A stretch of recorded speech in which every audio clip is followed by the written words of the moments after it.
Yeah, Malamute. Yeah, definitely. Nice. Okay. Are you part of that server, Malamute? Yeah, AV. I joined up already, but I was busy and I haven't had time yet. So, Okay. but the next show you're doing, let me know and I'll definitely join you because I'm definitely interested in topics outside Yeah. yeah. We often congregate in that Discord, and we have a good time, man. All of us have we let our hair down. We start talking about all kinds, like essentially everything we wanted to say in here that we can't do. Yeah. Good, man. I like that. I like Discord, but sometimes it's so contentious that I leave in the worst mood, and I'm like, man, like, you know what I mean?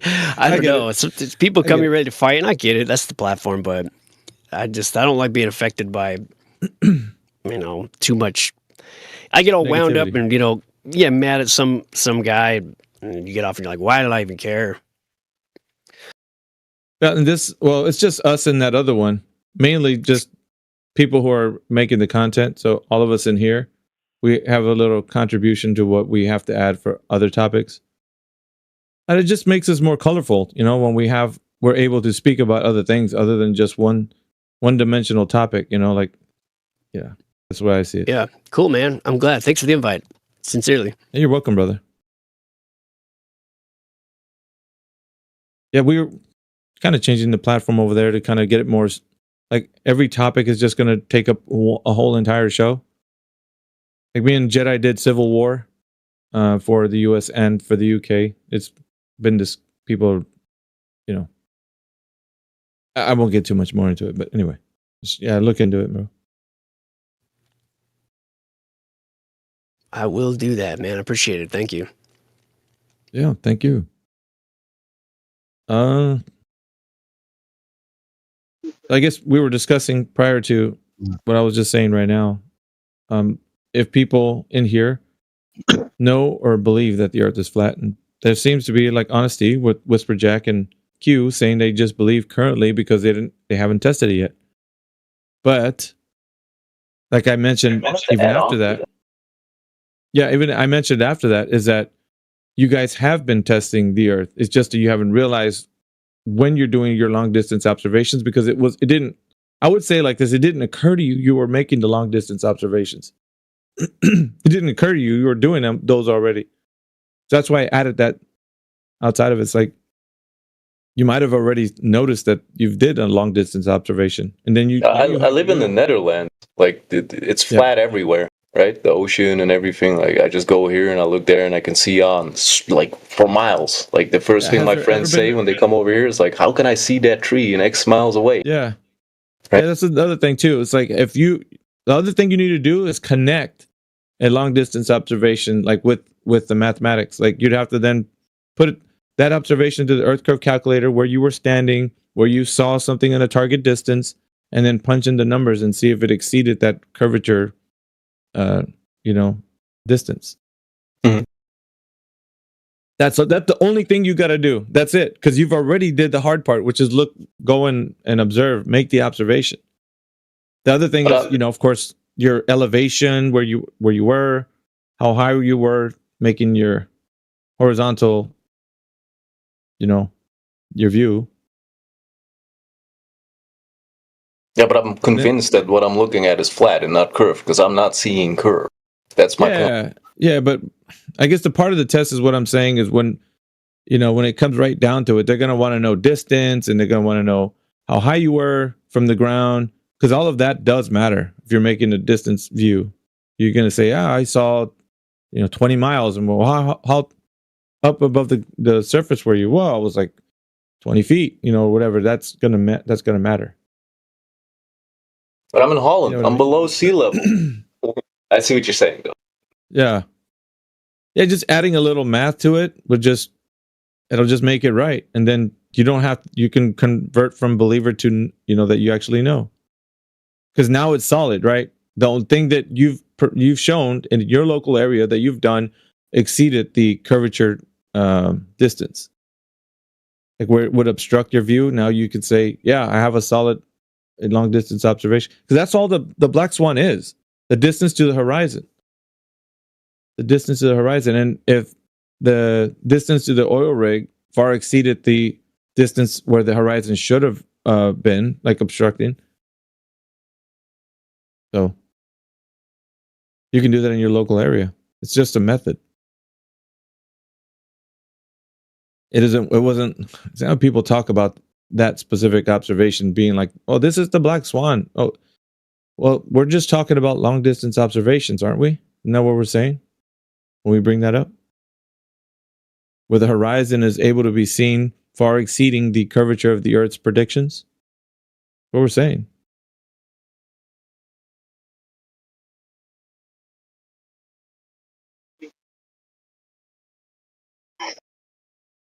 Yeah, and thus far, like the only thing I can say is I agree that maybe I'm language barrier perhaps is that what I tried to say was that for me to have because we were talking about how do you know that it is consecutively everywhere at all times. That to me encompasses an how do you call that? A helicopter perspective. And unfortunately, like where you're at or where everyone's at it everywhere. Well, I mean, for me personally, like I would like to see an overarching view of everything, right? Like we have been presented. High. Yeah, I mean that's fine. I mean, there's nothing wrong with that, but you're still debunking the globe claim with your observation. Yeah, that's what I'm saying. But the thing is, I have to be intellectually sincere and say, like, till then, I can't say that is an absolute thing that I, observed.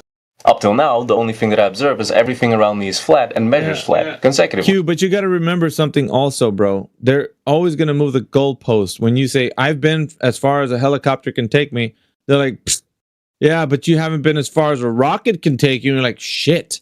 Now my next standard is that. Like, it's never going to, you're never going to be satisfied. If that's what your standard's going to be, they're just going to move the goalpost, and you're just going to have to try to figure out how you're going to go higher than that. Like, it's never going to be good enough, bro. My good friend AV, it is not my mission over here to convince another person of what they want to believe. I'm here to learn. I think I've said that consecutively, and thus far I'm absorbing. Oh, you're cutting out, Q. I said I'm not here to purposefully, how do you call that? Convince other people of the truth. I'm here to learn myself. Right? I can't explain to somebody else what I believe is the case if I don't have a full picture of it. And all I'm doing now is observing amongst people that are extremely critical thinking about those things. So for me, it's just educational. I'm sitting here, I'm taking it all in, and, it's just garnering to the library of information. Yeah, no, I guess what I'm saying is I'm not confused. I know exactly what you're saying, but I don't want it to be where you feel like you have to meet another standard just to satisfy or bring evidence to the Glober that you haven't been to the height of a helicopter, however high you think you have to be. You know what I mean? That's the confusion. I think we're talking past each other. That's what I'm saying. I don't think you need to do that. I think you've already satisfied the argument to say that you've done a long distance observation, if you indeed have done one, right? And say, yeah, I've done it. Here's the place where I was and where I've seen. And, here you go. Yeah, but you can't convince me otherwise that the Earth is not a globe. You can't convince me that. You can throw whatever you want on the table, but I can zoom in on. I don't care what they say. Like, they can tell you all kinds of stuff, right? But you can say, I've satisfied the criteria for the Earth not to be what you're saying it is. And then for me to see this, I'd far exceeded the value of it being, where the globe should claim I should be obstructed and I can't see that thing. Right. Because that can be proven all day, every day, in any location that you go to. Like, you just have to have a nice, clear view of the horizontal surface. That's what I'm saying. If you get to a place where you could see very far away, then you got something right there you can work with. And I'm sure everybody can get to somewhere like that. I'm sure. So, they have their ways of arguing, well, you need to be in a rocket and go look down. I'm like, then you'll always remain a believer in that state, but not for us, right? That's the thing. Not for us. We don't always remain that, because you can do something in your local area where it would make a difference for you not to be a believer. Is it fair that I say, I know for a fact that it isn't round, and I know for a fact that it measures flat? That's fair to say in my eyes. Yeah, and that also, qualifies you to say that you know the Earth is flat. If you say that you still believe it's flat based on that, it wouldn't work. Oh, it measures flat consecutively. Yeah, that's what I'm saying. That's why you. I guess what it is too is just a confidence level, how you feel confident about saying that. That's probably the other thing. It's a bit psychological for you to be very confident of saying that, because you might feel like, well, if I say that and somebody pokes holes through it for some reason that I didn't do something correctly, then I could be wrong. And that's just like you not being assured that what you're saying you can say with the assurance, like full confidence that, you found this thing that I did was wrong or something. Maybe let me go redo my test again or something. I don't know. That's the other thing, where you feel like it's inadequate. You haven't met the standard that you should to really be scrutinized. It's not sufficient enough to draw that conclusion. I see what you're saying. Yeah. And then that leads you to like where you just like, well, I did it, but not really sure if I did it correctly. That kind of thing. Not that you didn't prove it, but that you just feel like you didn't check off all the boxes of like doing the test correctly or something. I understand what you're saying. Yeah, and it's actually not a bad idea to invest some time into that, because that is one of the things that I'm struggling with. That even though, because it is secondhand what I'm taking, but once I check it out, it checks out. The math behind it checks out. The thing is that whatever is presupposed before that, and I check the math on that, there's usually a lot of questions with that. And I can throw in some examples as well, like the Apollo mission that I talked about before.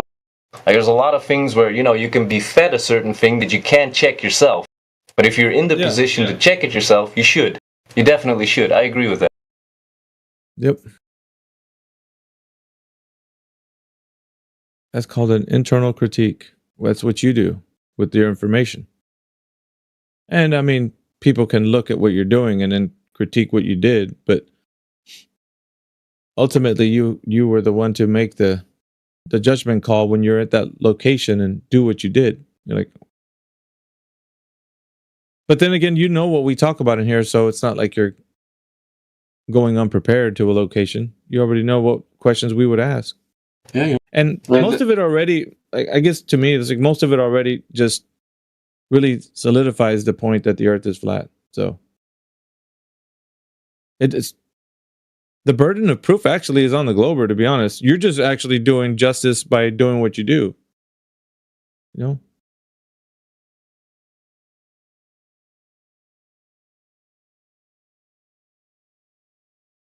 We got Blair that just jumped in the conversation. What's up, Blair?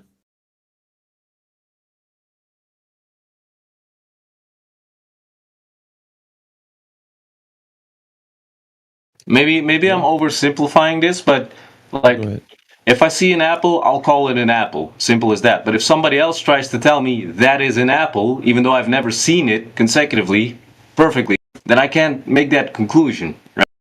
I think that is the most simplified way that I can express how I feel about that scenario. That I've did my observations, I've seen what I've seen. I just don't accept what I am being told by the higher parties that are in a position in which they have a viewpoint that I will never obtain. Right? So it's hard for me to verify the claim that is being made. And if I have to be intellectually sincere, then I cannot say that I know it full-heartedly. I lean towards it heavily. It measures it non-stop consecutively. So, but why are other people telling me it's the other thing? And why does that logic not hold up when we go to the nitty-gritty of it? Right? But to use that as a justification to say that it is the case would be intellectually unsincere.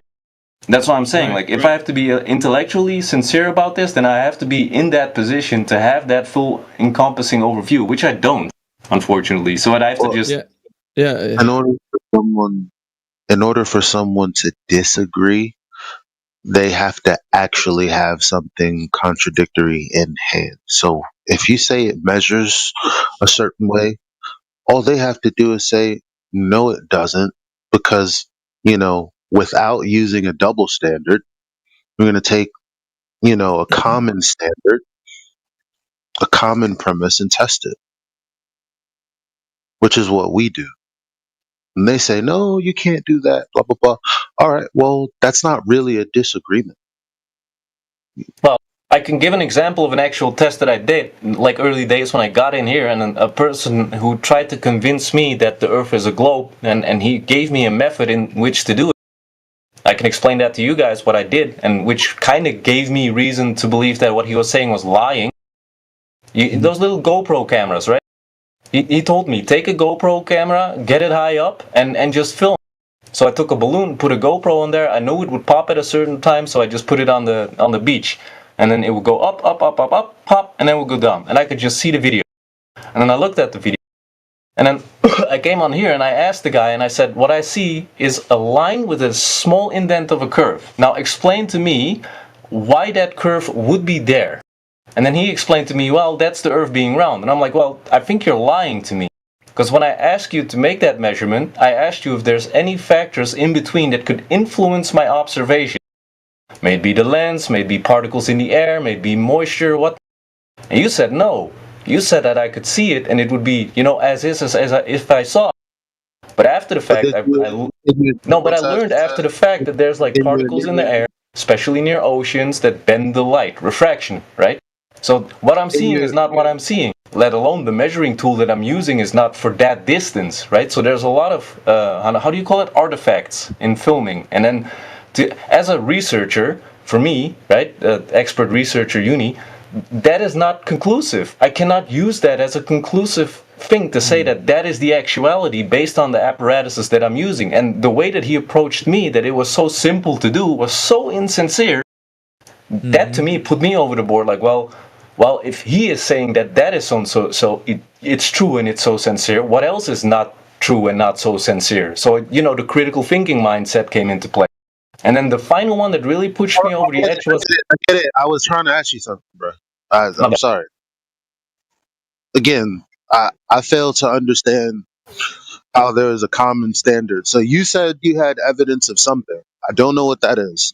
And then he said, well, here's why I disagree. Well, first of all, let's back it up. Because did you use a GoPro in the first instance to prove what you thought was the case? No, because I never made the claim. Okay, so when I talked about a double standard, like, why didn't she just key in on what I was saying instead of going through all you said? Because I'm talking to you like 4 months after the fact. The thing was, he presented to me as a claim that I could take a GoPro, measure that the Earth was round by observation. That was his claim. So I did that. And then what I watched was indeed the curve. And then I asked him specifically... How do you measure something by observation? Oh, you look at it. But you can't measure something by just looking. Okay. I saw a curve. That's what I saw, right? But I asked him specifically, like, hey, are there any factors that come into play that might give the illusion that there is a curve? His words, no. Not the case. You feel right? You feel what I'm... Am I tripping, AV? Yeah, like basically he's saying that he was using a double standard. The gentleman. Is he responding to that, or am I? Because I'm being patient. I'm waiting for. No, I think he didn't really understand the weight of what you're saying, and in light of like what he's trying to present, because I think he's trying to get through presenting the extent of what he'd done to like basically say that the guy was telling him one thing, and he was asking him to be sincere about the scrutinization of like what he's done. And the guy was like, yeah, you wouldn't, nothing in the camera would cause any curvature. So he's not understanding that what was being applied was a double standard.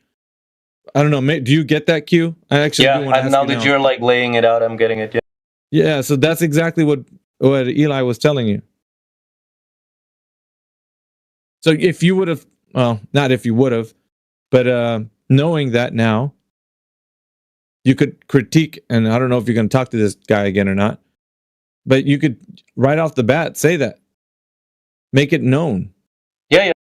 But that was my original point, that when you said like when you measure you have to do everything accordingly, and there's a lot of ways that they're trying to convince me that things are the way they are based on what they say that I have to measure. But as soon as I do it, it doesn't turn out to be the case, and things turn out to be a little bit different. Yep. That's why I'm saying Why do you think that is, Q? Yeah, of course they're trying to. Well, it depends on the individual, right? In this case, I was dealing with a person who had a big ego, apparently, and he couldn't concede to the fact that there's multiple factors that play into the fact of an observation through a GoPro camera at that altitude under those conditions. He wasn't intellectually sincere enough, so in my eyes, that was ego.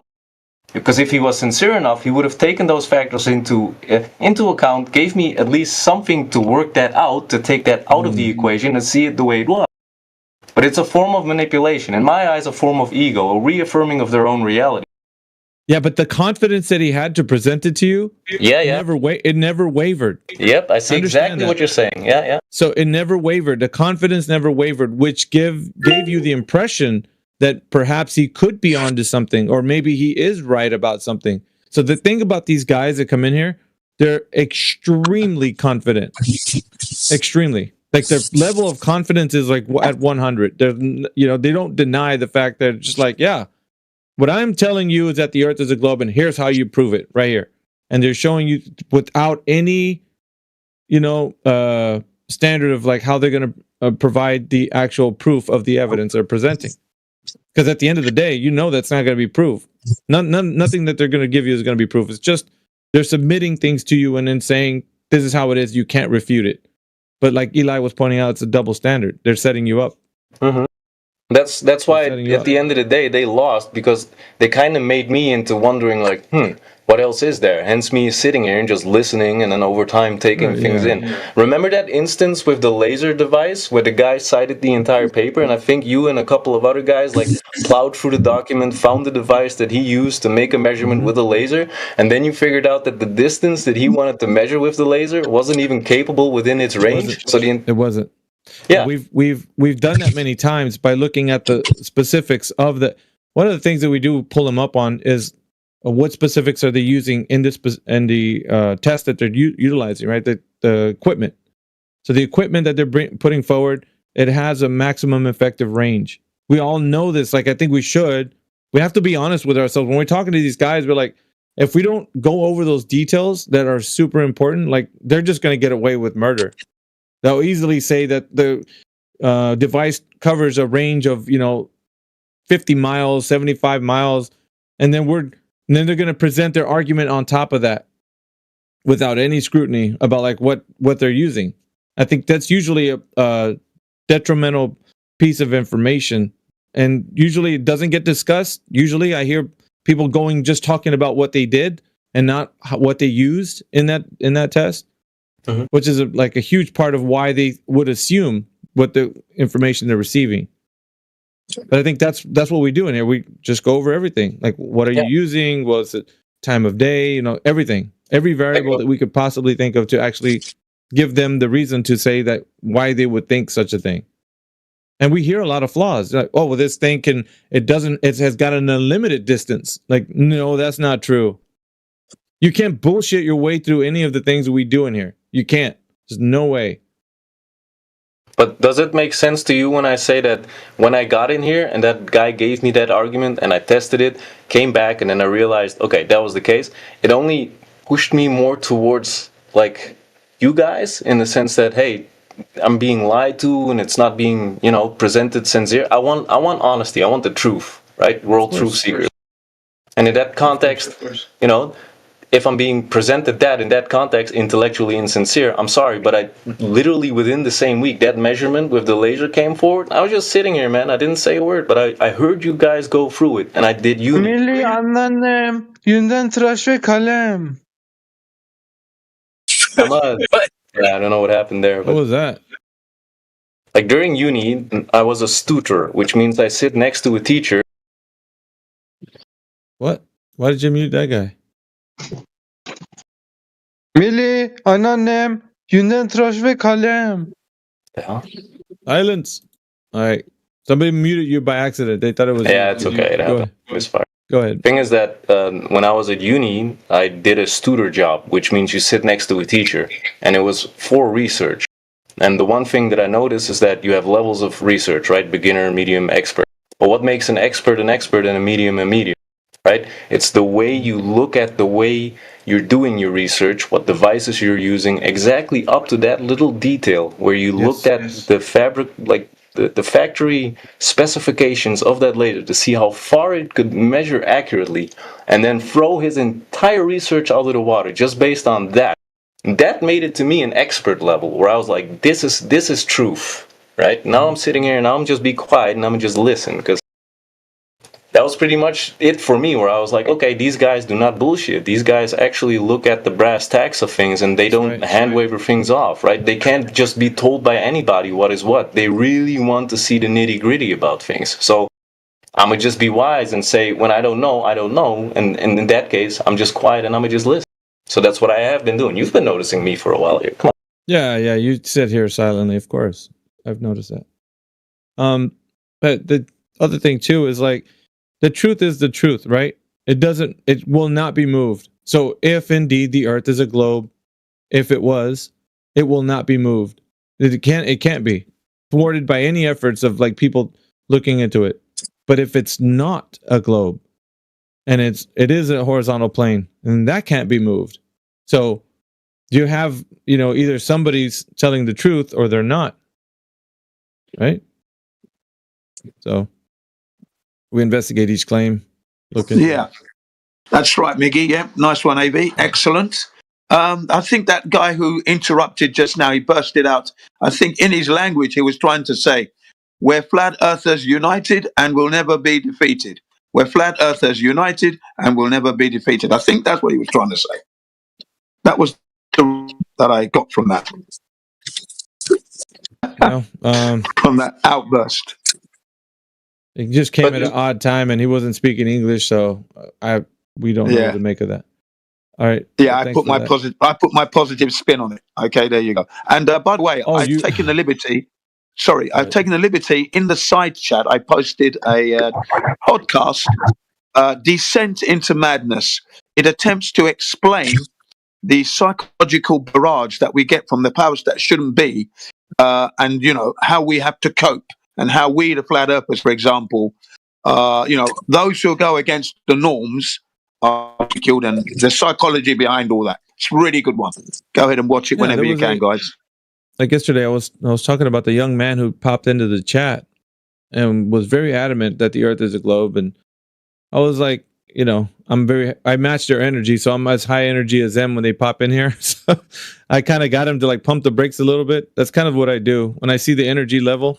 I match it, and when that happens, they kind of like they usually think that they're going to come in here and they're going to outpace a sluggish conversation. But when I matched his energy and I caught up with him, then I really got him to start to ask the questions, because he was throwing everything in ChatGPT, which I really don't care about. I want him to do that so he can know for himself when he gets the answers from ChatGPT, because he said he had the pro version. And once he did, he was punching in all the information that we were talking about to seeing if I think he talked about the shadow of the moon being the shadow of the Earth being like, as far as like the lunar eclipse goes.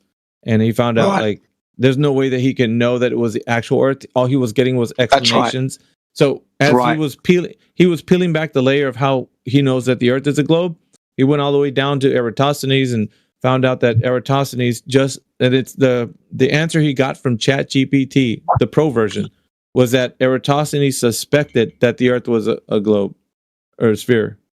There we are. It said that in the answer, and I told him, you see that he's like, no, but he actually thought he started to spiral afterwards. Right. Because I was like, you read it, man. That's what ChatGPT says. And the foundation of the knowledge that we went from, lunar eclipses to Eratosthenes to now you saying that he only suspected it. It shows you right there. He never measured it as a globe. He was suspecting it based on, I guess it was saying prior information that he had received. And I would say probably from like Aristotle and whatnot, but he's getting information that he was thinking about it like that. So you never measured it.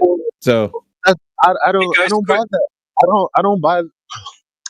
I don't buy that story, but let's see if it gets derailed. Go on. Just moments ago, guys, I got a private message. Was that broadcast out? Did somebody mute me? Like I had my hands-free device on, and then a loud message came in. I don't know if Discord picked it up. We didn't hear you, bro. So if you did say something, awesome. Okay, we did not hear you. Sorry to disrupt the flow. I was really concerned there for a second. So, no, cool. we didn't. Unless anybody else can say they heard you, I didn't hear you. No, I didn't hear you either. But the one thing I can say is this: from what you just said there, what you've explained by the young man using Chat GPT, is that the people who are listening now, who are hanging on to the fact that the Earth is a globe. I'm trying to explain something here. Bloody hell, but man. I wanted to first. I wanted to explain just as bad as you did. Okay, you go ahead then. Go ahead. You heard me give the mic to the interruption, and you still went. Like, why the fuck? Why do people do that? Like, why do I have to be a dickhead for people to behave? Right?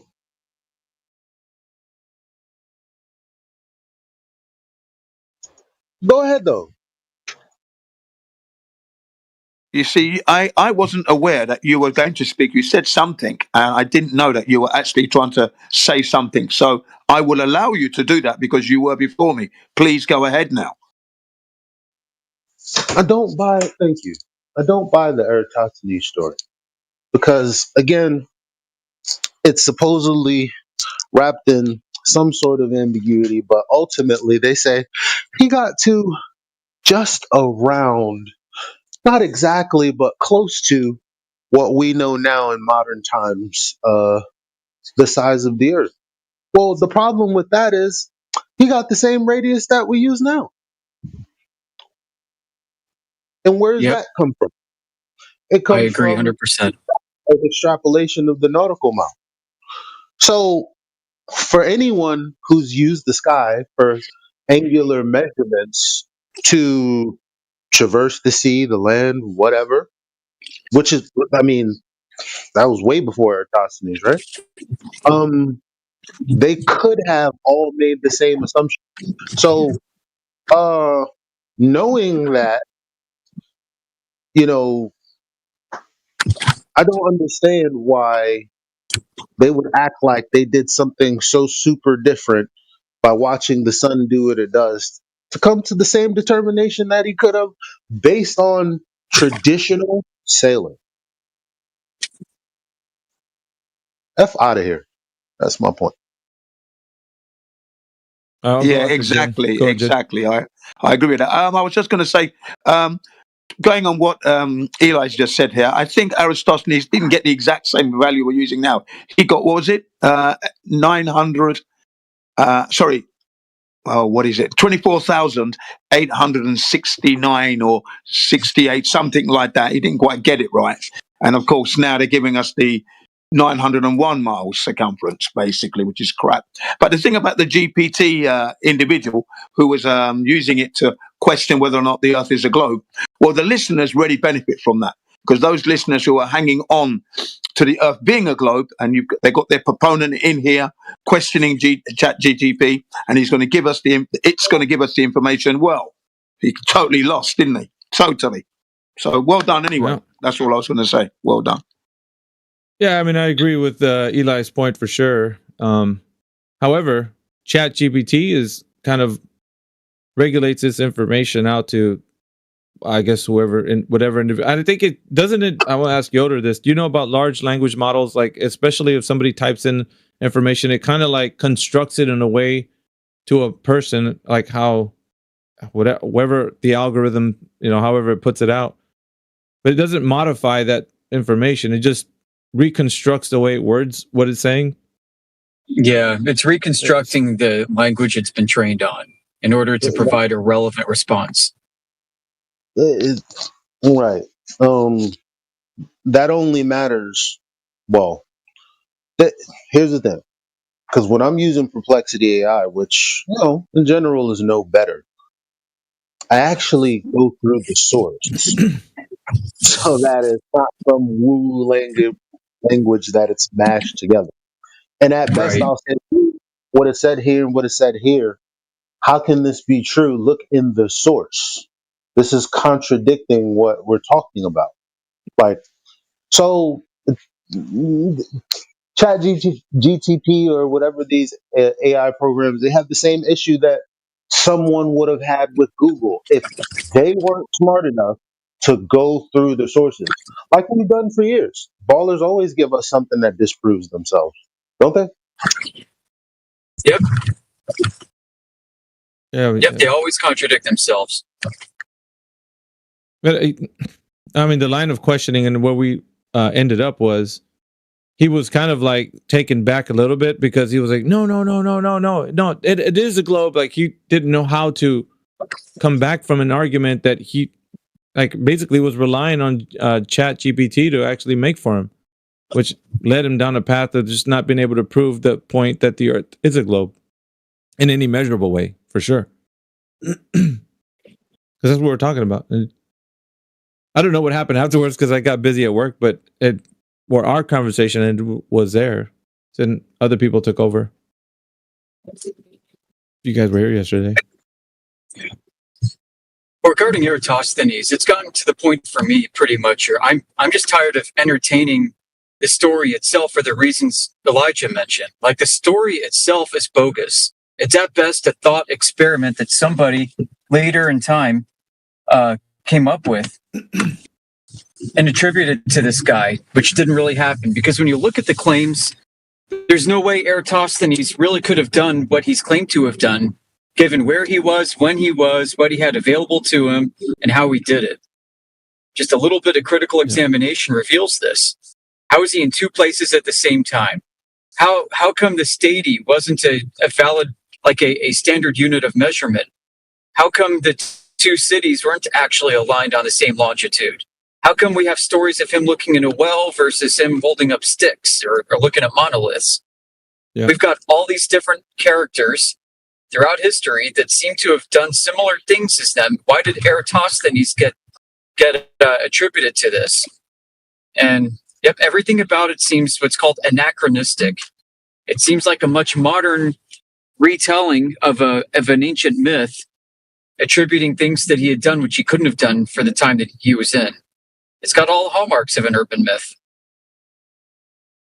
Yeah, you know, the thing with Eratosthenes and all those other ones, none of the globers who cite Eratosthenes actually think the Earth is a globe because of this story of a Greek guy thousands of years ago with two sticks.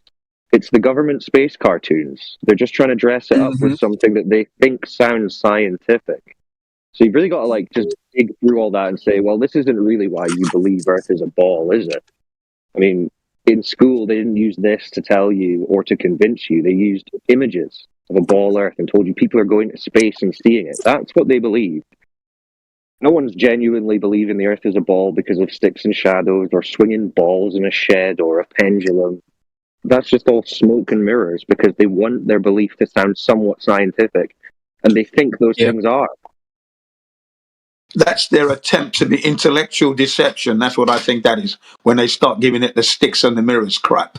Absolutely, you know. But the images was what that was used to manipulate us all. Absolutely, yeah. 100% agree with that. But those so-called intellectual bumholes that call themselves scientists, and that they're the ones who are trying to deceive us with the silly little stories that they've made up from years ago that we cannot verify at all. No chance of verifying that. Unfortunately, we're left with kind of having to entertain the Eratosthenes story because the method as described, even though it couldn't have happened that way, is what they're relying on to be true in order for the globe to be true.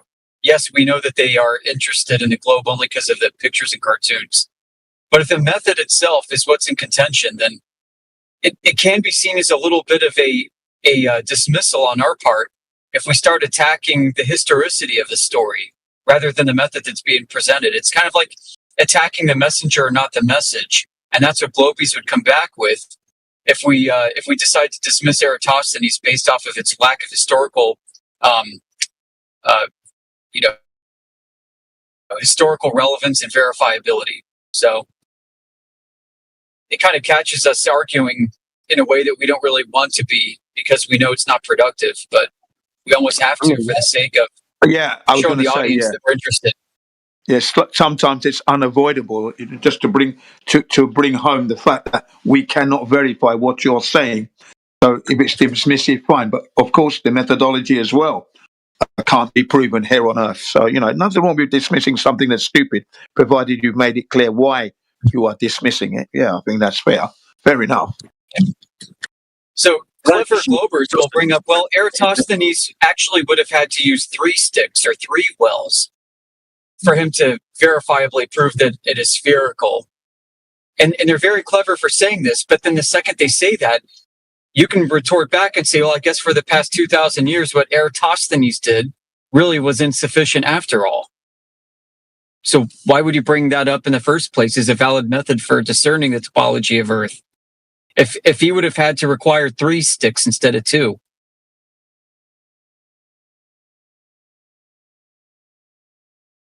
Yeah, absolutely. It just drives home the point that, it's we cannot verify it. It's not provable. There we are. So goodbye globe yet again. I just use the example as flat Earth proof.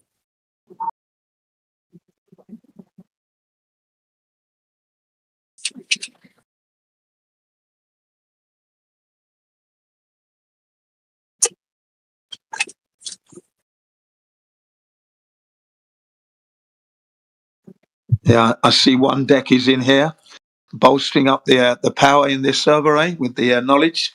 I love it. Nice to hear your voice here, one deck. Hi, Ginny. Okay, pal. Yeah, thoroughly enjoying the discourse in the Discord. Yeah. Just try. I think I'm lagging a bit. I'm driving, but yeah, I just used Eratosthenes as an example of flat Earth proof. That's all I do with it. Yeah, excellent.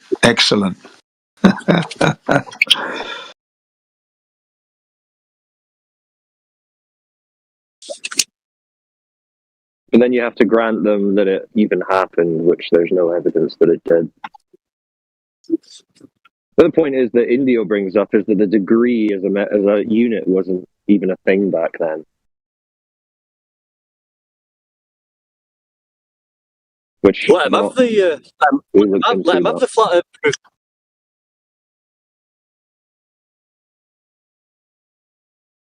If the degree as a unit wasn't invented at that point, then how does that work?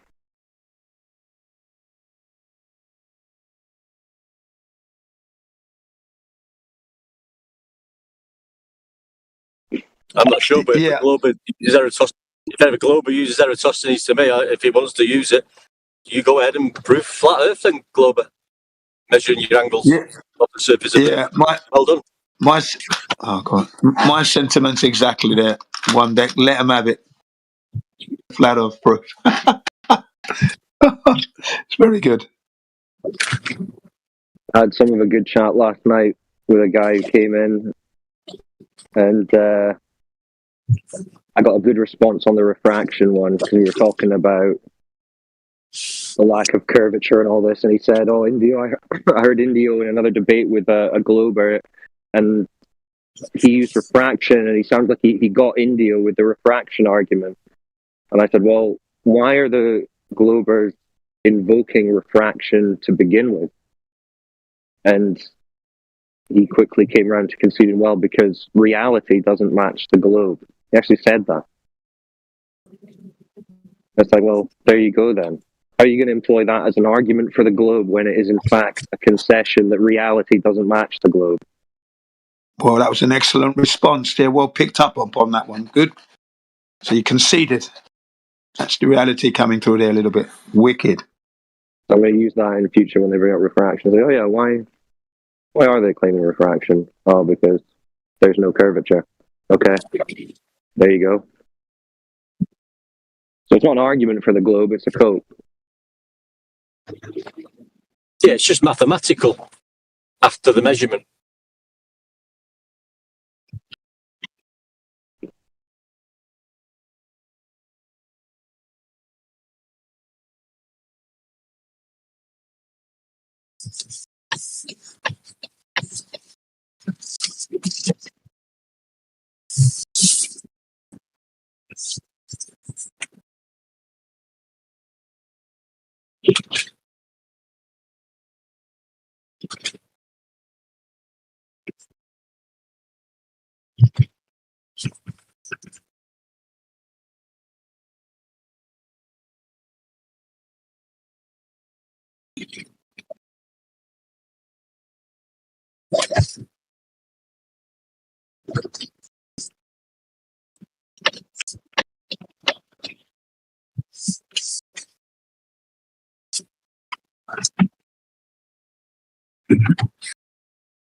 Yeah, Wolfgang, did you hear that Roxanne Glenn has made a return?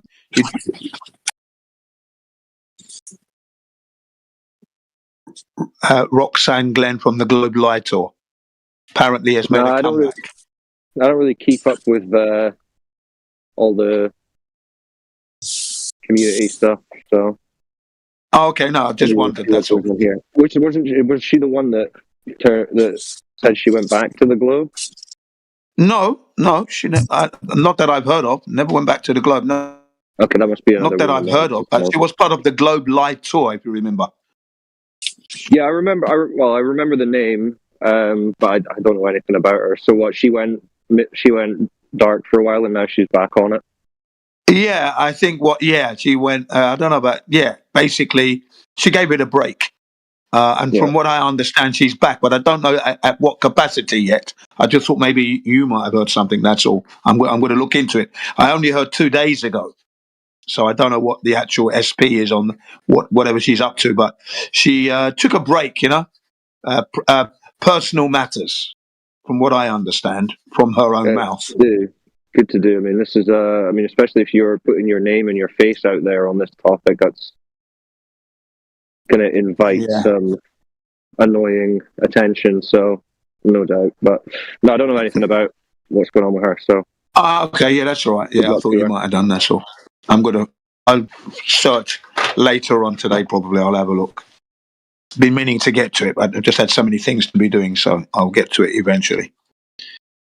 It was nice to hear when I came in, some guy was saying that he recognizes that we're scrutinizing evidence properly and looking for the truth of the matter. That's nice to get that acknowledgement, whoever that was. Good for you. Yeah, that was the previous guy speak. Yeah. He said he'd been in here quite a while. He's been in here for quite a while, some time listening, and he's noticed that. So he's picked up on that nuance there. Yeah, well done. I'd be curious, ladies and gentlemen. I'd be curious to ask him if he's still here, that in the time that he spent listening, what he thinks the best Globe argument he's heard has been. If any. I don't know if he's still in. But anyway, I'm going to drop off, so I'm just going to go on listen mode for a bit. Got some work to do. Okay, Cyclone, a.k.a. Wolfganger. Yep. Nice. Yeah, he's still here. It's Q that was asking that. Okay, Q. James Bond's boss. Well, okay, not boss, but equipments and gadgets boss. Q, remember in James Bond? He would always go to Q to get all the latest gadgets,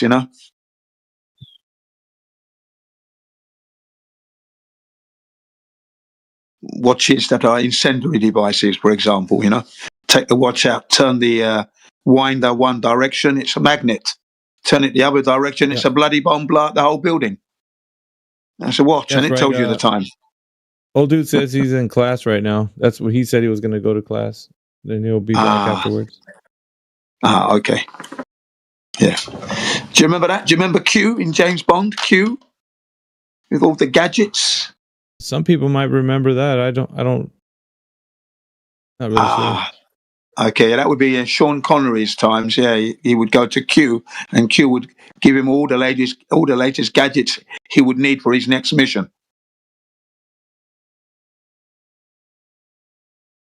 Yeah, Q headquarters, Q, HQ, Q.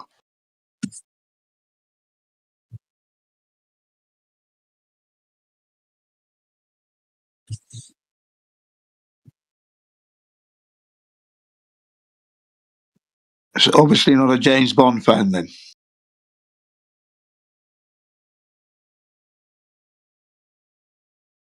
Yeah, I mean, haven't really watched James Bond.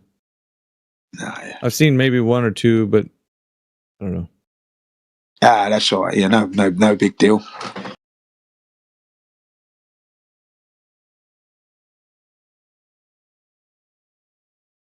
It's all fantasy anyway, but some realities are there. Espionage and all this. It's all they're showing us the games they play. That's all it is, ladies and gentlemen. What we watch is what they do.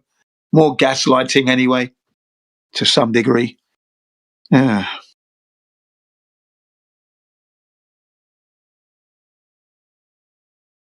predictive programming. So you've only seen one or two. You've done yourself a favour there.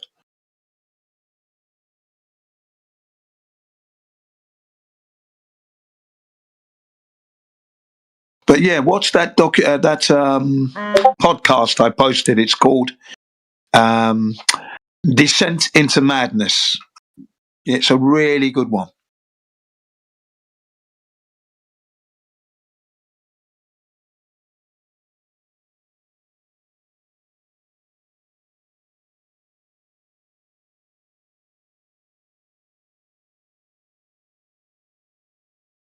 Using psychology as a weapon against us.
So, guys, what do you think of this in critically examining the original modus tollens of the Black Swan?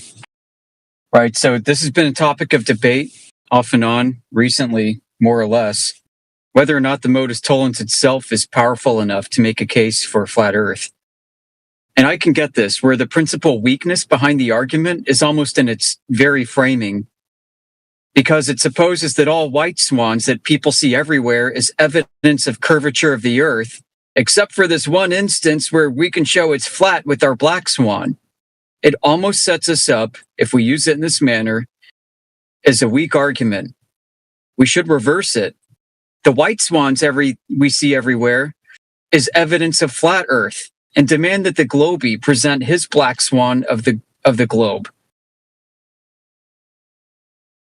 Keep the burden of proof on them, because we all understand and recognize that in our everyday lives, in our real experiences and what we can measure, that the Earth is flat everywhere. It's really all white swans out there. and there is no black swan for the globe. What do you think? It's like a reversal. I like it. It's the same. I mean, well, it's not the same. It's the same argument used in a different perspective, which would be that the Earth is presented as the white swan. Prove that there is a black swan. Yeah, the burden should go back where it belongs. Yeah. Right? Because acknowledging the white swan acknowledges in the glober's mind and validates their seeing curvature, which is kind of stupid. So it's weird, but if I say it this way, but the BMLS video should have been the glober's burden. They should have been the one to like, okay, we're going to go ahead and show you where this is. So here's an observation of the curvature. Like they should have, you know what I mean? Like in the process of them doing that, they're just going to debunk themselves. So really, we could just, I mean, I hate to say it, but we could stand on the fact that the Earth is flat because it's presented to us that way until they can prove otherwise.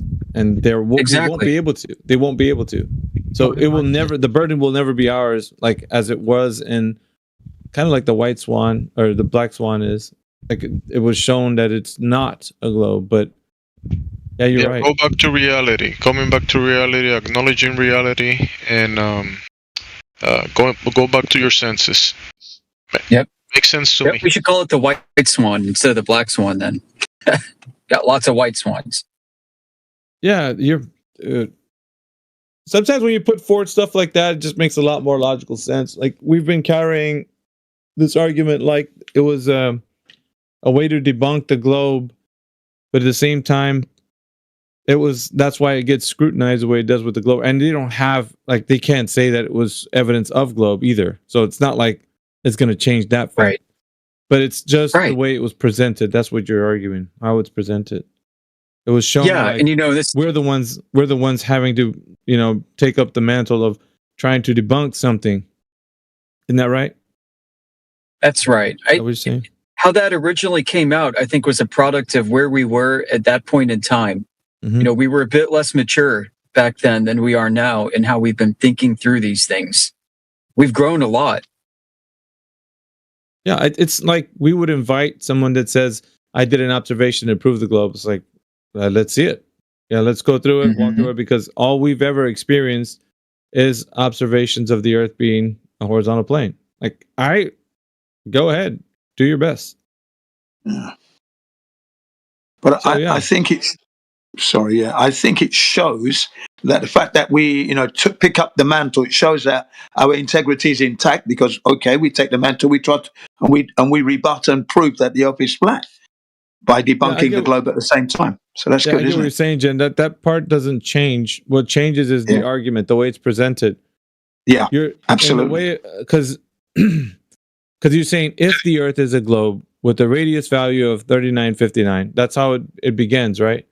But that's not it. Like, because we're talking from imagination. Like, there's no what they imagine it to be. We're not working. We can't sit here and believe with somebody. They're going to have to present something concrete. So they're going to have to work off like, okay, you're saying that we observe the Earth as flat, and you're saying that as well. When are we making an observation of the Earth being a globe? Like, they can bring up ships going over the horizon or whatever, but the burden of proof will now be on their shoulders at all times.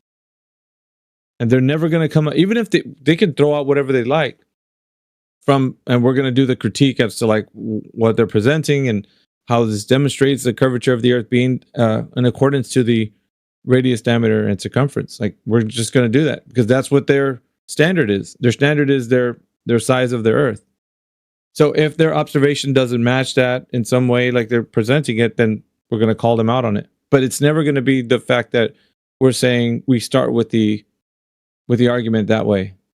Starting with the argument that way just already like gives them the presupposition that we're saying, okay, if the Earth is a globe, you know what I mean? Do you get it, Jen? Like, we can eliminate, like we can rework the argument to where it doesn't sound like we're Yeah. We don't have to be on the back foot. It's not our problem. It's theirs. No, it's theirs. Totally understand. Yeah, totally understand that. That's how I operate anyway.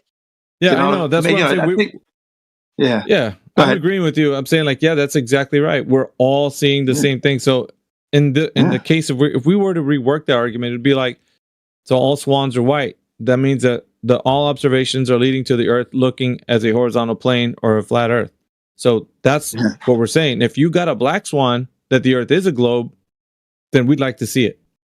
Show us. Yeah. I know it's working when I'm in a discussion, or if you're in a discussion with a lot of Globers, and then the Globers are saying, well, you speak with such confidence, because that's what they're saying. Do you understand?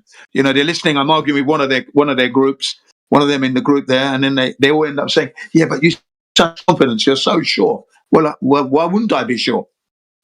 Get out of here. Of course I'm sure. All right, so let them give us their modus tollens.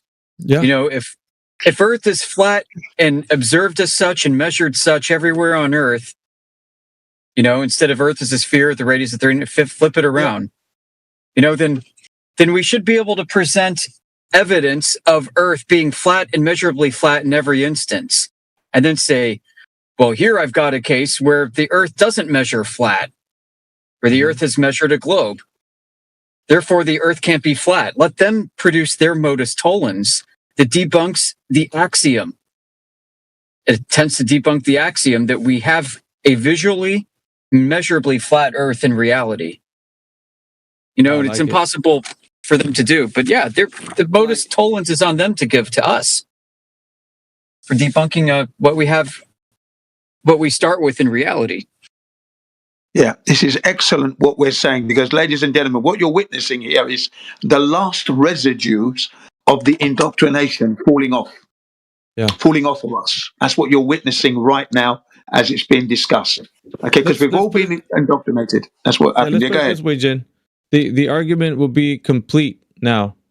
So it will be the Earth is presented as a horizontal plane. And anybody that says that it's not, well, you're going to have to produce the modus tollens to how there's a black swan for the Earth being a globe. You're going to have to do that, because we don't.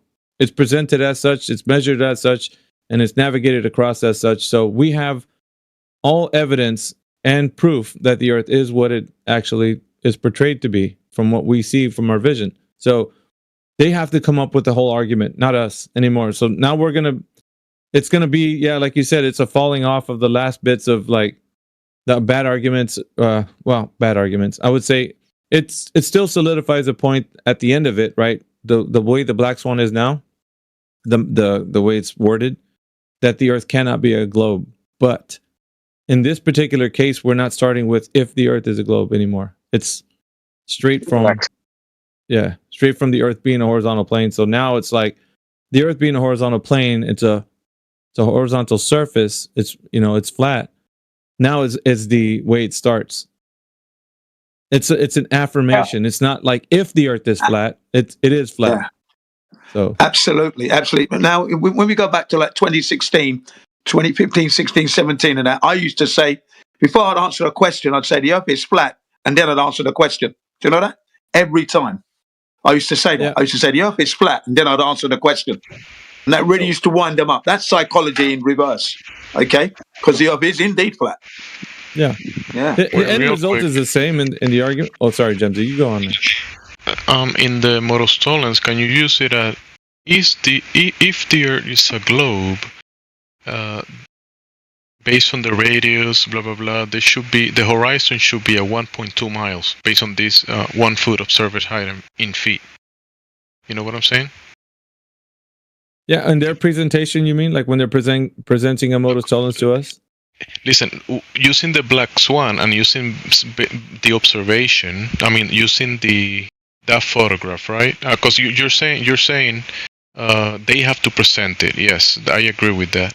But let's say someone is gonna use that example of the observation where we can see beyond the geometrical, where the horizon should be. You can use it either or. I think you can also use the observation and the modus tollens. If the Earth is a globe, the horizon should be right here. 1.2, but we see it beyond the geometrical limitations. See what I'm saying? Yeah, but the the way it's structured is that if all swans are white, meaning if all swans, being that if all knowledge of the Earth being a globe is a radius of 3959, that means that every observation would conclude that we would see the globe. So it's not if the Earth was a globe anymore at the beginning of that. So you're kind of saying the same thing we are, but we're not starting with saying if the Earth is a globe. That's how it starts. Yeah, but I agree with you. Eventually, that question is gonna be that format is gonna be presented because, they're gonna have to present their case, and then they won't be able to, and then it's gonna take to. If it was a globe, it will have to the observation will have to show the horizon at a certain distance, but it doesn't show that. We see white swans everywhere. I'm not disputing that. Yeah, what I'm disputing is how it's presented within the context of Karl Popper. Yeah. Right? We're calling it a black swan does us a disservice and weakens our case. Yeah, in other words, the black swan is that we're showing that the Earth is not a globe. That's like the black swan. It's like the one thing that was shown that it's not a globe, but that means that the premise was that all swans were white prior to the black swan. But it's in reverse now, right? The way we're presenting, it's in reverse. So the white swans are the Earth as a horizontal plane. It's a flat plane. So the black swan would be the globe Earth. If it would be the black swan. But then there isn't a black swan in this particular case. No black swan. You see? Like they can't present the thing that we're presenting in the case for if the Earth was a globe, because we're starting with the Earth is a horizontal plane. It is flat. So those are all the swans that are white. So have them present their black swan. They don't have one. There's no black swan for their argument. It was really supposed to be their burden, not ours. Do you get it? I don't know. Do you guys? Is anybody in here like getting what we're saying?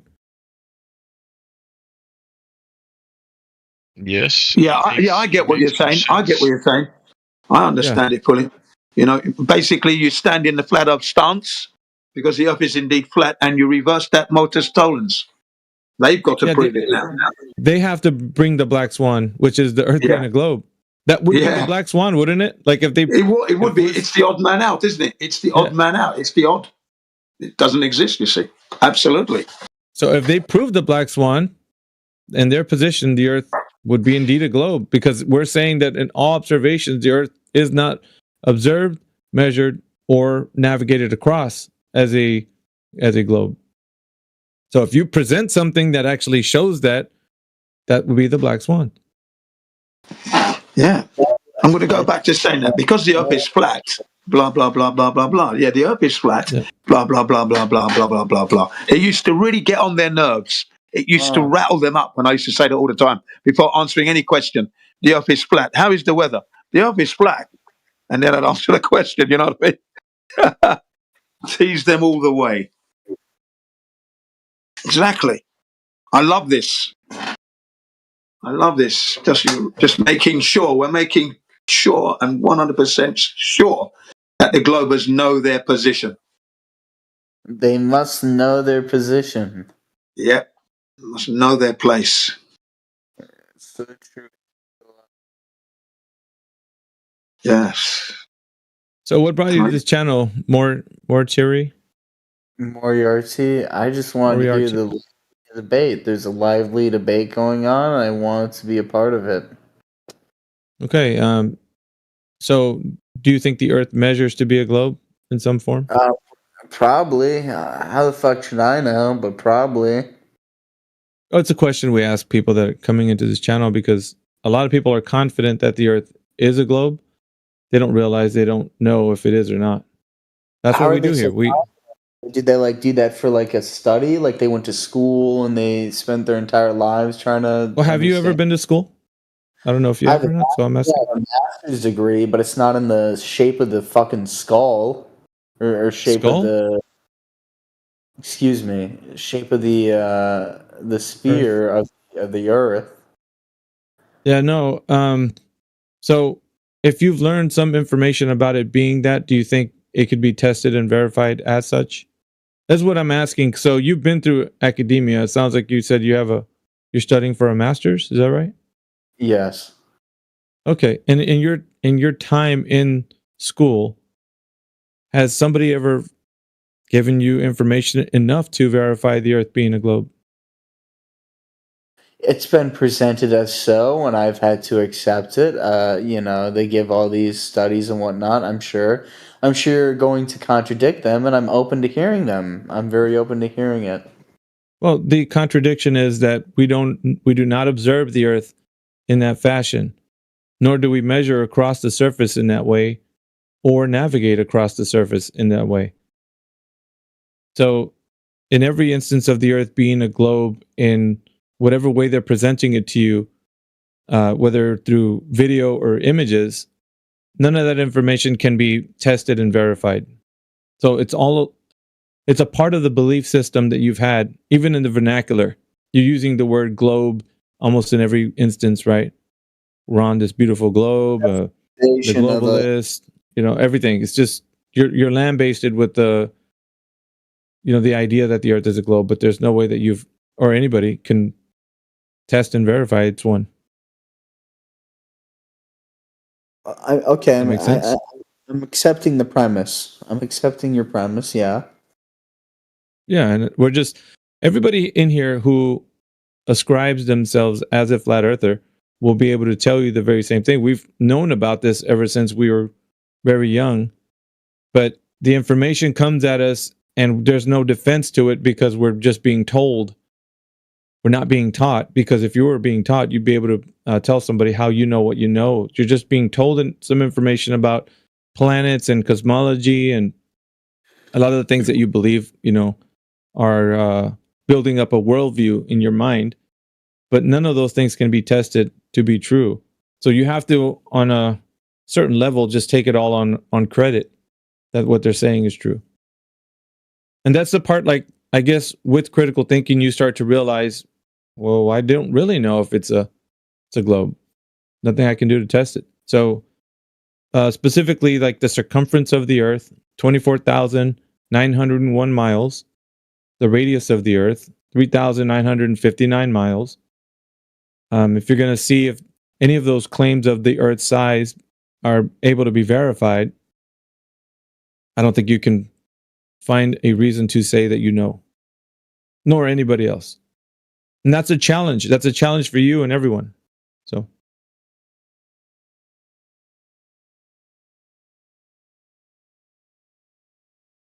He left, didn't he? Wow. Oh, well. That is a shame, because that was a beautiful approach. That was perfect. You laid it down crystal clear, and I think he got it. He got the message, and and it hit him, and maybe that's why he's not here now. Okay, obviously, otherwise he would have been engaging. So the premise that you laid down was perfectly understood by him, and he now realizes his position. Some people are that quick to realize, and then it's one of the psychological, emotional roller coaster ride is now going through. It's instant, oh shit, I don't know my stuff. He's right, I'm going to have to go and do a review. And then that's it. It's easy to just click off. Yep. Yeah. If that's the case. Hang up the phone quickly. It's like when you don't want to be, because how could you stand for, something that you don't even know is true or not? And it's a real hard thing to do. Yeah, for a long time. Oh, that's the other thing, I always look back at that and think, wow, man, I was 48 years into this stupid ball thing, man, because I didn't check it. How embarrassing. Exactly. That's me personally. That's my personal experience, ladies and gentlemen. 48 years. Okay. And all I had to do was just go and check, and I didn't check it. What a And the thing is, I was actually checking without even realizing. That's the other embarrassment, is that there it is. Look at the Earth, it's telling me it's flat. It's telling me. And I didn't pick up. Hence that title from Stanley Kubrick's last movie, which was released on the anniversary, the 30th anniversary of the moon landings, by the way. Okay. Eyes Wide Shut. That was me. That was definitely me. No doubt about it. If I could miss the Earth and its flatness that I see now like that at a nanosecond, that was me, eyes wide shut for many years. Many years. Right up until 53. Right up until 53. Sorry, go ahead. What's up? What's up, dude? Nice one. Welcome back. We're talking about the argument for the Black Swan argument. And I agree with Yoder and how what he was saying is kind of like it's always been burden of proof that was resting on someone that's presenting the modus tollens as if the Earth was a globe or is a globe or however it's being thought of in that modus tollens. If the Earth is a globe with a radius value of 3959, such and such. But what if it's reversed? What if the burden of proof should be the glober to present the modus tollens? Because all we understand and know is that the Earth is a horizontal plane. It's a flat Earth. So wouldn't all swans be white be that the Earth is flat? And then the black swan would be that presentation of the Earth being a globe would be the black swan. Like it some way was a globe. They would have to produce that black swan to then bring forth that even though we see the Earth as a horizontal plane, it's flat, and measurements and navigation are all done on a flat Earth, they would have to present the black swan of how it actually is a globe. So the black swan should have been theirs, not ours. Like you know what I mean? Because the black swan being that the Earth is flat is not a black swan. Yeah, I agree. So it's not a black swan. Yeah. The all swans are white argument from, was it Karl Popper? Put forward is really that all swans are white. All information that we can gather about the Earth is a horizontal plane. It's flat Earth. So all swans are white until they produce the black swan of a globe.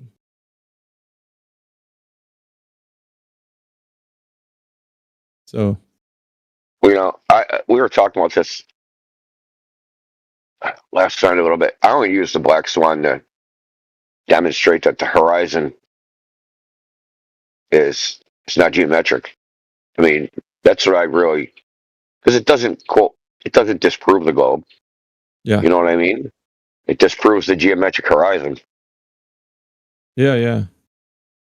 But I felt like the burden of proof was always on them.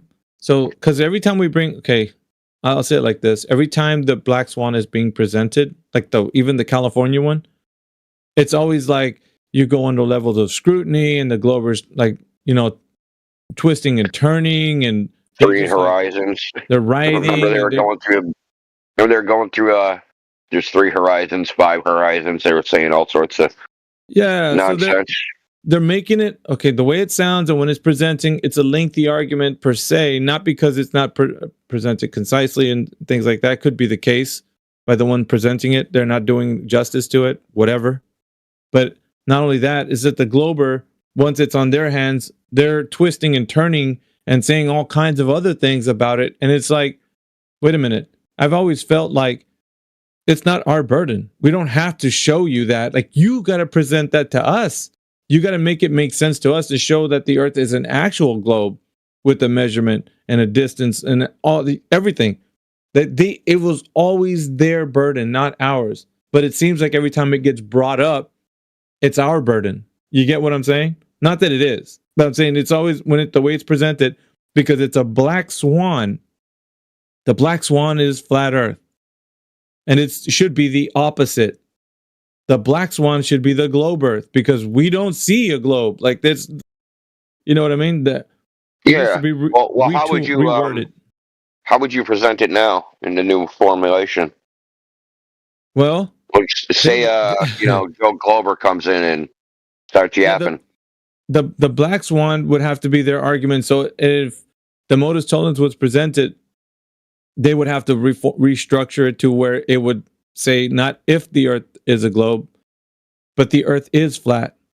Because they can't say that. They're allergic to the word flat even. So even saying that would be like causing them pain and stress.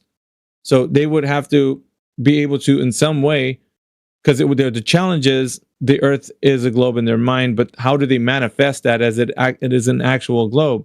Because we presented to them that all observations, measurements, and practical use are as of the Earth as a horizontal plane, a flat Earth. We have evidence of that for days and proof, right? So they would have to do justice to provide the evidence of a black swan of the Earth being a globe. Because they can't just outright say it. They're going to have to prove it, right? They're going to have to show. So it's always like, I don't even know if, honestly, if the black swan and white swan argument fits the criteria. Now, to be honest with you, man, I don't know. Not even to say the retool, reword it, but maybe just do away with it altogether. Because if we're saying black swan, it denotes something that stands out outside of the thing that already is known, right? Like, so one way or the other, if the Earth was a globe, you're presenting flat Earth. But if the Earth was flat, then you're presenting the globe Earth. So either one of those, the black swan is standing out as something that's not the thing that it is, that we're perceiving it to be. So I don't know. Maybe the black swan argument is not, or I don't know. I'm just thinking it's presented the way it is, right? It's always the distance of the geometric horizon. That much we do know. But it's giving at least the argument, if the Earth is a whatever 3959 radius ball. You get me? Oh yeah, I get it. I don't know. I understand, but like retooling might be like convoluted. Like, yeah, they're already freaking dimwits, dude. Like, yeah. So what I'm saying is, perhaps I don't know. Maybe that argument is not suited exactly for, because like I said, when it's presented, it's always like, well, you're showing that the Earth is not the thing you think it is. So you're saying it's this thing, but I find problems with what you're presenting is how the glober's doing it. You're saying it's a flat Earth in this image, and it's not because refraction and because all this stuff, but that's the I think it's what it's doing is it's giving us the burden, and then we're here for, days on end trying to convince some obtuse baller. You know what I'm saying? Like it's not a globe, period. So I'm saying perhaps it should be either, I don't know, maybe discarded, or I don't know. Because you can't say if the Earth is a globe in any instance. Every time a baller says that to me, like, well, imagine with me if the Earth is a globe. I'm like, no, I'm not going to do that with you. But in this case, we're allowing it. You get me? Well, if the Earth is a globe with a radius of 3959, I'm like, I'm basically doing the same thing I wouldn't do if I was just outright challenging them. Could it be like, because the Earth is flat, the globe cannot be a globe because blah, blah, blah, blah, blah, blah, blah, blah, blah. Yeah. I mean, you could try to reword it that way, but it's in an argument, like, or in modus tollens, it isn't like kind of like, if P, then Q, that kind of statement. But I don't know. Yeah. So then we say, if not flat, blah, blah, blah, blah, blah, blah. Still wouldn't work, would it? No, it would be not flat, therefore not a globe. Yeah, therefore not a globe. Yeah, that's the best we can come out with. That's still a bit convoluted. I don't know. It's so convoluted. It's not. It doesn't give what we do as far as arguments, like the position of the burden of proof. That's all I'm looking at right now. The position of burden. Yeah, you want it to be on the globers. We want the globers to be on the back foot. Yeah, we want it can't be not us. It can't. So it can't be stated in any part of the argument if the Earth is a globe. If any part of the argument states if the Earth is a globe, I have trouble with that, because it's already like I'm sitting here trying to say, okay, let's just put example. If the Earth is a globe, then with the radius of 3959, like I'm already giving something to them I don't want to give. I don't want to say that. That's right. Yeah. Does anybody want to like sit there and say, hey, if the Earth is a globe with a radius of 3950, because that's just only what's presented. I don't want to say if it is. You get me? Yeah.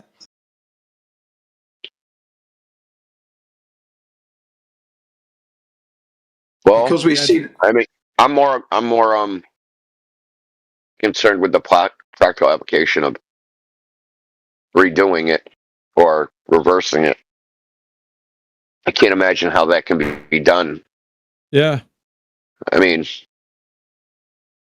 that's what I'm saying, Indio. Like, perhaps maybe that doesn't suit an argument that we're trying to, because even if we left it intact, I'll just talk personally. I never quote the Morris Tollens anyway, personally. So I mean, I just never do. Like I used to use it because like I thought it was a solid way to present, distance to the geometric horizon is not being able to be presented.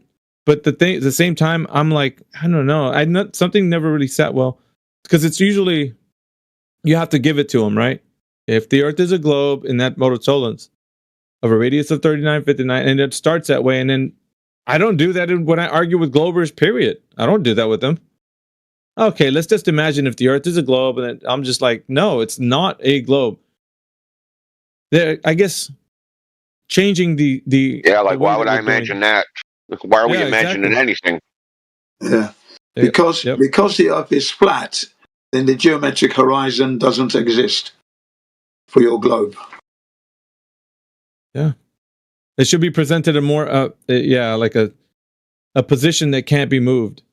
Yeah, that's it. Because the Earth is flat, it means that your geometric horizon cannot exist. Cannot exist, yeah. Yeah, cannot exist. Why? Well, this is why. Yeah, so I don't know. I'm looking at it this way. Maybe perhaps the way that the Morris Tollens or the Black Swan argument is presented, I never really bring it up that much anyways. So I'm not really worried about it. But for you guys that are using it, maybe you should rethink on, I don't know, maybe just not having to sit there and believe with another baller. Well, I don't. Okay, I will say this: because the Earth is flat, your geometric horizon cannot exist. Why? Because from a height of 12 inches, your geometric horizon can be only 1.22 miles. That's that's what your geometric horizon is. But of course, we are seeing the horizon well beyond that. So there goes your globe. Honestly, feel better flat. That it's kind of like we're going through this. So yeah, of course, this is all it does give us. It does give us like the position of saying like we examine like what we say and how we're presenting it, but at no time will we sit here and believe with the baller. At no time. They're walking onto a jab anyway. They're walking onto a jab when you say flat Earth. Bang! There you go. They're on the back foot already. Yeah, you should keep that as a part of a position that you take. Never sit there and believe with the baller. Never sit there. Okay, let's just imagine the Earth being a globe and it's working like you think it is and it's spinning around. How would the Coriolis effect work? Or you don't have to believe with them. No, I don't accept it. That's what I say to them. That I don't accept that. Or refraction. I don't accept that. Or refraction. Yeah, like well, you guys don't know how refraction works. Bro, you brought it up. I can't even tell you how many times I've heard Indio go through refraction with someone, and they're like, they got the fluoride stare, bro. They don't know how to even have a conversation about it. Yeah. Also, DJ does it as well. DJ does dismantle them very well indeed. They are left stunned, as you say. Yeah, but they don't even know they're being dismantled because they have no idea what they're talking about. Like exactly. They just heard some anti-flyer just say, Earth bends, or light bends down toward the denser medium around the ball, or looked at flatearth.ws, or they don't know, dude, anything. No, they don't know how it works. They don't know why it works. They don't know what it is. They have no idea about it. Even at like a freaking sophomore science. Wait, it's even lower than that. It's not even a high school level. It's not, is it? That's right. And it takes the flat earthers to explain it because, again, if it's a live stream, you're always wanting the listeners to understand why the Glober failed to prove his case. So you're actually dismantling it, making sure that they understand. Yeah.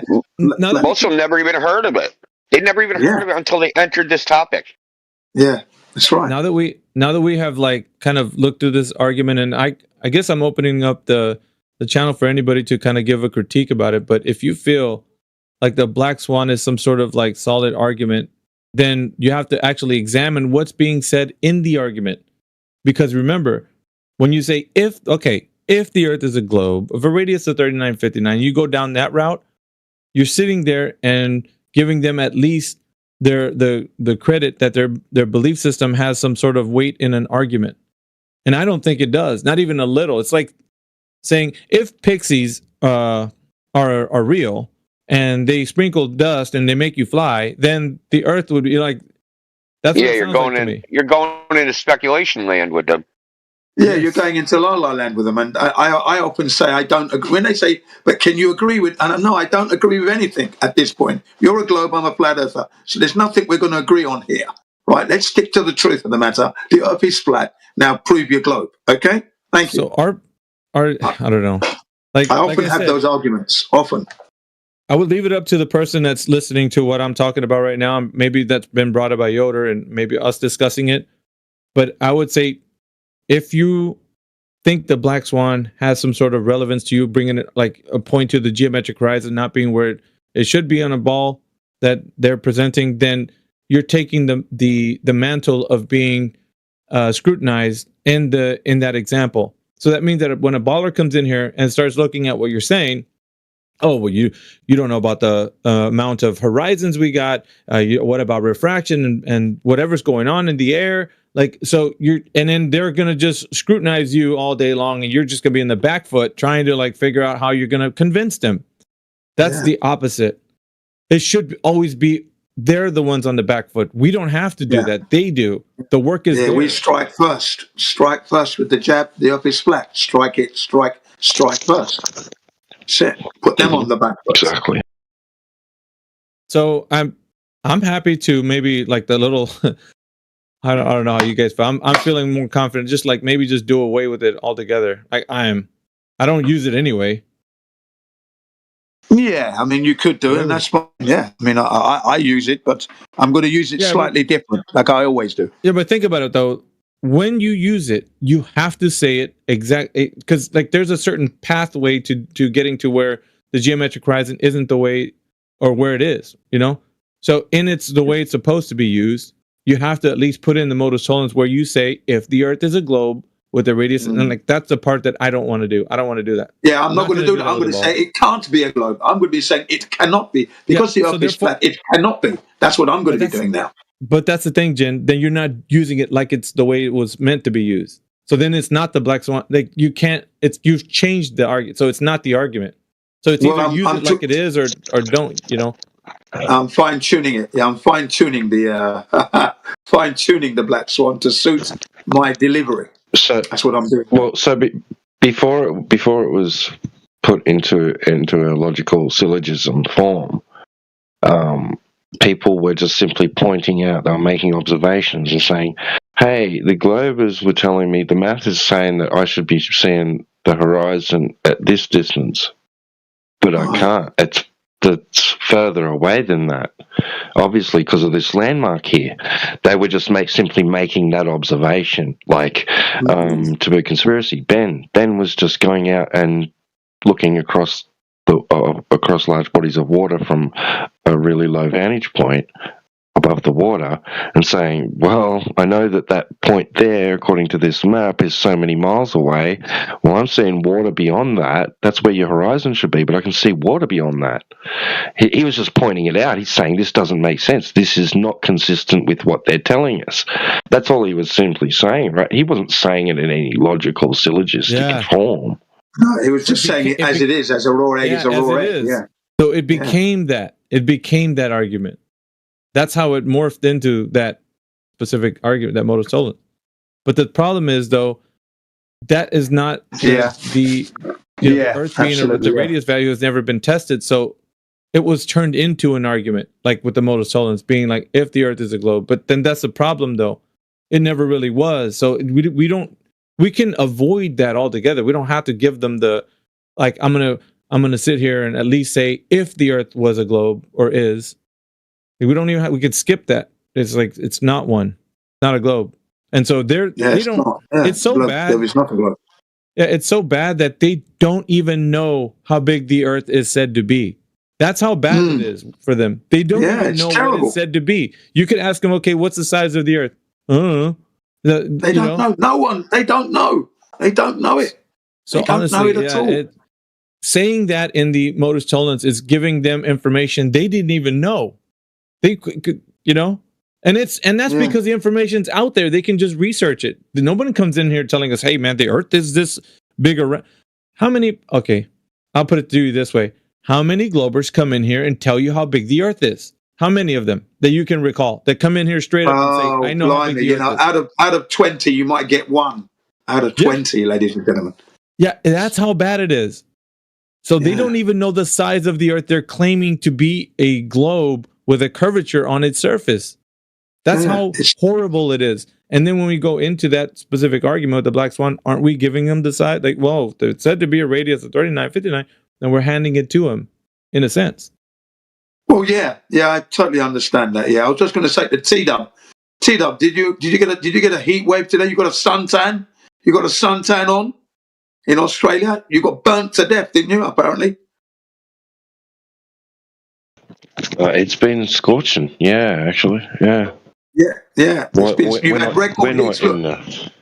Some areas, 44 degrees Celsius, 41 degrees Celsius in spring. Records these are, I'm mentioning, by the way. That's what I was saying last night. Like, so this time, like 24 hours ago, I was saying to people in here, it's like it's summer already. Yeah. Right. Like You've had records. It was nighttime. I was sitting outside in an outdoor room. It's a room and it's got glass, but I had the windows open, door open, and I had t-shirt and shorts on, and it was beautiful. There you are. In Japan here, we've had lowest temperatures for a very long time in October. Record lows, whilst you've had record highs.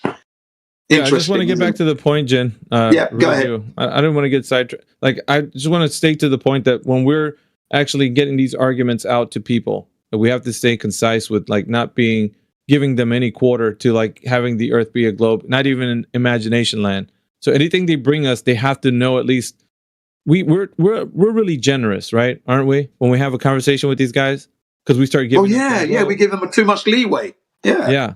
I think that the 2026 should be the year of no leeway. That's it. I love it. I love it. That's a commitment right there. Yeah. We're done with it. We're done. Yeah. There's no more giving them what the radius, value, none of that. Just hold them to everything. Because here's what's going to happen, right? You'll see it happening, is that people will start being so utterly, like, bewildered on how they don't know what they're supposed to know. And we'll have the information, of course. It's not that we're not going to be generous to, like, if they're saying it, that we're not going to engage them on it, but they have to know. Put them to the place where they have to know what they're talking about. If they don't, then it's obvious to them that they're in a belief system. If we can't make that obvious to them that they're in a belief system, they'll carry the information, like, because if you present it, right? Well, the Earth is 24,901 miles in circumference and all that. You're handing them information they didn't have in the first place. Yeah, absolutely. And it's fitting as well, because we've had a 10-year complete destruction of the globe, 10 years. So I think from 2026 now, we can go forward. We don't even have to accept the globe now. We don't accept no it. quarter. So there's no leeway.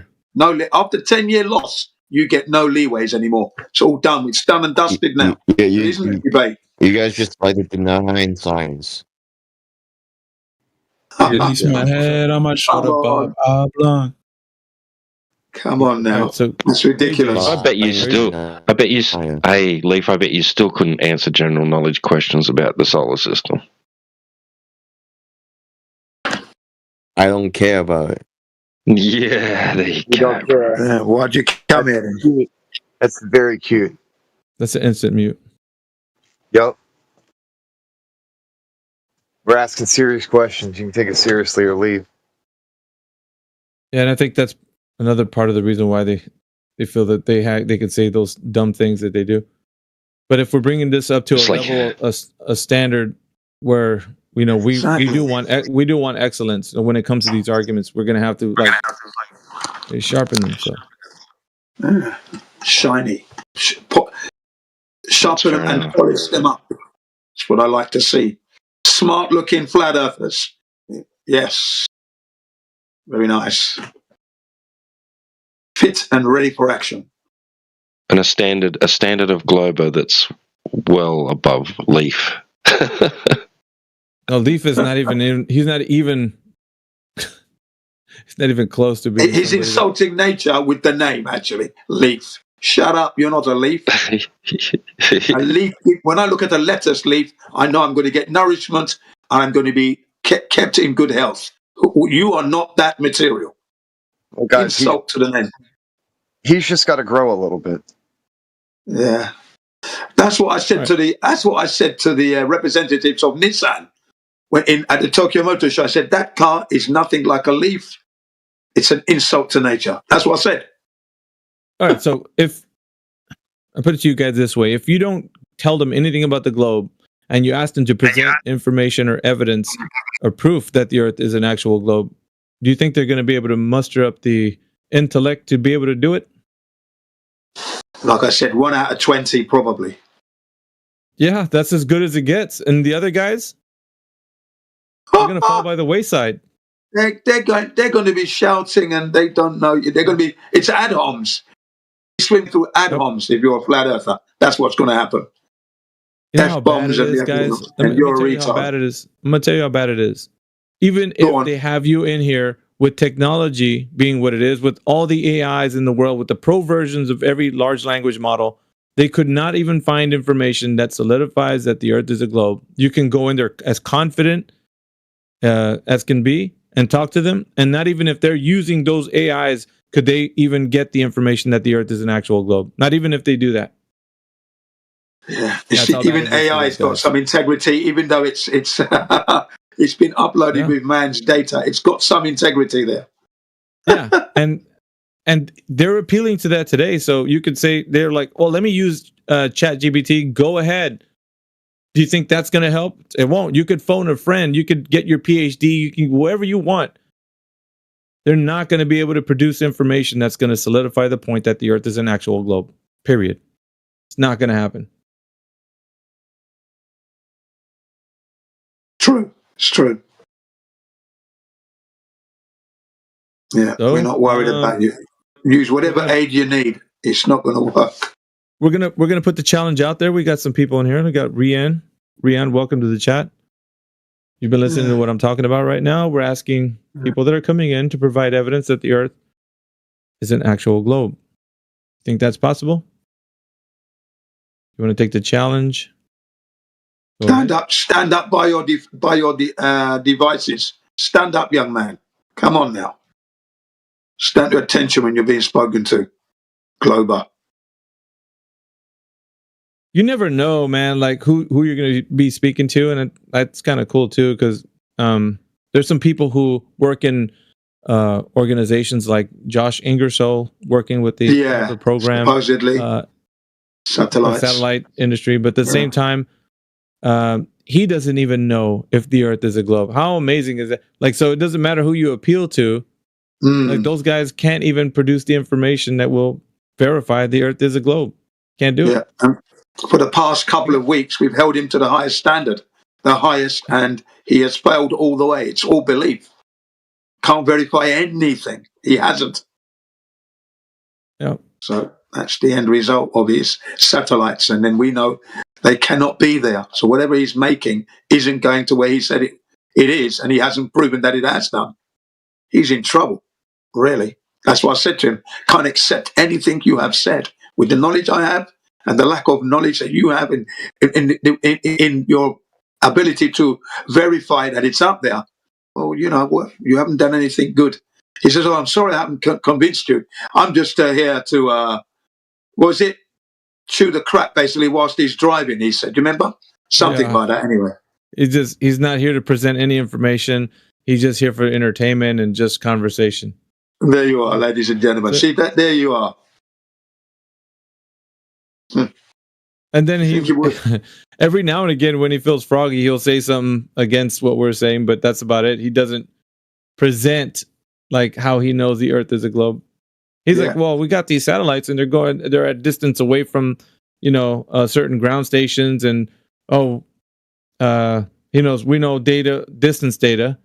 I was like, yeah, but it doesn't matter. How do you know the Earth is a curving surface under those satellites? You don't have that information. Yeah. They could some technology could be up there doing whatever it is, but you're not saying, and also where it is. You think of where it is, and you're imagining some sort of like paradigm in which the Earth is like a spinning ball Earth that's in a vacuum. So yeah, that's a lot. There's lots of leaps of logic that you have to get to where you're imagining that satellite is doing what it's doing in the place you think it's doing it in. Yeah, begging the question, fallacies all over the place because you haven't confirmed that the Earth is a globe from your. So that's why I keep saying to them, the fact that you haven't established the Earth is a globe, whatever you're building on top of that is on that false premise is null and void. Even you're null and void. You're null. I do the Stan Smith from the American Dad. You're null and void. You're null and void. You're null and void. Click, click, click. Love it. Null and void, everyone. So. If we revisit, like, because I don't know, Indio, if you're still here, your debate with that guy, I didn't catch the end of it, but which one? What was his? Roundhound. Roundhound. Oh God. What was his like? What was his coup de grace for what he brought forward to you? He didn't have hands. He didn't bring anything. He did. The moon, dude. That was it. Just that moon one. The moon, was it the height of the? Oh, he tried to bring up Canigou. So he tried to bring up Canigou, that one of the mountains should have been like 3 times bigger than it was in the picture. I mean, on a flat Earth. He didn't bring up anything for the goal. Well, based upon the image, right? So the mountain is like 1,000 meters. So 1,000 meters taller. And it's 40 kilometers further away from the camera, but the mountain that should be shorter looks taller than the one that should be shorter. It's further away. That was it. And I mean, did he give you some globe measurements, or did he? No, nothing like that. He drew horizontal lines in the photo. So then he said that wasn't a debate, man. Like, yeah, he said this mountain that should be look bigger than this one in the foreground, and it's not because it's over the curve of the Earth. Oh, okay. That was his argument. And then I told him there's mountains in the foreground that it's hard to make out. But we got off that pretty quickly. I told him that the further things away, the more they appear compressed. And then I posted some images, and then he just got off that. Well, because you have evidence of that, man. You showed us images like the other day. So yeah, that's one piece. I got more than that. I mean, that phenomenon does occur. Like, and I think, I don't know. There's no doubt it occurs because I got a video from astronomers, like with a solar filter filming the sun, and it just smushes into a line on the horizon. It's well known that this happens. It's not only anti-flat earthers on the internet think it doesn't. But that's like not Mez globe evidence. That's not evidence for. Yeah, I know. I know that. So Mez comes in last night and says he starts going over Jesse's 73-mile theodolite thing. Oh my God, dude! I hate that. Yeah. And he goes, the flat Earth prediction. I said, oh, which flat earther made that prediction? Well, that's what the flat Earth says. Like, bro, no flat earther made this. This is your prediction. And then he's like, we were making that prediction? Yeah, like, because I was, that we were making a prediction that the mountain should be, this high, and as opposed to some other thing that Jesse says it is. And I said, well, so how come when we make an observation of the globe, you say you didn't account for refraction? I said, did you account for refraction? He goes, you don't believe in refraction. Well, even if that was true, right? Even if it was true that I didn't, shouldn't he be making the flat Earth prediction based upon what he believes to be true? Yep. Why would he make it based upon what I believe to be true? Right? If you're a globe earther and you think refraction exists and does all sorts of stuff, then shouldn't you be including that in whatever calculation you make? So anyway, he just started, he just started shucking and jiving, and I just muted him. You know, Mez. Mez is here just to try and get one W on some point, any point. And it goes to show you after, I don't know, 2 years, he's still just trying to get one. It's crazy, dude. And it's just it goes. You make a prediction, it's supposed to be, okay, what's the what is, I go, what's the goal prediction? Okay, the goal prediction is X. And I use, whatever in the physical and natural world I need to use to make an accurate prediction of what should be observed in nature. Okay? I don't say, well, the Glober said, there's refraction on the curve of the Earth, so I should use that. I'm going to use whatever is appropriate to use. Not based upon what they said, but based upon what the literature says, right? What it says in academia. I don't rely on them. It's just funny. There's only refraction on the globe. There's none on the flat Earth. Despite the fact we can demonstrate this compression over and over again. Now, here's the weird part we were talking about last night that I haven't really got my mind around yet on how this would actually play out in observation. So when you're looking horizontally, right, you're looking across the thickest part of the air. But once that line of sight is past the horizon, because the globe is curving down and away, the air should be getting thinner. Right? Yeah. Because you're looking in the sky, right? 100 miles away, you're looking at eye level, right? That's a mile in the air. Oh, I see your argument. I see it forming anyway. I see what you're saying. I just haven't formulated how that would actually look in reality. You know what I mean? So basically, it would get thicker going to the horizon. Even then, it shouldn't be like. Are you still going to go in accordance to the 8-inch per mile squared parabola configuration? Yeah, you can use that if you want. All I'm just saying is like eye level, right? The drop from eye level. If my eye level extends out to infinity, right? The Earth is going to curve away. 100 miles away, it's dropped down, 6,000 feet, right? 6,066 feet. So I'm looking at a spot. If I have an airplane at eye level flying at a mile high, it should be at eye level, 100 miles away, right? So so the air is getting thinner the further after the horizon, right? Yeah. Thinner and thinner and thinner because I'm looking higher and higher in altitude. Yeah, but then I kind of hear a Glober responding to that, saying that you're taking also the distance from the surface to the highest point where you could say the atmosphere really affects the viewer, which they would probably extend out to probably the stratosphere.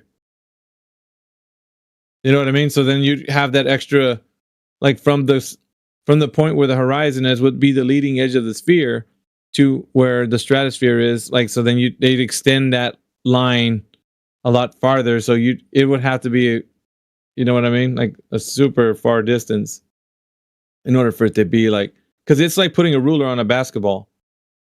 And yeah. But my only point is the air's getting thinner, but the brightness of say you have an object, right? Mm-hmm. The opacity of the air, right? How far you can see is not affected by that getting thinner when it should.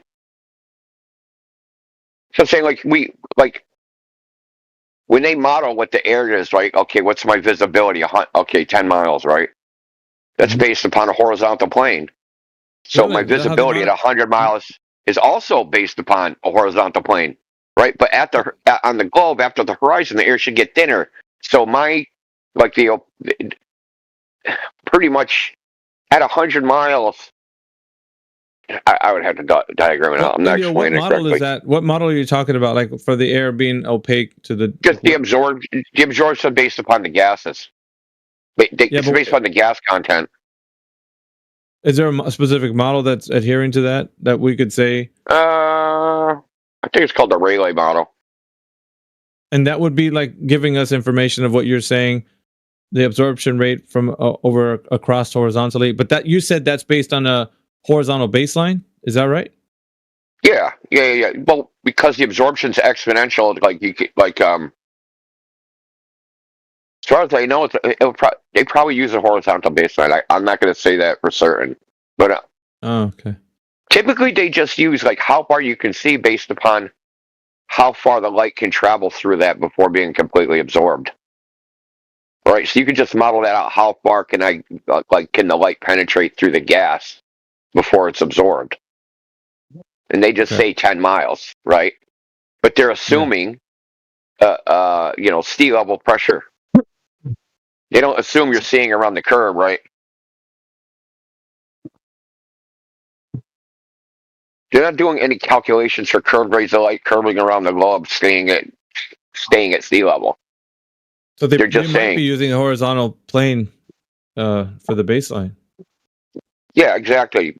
But on the globe, once you get to the horizon, in that straight line of sight, the air gets thinner. So whatever that is, it shouldn't match what we see in reality. So we should be able to take like a lighthouse or something even. That is a lighthouses should be seen from further away than they say they are because the air is getting thinner. Up in the sky, yeah. They're gradient curves as well. You're right. But hold on, like the gradient's curving down in a way. Is the beam of that lighthouse like because it's spread out? So is it like, you know what I mean? Like but the brightness. Well, you'd be measuring like the brightness. It should get dimmer. Okay. You have to do it at several distances, right? You couldn't just like, hey, take a look at it. I mean, maybe you could.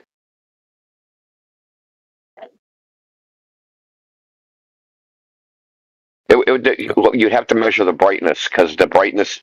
What I'm saying is, the brightness falls off faster than what the globe would predict of some object. Meaning things get dimmer faster than they're supposed to. Fuck. I got to dip for a little bit. Be right back. Yeah, okay. T-Dub knows what I'm talking. Understands what I'm talking about. I just draw a diagram or something. I'm all right. I looked at my temperature gauge. I was like 31. Like it was definitely better down in the south here.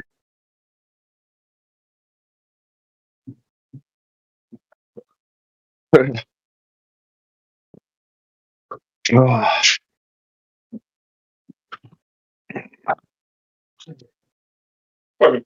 here. Yeah, I was just thinking back. I was like, I don't think this area was really that bad. Do we want to like? What's up, Democause? Maybe set up a potential break to put on for that concrete area over here or something in case we run low. Hey, you're hot, Mike, bro. I don't know.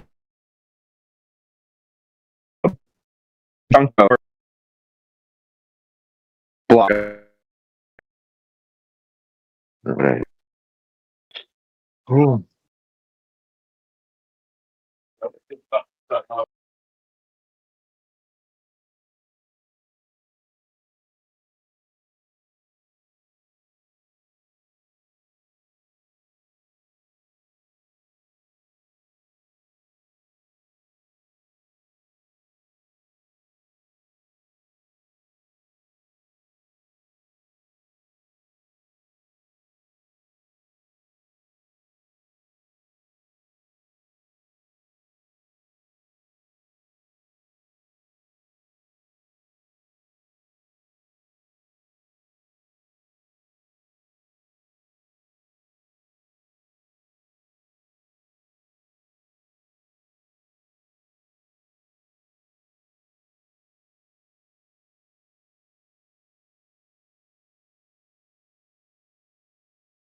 Yeah. Well, actually, your visibility is like basically off a standard of your humidity and temperatures and all that, and the pressures, and how well you can see an object of significant size on the horizon against the backdrop of the sky, or a significantly bright light against the backdrop of the night sky. It's on the horizon. Rayleigh Criterion's got like imagery where he's like, where is he? It's not the Chicago skyline. It's not that lake. It's a different one he's at, but he's like looking across this lake, like, and he can see the skyline. 10 minutes later, he's looking at the same place, and he can't see it. It's gone. It just looks like sky. So yeah. I don't know if that relates to what you're talking about, India, but yeah. It's interesting. Yeah, the air should just get thinner, right? So, like, it should barely get, like, whatever the brightness it is at the horizon, it shouldn't get dimmer. Because I'm thinking, like, when you go on top of a mountain range, right, and you look, and then the mountains kind of get bluer and bluer and bluer with distance, right? And they get more opaque, and they get less clear. Like, tonight it's bright. You know what I mean? It's kind of all kind of like blurred together. Right. Yeah. Yeah, I'm just saying is that brightness shouldn't fall off as fast as it does because the Earth's supposed to be curving down and you're looking at thinner air. Through thinner air. Right.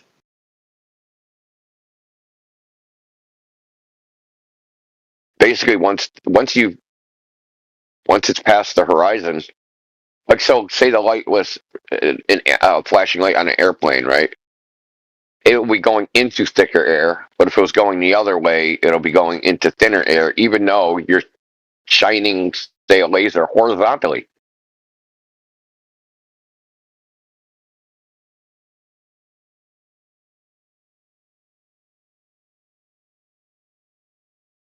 It should definitely be noticeable. I have no doubt.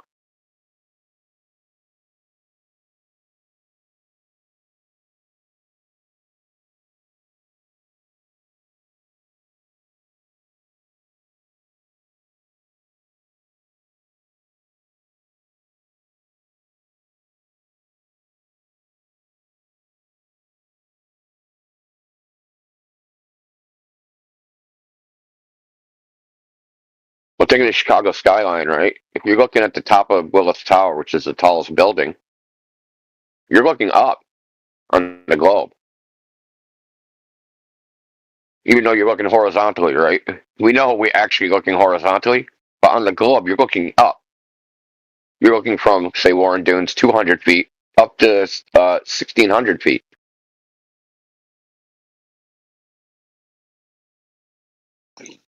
Yeah. How does that work?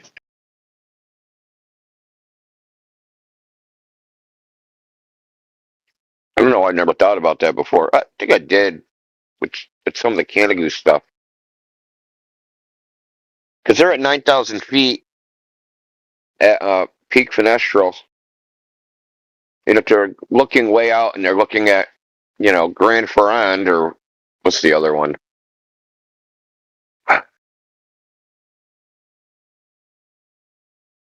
Bar Des Acriens, or whatever it is.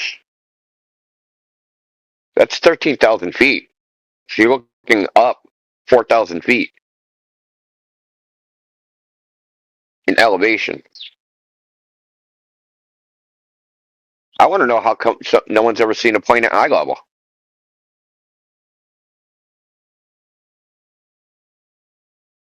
Right? Shouldn't we see a plane like right on the horizon? If it's like, let's say it's flying at 10,000 feet, right? Like 120 miles away would be at eye level.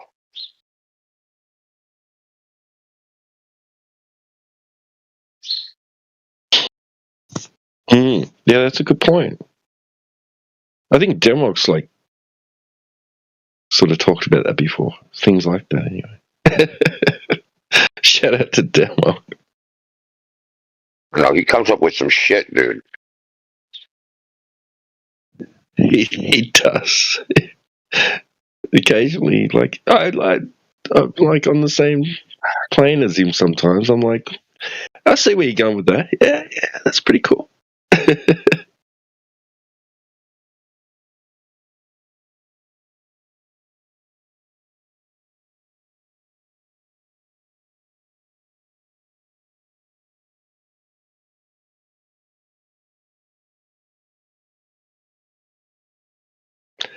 Well, should you can't because you like it should be at eye level, and you kind of should be seeing its underside a little bit, right? As well, should be angled.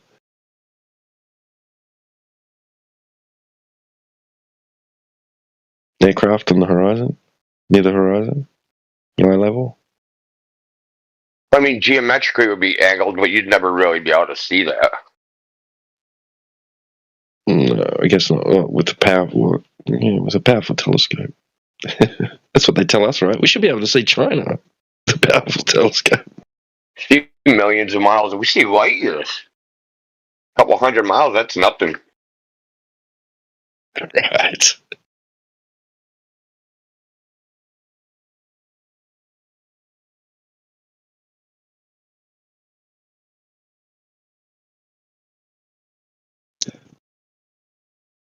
Lautrec is not in here. So I can't respond to him in the voice chat. Oh, there he is. No, I just posted that because I saved that from Indio's debate on X. I meant to save those other ones too, and I didn't. Forgot. I'll probably go back and find it. Dude's been trying to salvage his reputation in my timeline for 2 days now. All right, yeah. Yeah.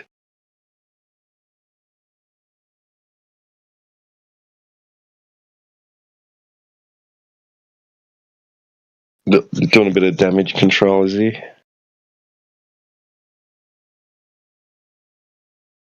Yeah, but he's doing about as good as he did in a debate, so.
Welcome.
Welcome.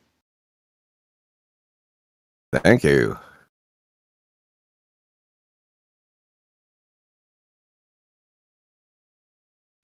Hope all is well, man. All is well. How's everything going with you? Go ahead. What's up, Dave?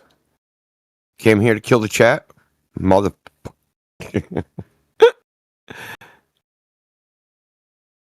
Or did doing my daily check-in to see if anybody's got anything for the globe, which I know they don't. Go ahead, Indigo. Yeah. Well, we have to give them time to answer, right?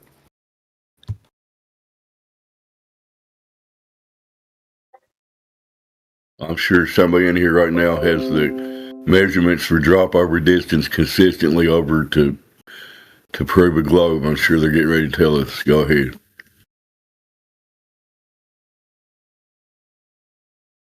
Did anybody else get a DM from a guy named 24/7 Science? His name is Star 0154949. He's in this server, but he created his own server called Real Science. I'm gonna go there. Sounds like Rob Utah. Yep. I was just thinking that sounds familiar. Yeah, that sounds promising. He's got real science, man. This could be something. Wow.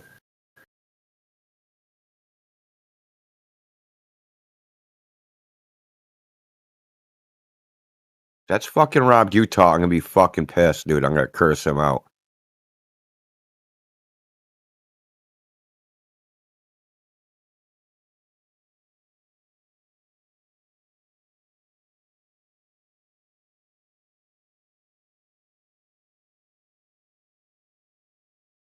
For wasting my fucking time.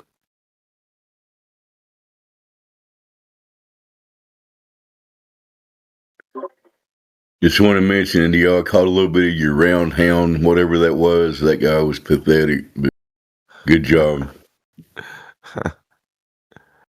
He was shell-shocked.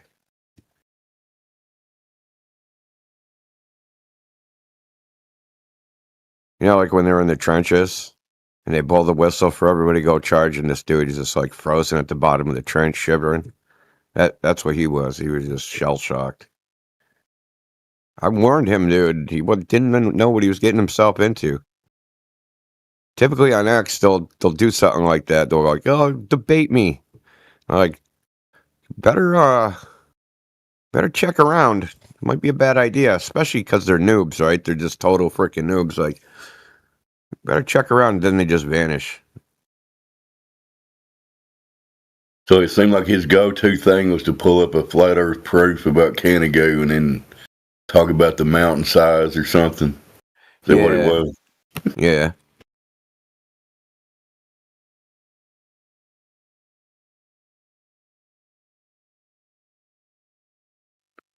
Like, here's a mountain that's 300 miles away that we shouldn't be able to see, but this one here is a little smaller or something. Something like that, right?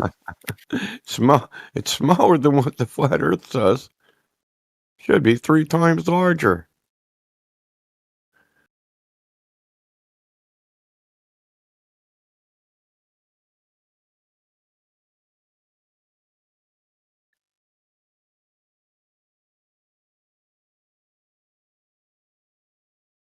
I mean, where do they get these elevations from anyway? Zooming a globe and measuring from a curved sea level? No. I mean, did they go up with an altimeter? Wouldn't that be the correct way to measure the height of a mountain? That's agnostic, right?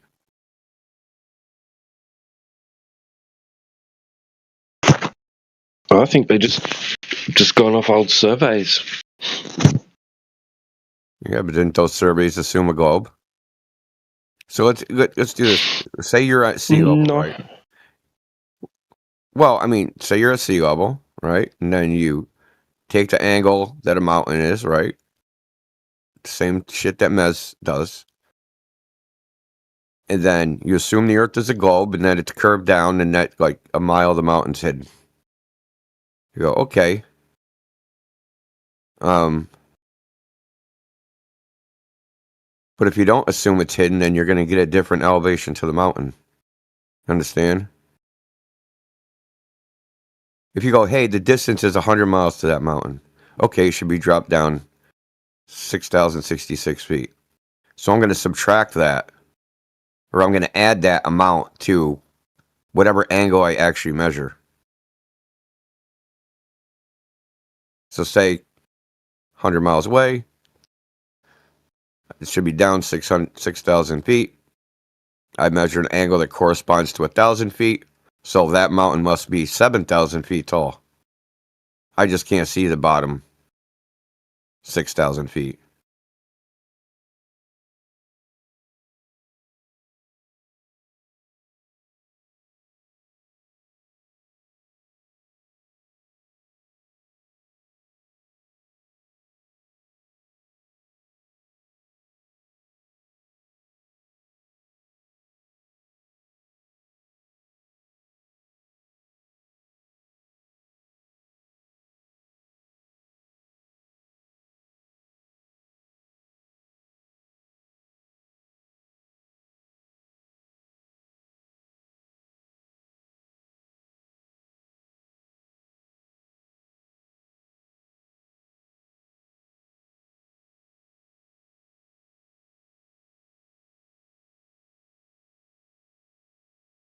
What do they actually do, though?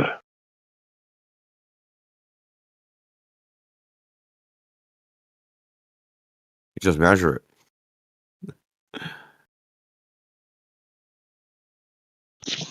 I think the way they measured the heights of mountains in America is that they would just went peak to peak to peak.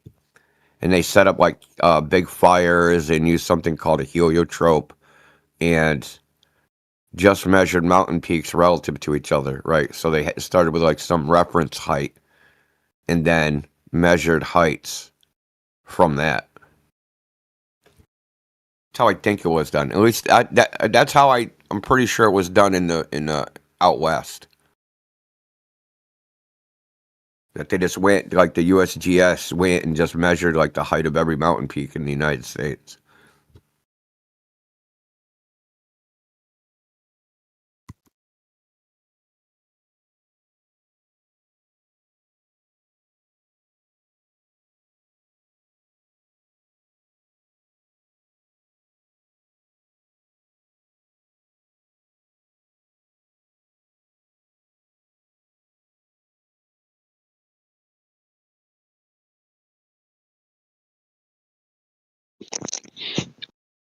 Yeah, I think you might be right.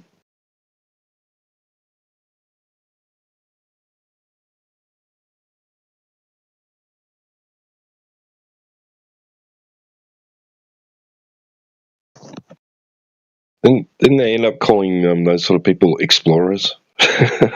Yeah, I think my understanding is that every mountain peak ended up getting a geodetic survey marker on the top of it. It's like a fucking, I don't know if you have them there. You basically a big freaking medallion that they hammer into the fucking some rock or something. It's like a big circle, but it's got like a spike, and they fucking pound it into the ground with a coordinate.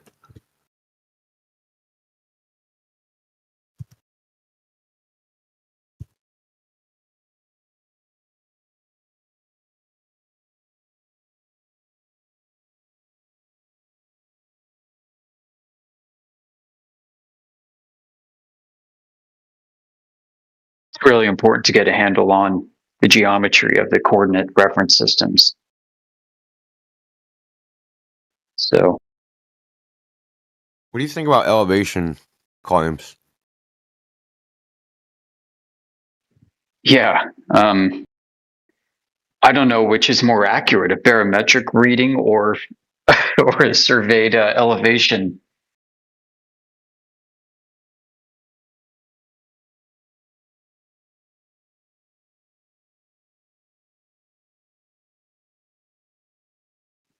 I kind of think that they could potentially use radio like DGPS to get accuracy that way,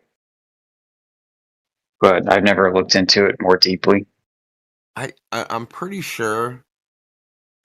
I think what I just said was incorrect. I think they used the surveying of mountain peaks to get a triangulation network, but they didn't use that to measure elevations. They used that for simply the horizontal. And that to get to the top of the mountain in the first place, they did leapfrog trigonometric heighting. Right, establishing horizontal planes at every elevation. Yeah. Right, kind of like Panama Canal locks. Yeah, just making it basically a giant staircase.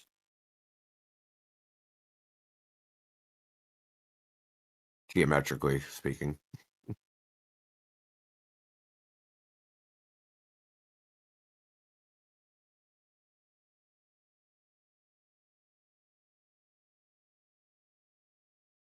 Something I was thinking about too is, the presumption of spherical geometry for the floor. And I was having this discussion with Mez a couple days ago. What I'm about to say would apply to terrain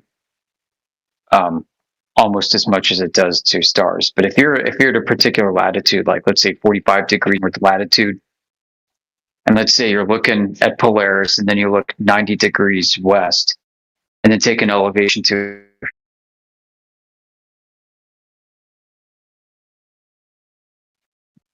you're not looking at a star whose GB is at your same latitude at all.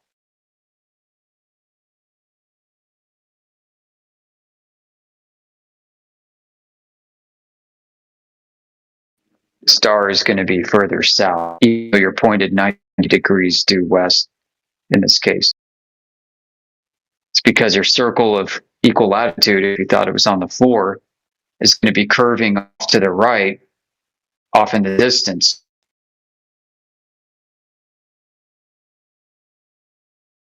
So your star is going to be somewhere due south, southwest of your location. And this also doesn't mean that the star is going to be doing a 15-degree angular displacement, your field of view at all either. It's like I don't think that a lot of people we talk to on both sides appreciate just how freaking difficult and complicated this can get.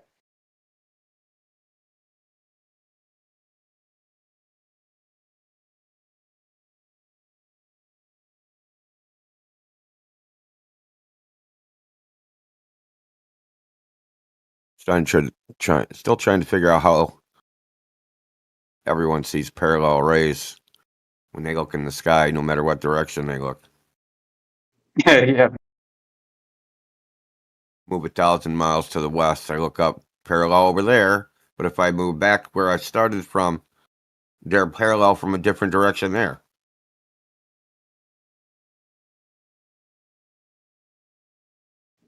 Right. I mean, the claim is that they're parallel, except when they enter your eye, then they're not.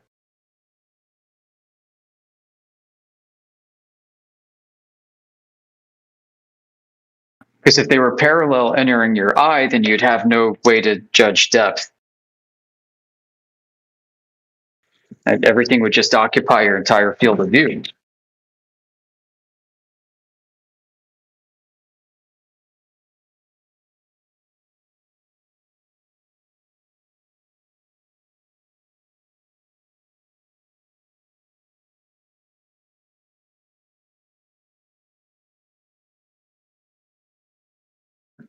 There's so much about this where they have to like basically divorce how you see from how the world is perceived. They have to destroy perspective everywhere. Destroying it with the curvature, replacing perspective, destroying it with parallel rays, destroying perspective. And yet they need you to have perspective at the same time as they destroy it in order to make their claims work.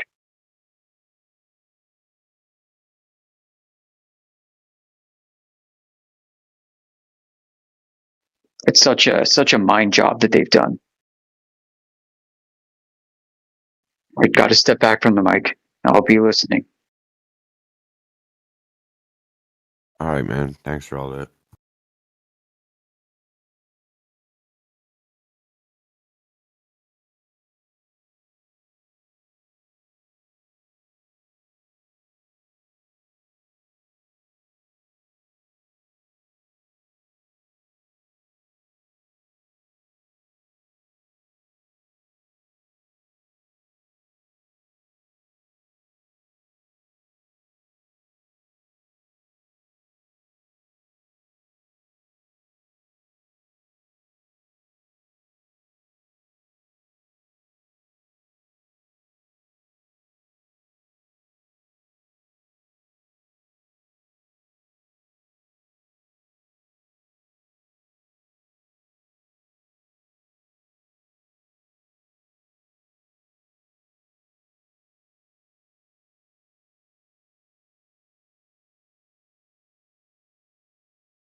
A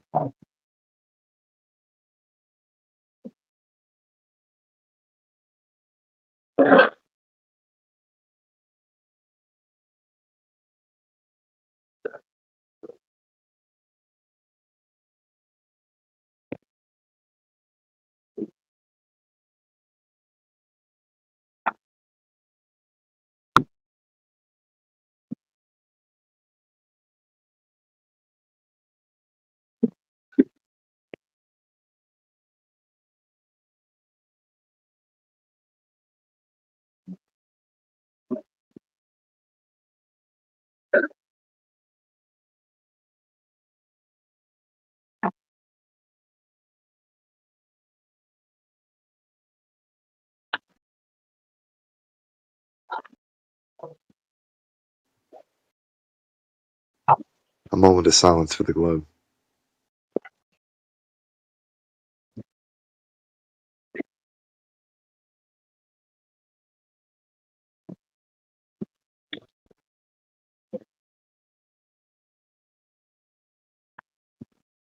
Yeah, it was Robert Utah. I got duped.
I'll just kind of turn this way.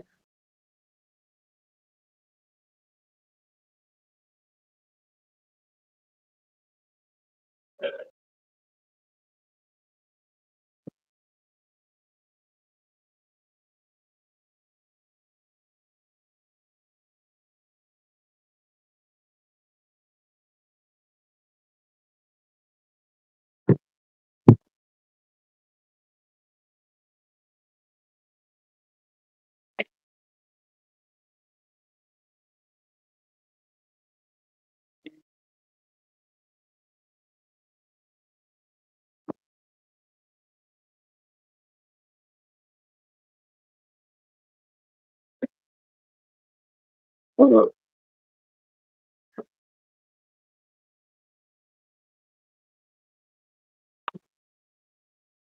right, guys, let's go. Empirical globe evidence. Who's got it? Go ahead. Well, I just watched a video. It's titled "Physicists Find Artificial Objects Around Earth Before We Had Satellites."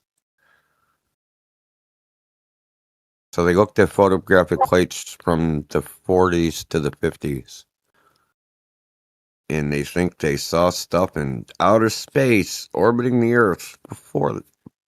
This is a peer-reviewed published paper. This isn't fucking some crackpot on X. Sounds great. Doesn't sound empirical though, Indigo. I'm just saying. Yeah, I'm gonna pour kind of up to there, like, and then finish this off a little more, and then go over there. Oh yeah, I'm gonna probably do this whole bit.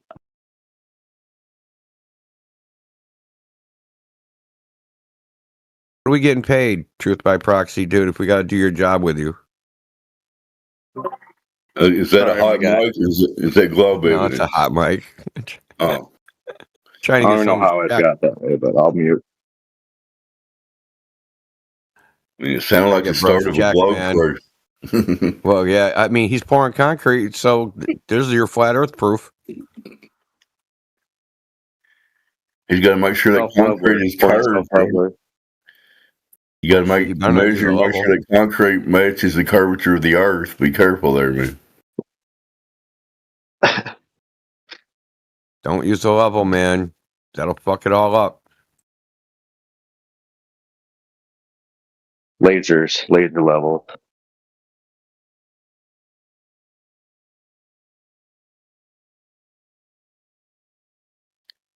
Just imagine if it really was a globe, we'd have massive structures of concrete with curving concrete all over the world, wouldn't we? Be cool.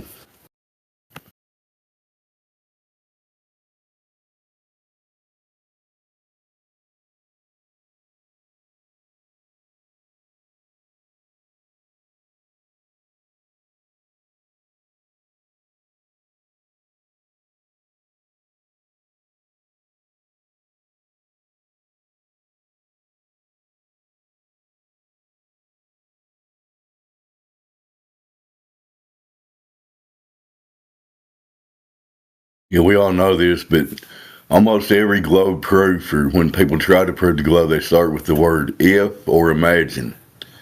That's usually not a good start when you're trying to do something empirical. Just saying.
My job.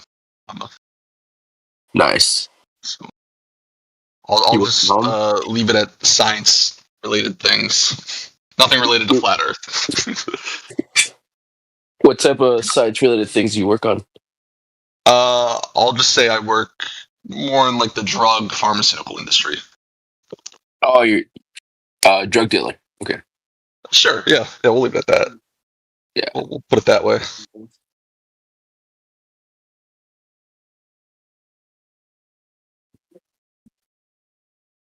You take business trips to Colombia and then you come back and all that? Yeah, I just stuff it up my butt, whatever I bring there. Yeah, I just keister it. Yep. All the way around the globe. Around the globe? Are you you're a glober? I am. Oh yeah. Why do you think the Earth is a globe? Let's hear it. Why do I just think that there's just so much information out there that would be hard to hide it. I think there's a lot of compelling evidence too.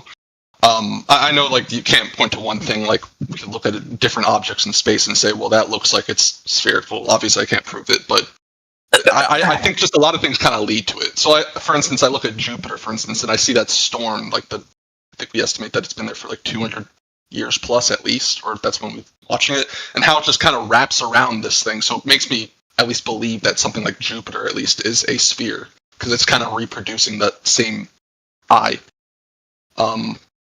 I think things like the lunar eclipse, the solar eclipse kind of support my view on it too. Obviously, it doesn't prove it just because it's just because there's like a curving shadow being casted onto the moon. It doesn't prove that it's the sun being casted onto the Earth, but it kind of helps my idea as well. It's a lot of it is just stuff like that. I don't have one solid proof to prove it all, but just little nuggets of info. So that's where I'm at. I'm open to being proven wrong, but I'm pretty solidly a glober. I mean, believe me, like I don't trust the government either. Like I know that there's a lot of shit they lie about. I believe in a lot of, well, I think there's a lot of credibility to a lot of other conspiracy theories, but flat Earth is not one of them for me. It sounds like you're a flat earther. I'm not. No. Oh, nice.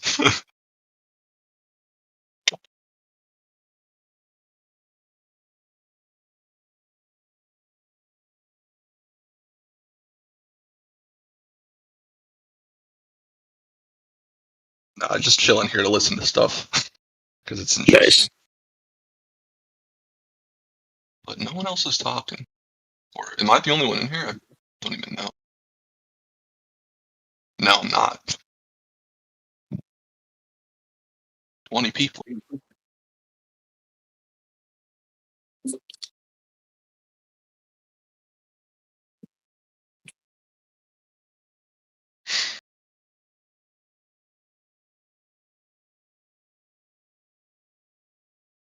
pretty dead right now. Yeah, I'm surprised no one else is talking. I've been. It's probably because it's like 11 people are working and stuff. So I guess, yeah. Yeah, that's probably why. Well, why don't you just produce some globe evidence, J-Dog, and get the conversation? I was kind of talking about stuff before. I've been in here a million times. I'm down to have a conversation, but I don't have anything that I think will convince anyone here. The only thing you need is some evidence of curvature, some evidence of the globe. That shit hard to bring up. I know, and then people will bring up like one example and say, well, one example doesn't prove anything. Like people will say Jupiter, which is what I kind of brought up. I agree. Like one thing doesn't prove the Earth is curvature. Has curvature. Jupiter. That proves that the Earth is a globe. How so? You're literally proving what I just said. I said obviously I'm not going to come in here and say that this one thing proves it. So that's why I said that Jupiter is just one more thing that kind of adds to it. You know, okay. So it's the eye of the storm specifically. The other thing is too, like most people don't really know what the true definition of curvature is. Like I asked most flat earthers, they tell me it's just distance over drop or drop over distance or whatever, which isn't true.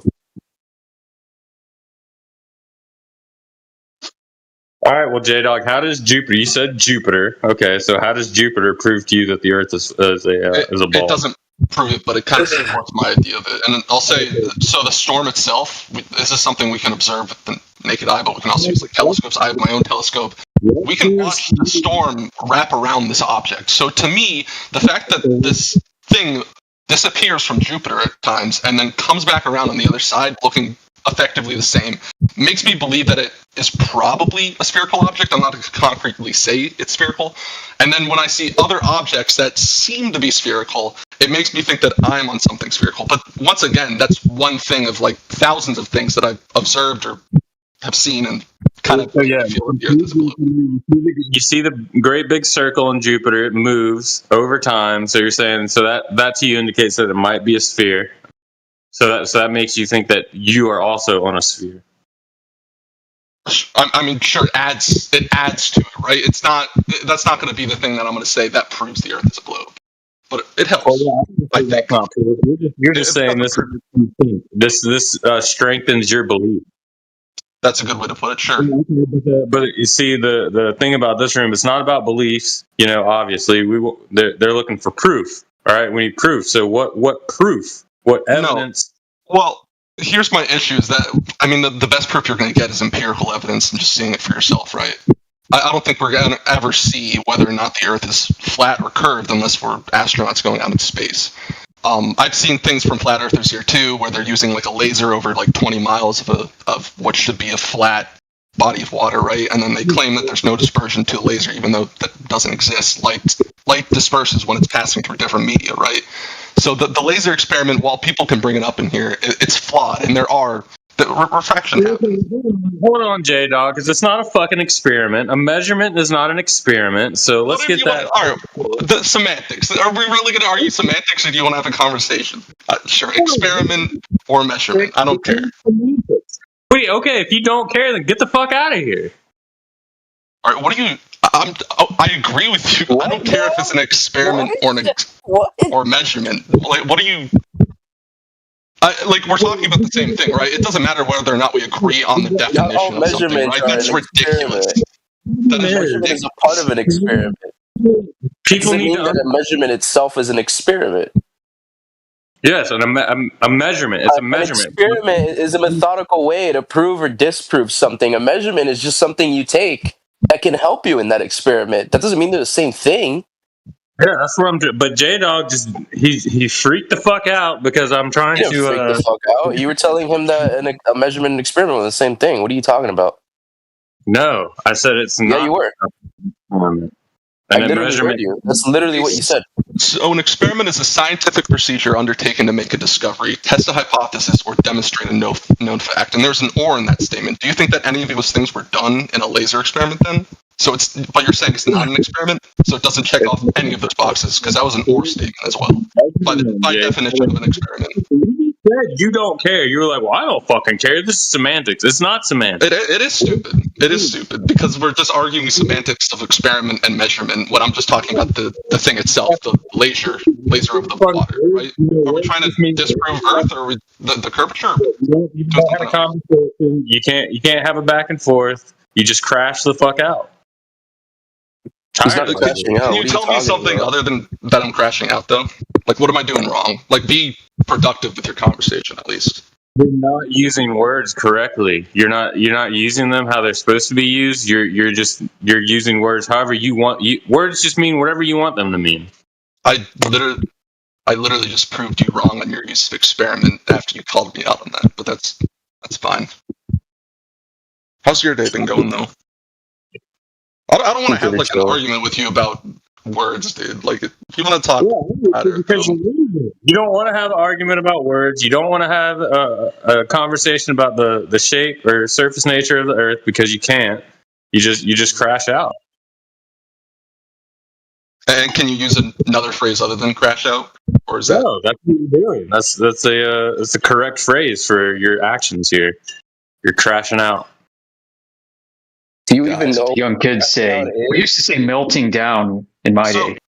I'm just curious, like, do the other flat earthers feel that, like, they don't want to converse? Like, I'm down to have a conversation, but if this guy wants to say that I'm crashing out, then I'm good. chilling. Okay, yeah. Move on. See if somebody else wants to interact with you. That's fine.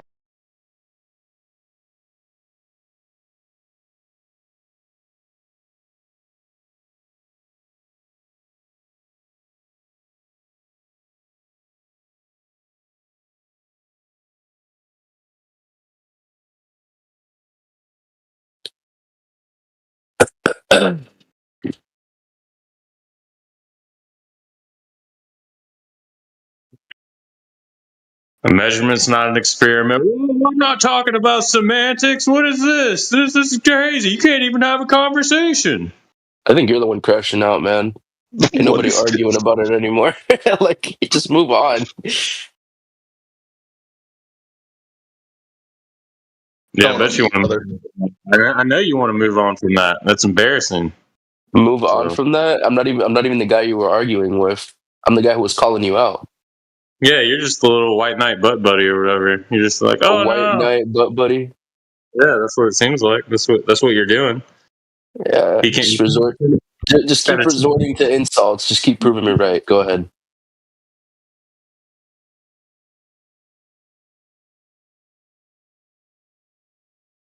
Yeah, nothing to say now.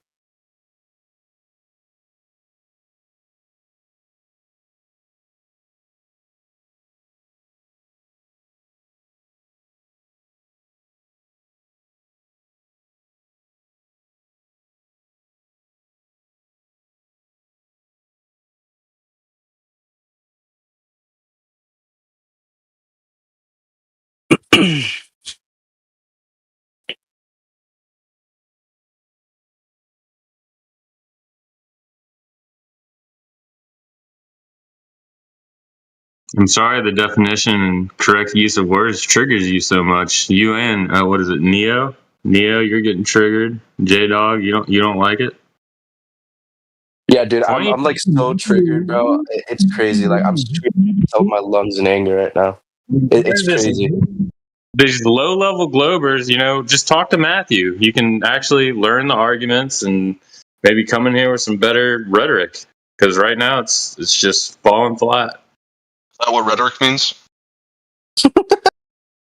Oh my God, you can't be real. You cannot be real, dude. You got to be trolling.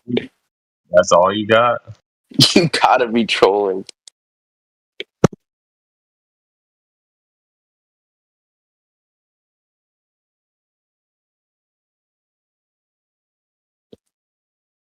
I mean, I asked for your best evidence, your globe proof, and all you can say is Jupiter. That's what you got. Well, I'm just gonna bring up I Jupiter. didn't say that. What are you talking about? What the fuck are you talking about? Great spot on Jupiter. So this is. You're confusing me for the other guy. What? Are you schizo? Protect hate speech. I would suggest you just mute your mic again, brother. Like seriously, dude? You're just like coming up with an argument that I didn't even make. Well, I just consider you and J Dog the same person at this point. You consider us the same? Yeah, you're trolling. Yeah, I'm muting you. Yeah, I'm not gonna listen to this.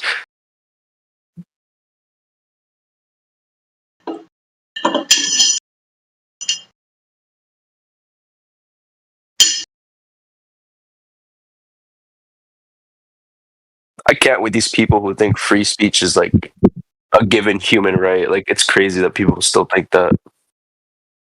What? I'm trying to understand this guy because free speech is a given human right. What are you talking about? It's like I think there should be like some forms of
as it shines over a greater distance, the laser itself will expand from being like this small like focus point to like actually expanding like a great distance across the air, if you will, and no longer be observed as like this single little dot.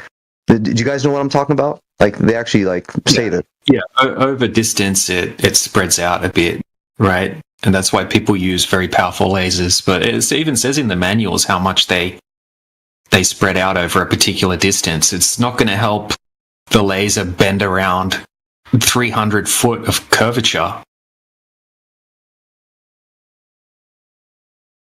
So when you get to the back end of the laser, and at the front end it's say an inch wide, and at the back end it's 9 foot wide, you measure across 9 foot and go, I wonder what half of 9 foot is. And you find the center of that, and that's the center of your laser. Yep. That's it. Okay, so is there... Do you guys remember the term? I remember them bringing up this term, the specific for this. But I mean, is there depending on like the strength of the laser or whatever it is, like whatever specifications, is there actually a limit to how wide like the laser can actually expand so that it's like observable over a long distance? There's actually a device they put on the end of the laser, was a collimator, to help refocus the beam to stop that spreading. You can't stop it, but to allow that to stay more focused over a longer range. It's basically just lenses to realign the laser. That's all. Yeah, I mean, if you've got the laser, like it's going to diverge, right? The beam's going to diverge over distance a little bit. It really varies depending on which model of laser you're using and a whole bunch of different factors, but I mean, if there should be 300 foot of obstruction between point A and point B, right? It doesn't matter just because the beam diverges. It doesn't mean that you should still be able to see the beam over like a 25-story building.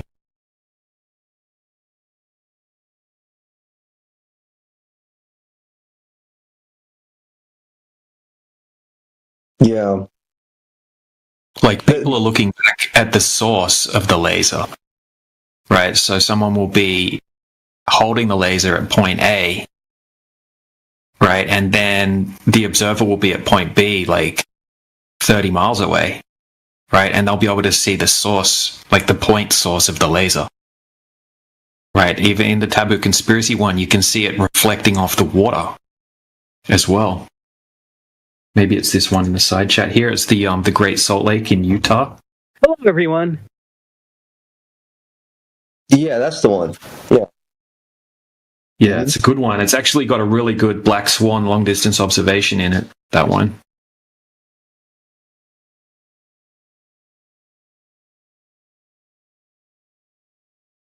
Who said hello?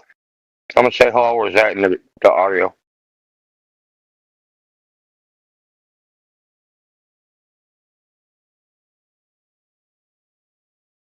Speak now, or hold your peace. Yeah, it was Taboo Conspiracy.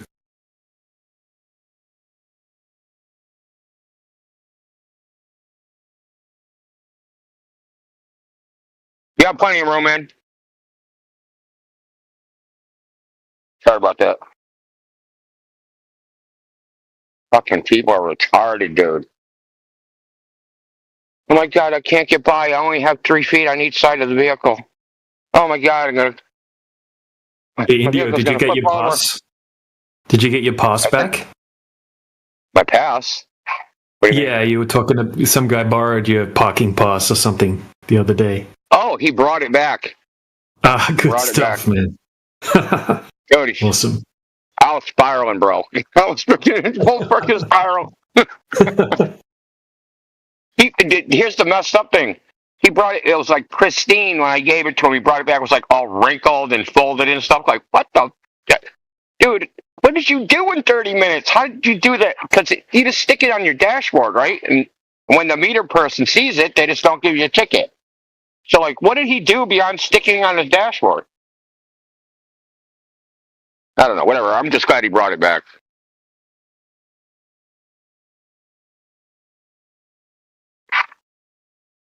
Yeah, so, did you have something else to say? I was just playing audio. Nope. It's a good clip, man. Yeah, this is the kind of globe earther that we imagine all of them should be like. If he is a globe earther, I don't remember. I think he was on the fence, seems to me. He knew the flat earth arguments, he knew the globe earth arguments, so seems like he's been in the top. I don't remember exactly who the guy was. I mean, I could go back and find out. I still got the original video somewhere. But I clipped this out. I put it on the podcast. Good stuff. That's why I don't know why freaking QE even did that shit on you, man. That's fucked up, bro. Dude, you could line up with 100 Globers and ask them, who'd you earn more from, DJ or QE? And they'd say you 100,000 times over. So. I was a bit shocked when he did that. I think it was more. He was yell else. at them more, DJ. Yeah, just be mean to them. You just said do more gotchas. What's wrong with you? Yep. Make them feel bad. That's the point. Make Globers feel bad. Shame them into flat Earth the same way we get shamed into the globe. Yeah, I'll make them never ever want to come to a flat Earth platform ever again.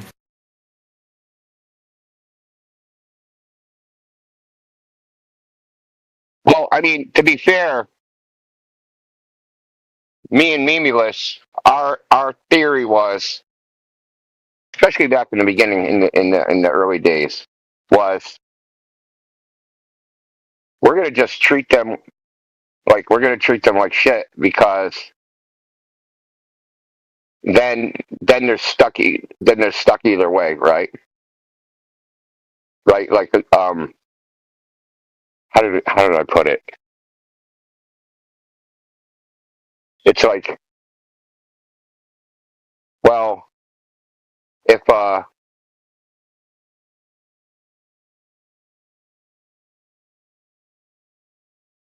I can't even remember, man. I'm going to see now. We used to do it so that so that there's no way out, right? Like either way, like if they believe in a flat Earth, they're going to get abused, and they come in here, if they believe in a globe, they're also going to get abused. So you're going to get abused. Well, you give them the option, like you're going to be abused no matter what. So globe or flat Earth. So you might as well just listen to the information. You know what I mean? Because a lot of back then, people were afraid of abuse, so they didn't want to consider the information, right? They'd come in when there'd be a couple of them, right? And so they don't want to look bad in front of their buddies, right? You're not taking that flat Earth stuff seriously, right? They're going to get shamed by their buddies.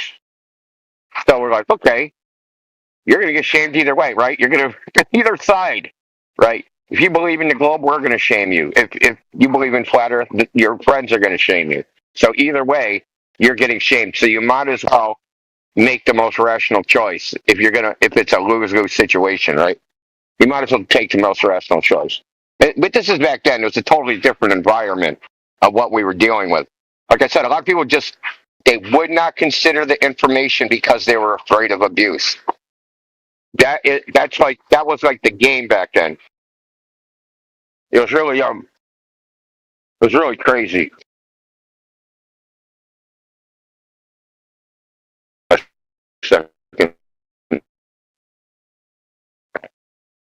So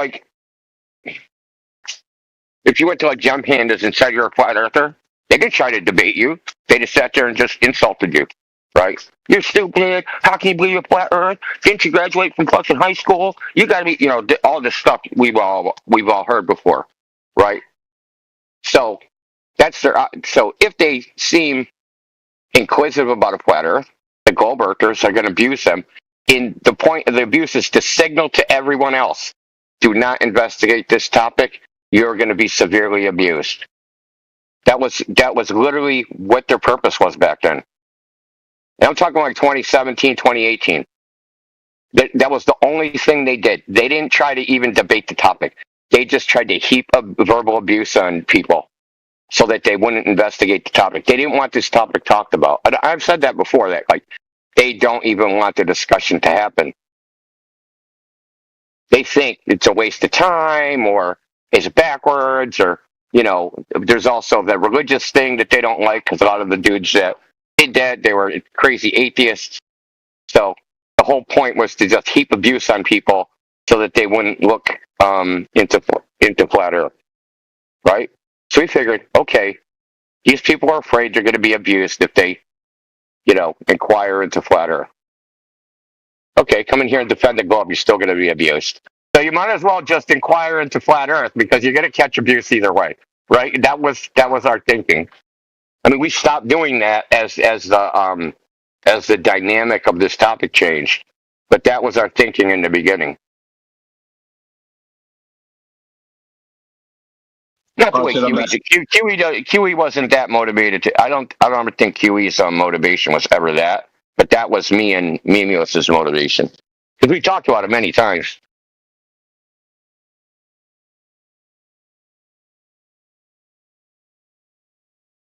I'm way more forgiving now and patient.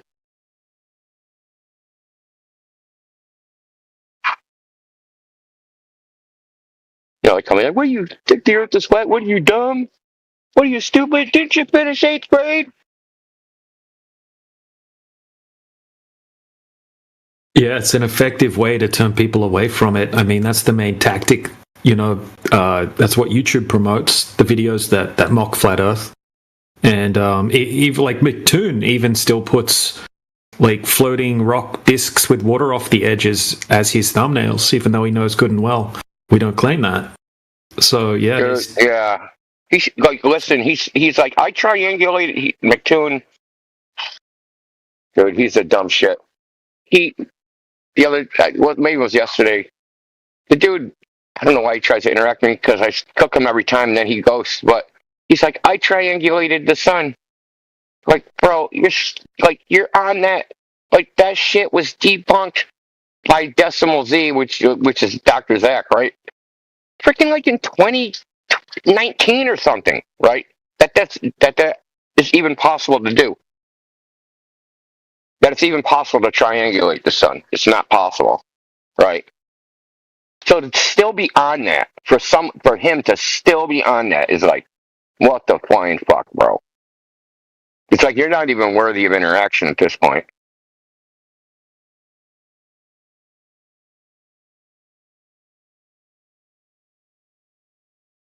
Because they say within the globe model they can't triangulate the sun using the sun, right? They can't just like, no, they can't do it, right?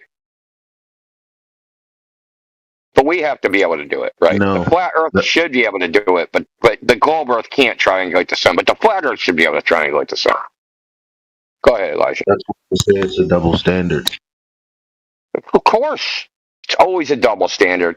It's always a snake eating its own tail. It's always contradiction. It's endless nonsense. That's why they have gimmicks and tactics and rhetoric and you know, where's your working model? Which is just, I call it it's philosophically vapid, right?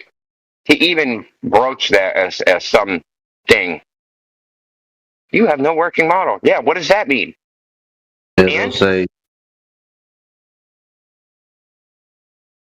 you know what I mean? And I have no working model. And I have no working model on my freaking kitchen table. Doesn't mean it's not there. When I go to put food on it, it just fucking falls to the floor because I don't have a model on my table. but listen to how ridiculous it is. On a flat Earth, you can't put 3 individuals, 3 locations, and triangulate the position of the sun. It just take out the words flat or globe. You can't, with the surface of the Earth, the one we live on, triangulate the distance to the sun. That doesn't have anything to do with It just has to do with the surface that we live on. So what's the surface? Oh, it's flat. We measured it out.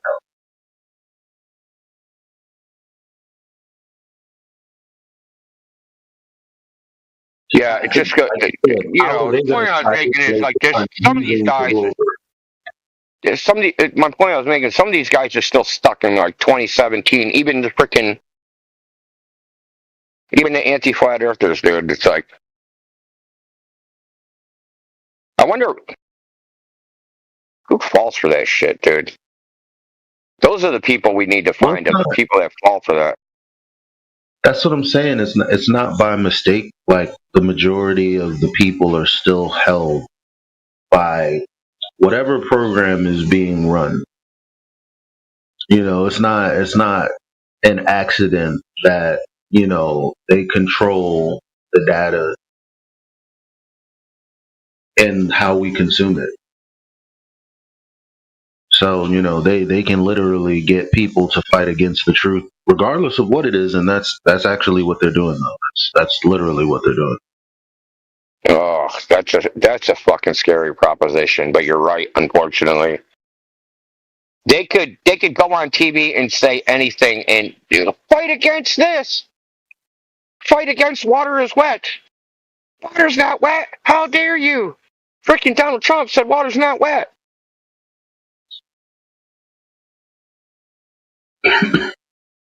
They would. Well,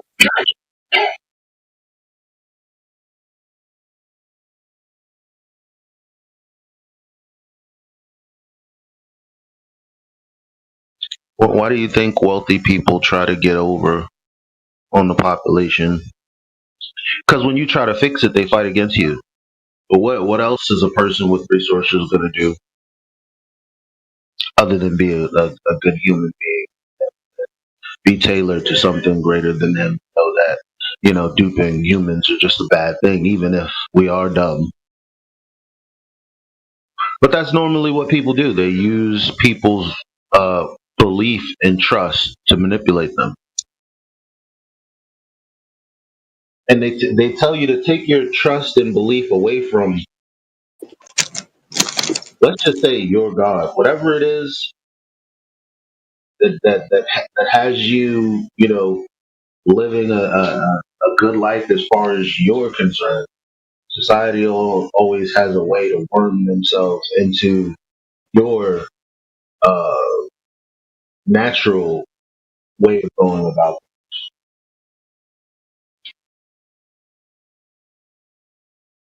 Sometimes it's so severe they'll just call you Dunning-Kruger, schizophrenic, all types of things that they can't validate.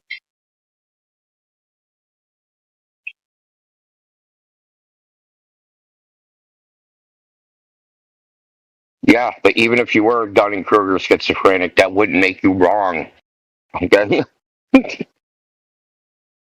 Exactly. Like, to argue that someone is wrong because of any of those things is wrong in itself. But you're wrong because you're a crackpot. No, that's not valid.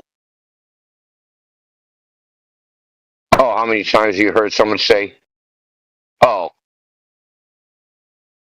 like listen, you don't know what you're talking about." Oh, yeah, that doesn't mean anything coming from a flat earther. Like how many times you heard shit like that? Exactly, all the time.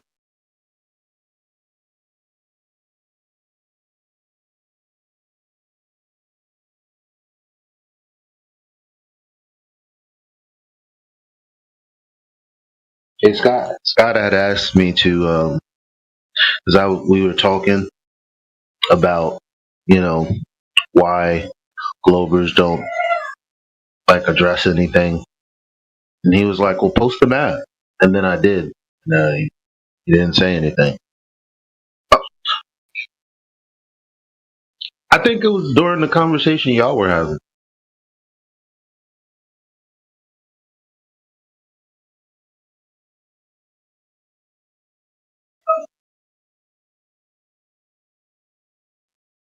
Well, that reminds me of the Professor Day video with Sheila, right? Dave's starting to tell him about drop over distance, 8 inches from mile squared. He's like, oh, let's do the calculation. Dave's like, well, we got a curve calculator. Like, no, let's calculate, because he's trying to show Dave up, like, oh, you can't do math. You're a flat earther. There's no way you can be doing math. So Dave, he's like, he had to go through, because you pretty much, most people just take it at face value if the calculation's right. So Dave, you tell he's like looking through his folders and stuff. And, Shiva's pulling well, what is it? Well, what is it? Well, what is it? Pulling one of those bullshits, right? And then Dave comes up with it, and he starts explaining it to him, and Shiva don't understand it. It took fucking at least 10 minutes until Shiva even understood drop over distance. Mm-hmm. And he still, I mean, he never came off his script. He still kept his script of, let's try to, bring, the best of your people, and I have some people, and we'll come together and talk about what would be the best kind of test. And it's like, you're not listening. I'm telling you point blank, there's no measurable curvature. What's been said has already been said. The parameters have already been set. And I'm here to tell you that it's bullshit. They don't ever want to hear that. Well, yeah. So every time Dave brought up, Shiva would say, "Oh, what you should do is X, Y, Z," and Dave would go. They would say, "Hey, we got that. Let me show you." He's like, "Oh no, never." Like he's like, "I don't want to see that." He kept doing that over and over again. He's like, "I don't care about that." Well, you just said we should do that, and we did that, and I'm about to show you, and now you're saying you don't care about that. He did that over and over and over again. What if these people's point? Because there's a common denominator here. And what if the point of having a flat earther on for a lot of these people is to show them up, because they already in their minds believe that there's some sort of breakdown in something somewhere, and their job is to expose it or something. But when the flat earth information comes out, dude, hold on, Elijah. Exactly. Remember how you used to say people are bigoted? Mm-hmm. They're bigoted. That's what that is. They're so sure that there's nothing. They're so sure that there's nothing to flat Earth because of their own bigotry and their bias, right? That they're just coming in like, I'm going to just go in there and show this flat Earth thing is stupid. And then they double down, right? When they can't, and double down and double down and double down. That's me being charitable to them. Like, at best, that's all that's happening. But at worst, how come the common denominator is every time we get on a point that directly addresses whether there's curvature or not, there's some kind of back and forth that prevents that message from getting across to that person's audience? No matter what it is, whether Professor Dave is retarded or non-Professor Dave is whether any of these guys, the for some reason the common denominator is their audience, at least through them or through their interactions with us through their platforms, their audience has no fucking idea why we're flat earthers. How come their tactics are so retardedly happily good that that's the one thing that's controlled and stopped at every turn? How could you be ignorant and not know that this is the truth, but you've somehow well enough managed to block it from getting through on your platform?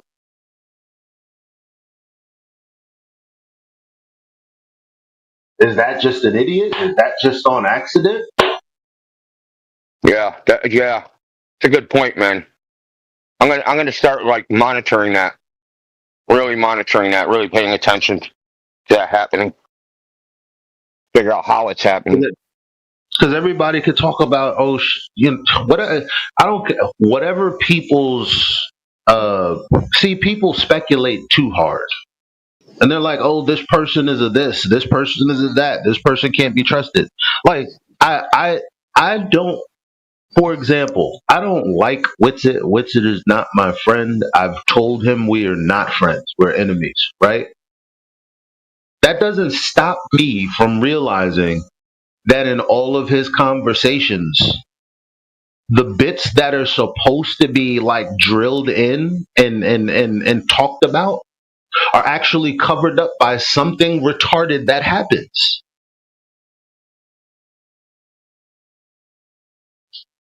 And you get sidetracked and you start talking about something else.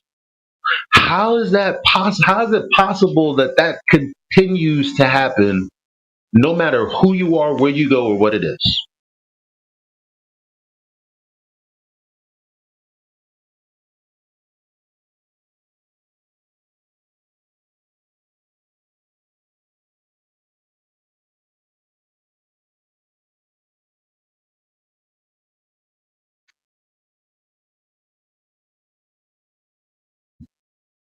Even on a platform like Modern Day Debate, okay, they're charitable enough to let the flat earther get his position out. But when it comes to the person who brought their audience there, they do everything they can not to meet that point and address it. And it works every time.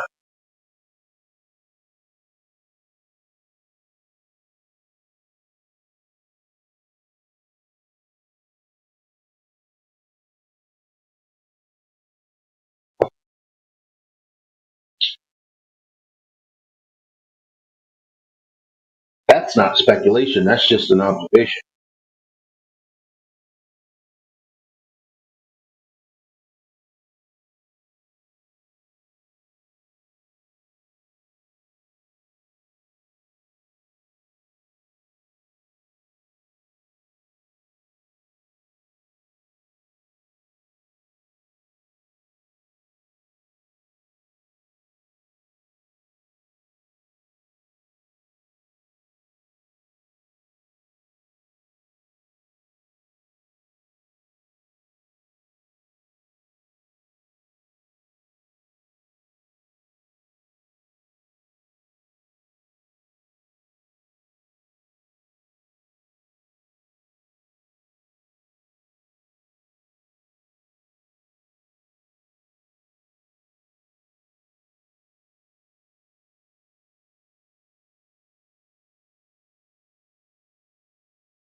I just have a quick question for the panel.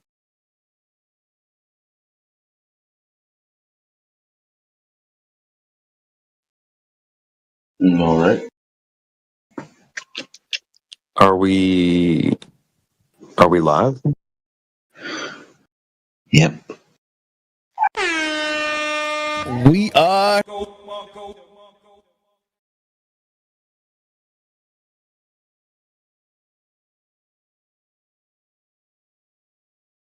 All right, we do it live.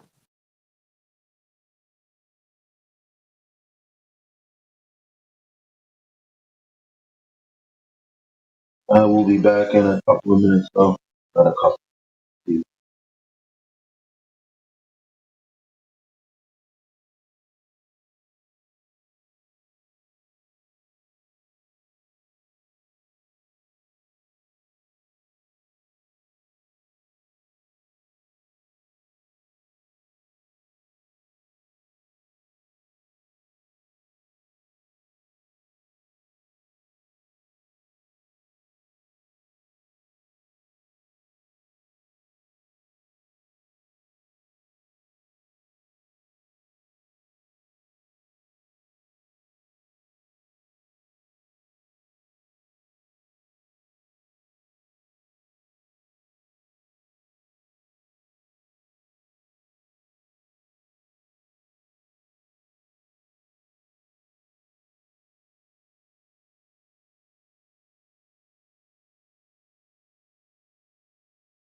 Tom DeMarco. Marco. Yeah, that was like the longest echo of all time. But it worked. It's funny as well.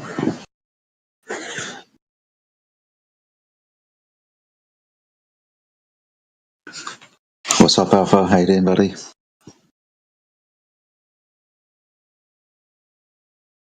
Somebody call my name? Pretty good, man, considering the world's going to hell in a handbasket. Yeah, very, very quickly as well, man. But I'm glad your spirit's right. It's good to see you, bud. Yeah, no, they're ramping up the whole digital ID hoopla. In your country as well? RFK just made a mention. I put it in the general chat in Frontline. Okay, I'll have a look. Yeah, our latest guys is digital ID are needed because the migrants are coming to England because our black economy is better than the black economy in the rest of Europe, as in our legal work. So they can come to England and get illegal work. Now, illegal work is, when you don't have to submit all of your identification, things like your national insurance number, so you have to pay your tax and your national insurance and stuff like that. So they're saying that that the new ID card will stop them working in an illegal framework. See, the thing is, we've had social security numbers for years, and the reason why they come is because they don't have social security numbers. No one's going to give a fuck if they have ID or not. It's the black market. It's all illegal. So whether they've got ID or we've got ID or not, it doesn't make a fucking blind bit of difference. We've had social security numbers for 70 years. It's just fucking stupid. Will you guys get some kind of pushback on that, man? Because once this system actually is going to go live, in about 1 year over there in China. Yeah. There's huge pushback at the moment from a legal framework as well. So yeah, it's all being pushed back. There's petitions. I think it's 3.5 million people have signed an online petition at UK.gov UK.gov. So yeah, it's the largest petition that's ever been signed and the quickest e-petition as well. So an electronic petition. 3.5 million in a week.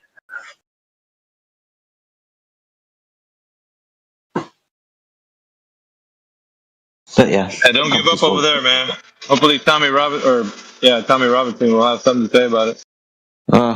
Yeah, hopefully, maybe, we'll see. Well, some of these individuals who want to follow a leader, if they don't have somebody that speaks out, they'll just accept whatever narrative goes their way. So yeah. No, man. Like you said, it's all going to hell in a handbasket. Fits right into prophecy. Very much so. I mean, the beast system would probably be a little bit different than this, but I mean, it definitely is kind of like a soft rollout. Yeah, it's like, I don't know. This is just another stepping stone, dude. That's the easiest way I can put it. It's just another stepping stone closer to the end result. Same with everything that we've seen happen in, say, Europe or anything that's happened in America and Canada, even Australia, right? In the Western world. We've seen this for years now, this clamping down, the tightening of security, the tightening of surveillance, the information grab, right? Yes, we've noticed this for years, and now it's just another stepping stone towards an obvious final result that they want.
What was that?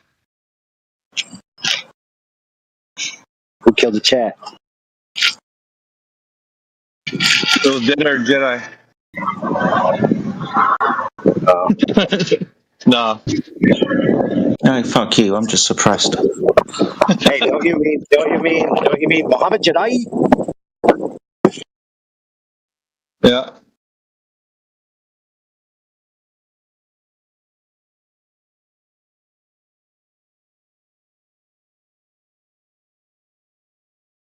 Yeah, there's a little bit more to talk about. I'll wait till we go to the other platform, though. Yeah, I know it's speculation Sunday, but this is way off topic. Like,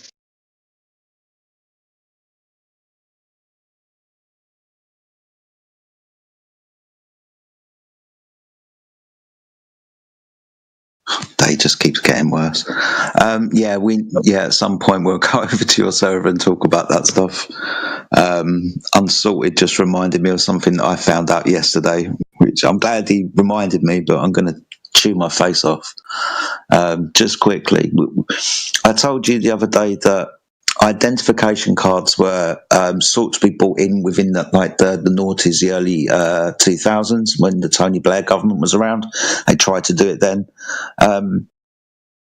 The company that owns BritCard, which will be the digital ID that's going to be brought on by the Labour government this time under Keir Starmer, the company is owned by Tony Blair's son.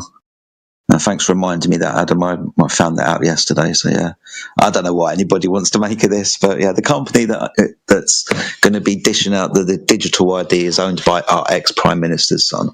There you go. no big surprise there. No, not at all. So listen, check this out. There's an ancillary effect of the post-Charlie Kirk revival, with many people being interested in attending churches or whatever.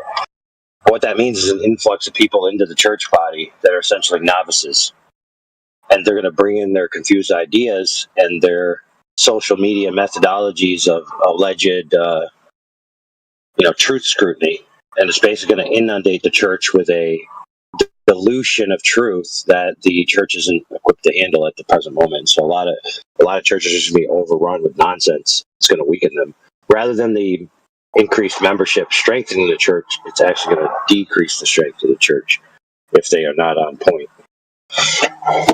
Most churches want to placate to their audiences, like the bigger ones, so like the mega churches. So they're going to bypass that in the sake of having more audience members. I don't know if that makes any sense. Yeah, they're going to try to do this mediated truth, where here's the real truth, here's all your stupid ideas. Let's just put them in a big punch bowl and stir it up. That way, nobody notices. We're all buddies. We're all buddies. Yeah, it's another step closer to the one world religion, right? Yep. Ooh, man.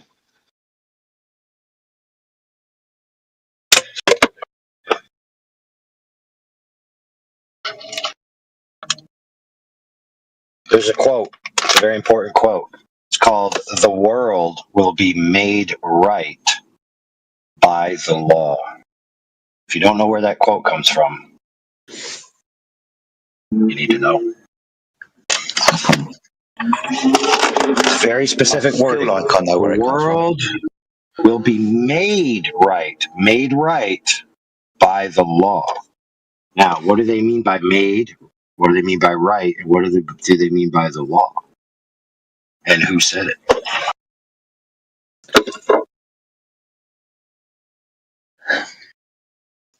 See, it sounds like to me that it could be biblical, but I don't like the way it sounds, so I'm going to say Masonic. But please tell me.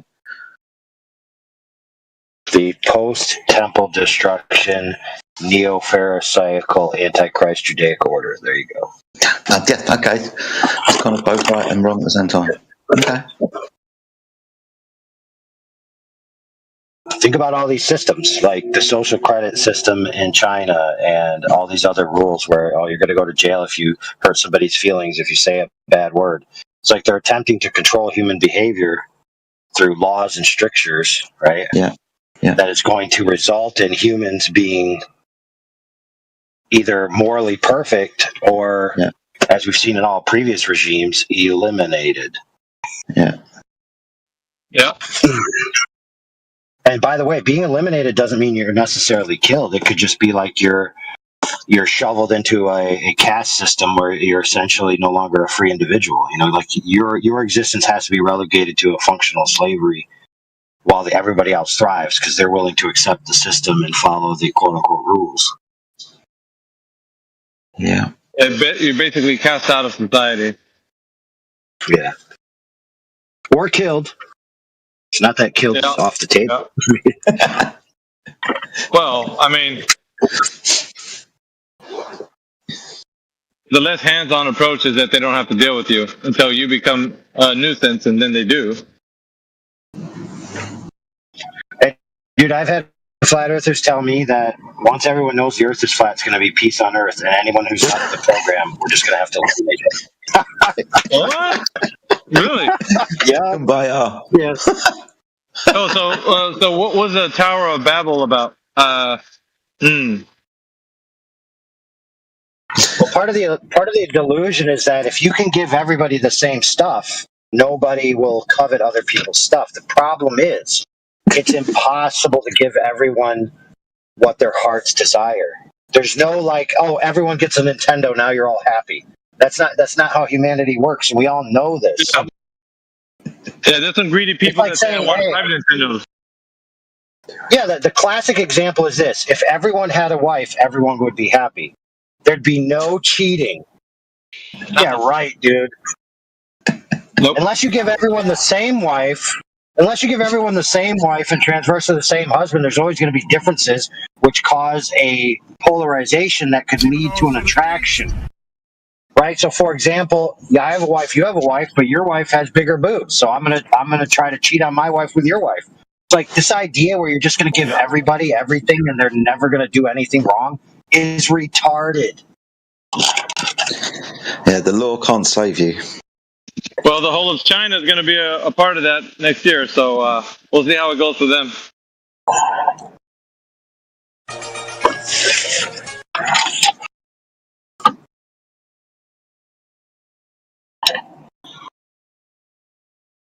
I'm sorry to say this, but Jedi as well, his country, and then you got, Matrix and Timbo and AJ, them guys. T-Dub. The great communist Islamist caliphate of Britain. Yeah, it's awesome. Oh my dude, like it's gonna be bad, bro. Like that's all I gotta say.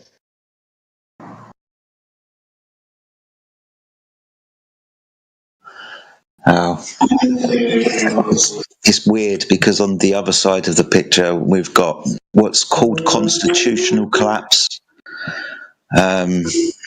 There's been calls for the king isn't allowed to get involved in this stuff, right? But on occasion he can dissolve parliament if he decides that parliament isn't fit enough to run the country, so he can do that, but it's a constitutional nightmare.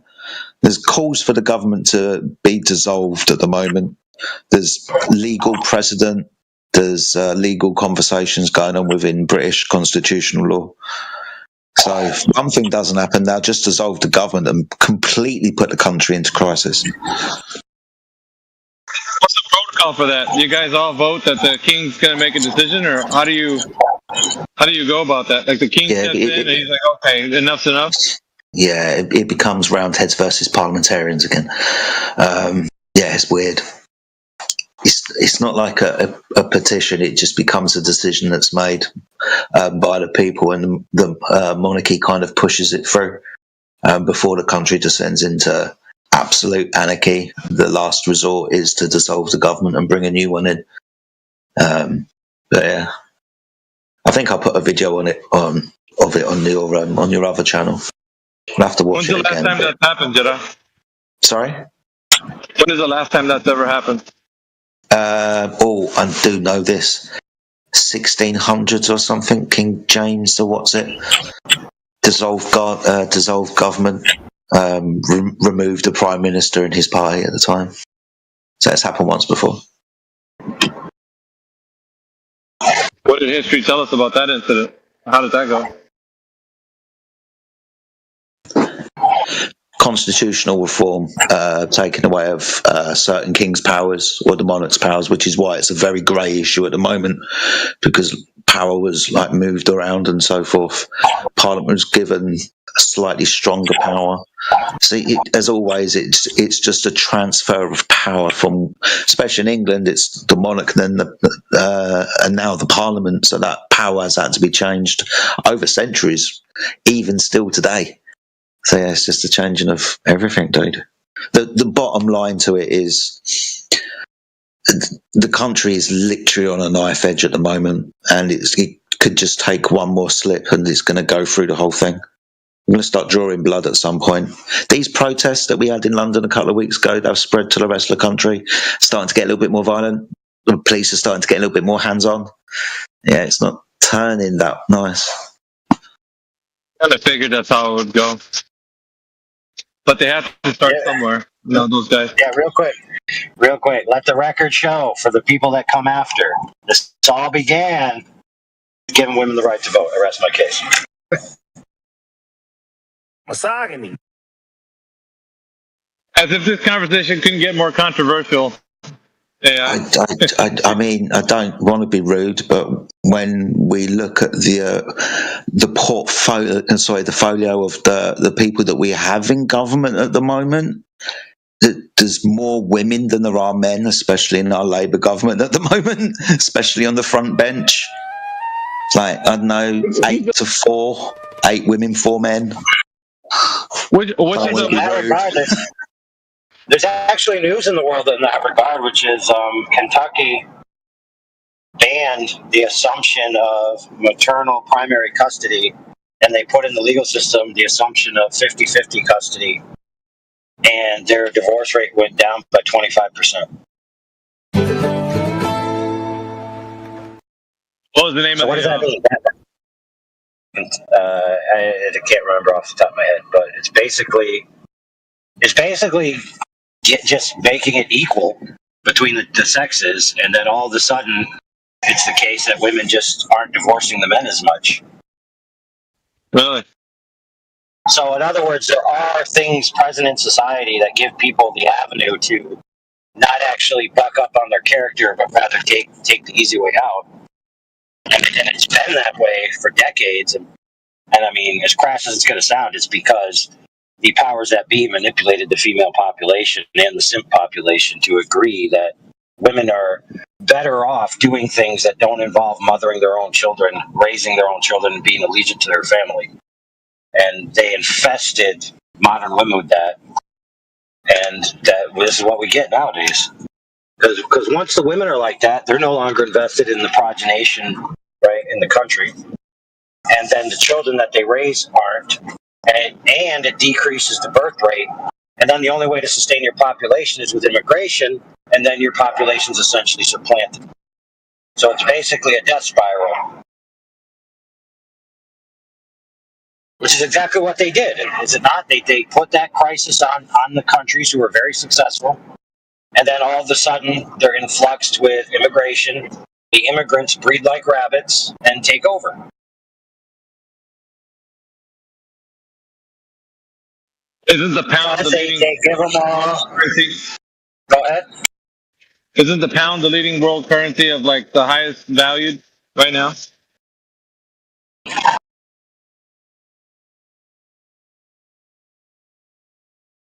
I mean, I think so. I know that somebody else can say that there's another fiat currency that's more valued than that.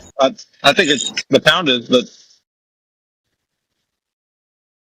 I'm just going off of speculation right now. Anyway, what was the name of that lady that actually opened up the borders for you guys over there in the UK? She's in Parliament, Jedi.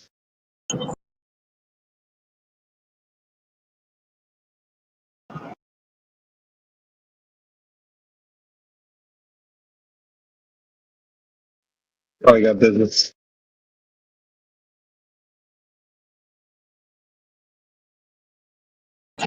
Yeah, she's letting them all come in there.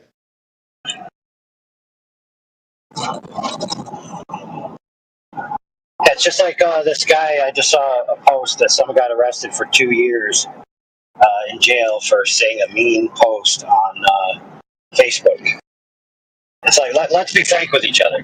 That's a straight up feminine ethic, is it not? Like, what man wants somebody else to go to jail for 2 years because he said, "Hey, you're a skinny, pasty-armed loser"? It's like, no, a man just says, "Oh yeah, well you're a dumb, retarded piece of dog crap," and then they both go their separate ways. Not in today's society. Yeah. Right, but the reason why is because the modern man has been raised effeminately. Yeah, that's correct. You got a lot of toy boys running around here, man. So, for example, if you say you're a man, but you want another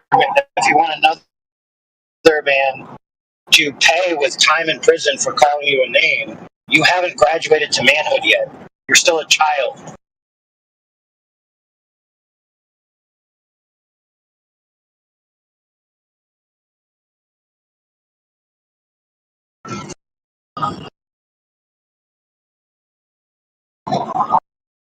That's like having mothers and fathers. Go ahead. I said it's like they never heard of sticks and stones can break my bones, but words can never hurt me.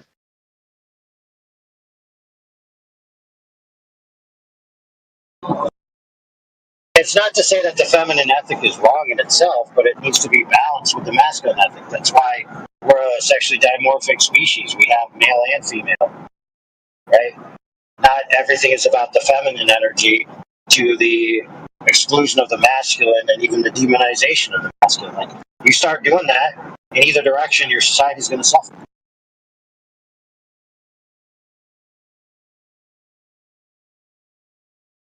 But that's what they wanted. They wanted our societies to suffer to the point of a breaking point so they could be supplanted. Extract all the technology out of it and then call the population for a regime change. And then repeat the cycle. Yeah, don't worry, man. Winter is coming. Probably sooner than we think.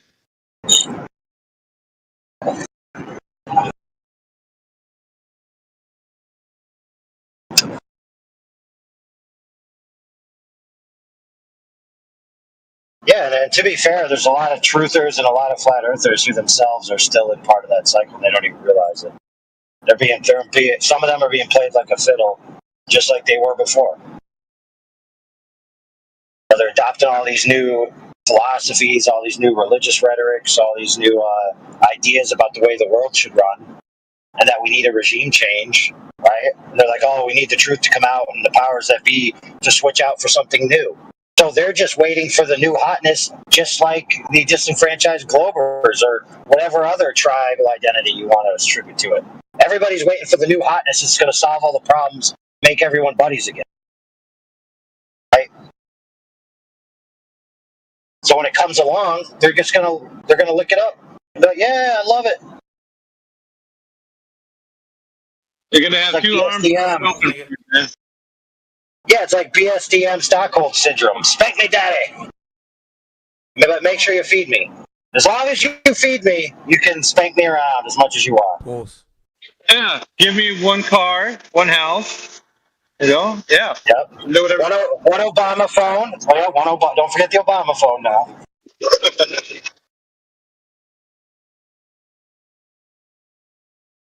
Then he'll be arguing with you. It'd be him policing you, not the government.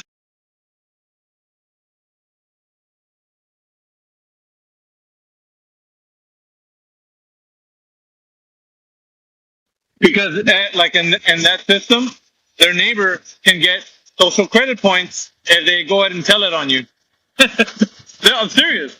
They get extra credit points on their score, their overall score, and they can get trips to like wherever they want to go. They get discounts or whatnot. I am not kidding you.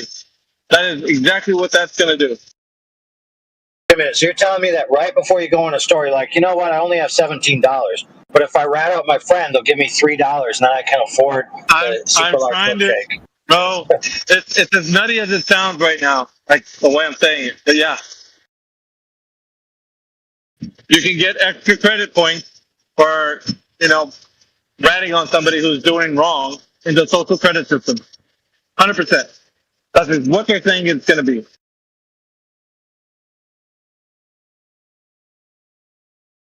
Like what they plan to roll out in China and how China's welcoming it with open arms, it will. I'm serious. Like that little emoji with the guy's head exploding. That's what you're gonna do when you hear that. It's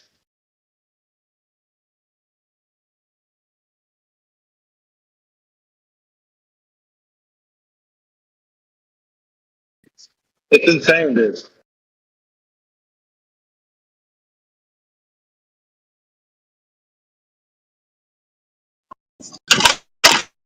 That's nuts, bro. Nuts.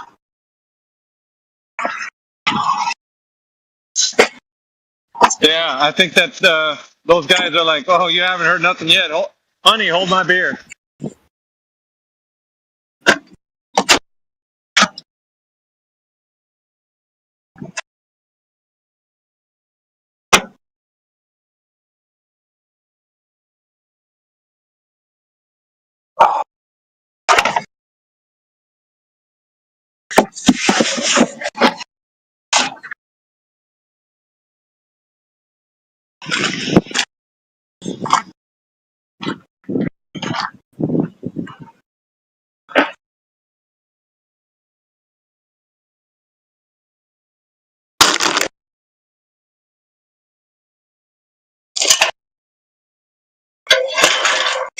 So essentially, they've gamified being a snitch. Yeah.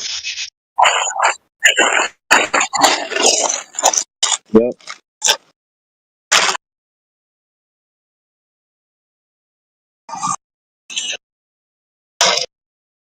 The words level up means something like a whole new different meaning to it.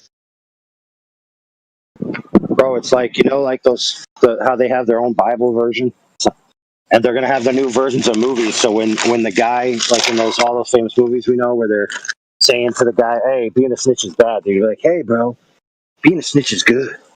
We should all be snitches. Yeah, snitch out Don Corleone. Do it." Right, then they get to prison, and the guys are like, "I heard you snitched somebody out. Now we're best friends." Yeah, it's gonna be reversed. Snitches don't get stitches. Snitches get riches and bitches. What the fuck?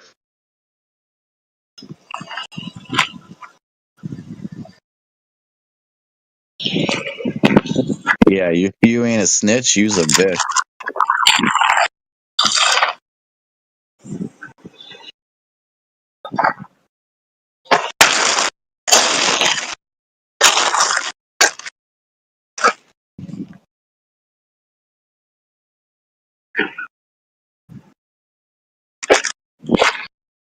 Essentially, it's gonna be like, well, we're trying to locate where all the flat earthers are. Right there, over there.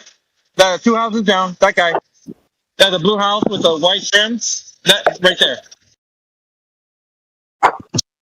Well, bro, when they ration off the food and they add incentives to your food card, then you're gonna be hunting down flat earthers. Dude, that's actually if you look at all like that Communist Manifesto and that one guy that ratted out all their agendas and this and that, they all said like they implement all this stuff and they reach like this fever pitch, and then the tipping point where things really change is they disrupt the food supply. And once everybody's already got all these other disenfranchisements going on, and then they're hungry, that's when their animalistic nature comes out, and when the regime can be changed. Because one, they're violent, they're desperate, but the first guy to show up with the bread is the new king.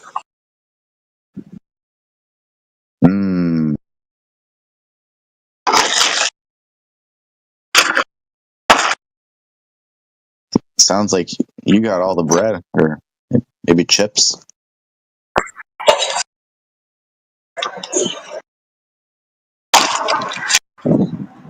What kind of chips you munching on?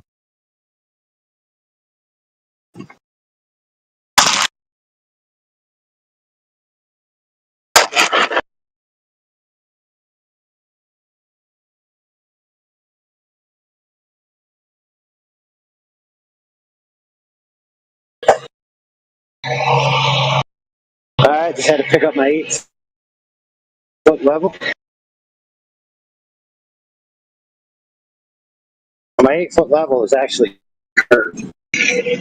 Got a perfect sagatop, absolutely leveled to diagonal horizontal. For accounting for the curve of the Earth on the fly, it's awesome.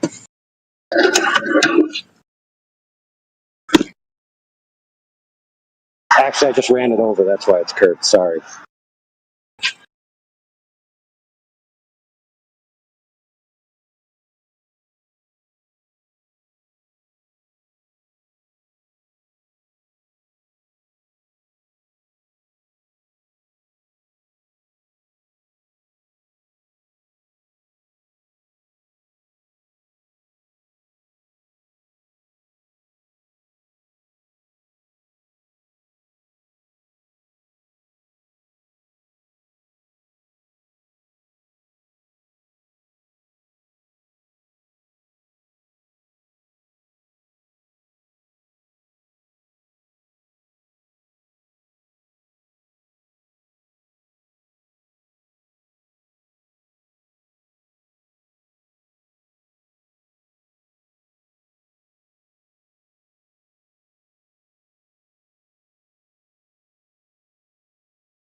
Shahan Waz wants to get unmuted. I don't know if you guys want to unmute him.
So Jedi, are you planning new ways to get your social credit scores?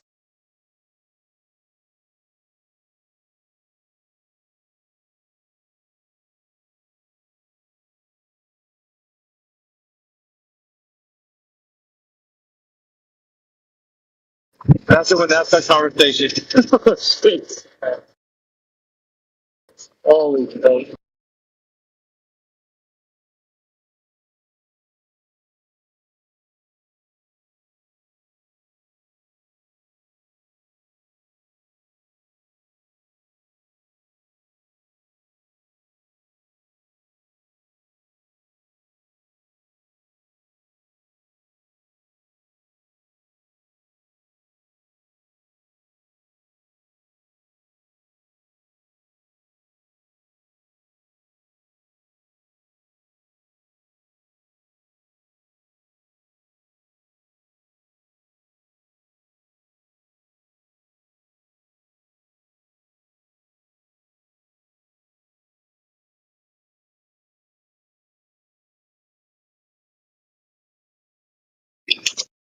seen that meme? It's like what happens when you get a credit score over 900? And the person's like, you'll never see a black person again.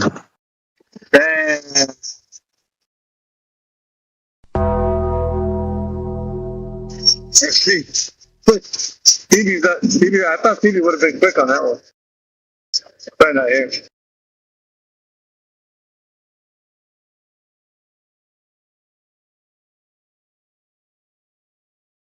You finally changed your avatar, Neil.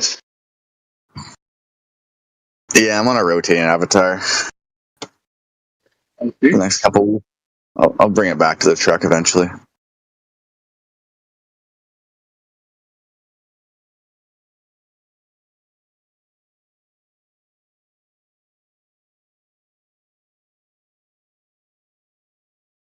No, it's funny. I had this weed plant I was growing. I was growing it indoors and just by the window, and it never really took fruition or anything. So, is that why it's called Endo? Sorry. Yeah, so my upstairs neighbor was like, "Hey, can I have it?" I'm like, "All right, sure." Upstairs neighbor? What? My old house. Oh, I thought you meant like in the one. I mean, you don't have an upstairs neighbor. No, I'm in the old house I used to live in at my mom's. So, yeah, he's doing a good job apparently. I mean, it's a bit late in the season. It's going October, but I mean, should get some late buds. Probably gonna make some cannabis, some can of butter out of it. Make some food. How is anybody not excited about this time of year? I don't know. I'm not. I gotta freaking start chopping wood and preparing for a winter, dog. It just sucks. Yeah, that's what you don't want. Yeah.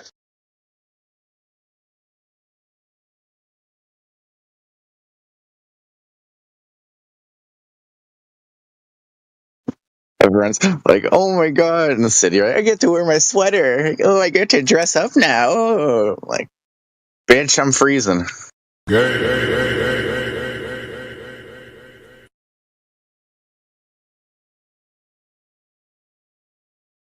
You gotta get your social credit score up, bro. Is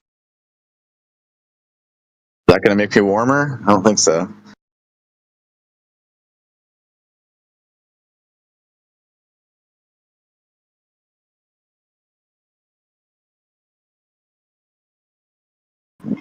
Yeah, dude. Get an overweight lady assigned to you. No. I mean, those are pretty much free. Instead of, I mean, overweight ladies. I mean, the pool for if you're in the dating pool of overweight ladies, you could be swimming in fat bitches right now.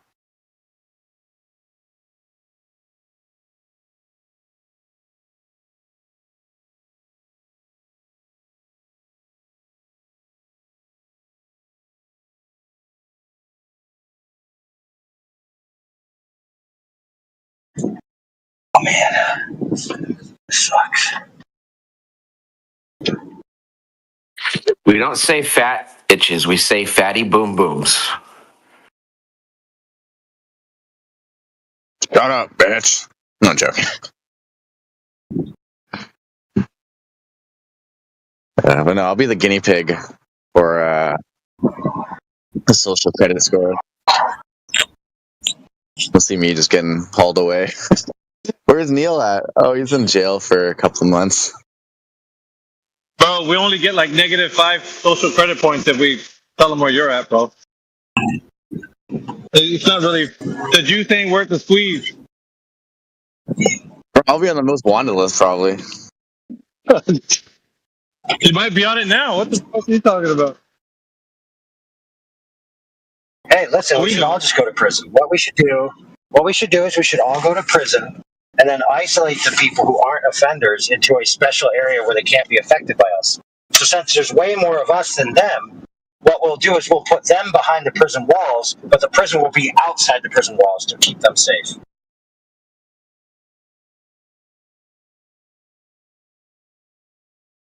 Make sense? Democracy.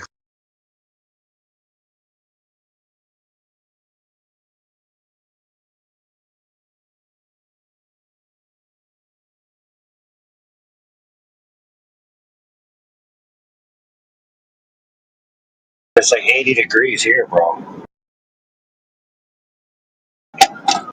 Looking here too. Well, 70.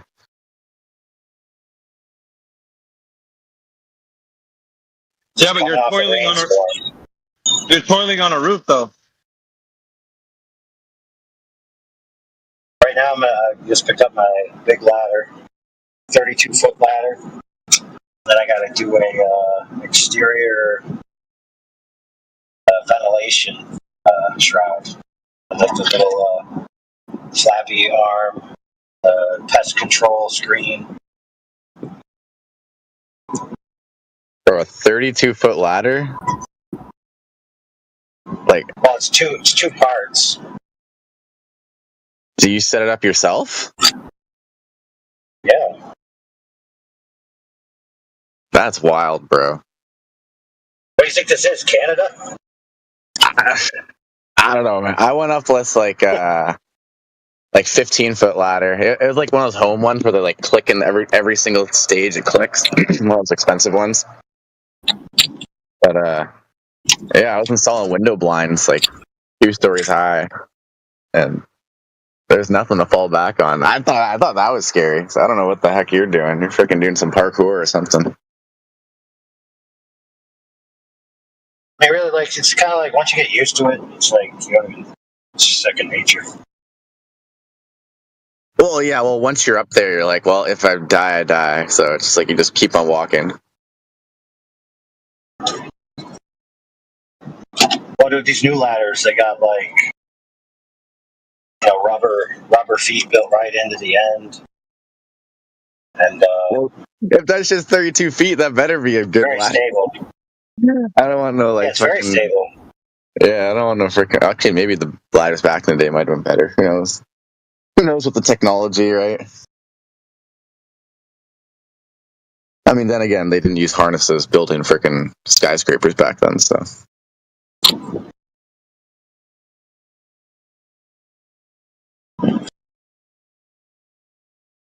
Yeah, but those guys had what is it? 6 times the testosterone of the modern male. Damn, burns. But there's one video out there where the guy is working on the steel girders, and you know, like the girder is facing up is like an eye. It's like the shape of an eye, and he's just like straddling it, grabbing the eye part with his hands and just pulling himself up, like to go from one spot to another. It's like you don't even care. Like, dude, my hands are stronger than your biceps, bro. Bro, go be a freaking rock climber or something. Yeah, I've seen videos where those guys, like in the videos, like they have like old time photo videos, like them doing construction and all that. Like the things they can do with a hammer and nails, like it's like a lost art, man. You can't see people doing these days. Like 1 pound per each nail, like just whack, like every time nail just dead center always goes in. Dead center always goes in. It's like Larry Hahn. you got to tip your hat to that, man.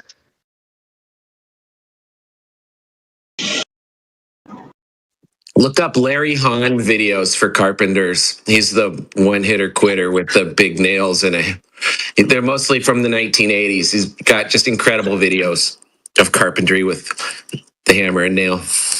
Oh, you seen those, Travis? Like you know what I'm talking about, right? Like the fucking level of like precision. You know, is the way I would say it.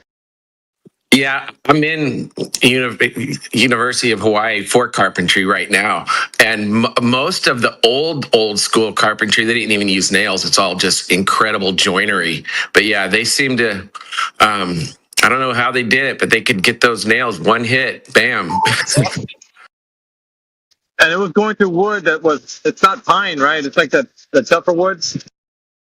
Right. It's got more rings per inch. It's a lot tougher. But it's the way they hit the nails. Like I don't know. Yeah, it was incredible.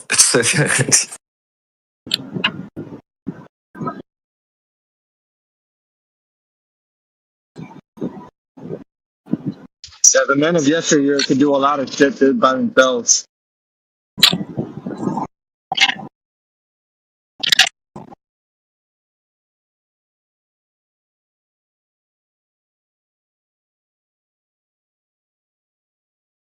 We're so behind the 8 ball, bro. I'm telling you.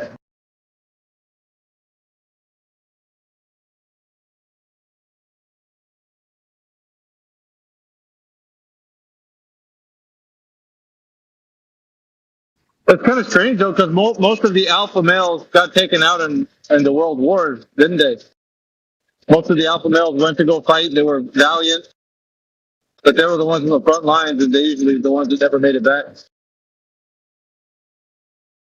And then you're left with all the beta males, the ones that didn't go. Yeah, you know what I mean.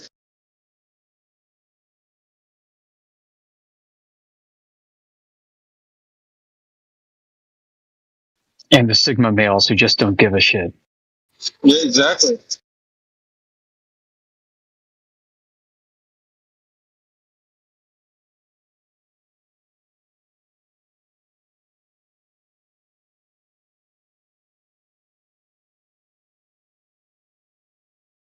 Kind of strange because a handshake used to mean something.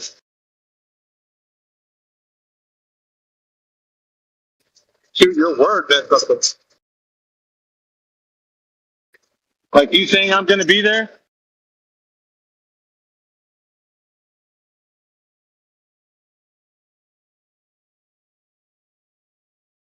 I don't know, folks.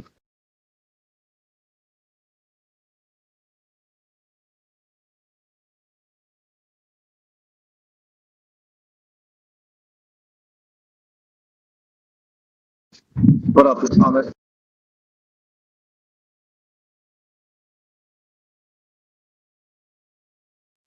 Nothing much. Can't really monologue or anything, but I can kind of chat here and there. All right, well, just a quick question, man. Once the social credit scoring actually gets put in place, what are you going to do to boost the numbers? Well, it's kind of like when social media got popular. You stuck out if you didn't have a profile, right? It looked like that you were trying to hide something. So the best thing to do is to minimally interact. Just do enough. That's my guy. People should try to be somewhat successful in this world, particularly if you have a family to raise and mouths to feed.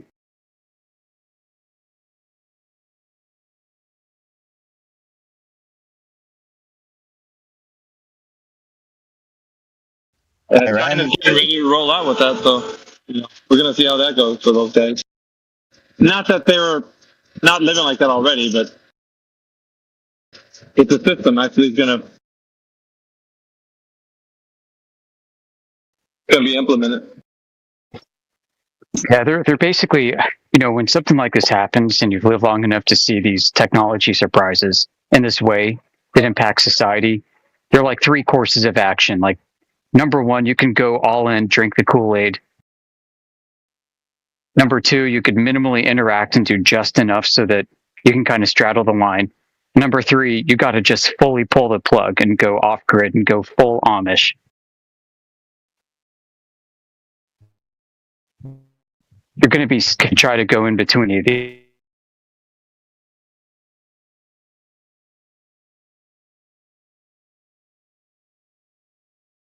Yeah, you have an inroad, man.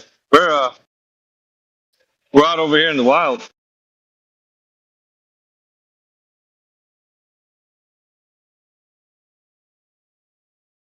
I've had to deal with the reality of technological risk and the ever-evolving landscape of things like data aggregation and social media.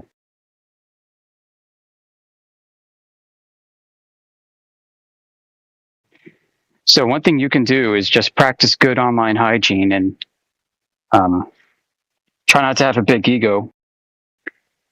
It's okay to delete your account every now and then and start fresh.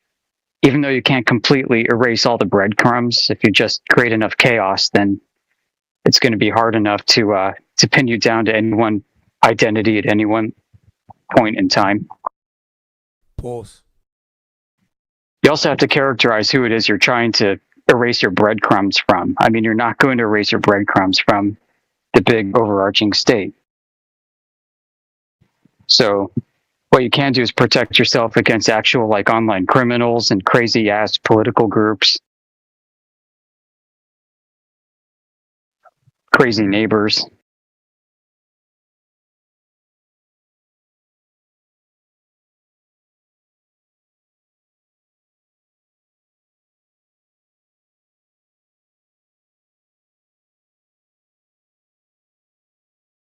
There's a video out. I think I put it in the general chat on Frontline Unfiltered, where it shows how the Chinese people, like when the system gets rolled out with the social credit system, if you do good deeds, you boost your score, and conversely, if you're doing wrong things, then your social credit score goes down. So, also, if you tell on someone who's doing bad, then your score goes up. So it's gonna kind of pay to be a snitch over there in the social credit system. Yeah, if you get two flu shots a year, I heard your credit score goes up. Yeah, and they give perks too for doing it. You get like discounts on flights, and yeah, it's crazy, dude.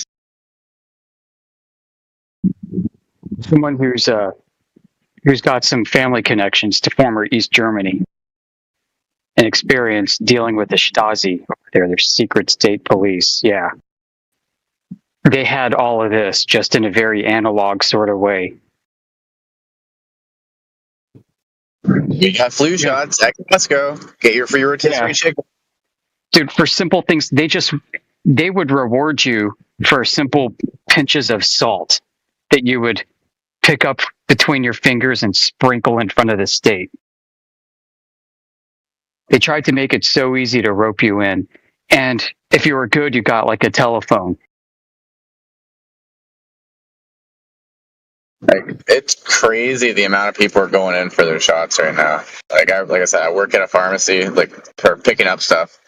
And yesterday when I went in, there was a lineup out the door and around the corner of the block. Like I couldn't believe like how many people are just voluntarily there. My local healthcare provider has been flooding me with email notifications and other things to come get it. Should you get a free chicken at Costco? Dude, that'd be great. I mean, if I don't know, if you're gonna do that anyway, you might as well get something from it instead of a kick in the pants, you know. Bro, all I know in my life's experience, a flu shot. Some people don't, but out of all of those people, sometimes they get the flu and sometimes they don't. I've never seen anybody be never getting the flu. Like that. I've never seen that.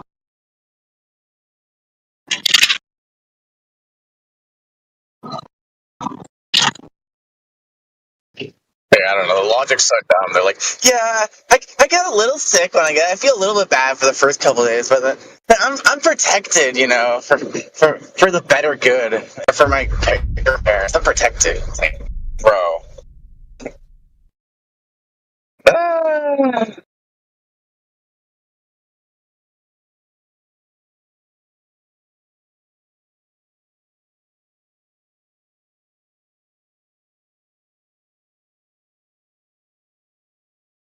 Well, the propaganda is strong. I remember 10, 12 years ago, before I knew about anything about these shots, like I had a panic feeling like, oh my God, I need to go get that shot.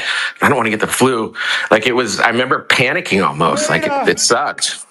Yeah, beta for sure.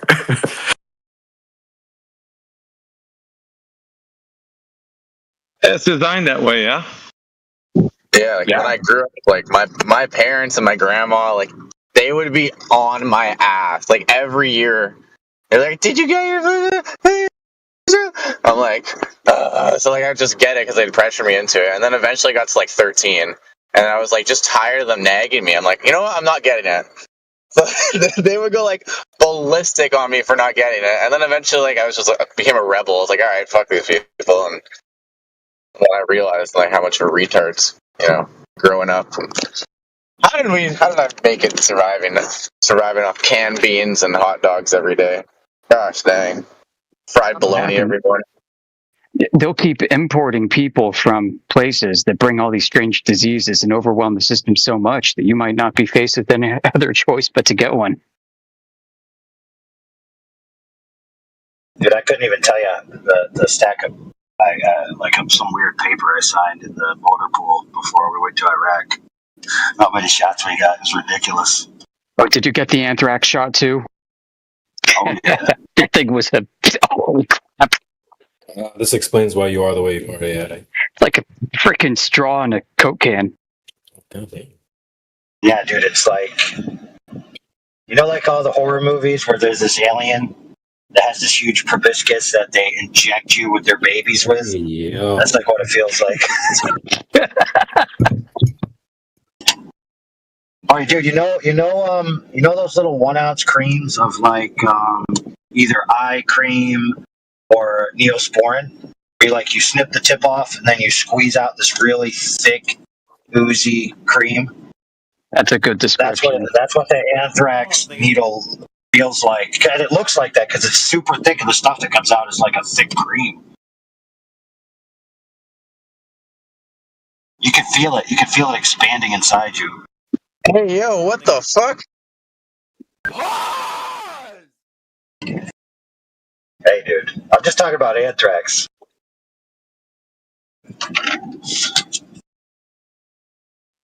You could see the diameter of the tip of the needle. Hey, yo! Hi, Godzilla!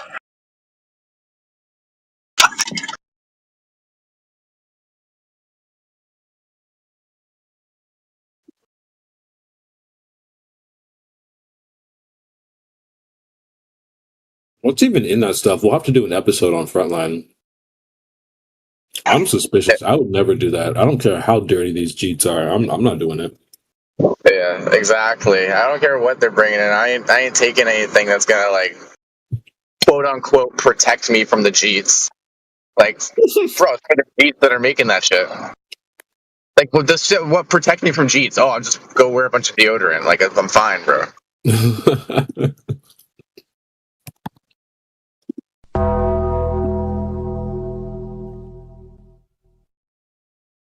It's interesting. Where I'm from, Canada now, so we got an interesting problem. It's either Jeets that absolutely reek, or Jeets that it's like they got pressured by social media to shower extra.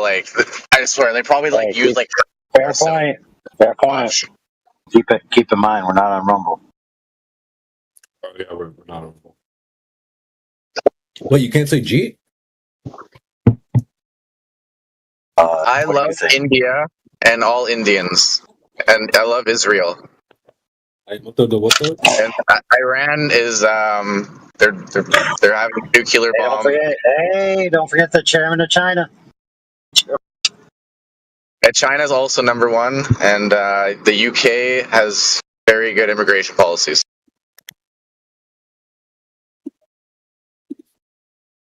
Did I get everything right? Let's see what else.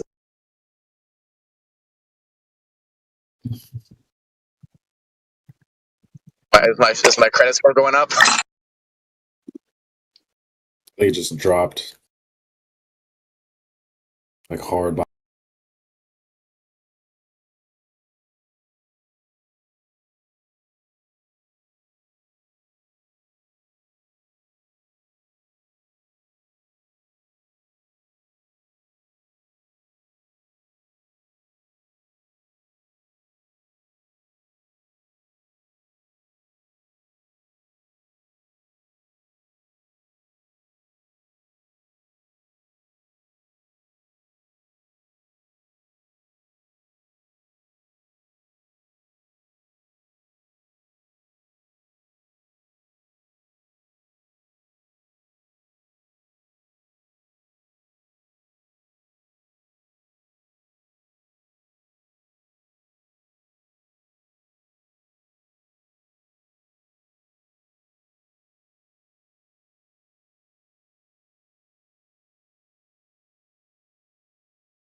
because they Okay, now deflect. think about it.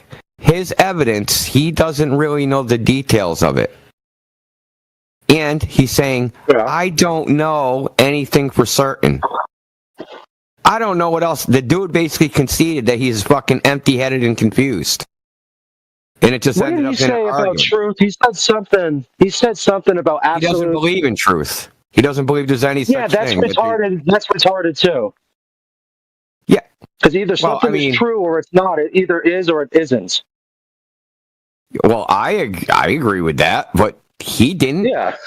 And he kept trying to Oh, he's a redefine moron. words and say not. He has other definitions of what knowledge is, and that he only has a confidence in things, right?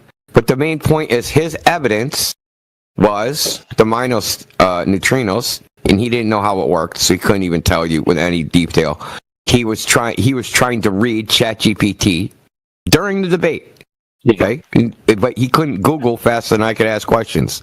Okay, so that being what it is, the evidence I presented was the symmetry, the reflections, and the Oblivion salt flats. He did something to the image, and it's like, oh, they don't line up. We don't know what he did, but he didn't. He tried to line them up like horizontally or something. Because when El Barica, after it, actually just flipped the image, they lined up perfectly. I still got the images. So he basically tried to pull a fast one and say, hey, it's not symmetrical, they don't line up, but he flipped them horizontally and not vertically. You understand? It's just to flip it vertically. Yeah, that's so the top becomes the bottom and the bottom becomes the top. He flipped it horizontally. Right. So disingenuous. I don't even know if we got that far into it. All I'm saying is, if you think about the evidence he presented, he didn't know anything about. When he had to contend with my evidence, he couldn't even evaluate it properly. And as far as just knowing anything in general, he said, I can't prove anything exists. And I don't believe there is such thing as absolute truth. And I asked him, if you remember right at the beginning, I said, so why should we follow you to confusion? Why should we follow you anywhere? Like, why are you here? What are you trying to convince us of? To be confused? So you're trying to convince us that we should also say we don't know anything? I don't understand, like, given the circumstances and his rhetorical devices, what I could have done better. You got to remember, it wasn't moderated. It wasn't well, DJ was moderating, but it wasn't really a moderated debate. Nobody was muting each other, and I couldn't, there's no way to, keep the arguments focused and, stay on topic, basically, instead of going down all these rabbit holes. It's easy from the bench to say, hey, you could have done better, but at the time, in the moment, based upon what the things he was saying, he was being wishy-washy. He was trying to keep one foot on black, one foot on white at all times so that he could never be wrong. Yeah. Like I said, it was 5 days ago. I was listening to it on the live stream while I was doing other crap. But the thing is, it wasn't just me. I mean, everybody was kind of in agreement that it wasn't good from either side. And it happens. Brian's Logic went on a modern day debate and debated McToon, and he did an absolute shit show job. And usually I like him, but I mean, everyone has stinkers. It's normal. It could get better. I think we've only covered the first 25 minutes. Well, I wouldn't call this. Dude, he lost the debate in the first 3 minutes. In case you weren't paying attention. No, he lost in the first 3 minutes when he said, I don't know anything. Oh, was that when he said that? Was it that early? I don't even remember Within the first 3 minutes, he said, I don't know anything. I don't believe in truth. Then why should you listen to him about anything? Wait, was this aired yesterday or was this aired on Saturday? This happened 3 weeks ago. Yesterday, I think. Well, right. Yeah, but Huey was his 2 live streams, the last 2 that he's done for a good bit. I think kicked off with those. I forgot there was one on yesterday, but I was in and out of it. I was real busy. I couldn't really super listen to it. He conceded that nothing he said can be taken as true because he doesn't believe in truth. Yeah, because he said that truth is not absolute or something. And he said, I only go by what's probable and what I have give a high credence. okay, which is completely subjective. Basically, his opinion about what the evidence is and how he feels about it personally is what he considers quote-unquote true, which is not truth. It's just his subjective opinion. So basically, it's like him saying, my favorite color is red. What are we supposed to argue? Am I supposed to argue with that? Oh, no, dude, your favorite color, that's not red. It's not red. Right? If he believes something and he doesn't believe it's true, fine. If he says, hey, I don't know it's true, that's fine. He can believe whatever the fuck he wants. I don't care. But for the rest of the audience... Well, you don't believe in something that you think is not true, though. That doesn't make sense. He says he doesn't know anything, so what's the point of him even debating? Should you debate things that you don't know are true or not? Oh, absolutely not. Well, things that are true. Like I said, the debate. He lost the debate in the first 3 minutes. To anybody paying attention? I mean, but you don't really debate objective things, though. Yeah, if something's objective, in fact, you can't really debate it.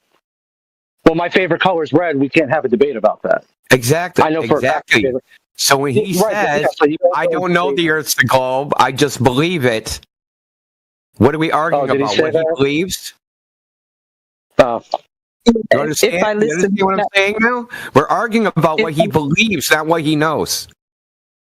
If I listened to that debate and someone said, "Oh, I don't know truth for sure," I'd just roll my eyes and think, "You're a bad debater. I'm not gonna take your words very seriously."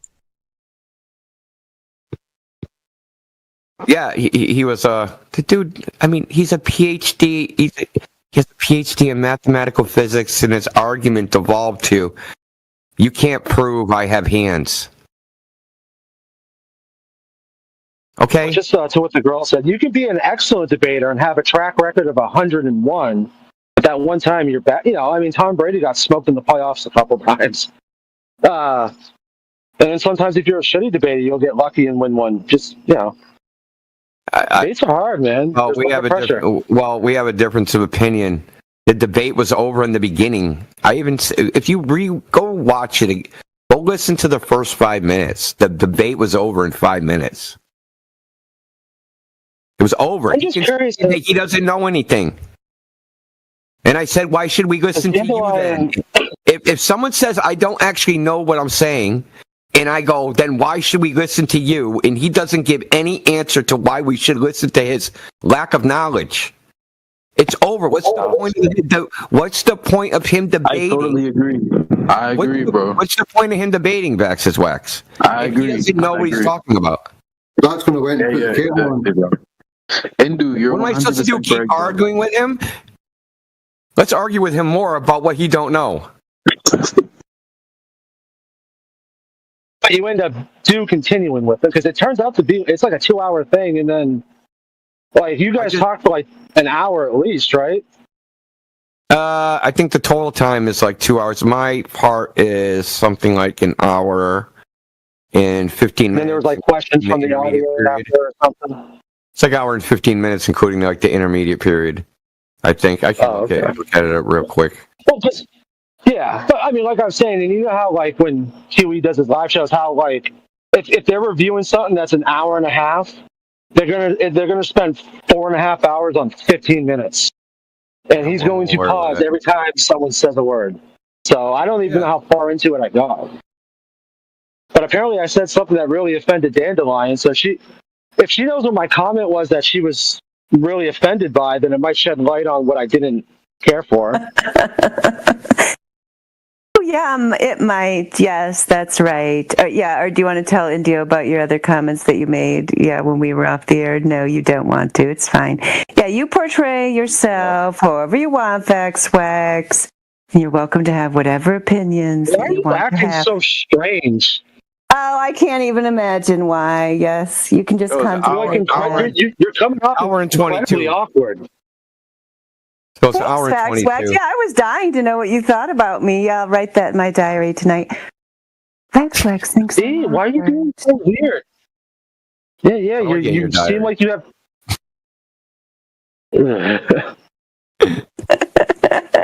India was talking to VaxRex, and then VaxRex said I was awkward. So it was an hour and 22 minutes. Okay? The debate was an hour and 22 minutes.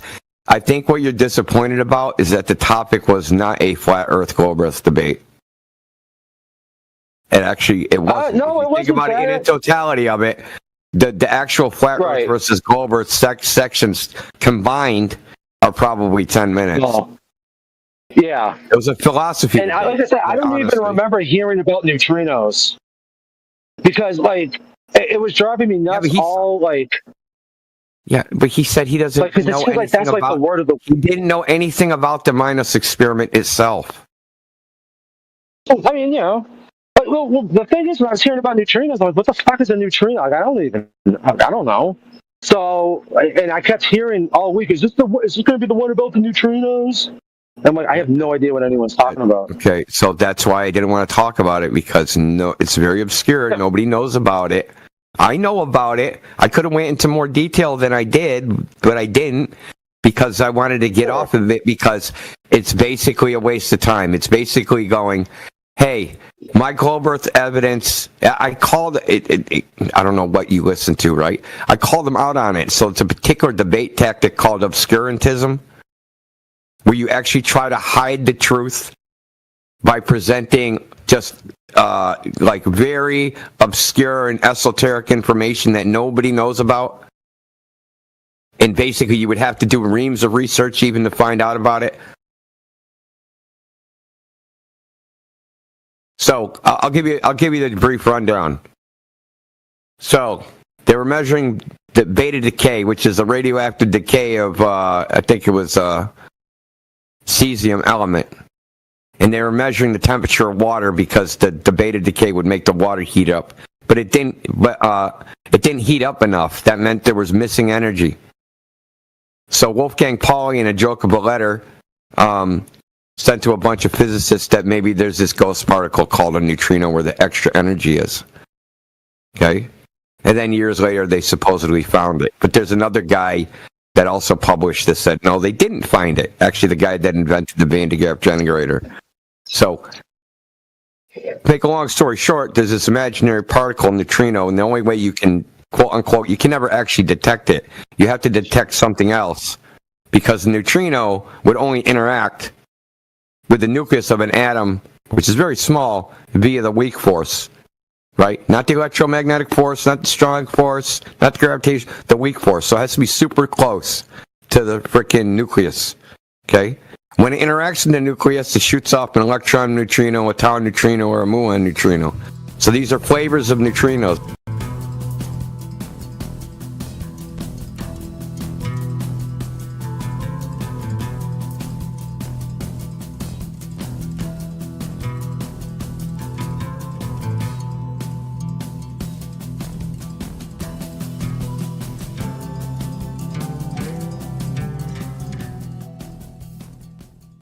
A massive gas in the middle of our galaxy, the sun. Okay, evidence, please. I need your empirical evidence for that. I don't need you to make the claim. I need you to back up the claim. We'll start with that one right there. I want you to give me the evidence that you have that there is a massive ball of gas that is coalesced in the middle of a vacuum. I want your evidence for that, please, not the claim. You can see it up in the sky. Yeah, just because you see something doesn't mean the story that you were given about it is true. Right, bro. That's what empirical evidence is. Like, you can see empirical evidence. Empirical evidence is observable, testable, repeatable, and falsifiable.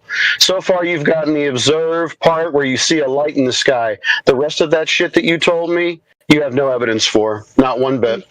I do, because do you know how the laws? Okay, so give me the data. I want the data. Don't give me the story. I want the data.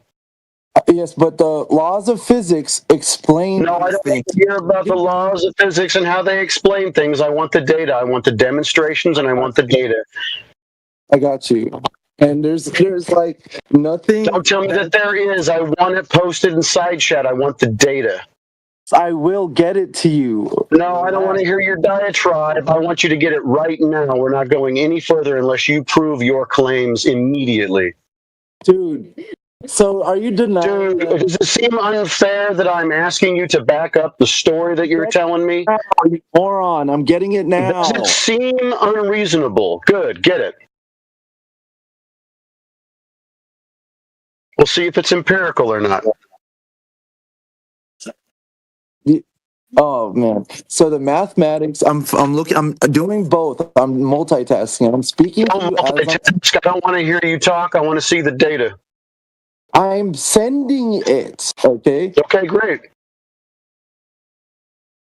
Jesus, dude, you're like feminine as hell. Like, relax. This is a debate, bro. Most of the time, the people that are the feminine ones are the ones that are complaining. Sounds like you're complaining. Dude, you're repeating yourself. This isn't. Now this is another complaint. Why are you doing that? Intelligence, my guy. Like, dude, you're not even. Yeah, my guy stuff is definitely feminine too. So lots of complaints. You're losing today. You know you're losing, and now you want to complain like a woman. So just be quiet, post the data, and we'll go from there. I will. So, what data are you? The size of the sun and the mass of, or the gravitational pull? Like, what data are you trying to? This is your claim. I want you to tell me about all the data that you have about the sun and where it came from. Okay, so I was explaining the orbit of the Earth. I don't care what you were doing. I don't care what you were doing. You were talking about seasons and how we have a giant ball of gas coalesced in the middle of a vacuum.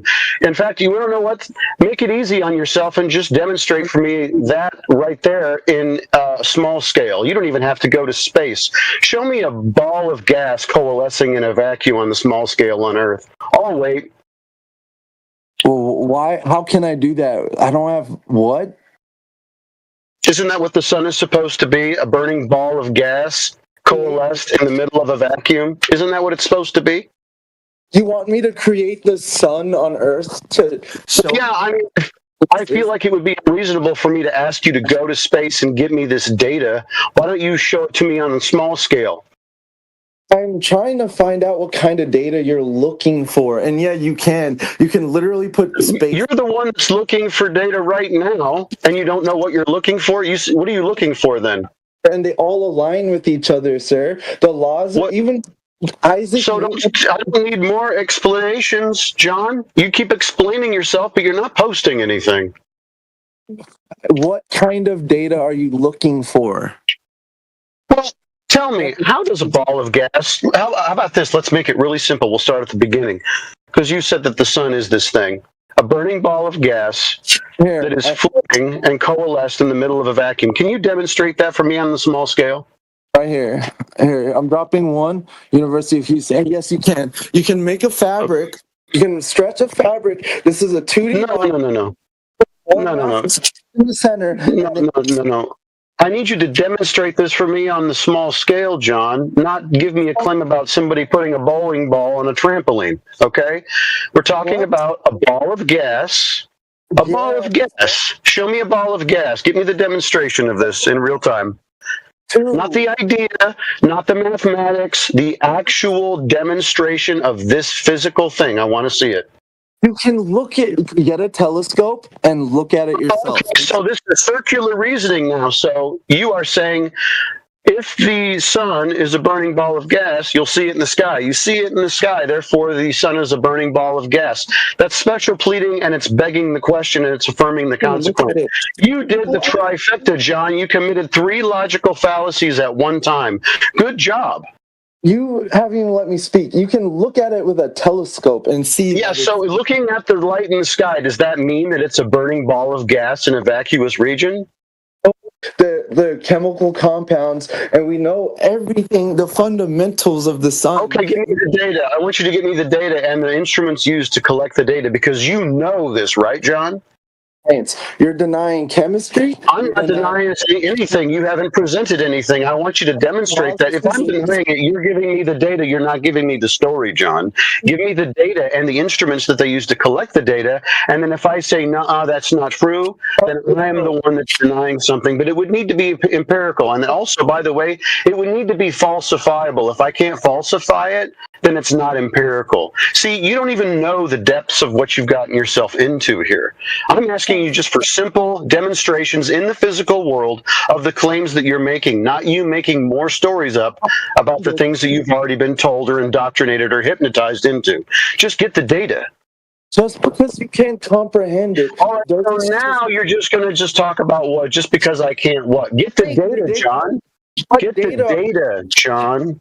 Sun is made of gas? Is that what data you're looking for?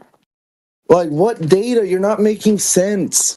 What data are you looking for? Okay. You just told me that the sun is a burning ball of gas in a vacuum. Isn't that right? Is that what you believe it is? And drop another source for that, okay?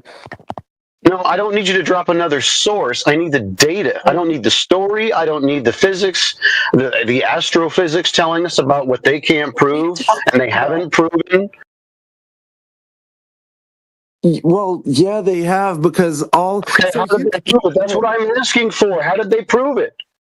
You do know that the Don't tell me what I do know. I want you to get me the data and how this stuff is proved. You're wasting everybody's time. I can see why you were muted. I can see why you were a complete pain in the ass yesterday. Are the scientists lying? I already dropped Well, I'm not saying that anybody's lying. I'm asking for the data. You apparently know that there's data available. I don't think anybody's lying. Do you think that they're lying? I didn't say anything about someone lying. Cool. So you think the scientists are lying, John? Why would you say that? Yeah, Is it because they haven't proven anything to you? I'm dropping multiple. What are you dropping? Explain to me the things that you're dropping. Facts about the sun. Okay, how did the facts get gathered? I want the data. You understand? Tell me about if you know this is a good source, then explain it to me. Tell me what you're dropping. You've read it, I'm sure. No, I haven't. I mean, you haven't read it, so you're just blindly posting links? This is called elephant hurley. It's another fallacy, John. You're doing very poorly today, John. Telling me to source that the sun is a burning ball of gas. Okay, yeah, right. How do they know that? How do they know that? You're denying. You didn't even read it. So you're denying chemistry right now. You know what chemistry am I denying? What chemistry am I denying? Tell me. You're denying the fact that there's a reason why we believe it's a ball of gas, and it's not just belief. I see. It's a belief, so it's not a knowledge. So you have a religious system, don't you, John? Oh, we discovered. No, I don't. And no, you said believe. Your whole ideology stems from ignorant, archaic. What is my ideology? You don't know anything about me. What's my ideology, John? John. What is my ideology? A flat Earth. That's your whole thing is flat. It's not an ideology. It's an observation. Do you observe curved Earth? Okay, show me where you see curved Earth in your everyday life. On a true source. Drop the data. How about you do it? Because I can, and I've already dropped 2 sources. You're asking me to prove your claim? This is a burden of proof reversal fallacy. John, you've got like 6 or 7 fallacies today. Actually, probably more than that. This is ridiculous. Equations verbally, which is, by the way, not how you explain or mathematics. No, when Stephen Hawking... Mathematics. Is this a mathematics or is this a physical reality? Are we doing physics or are we doing math? Which one are we doing, John? I can hear you spiraling out now, John. You're becoming very emotional. This is what usually happens when people lose. You've lost today, John. It's sad and pathetic, but you've lost. So just so everybody can see, John has lost today. He doesn't even know what he's looking for. I asked him to provide evidence for his claims. He hurled links into the chat, which he has not read. He's done an appeal to consensus, a burden of proof reversal. He's affirmed the consequent. He's begged the question. This is pathetic, John. Don't just yammer at me all these claims and then elephant hurl links that you haven't read. You should read them, come back with, yourself well-versed in what they're actually discussing, and then we'll go further. Until then, I don't think you're ready for this conversation. You just yammering at me all your beliefs and all the things that the mathematicians believe is silly. But I'll make one really easy on you. I'll tell you what, you keep talking about this globe model or heliocentric model. I'll just ask you to post the heliocentric model in the side chat. How about that? Post the heliocentric model. I want to see it. sources or how to speak on citing sources. I can tell that you haven't been to college, dude. Citing sources, I don't ask you to cite the source. From the source, I want a citation. Yeah, I definitely haven't been to college. That's what makes this even more embarrassing for you. Yeah, right? Somebody who hasn't gone to college is kicking your ass all over the place. What a bad day for John. Sources work, dude. Okay, so do you just elephant hurl the sources and not read them? What do the sources say, John? Can you show me a? So now he wants me to do something. Hey, John, you elephant hurled sources in here. Do you know anything about the sources or what they say? I'm willing to bet no. Exactly are you denying? I'm not denying anything. You haven't presented anything for me to deny yet. You've elephant hurled a couple of links in here. That's not help to anybody, especially because you don't even understand what is in the links. Oh, is it giving off heat and light if it's not a ball? A heat and light if it's not a ball of gas? Did you know that there are plenty of light bulbs that give off heat and light and they're not burning balls of gas? My goodness, man, all of your reasoning is circular. It must be a burning ball of gas because there's heat and light. Oh, yeah, light bulbs do that, okay? And I'm not saying the sun's a light bulb, but, that's a false cause. So it's circular. And yes, they do have gas. Like, what? What? LEDs have gas? Fluorescent light bulbs contain light. Oh, now he's going to go back to his special pleading. Now he's going to go to the fluorescence. I'm not even claiming that the sun is a fluorescent light bulb. You said it's a burning ball of gas in a vacuum. I asked you to go ahead and demonstrate for us on the small scale. That way you don't have to go through the trouble of going to space, because I know you don't got the budget. And you haven't put anything in the side chat to demonstrate that for me. Instead, you've put math in the side. I want actual physical reality demonstrations of burning balls of gas in a vacuum. Do you have that, John? Yeah, they have it with chemistry. Okay, I want you to get me that demonstration. You don't come off of mute until you show me the demonstration in reality of a burning ball of gas in a vacuum chamber. That's what I want.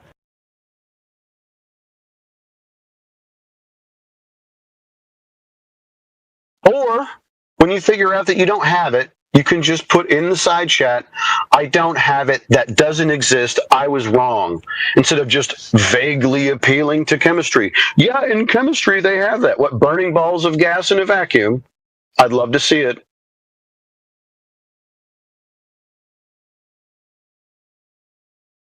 Blindly appealing to things that you even know don't exist.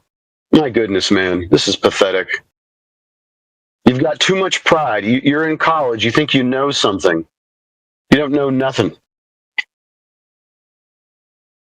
You've been brainwashed. You've been tricked. You're paying somebody to brainwash you. That's the hilarity of it all. Like it's so funny. You're giving people money, tens of thousands of dollars a year, to tell you how to think.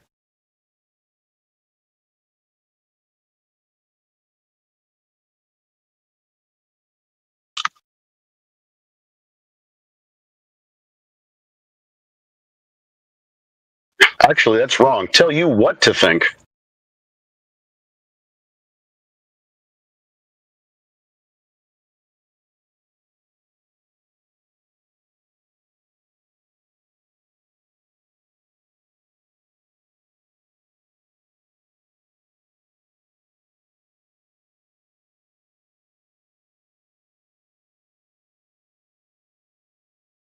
John, I'm going to give you 5 minutes to find this demonstration for us in physical reality of a burning ball of gas in a vacuum. Small scale. Should be no problem, right? Because this is what the sun is doing. Now, if you in 5 minutes don't have it, then I want a concession from you. I'll unmute you and I want you to tell the entire room and the panel, I do not have a physical demonstration of a ball of gas burning in a vacuum. And we'll say, okay, and we'll move on to the next claim. Because we know that you've debunked your own claim about the sun doing this very thing. It's physically impossible. There's no demonstration of it.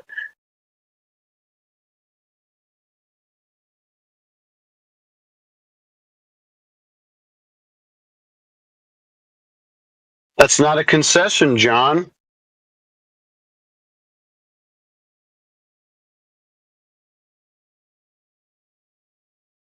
I'm asking for the empirical evidence. You haven't provided it, John. I'm not denying anything. What I need is the demonstration, not the story. See, you were given a story, kind of like Santa Claus. They told you a story about the sun. They pointed at a man in a red suit, and they said, yep, lives in the North Pole. He's got reindeer that fly, gives you presents at night. They never proved any of that to you, you know? So you're telling me that there's some kind of empirical evidence. I want to see it.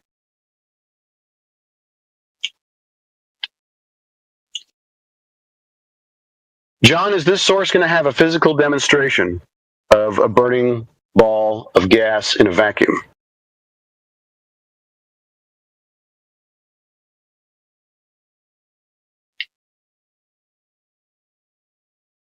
Because if it doesn't, we're going to just laugh at you, laugh and laugh. We're going to laugh about your stupid source. We're going to laugh at the fact that you're paying people to tell you what to think.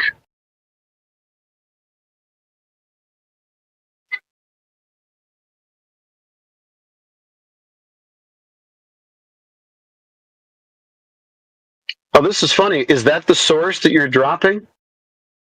This is called an argument from incredulity, John. That's another fallacy. So you've been brainwashed, right? And you don't even know it. And so when we point out the fact that you've been brainwashed to believe things about lights in the sky that you see, you think that, you know, we're crazy people. You can't believe it. They can't believe the same thing that I believed in. No, we all got taught the same nonsense that you did, John. Then we found out that there's no physical demonstration of balls of gas coalescing in a vacuum. It doesn't happen. And it cannot happen. It violates the laws of physics. It actually violates the laws of nature. It violates entropy. Do you know what entropy is, John?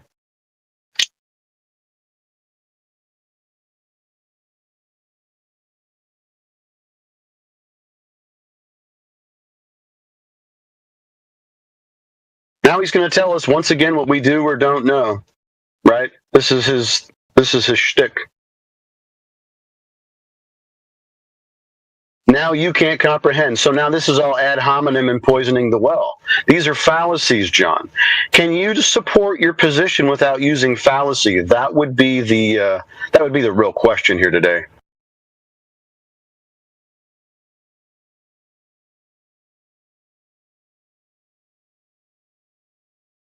Yep, so now this is just ad hominem attack. So John has lost. He hasn't dropped any sources. Where's the sources that you were going to drop for us, John?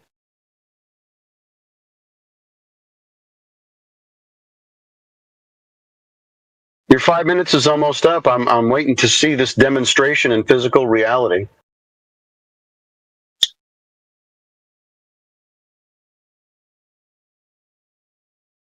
Well, post them.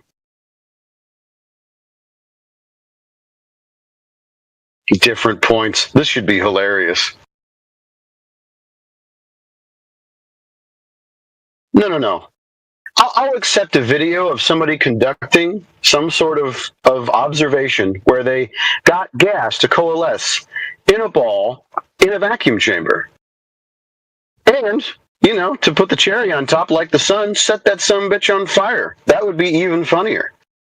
Nope, that was not my claim. A gas can't exist in space. You made a claim. Your positive claim was that there is a burning ball of gas in a vacuum. Never said about it existing in a vacuum. None of that. I want you to support your claim, John.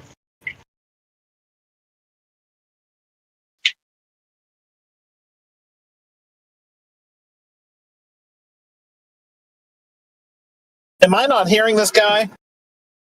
No, I have him on mute because he's got diarrhea of the mouth. He just wants to make baseless claims. He doesn't want to support anything. Of course. I'll unmute him so you can hear this.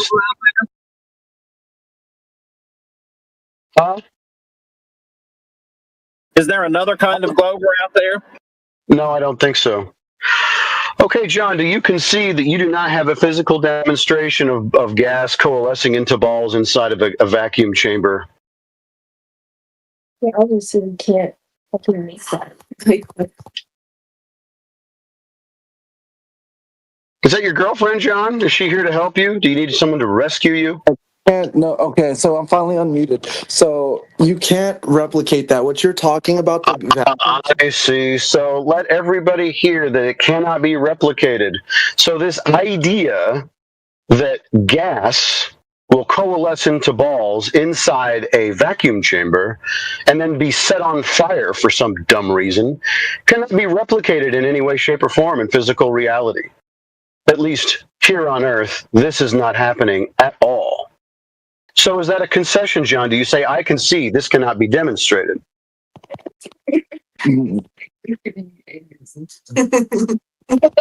So can I be unmuted? And you were unmuted. I just want you to go ahead and say, I concede that this cannot be demonstrated in physical reality. I'll stroke your ego, buddy. Also, I'll stroke your ego, like, dude. I don't need all the color commentary. This is very simple. You can be humble and just say, this cannot be demonstrated in physical reality. I'm going to stop talking to you unless you keep me... No, see, I don't care about what you are going to do. I don't need you to be here, John. We have dozens of people like you show up every day. There will be another baseless assertion machine coming along shortly. You're not special. In fact, you're just like everybody else. You don't know what you're talking about. You've been told what to think, and you pay people to tell you what to think, even though they can't even support the thing that they're telling you. That makes you a fool. So, as a fool, you'll be just like everybody else.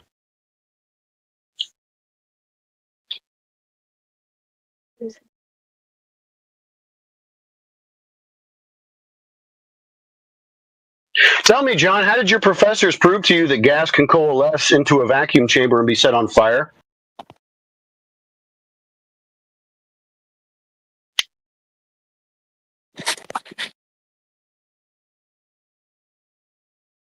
John the fool gave up. He doesn't want to talk to me anymore. Does anybody else want to point out how foolish John is? Well, I don't know. Is it fair to say that he's foolish? Or is it fair to say that he poked a beehive that he didn't know that existed?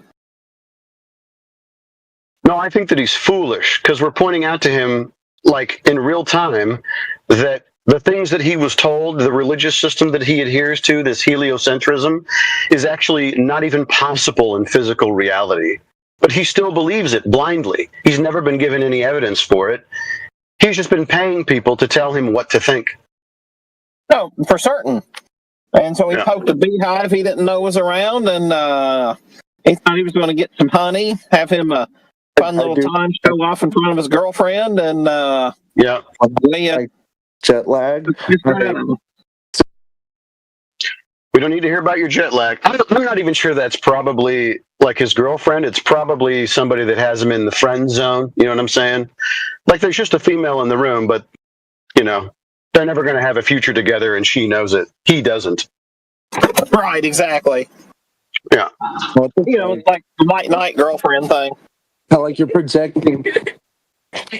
All right, guys. Let's stop with the ad homs, even though he deserves it for ad homing you guys and us as a collective. So anyway, John. Let's get back to what we were talking about earlier, man. Let's get back to the reasons why we know the Earth isn't curving. That would probably be a little bit more productive than trying to prove something that you can't prove. Right? So if you're trying to prove that the Earth is curving at a certain rate that it would be required to do so for it to be a spherical Earth with a radius of 3,958.8 miles. Right? That's ultimately what you're trying to prove. And then you're trying to understand how it works, right? Like how does everything that we experience here work? Well, first you need to have the curvature proved, right? So you need to verify that the Earth is curving at a rate that comports with that radius value. I think that that's a great place to start, especially if that's the foundation for all of your other belief systems. Is that not a good way to move forward? as a 6 foot tall person, of course, you're not going to see the curvature of the Earth based on that doesn't really make any sense. You can slightly. No, it's measurable, John. Wait, before you start going off on a tangent here, why do we have something called the Earth Curvature Calculator? Why do different universities of people that you appeal to, because you love to appeal to credentials and people who go to university, why would the people that you appeal to have these different curvature calculators based on that radius value if it wasn't something to take seriously? Sphere, first of all, that's not what I said. It's not a perfect sphere. And one, you're claiming that's flat. So if you got okay, so okay, so wait a minute. So over millions and millions of square miles, you're telling me that all right, so put it this way, John. Let me just put this into perspective for you, because you seem to be getting this all messed up. You're saying it's not a perfect sphere. Okay, so let's shrink the ball down to let's shrink the alleged ball down to the size of a cue ball. It would be the smoothest cue ball ever manufactured. Okay, that's how perfectly spherical the Earth is in comparison to our most perfect cue balls. Okay, so don't tell me it's not a perfect sphere, dude. Like the globe in a classroom. And no, that's not what I just said. Is if you got a telescope and you pointed it at the horizon at the beach, you're not gonna see Europe. If you got a powerful telescope, you're not gonna see Europe. Yeah, no shit, Sherlock. So you can't do that anyway, brother. Even if you had the most perfect telescope that could do this with a huge lens, okay, what would the problem be? Air is not completely transparent, and there's different conditions between point A and point B, right? Because I can see the planets orbiting. I can see them turning with a telescope. You can see lights in the sky that are called planets, yes. Can you verify what they are? They're so wait, are they not planet? The general definition of what a planet? Earth is a planet. Yeah, a light in the sky. No, Earth is not a planet. Earth is not a planet. Earth is not a light in the sky wandering. Yeah, that's a big difference between Earth and the lights in the sky. But again, we're getting off topic. Let's get back to proving that the Earth is dropping off at a certain rate that comports with the radius value. Listen. If your curvature calculator is based on reality, and these things were generated by the mathematicians and academics that you appeal to, right? So you should go by that curvature calculator and prove that it's accurate, right? Prove that these academics that you appeal to have done some good work there, right? So for a 6 foot tall person, the geometric horizon, not the optical one, the geometric horizon should be at 3.4 miles from where you stand at the beach. So that's not how you explain yourself. You can't verbally talk about mathematical equations. Do you think when any other scientists explain their theories, they're just dude, John, stop telling people how they need to communicate with one another and how they convey information to one another. Do you not understand what I'm saying? Am I explaining myself poorly? Am I not communicating clearly to you? Oh, so none of y'all can prove the actual None of us can prove what? Prove it. Yet we have GPS. It's that all. Okay, dude, you're going off to all these different points. All I'm trying to get home to right now is that you have an academic community in agreement about where the geometric horizon should be for a 6 foot tall person, dude. How is that tough for you to grasp? Is that hard for you to understand? You have your academic community, the people you appeal to, they are all in agreement about where the geometric horizon should be for you, a 6 foot tall individual at the beach, staring out at the shoreline. It should be at 3.4 miles from your position. What is confusing about that to you? Like the Earth tiny. Like what? If it was only is that confusing to you? 3.4 miles. Look it up. John, look it up if you're not sure. Look it up. Wait. Go to University of Washington. Look it up. They have their own curvature calculator. Go to a different university. Look at their curvature calculators, dude. Look it up. That's what they say based on the radius, dude, that everybody agrees upon. Do you not know this? I thought you came in here ready to flat smack, dude. What's going on? You ready to smack us flat earthers? You're not. You even know your arguments? You're not letting me speak. Well, you're sitting here talking about other stuff. We're talking about how we know the Earth is not curving. If you don't have proof that the Earth is curving to match the radius, so what are you trying to prove? Where's your curvature measurement? That's what I need to know. Did you come in with a curvature measurement, or did you come in to talk about other stuff? I'm talking. I know empirically that the Earth is round, and that's what I'm talking about. I'm responding to you. Okay, so how can you prove? How can you prove that the geometric horizon is at 3.4 miles? If I set my camera up at 6 feet, right? Then the geometric horizon should be at 3.4 miles. Can you prove that? Did you bring evidence to support that? Do you? Because you're the one making the claim. No, you're the one who's coming in saying it's a ball. You're the one coming in making the claim. We're telling you that it's flat. I said that you can observe the. You said you can prove that it's a ball. Now, what size ball are you saying that it is? What size is the radius of your ball? I was saying yesterday. The funny thing is, scientists can all agree with each other because we cross-reference each other, but y'all are all contradicting each other. You're contradicting one of Jedi's. All right, stop talking about us and bring up your. What are you trying to prove to us, man? You're saying you have proof of curvature. Stop talking about us and bring your proof of curvature. Where's your proof of curvature? Around. And it's because I can observe gravity, and therefore I can also attest. Oh my God, that's not a measurement of curvature, dude. How are you going to prove to me that the Earth is curving? Don't start talking to me about gravity, dude. Bring up proof of curvature. Come on.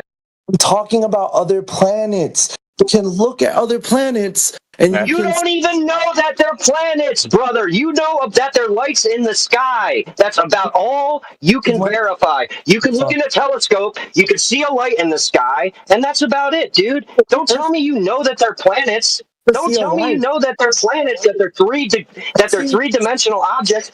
You don't know what they are. That's the problem. You're coming here talking to me like you know what they are, but you don't. On the surface of these planets. And the moons, just like Earth. I saw them with my very own eyes. And you know what they are? And you know what they are for a fact. You personally can verify and prove to everybody how you know what they are. How do you know what they are, John? John, stop. You're confusing what you believe with what's knowledge, dude. You can believe whatever you want about those lights in the sky that you witnessed, whether or not you know something, and whether or not it's verifiable and provable. There's two different things. You believe something, but you can't prove it, and you don't even know. And you know how I know? Because no one could know based on what they observe through a telescope here. Come on, dude. Be real with yourself. Know what's knowable and know what's just a belief system. It's not knowable, dude. What you're talking about, you cannot know. You cannot get there. You cannot prove it. You see some lights in the sky. Yeah, after a while, it gets frustrating to speak with people, Luna, that are obviously brainwashed and hypnotized and indoctrinated, because he's going to keep yammering about probably what he's seen on Discovery Channel, right?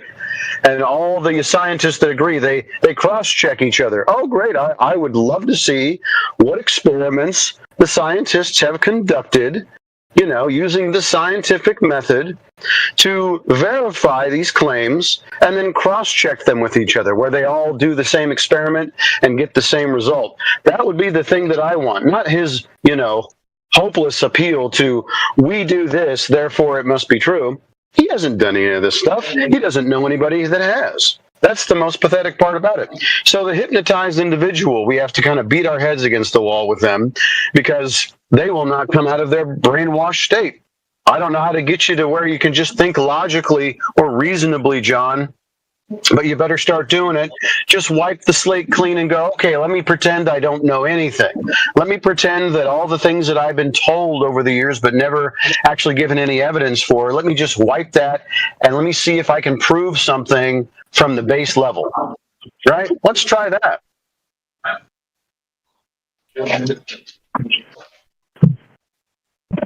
Okay, okay. I'm going to speak very slowly, and I'm going to ask you if you're done. We're going to start on a clean. I don't appreciate the trajectory. John, all you need to do, dude, all you need to do is bring some proof of surface curvature and stop talking about other stuff, dude. This is the whole point.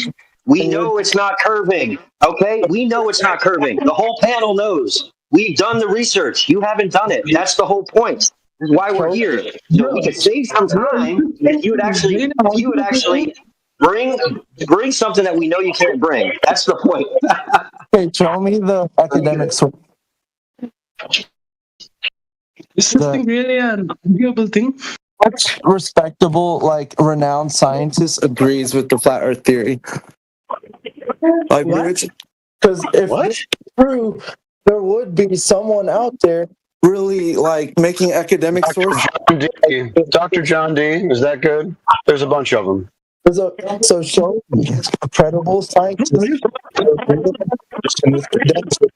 a minute. Hold on. We talked about, dude, your phone or whatever is a hot mess. You got like people in the background. We can barely understand what you're saying. That's someone else. I heard too. Tell them, go to another room or tell them to shut up or something because it's a hot mess. That's truth by proxy. It's literally truth by proxy. But he just muted. Oh, he can now. Okay, sorry about that. Then thank you, truth by proxy, for muting. Sorry to insinuate it was you, John. Anyway, it doesn't matter what somebody says. It's about what they can demonstrate. So, can somebody demonstrate that the Earth is curved using a measurement? Yeah, definitely. Okay, then just get that for me. Get the measurement for me. Here we go. You asked for it. So he mentioned Dr. John D., who is a PhD, who went out to disprove flat Earth. He thought it would be very simple. He would just go out and prove the curvature. So you go out in fucking space and look for yourself. And it would be over with. He could disprove flat Earth, and he would go on with his life as a PhD, right? But he went out, tried to disprove that the Earth is not curving, and he found that the Earth is not curving. So he had to become a flat earther in going out to debunk it. Okay? Now he has plenty of material that's super controlled, and he made sure that there's no way you could say, oh no, this is the reason why you made this observation that should be impossible. This is why you did this observation that should be impossible. He's got it all covered. So that's just one. That's just one PhD who has gone out and proved to themselves that the Earth is not curving whatsoever. Okay? You gotta make a source. Like, I can cite sources as early. Dude, I can cite my sources, but I'm asking to cite. Listen, you can't bring any Earth curvature, brother. That's the problem. You don't have any proof that the Earth is curving. That's the issue here. Huh? Are you aware? There it is. There's the crux of the matter. We got down to the brass tacks, and we won't accept anything from you at this point. Anything other than this. John, you said that you can cite what you need to cite. Okay, what we're asking for is the measurements of Earth curve and how those measurements were taken. That's what we want you to cite. Get that for us. That's all we need. In the meantime, we have a few other new players that apparently want to jump in here. We got Edupinita or whatever. We've got Kyles. Kyles, you got something?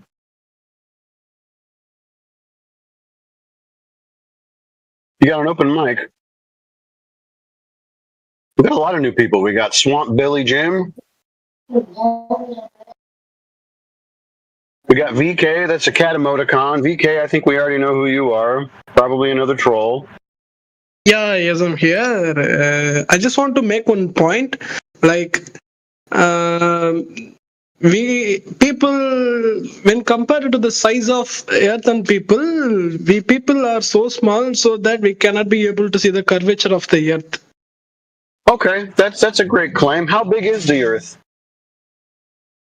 How big? Well, yeah, you told me it was so big. How big is it? Compared to what? Compared to, there is nothing to compare, I think. I guess. Well, certainly there's a comparison because, you know, when you measure something, you're comparing one thing to another.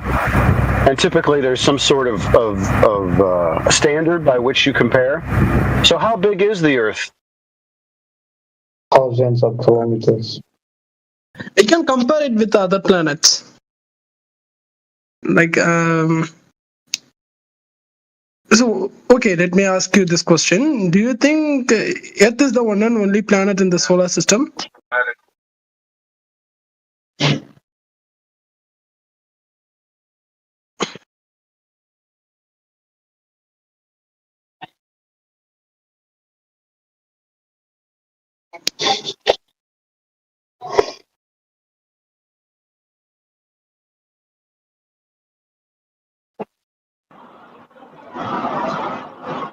What did you say? I don't think we got your question. That's why no one's answering. No, nothing. I'm not doing asked any question.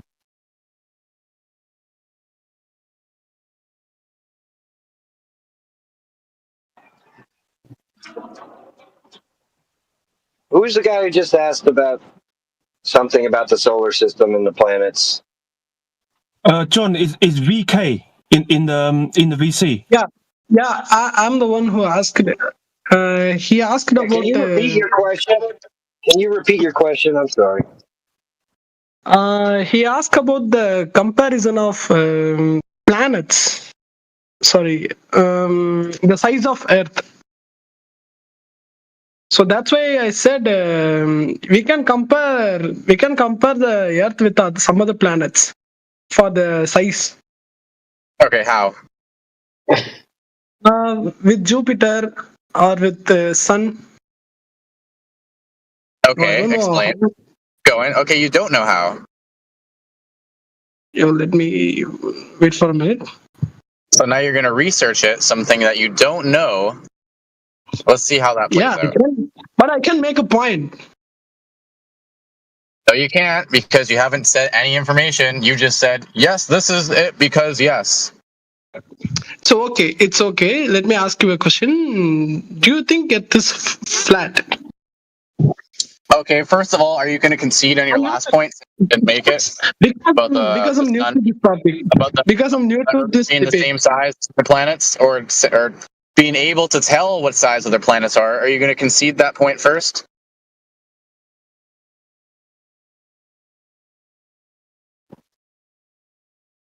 Mm. It's just a simple yes or no. You know or you don't know, right? Yes, I don't know, but I can make the point that Earth is not a flat thing. Earth is a total sphere. So now you're changing the topic. So now you're gonna just I'm gonna change the point. No. Now they're not flat. I thought you were trying to prove your globe. Please come again. What happened to proving your globe? Now you're trying to prove that the Earth is not flat? Yeah. Okay, that's a false premise. You're supposed to prove your globe in the first instance, right? Since you claim that you live in a globe, right? Okay, what's your belief about beliefs? I have knowledge. What's your belief about the beliefs? Stop. Beliefs. I have knowledge. Is Earth is flat or not?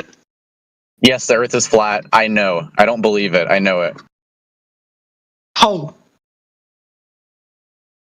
Okay. After that, I can explain you. Let me ask you this question. Because it's measured flat. VK, because it's measured flat. If you want to know what the Earth looks like, you need to measure the surface first before you ask any more questions. The most important thing to justify the Earth is the surface. Do you understand? You make sure you know what the surface is, yeah, before you ask any more questions. Pay attention to the surface. Okay, the surface of Earth is 510.1 To justify the globe, you need to measure curvature. To justify the flat Earth, it needs to be measured flat. It's very simple. Do you understand? Somebody's asking about my accent. I'm Indian. I'm an Indian.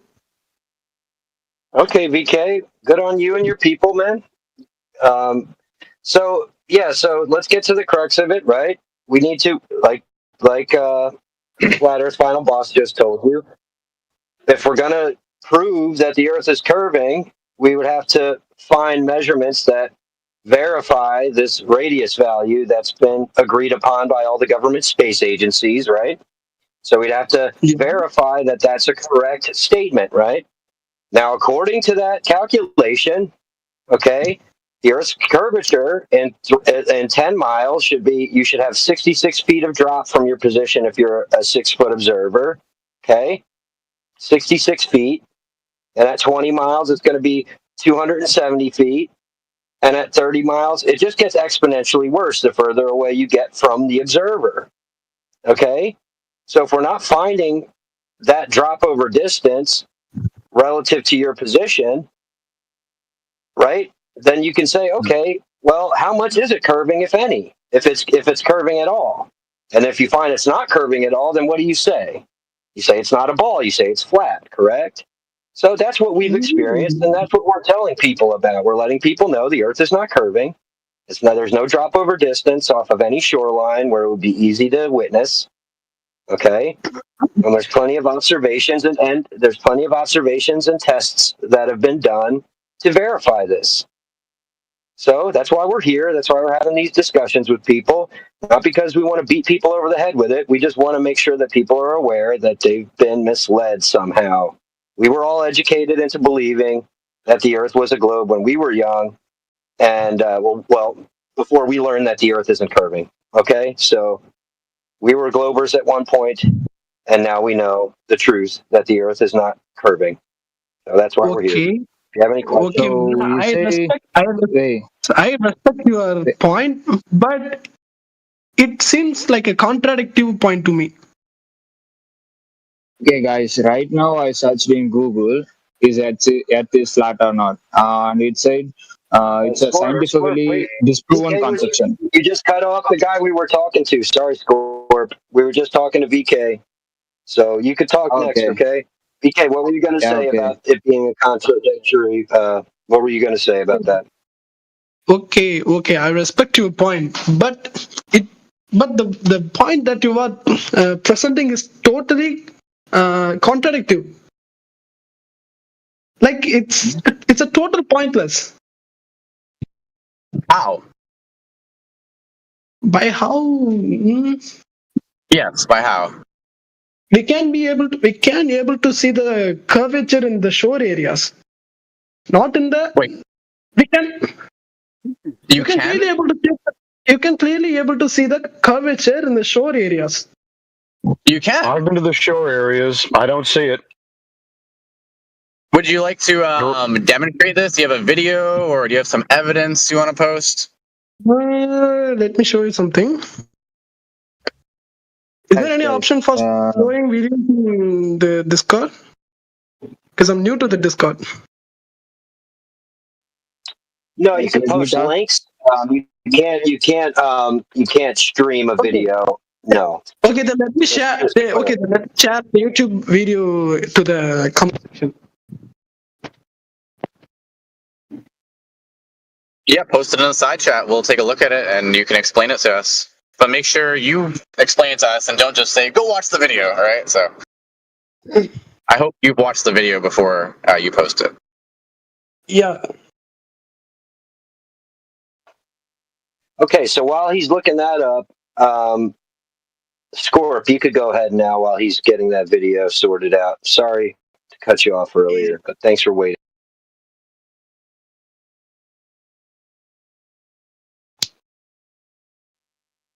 Scorp, do you copy? Yeah. You could go ahead. You could go ahead now. Sorry about that. We're going to read something from Google. I searched in Google, but it's a disproven concept. Scientifically, it's a debunked concept. You know,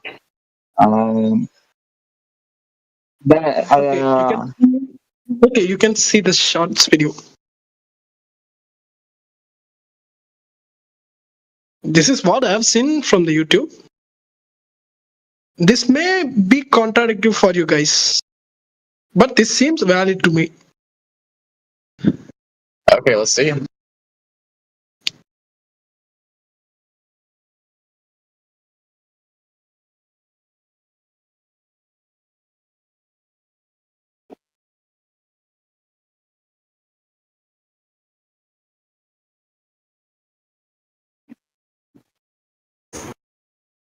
Okay, so I had a feeling you were going to post this. I should have said it beforehand. It was in my mind, but please no cartoons.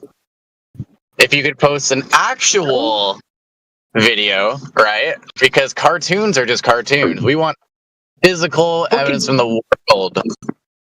But that seems valid to me. A cartoon is not valid. I want you to go out. You said that on a shore, right? The horizon's curving, right? So I want someone with a video camera to go out to the shore and observe the horizon curving. Thank you very much. Well, his video was completely the opposite, showing the opposite of what he just claimed, right? He said you can see the horizon curving when you go to the shore. The point of the video that he posted was showing that because the Earth's so big, when you zoom in on it, like in your video, you don't see any curvature. It looks completely flat from your perspective. So you completely contradicted yourself. Okay. Do you understand what I meant? Yeah, I can understand, but you guys are literally making a pointless topic. No, I'm not just actually, no. So you said that there's curvature. Hold on a second. You said you see curvature from the shoreline, and then you posted a video that says you wouldn't see any curvature from the shoreline, right? So you've contradicted yourself. So what are you going to do now? Yeah, I accept the fact that in this video they haven't showed the curvature from the shore area, but I can be able to see them. Well, your video says that you wouldn't see it because the globe's so big and you're so small.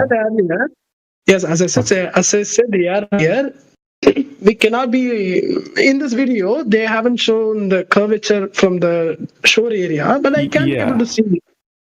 Well, your video says that you wouldn't see it because the globe's too big. No, not in the video. From my point of view, I'm talking about my point of view.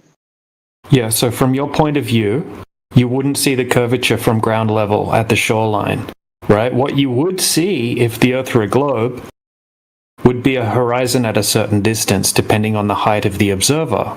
Okay, that's something that would have to be there if the Earth were a globe. Now, right, just say someone's 6 foot tall, the horizon should be 3 miles away.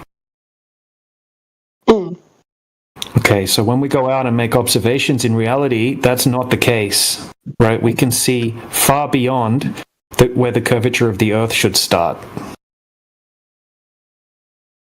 I don't get it. Could you please come again? Sorry. Yep, sure.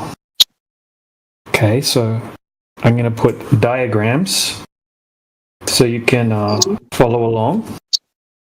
Okay, so have a look at what I posted in the side chat. Okay, so if we have an observer on the globe and he's looking out at the horizon, right, the little yellow dot is where the horizon should be.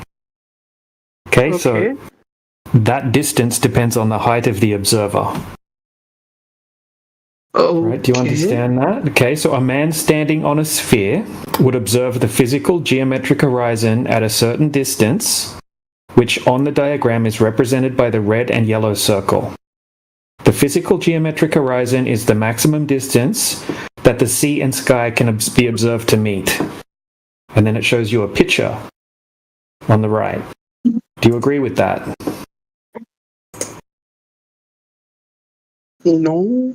Okay, what do you disagree with? So you disagree with the globe now. Wait a minute. Let me get this point.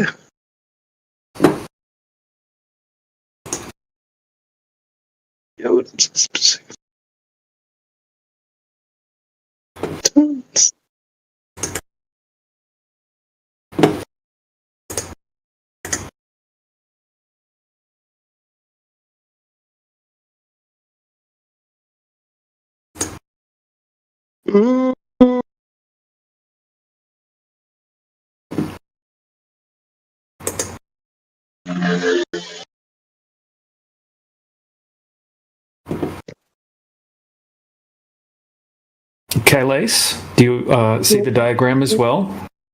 Okay, as I see this diagram, but I don't get the point. You don't get the point? Okay, so you wouldn't see actual curvature, right? You wouldn't see a curving horizon. What you should see is a horizon at a certain distance, depending on the height of the observer. Okay, so if you're 6 foot tall, the horizon should be 3 miles away. If you're 1 foot tall, the horizon should be 1.2 miles away. Right? And we can calculate the distance, and it's based off the radius value of the globe Earth. If the Earth were a globe, right, this would be something that would have to be there to have the globe. As the diagram shows you there, right? Here's another diagram. Yeah, post another one. Now I can make a point. As I said earlier, in that video, I've shared a video previously, right? And on that video, and the Earth's total surface is 510.1 million kilometers square, which is compared to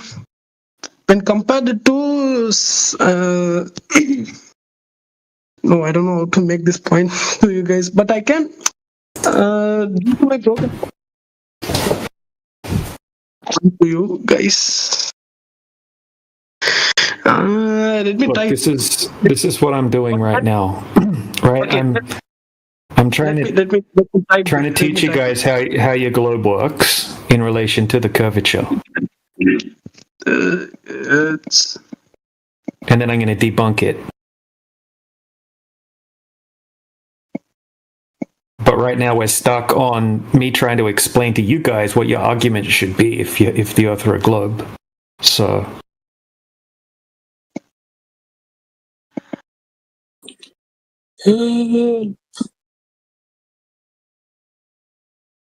much confusion, right? Let me type this.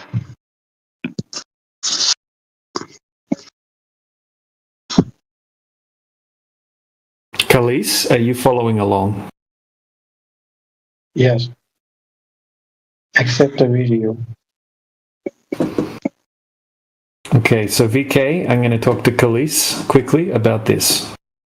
Right, so if you can pop yourself on mute and gather your evidence for the globe, we'll get back to you. Okay. I'll prove it. Okay. All right. Thank you. So Kailash, right, you agree that geometric horizon would be the maximum distance that you should see from a specific observer height, right? Like I showed you in the diagrams, if the Earth were a globe? Yeah, geography. Yep, so this is basic geometry. Okay, so if the radius value is 3,959 miles, right?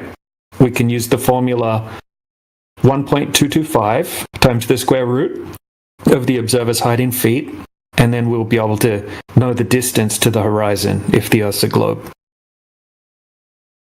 So, what is your point here? Do you say that the formula does not apply on this Earth? Yeah, so there's no curvature when we go and test the mathematics to see if it matches reality, okay? So here's an observation in the side.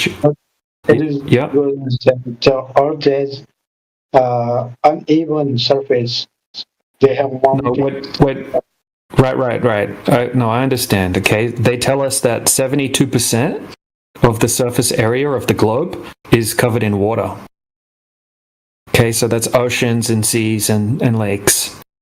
So we can go to any large body of water and we can test for the curvature. Water, you have... Yeah, I have... What's that?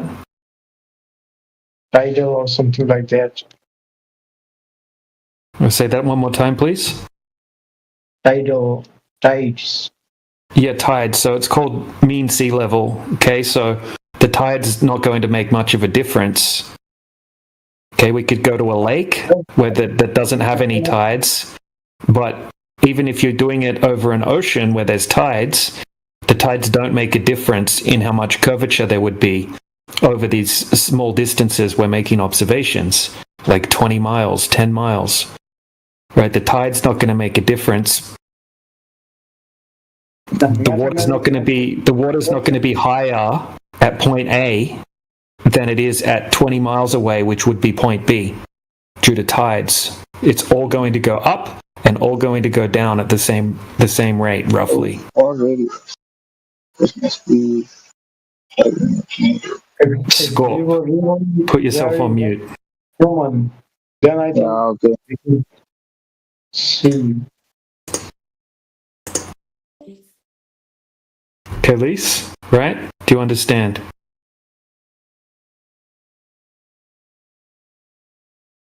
Hello? Yeah, go ahead. What are you saying? Okay, so we have an observation in the side chat, 41 minutes after the hour. Can you see it? Can you see the wind farms? Let me see. 41 minutes after the hour.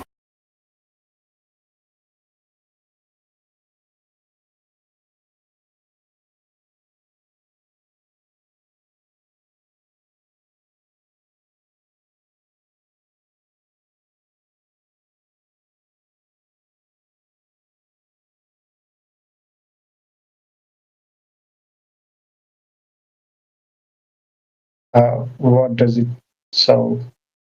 Okay, so this debunks the globe. Okay, so this is one of thousands of observations that debunks the globe. This is just a clip out of a full-length video, okay, a small clip. Right, I have the full video if you want to see it. But in this video, the horizon should be at 2.3 miles away.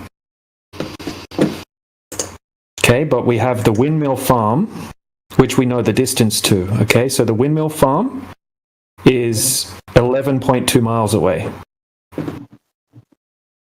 And where should be the horizon point? Horizon would have to be at 2.3 miles away. I'll post the mathematics for you from the Earth curvature calculator. Just a second. So the camera have gone beyond it. Yeah, the camera is set up. Yeah. So we can see beyond it, far beyond it. Okay, so the camera height.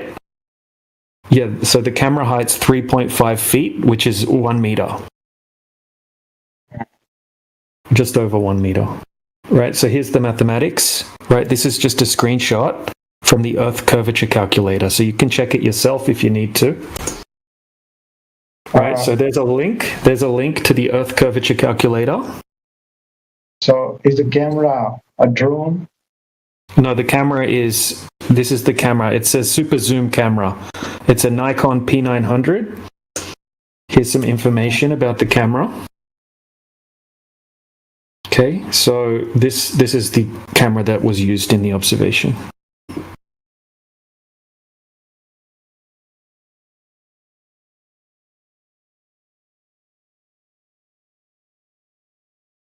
the water is still, but Yes. Very still water, indeed. Okay, so here's some more images from the video. Okay, so we can see the bottom of the windmills touching the water.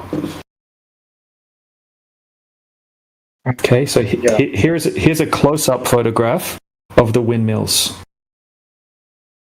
When the tide's low, the water is at the bottom of that little black section that you can see.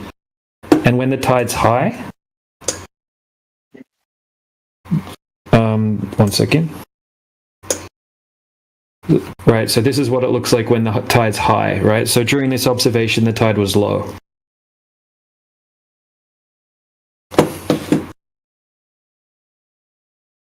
All right, so I'm going to post the observation one more time. Okay, so on a globe, the horizon would have to be at 2.3 miles. Right, but the windmills...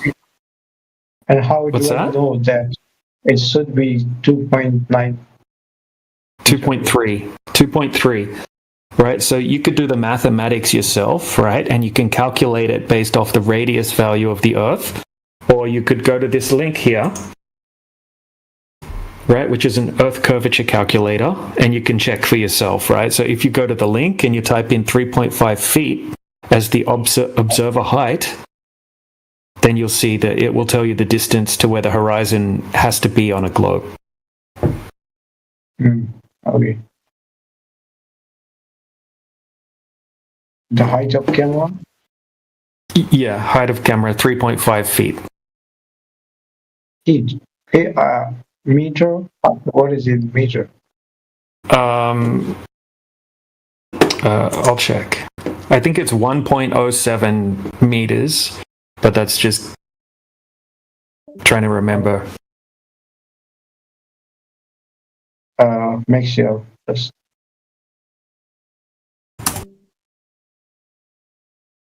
Yeah, 1.07. Okay. So it is same as eyesight level, yeah? Well, if the person was only 1 meter tall.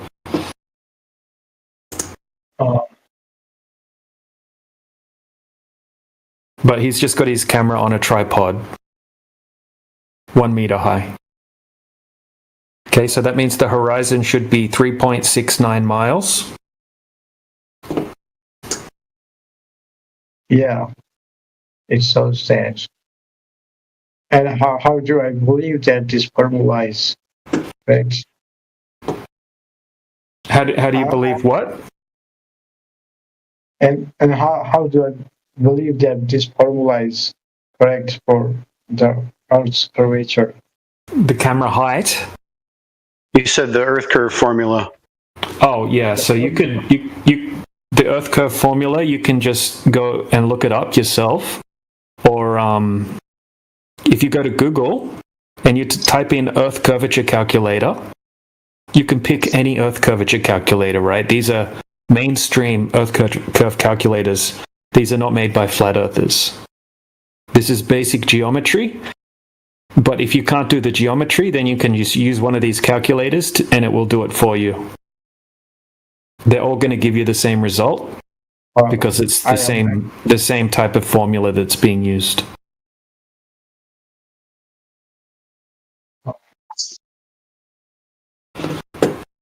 So in that video, where was the point?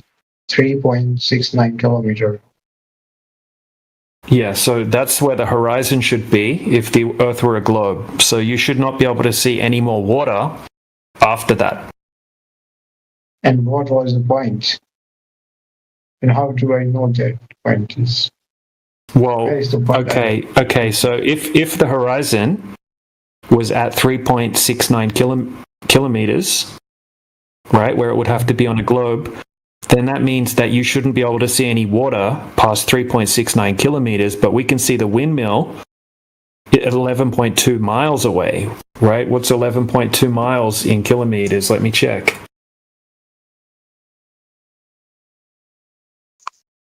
Oh. Okay, so 18 kilometers.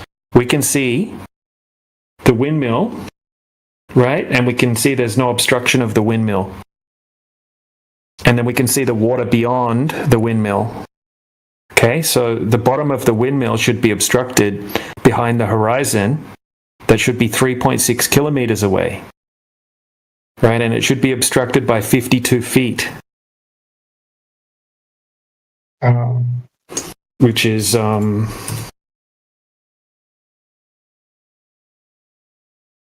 15 meters, right? So the bottom 15 meters of the windmill tower that you can see should be hidden behind the horizon, but it's not. We can see there's no horizon at 3.6 kilometers, right? We can see the water beyond 3.6 kilometers, and then we can see the entire windmill touching the water, and then we can see a boat past the windmills floating off in the distance, 14 miles away, which is 22 kilometers or something.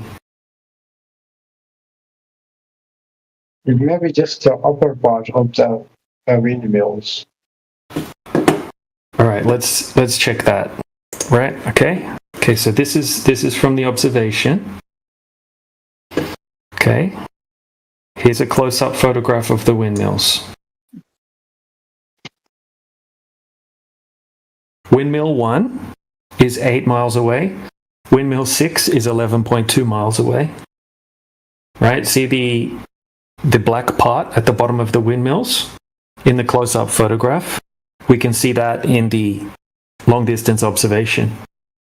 Right? So there's nothing hidden, and also we can see the water far beyond the windmills. Yeah, a little bit of water. Right.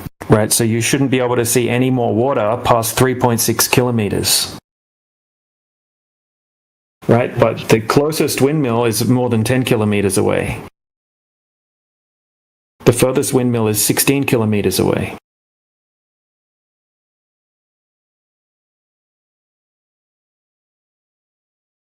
So there's no horizon at 3.6 kilometers.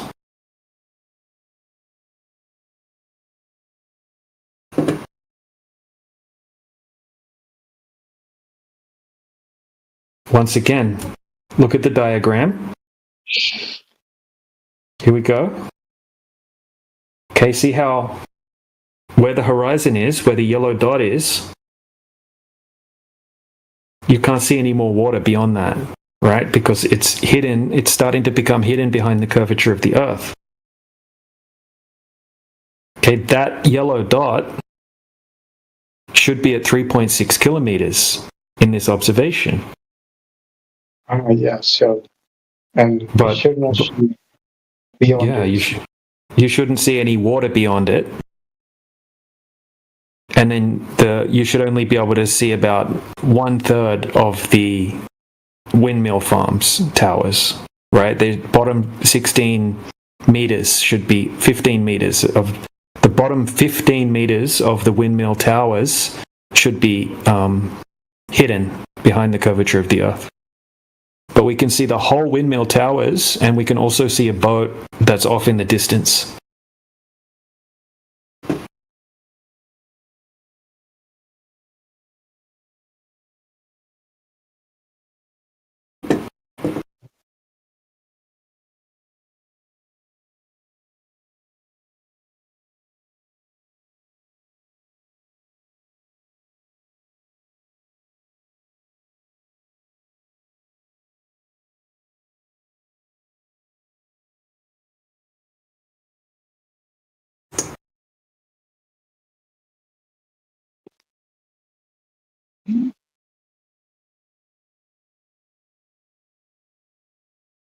Okay, so this is one observation, and there's many more that disprove the globe.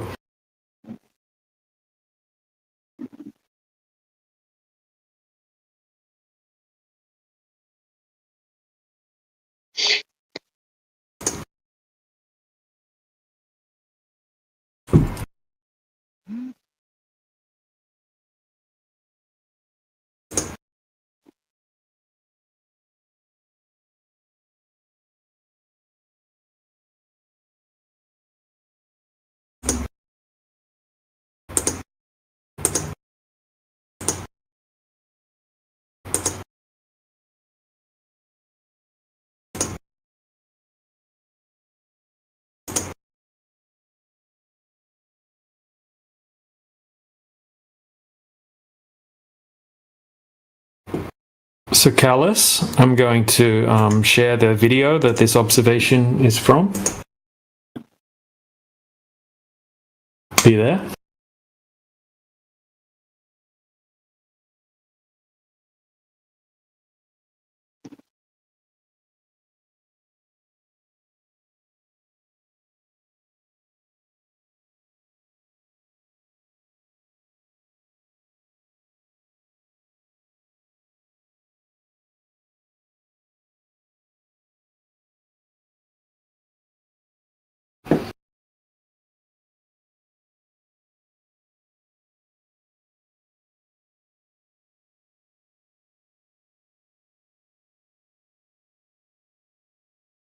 Looks like he's decided to engage in the side chat and not actually talk.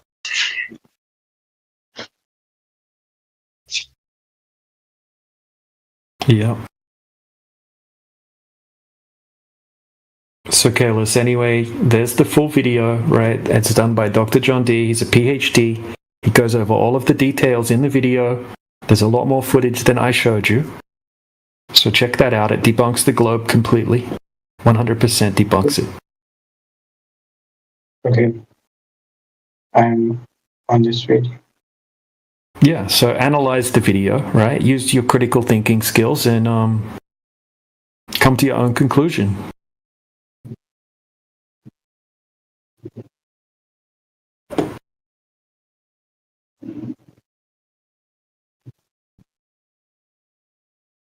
Why does this video have no comments?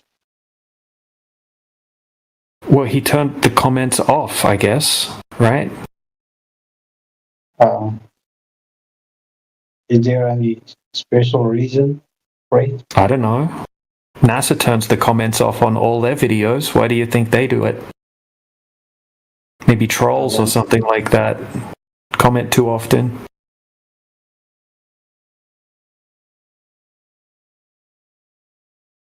Yeah, they have turned comments off other videos as well. They have, yeah. Sometimes people don't care about YouTube comments because they're usually not very productive. You know, people trolling and things like that. But that's okay. It's not bad. Well, it's the choice of the person that's uploading the video, right? So NASA chooses to remove their comments, and so did Dr. John Dee, I guess. I don't know. But the comments aren't going to help. They're not going to change the observation. But we may get the idea and to criticize some points, but now we have to just see the video. We often go to comments first. Well, you can comment on it right now, right? Do you have any criticism for the video? I cannot comment it. It is. You're commenting right now. You can comment to me. You can email him. He gives you his email address. If you want to contact him, you can contact him. Just click the description. He has his email address. Let me see the video. Let's see. That's the first step. Yeah. I'm deepening you for now. Okay.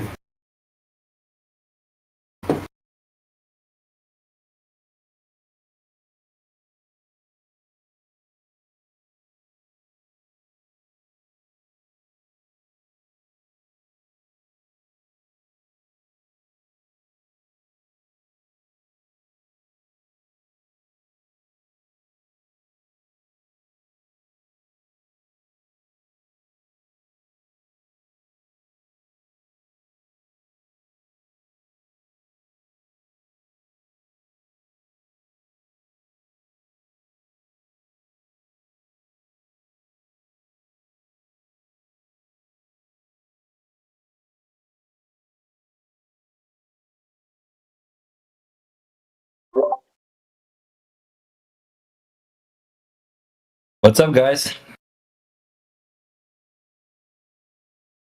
What's up, man?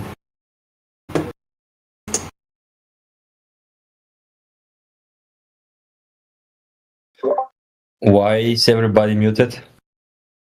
We just finished having a conversation with a guy, and he's gone off to watch a video. Oh, nice. Yeah, and then you just came in.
Hi.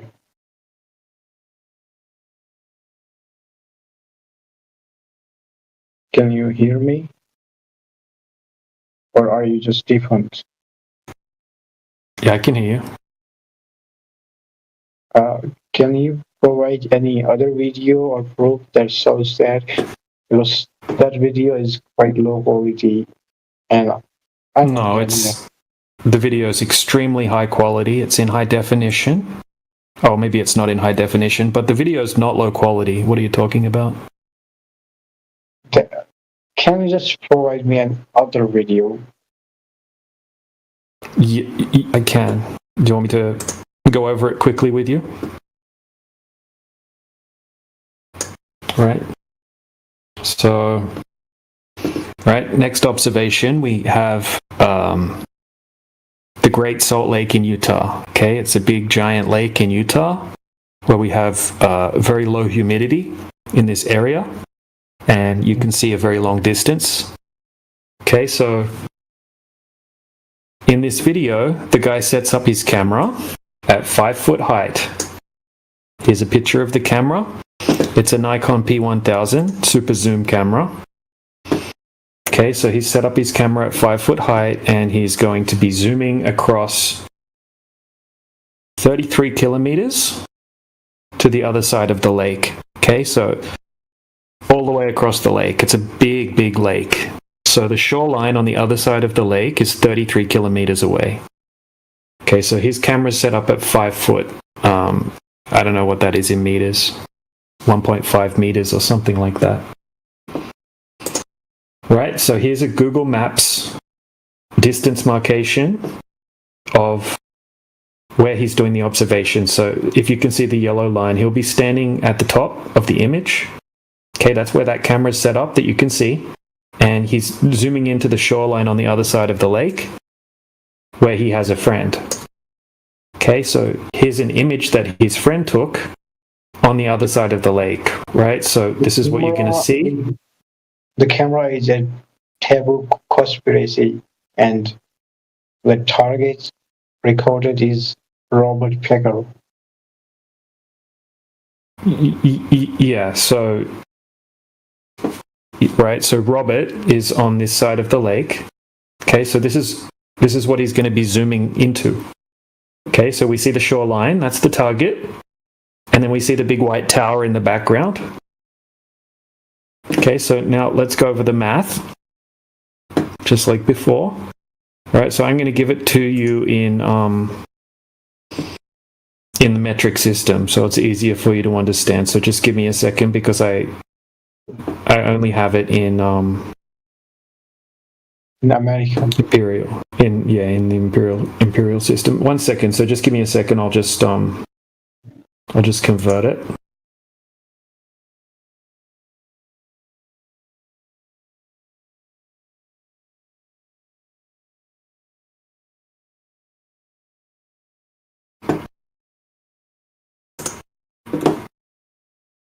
Okay, so we have the eyesight, right? The camera level, 1.5 meters. That will make the 1.5 meters, and then that will make the distance to the horizon 4.37 kilometers. Okay, so the target is going to be 21 miles away. 21 miles. Yeah, so I'll just work that out in kilometers. So that's 33.7 kilometers. Okay, so 33.7. Okay, so that means that the shoreline on the other side of the lake that you can see, right, that shoreline should be hidden by 221 feet, or in meters, 67 meters. Okay, so 67 meters, right? That's like a skyscraper building, right? That's a very, very big height. That's like a 22-story skyscraper building. Okay, so 67 meters should be hidden behind the horizon, and the horizon should be at 4.37 kilometers. Okay, so here's a copy of the screenshot that I just did the calculation from the Earth curvature calculator. All right, so now I'm just going to repost the observation one more time.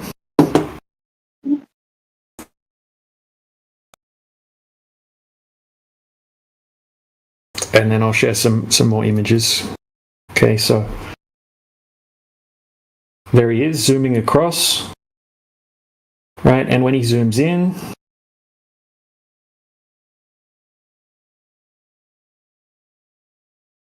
goes out of focus a little bit, but then it fixes itself, right? And we can see, once again, we see the big white tower, and then we can see the shoreline underneath the tower. Okay, so he does this observation during the day, late in the afternoon. Okay, so just a second. I'm just going to post some images. Okay, so once again, this is the close-up of what he's zooming over to.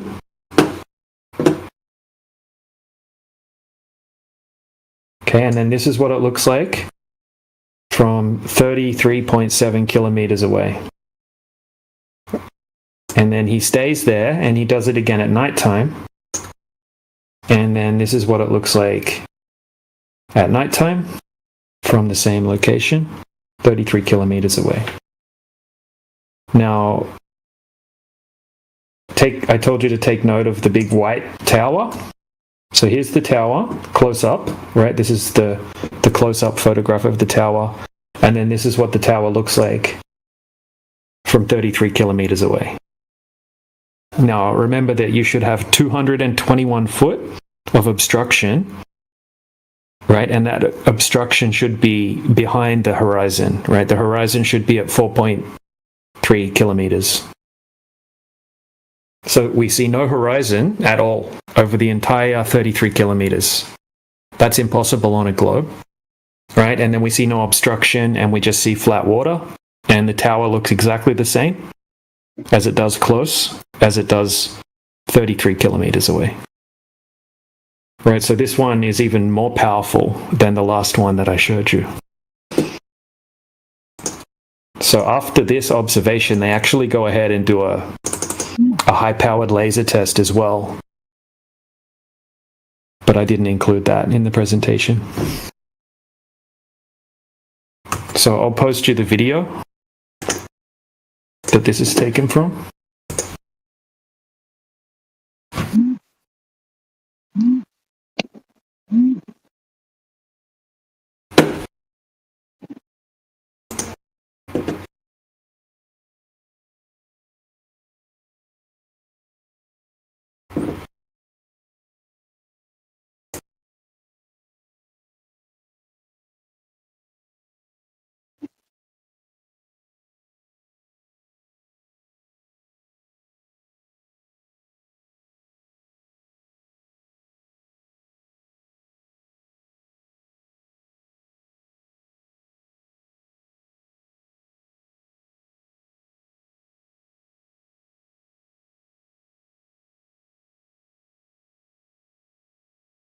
Is anybody speaking? Yeah, I'm still here. Oh, I was not listening. I mean, I don't understand English. Like, I was not listening anything, so I thought if someone is just speaking or just my problem in my phone. No. It was just quiet, that's all. Yeah.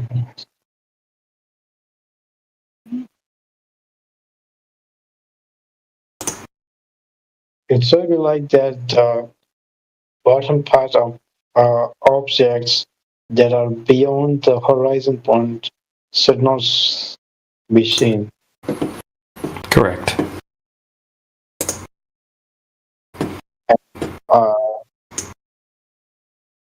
We can see the bottom of that. Is what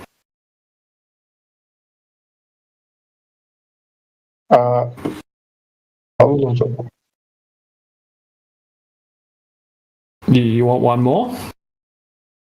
What is this link? That's the link to the full video, right? It's a link to the full video where he goes over it step by step, and he shows you a lot more information than I showed you. It's the original video from the person that made the observation. You just created a problem that did not exist. You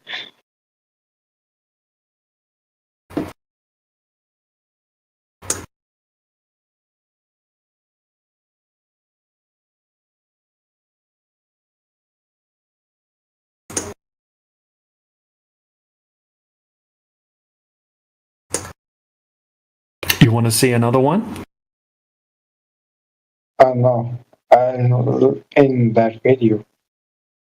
Okay.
Okay, so I'm unmuted now, and there was something that I was wanting to say is that we can't recreate the sun.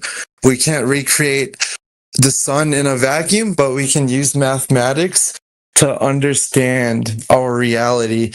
The mathematics for black holes was created long before we got the image of a black hole.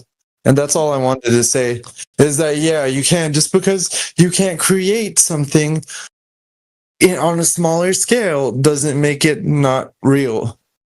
And that's exactly what Jehovah's daughter was explaining before she was muted. And right, so is it unfair, right? If someone provides some mathematics and says that this mathematics is real, it matches reality, it's not a bad thing to ask to validate that mathematics matches reality.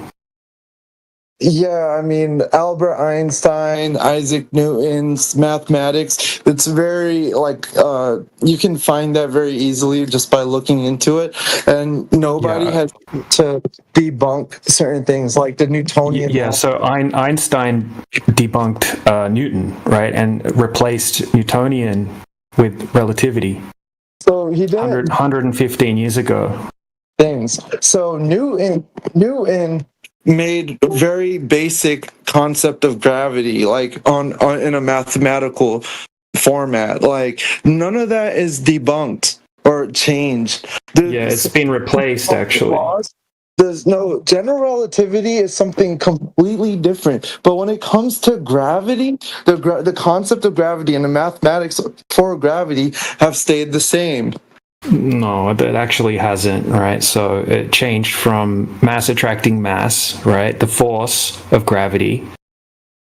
Okay, and it changed to now they say gravity is not a force, right? And it's not mass attracting mass, it's the bending and warping of space-time.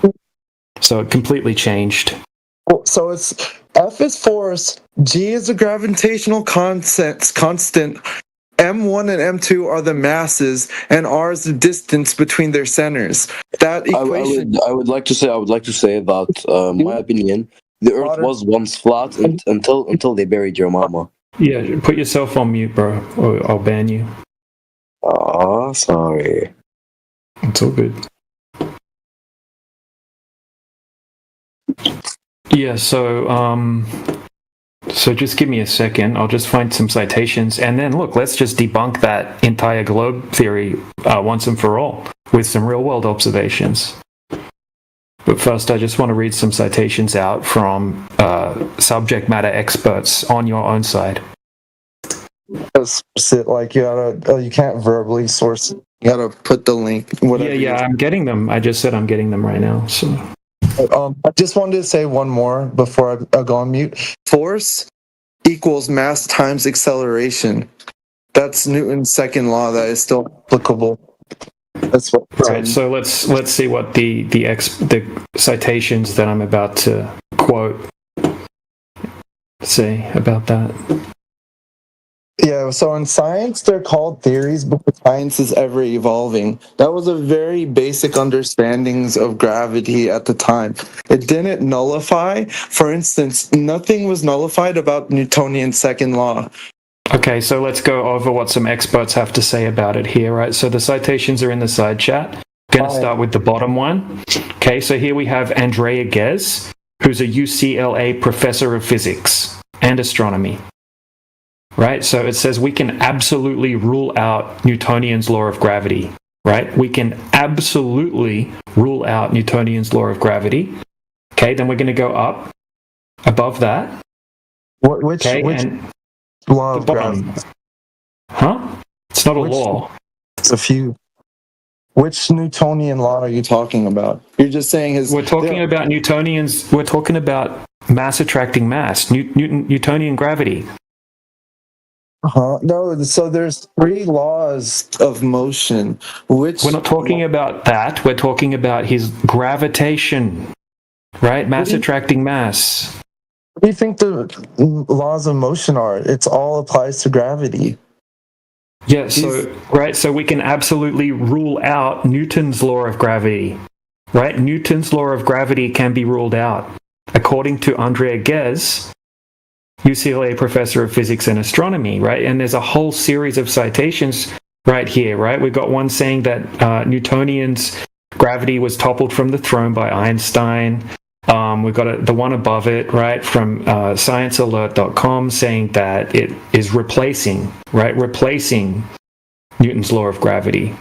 Okay, so anyway, right, it doesn't really matter. Right, so even Wikipedia, right, like if full-on standard source, it says that Newton's classical mechanics were superseded in the early 20th century when Albert Einstein developed a special general theory of relativity. Right, so a whole bunch of citations here, mainstream citations.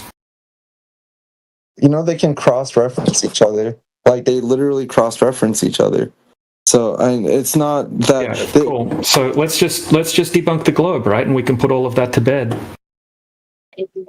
Right, so because you're talking about gravity requires the Earth to be a globe, right? So it has a specific radius, which is also something that has to be correct, right, for it all to work, for all the math to work. Yeah.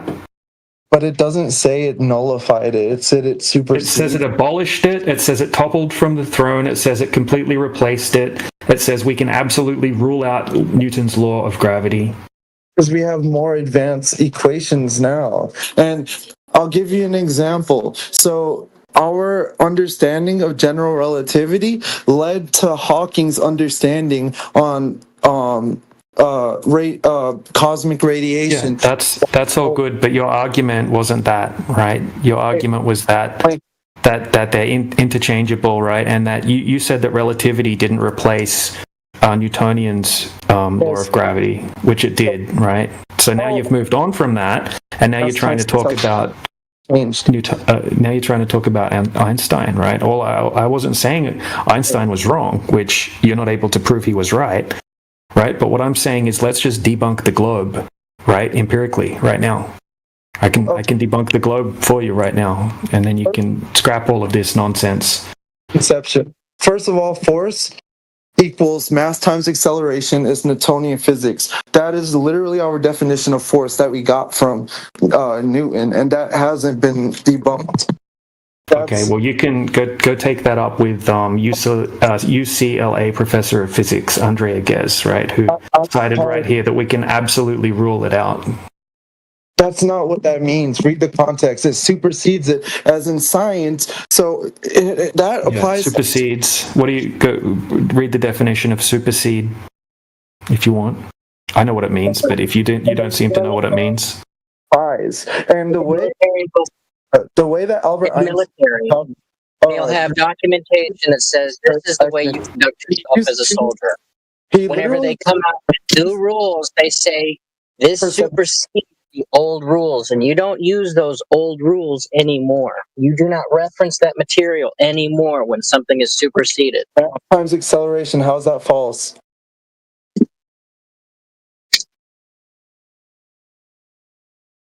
Force equals mass times acceleration. That's Newton's second law. It's still used today, and that's like the fundamentals of physics. You learn that in Physics 1. There's Newtonian law. Did you learn the radius of the globe in this? Do you know what it is? Change the subject, I guess, but No. Okay, so this is a prerequisite to your claims, right? You think the Earth's a globe. Now I'm asking you if you know the radius of what the globe is. Yeah, so this is all pre-dependent on the Earth being a globe. Well, so if we can falsify that Earth is curving, right, then everything else that you're trying to suggest that requires that prerequisite can be thrown in the bin, right? Because you don't have what you need. No, we're not talking about that. We're talking about curvature, right? So so once again, you're saying that because the Earth's a globe, right, and it's got a tilt, right, and it's claimed this is why day and night works on the globe. You're gonna need curvature for that, right? Not the tilt. It's not the tilt. The tilt. Yeah, it is. It's all of it combined, right? You're going to need the curvature as well, right? You just said the tilt is responsible. That Earth's tilt. No, I didn't. I said that you claim that the Earth is a globe with a tilt that rotates at 1,040 miles per hour at the equator, right? And it's orbiting around the sun at 66.6 thousand miles per hour, and it's chasing the sun at 480,000 miles per hour through the universe. Right, all of this, right? All of this math is all going to have the R value in it, right? You're going to have the radius value to be correct for all of these other claims to be valid, right? So let's test the radius value and see if it matches reality, right? You got to put the equations. Don't just verbally announce the. What did I say then that was wrong according to the globe model? What did I say that was wrong? I'm telling you in a way that everybody. No, what did I say? What did I say that was wrong then? I didn't say. I'm just saying that you got. So for me to understand the equations you're about to present me with, you have to put them in the chat. What equations? What equations? What equations? I kind of figured you were going to bring up equations. Okay, so shall we show the equation used to determine what distance the horizon should be on a globe, right? If the radius value is 3,959 miles. Do you like that? Washington University, is that good? You trust them? Do you trust Washington University? It's a .edu link. I'm sure you like .edu links. You're taking that completely out of context. And yes, what did I take out of context? What did I take out of context? Yeah, dude, listen, just hold on a second, right? You can have a chill conversation with me, right? We don't have to have like an angry conversation. I'm just saying you're not understanding what it means. Like, what means? You know that all of our understanding of what am I not understanding? What it means? What am I not understanding about? I believed that the Earth was a globe for probably much longer than you've even been alive, right? So, I mean, what do you think I don't understand about it? Those same academic sources are referencing the global model. They're not. Right, so we're going to test it. We're going to test the global model right now in reality and see if it matches the mathematics, right? That's what you would do. If you say that the Earth has a radius of 3,959 miles, right? That means that there are certain characteristics that would have to be present in nature, right? That go along with that mathematics, right? Like curvature, drop over distance, geometric horizon, that kind of thing. Has to be there. Right, so we're just going to test the globe. That's all. Nothing wrong with that. So, Earth's radius is different in different places because it is not a perfect sphere, but an oblate spheroid, and it bulges. Okay, and it's flattened at the. Yeah, I got you. Right. So it's only 0.33% off being a perfect sphere, right? A tiny bit, right? That's why when NASA shows you these pictures of the Earth from space, right? It's not even. So it fits inside a perfect sphere. So it's almost a perfect sphere, right? But because it's 0.33% off being a perfect sphere, they call it an oblate spheroid, right? It's like a technicality. And then they say if you were to shrink the Earth down to a small size, it would be the most perfect sphere and the smoothest surface that you could imagine, okay, if you were to shrink it down. Right. If you take the images that NASA gives us, if you want to believe that those are real, right, you can put one of those in Photoshop and you can draw a perfect circle around it and it fits perfectly inside of it. Okay, so it's the tiniest bit different. They say it's about 20 kilometers fatter at the equator, right? So if you're taking an observation over an area of water, over say 10 miles or 20 miles, right? Because the Earth is oblate, right, and because it's only oblate by 0.33%, it would make a negligible difference over a 20-mile observation. Okay, so that's why they don't take it into consideration when they give you the Earth curvature formulas or the distance to horizon formulas, because it doesn't make a difference because the Earth's so big, they say, right? And it's only a little bit off being a perfect sphere. So this isn't geometry, and we're not talking about balls, like literal balls. That's not what we're talking about. And I can reference a lot of different things, including gravity and the distribution of. No, we're talking right now about. Look, we don't want to talk about We're talking about Earth curvature and the horizon right now, and we're going to stay on topic. Okay, so I've just referenced. I've just sent a link to Washington University. Okay, and it gives you the exact formula on how to calculate the distance to the horizon. Yeah. Okay, so it says if you're a particular observer height, the horizon should be a specific distance away. Okay, so if you're 5 foot high, the horizon would be 2.73 miles away. Do you agree with Washington University and the basic math here? Do you agree? Or not? You think Washington University's wrong? I think there's a lot that can, like, it depends where you're at. I mean, let me read exactly what you're reading real quick. Hold on.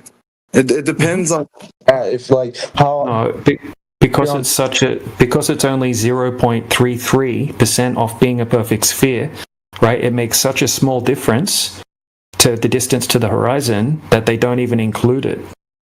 Right? So, no mainstream sources will include that, And if you do include it, right, if you use the minimum and maximum radius values, right, depending on the Earth being oblate, it doesn't make much of a difference, right? It would make the horizon like, instead of 2.73, it'll be like 2.74. Okay, we're not going to pretend like either of that makes sense. But I need to understand your depiction of the Earth before we can talk about this. No, I'm not making claims about the Earth right now. I'm testing the globe claims. That's all.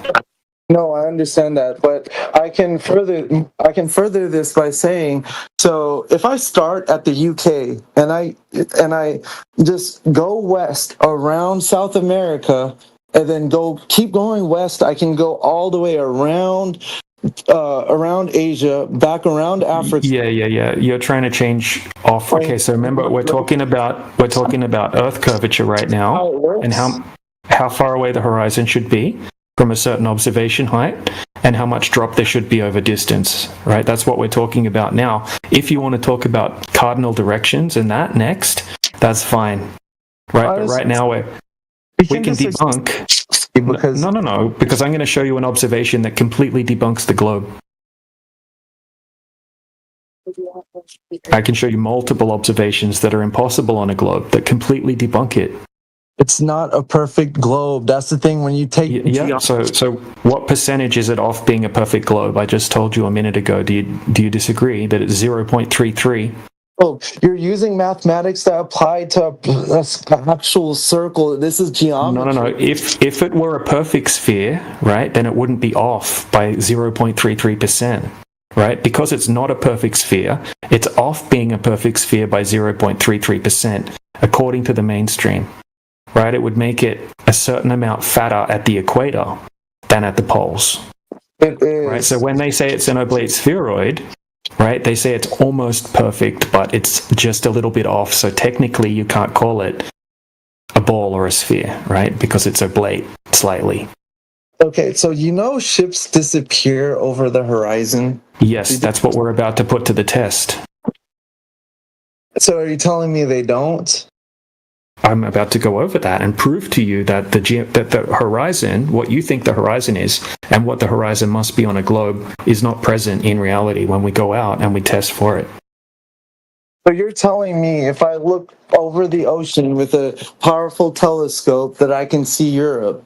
And I can... No, because the air is opaque. The air is opaque over distance. Now, if you check the visibility rating when you go to the ocean, it's usually somewhere between 10 kilometers to about 50 kilometers in rare situations, right? Usually it's like 15 kilometers or something like that, or 20 miles if you're lucky, right? It's not a huge distance because the air has dust and humidity, and it has pollution, and so air is not completely clear, right? So over distance it becomes opaque.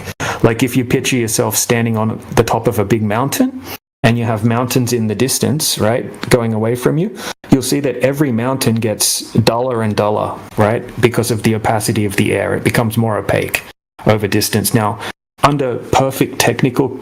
but we can pulls millions of miles and billions because years away. Right, because when you're looking... Okay, so the atmosphere is very dense when you're down low, okay, and then it gets very thin really quickly. So just 20 kilometers up in the sky... it's like 90% less dense or something like that. So when you're looking up, right, you're not looking through much atmosphere, but when you're looking horizontally, you're looking through a huge amount of dense atmosphere. Does that make sense? Right? With a telescope, and we can see the surface of Mars. Like No. You're not looking through the density, right? So if you can go to Google, you can go to any AI right now, and ask what's the maximum distance you can see horizontally through the medium of air. Understand that. It was a hypothetical. It will tell you 200 kilometers is the technical maximum distance you could see through the medium of air, right? Sorry, 200 miles. That's the maximum distance, right? But if you go check your visibility rating right now, where you live, say, what is the visibility where I'm at, right? It'll tell you something small, right? Like 15 miles or 10 miles or something like that. You can check that right now if you want. Do you think that the weather's lying? The weather companies are all lying when they say that's the maximum distance that you can see horizontally? What you can see is you can see the constellations. Yeah, but we're looking horizontally through a dense medium. We're not looking up. We're going to reference something to show. What city? What's a big city near you?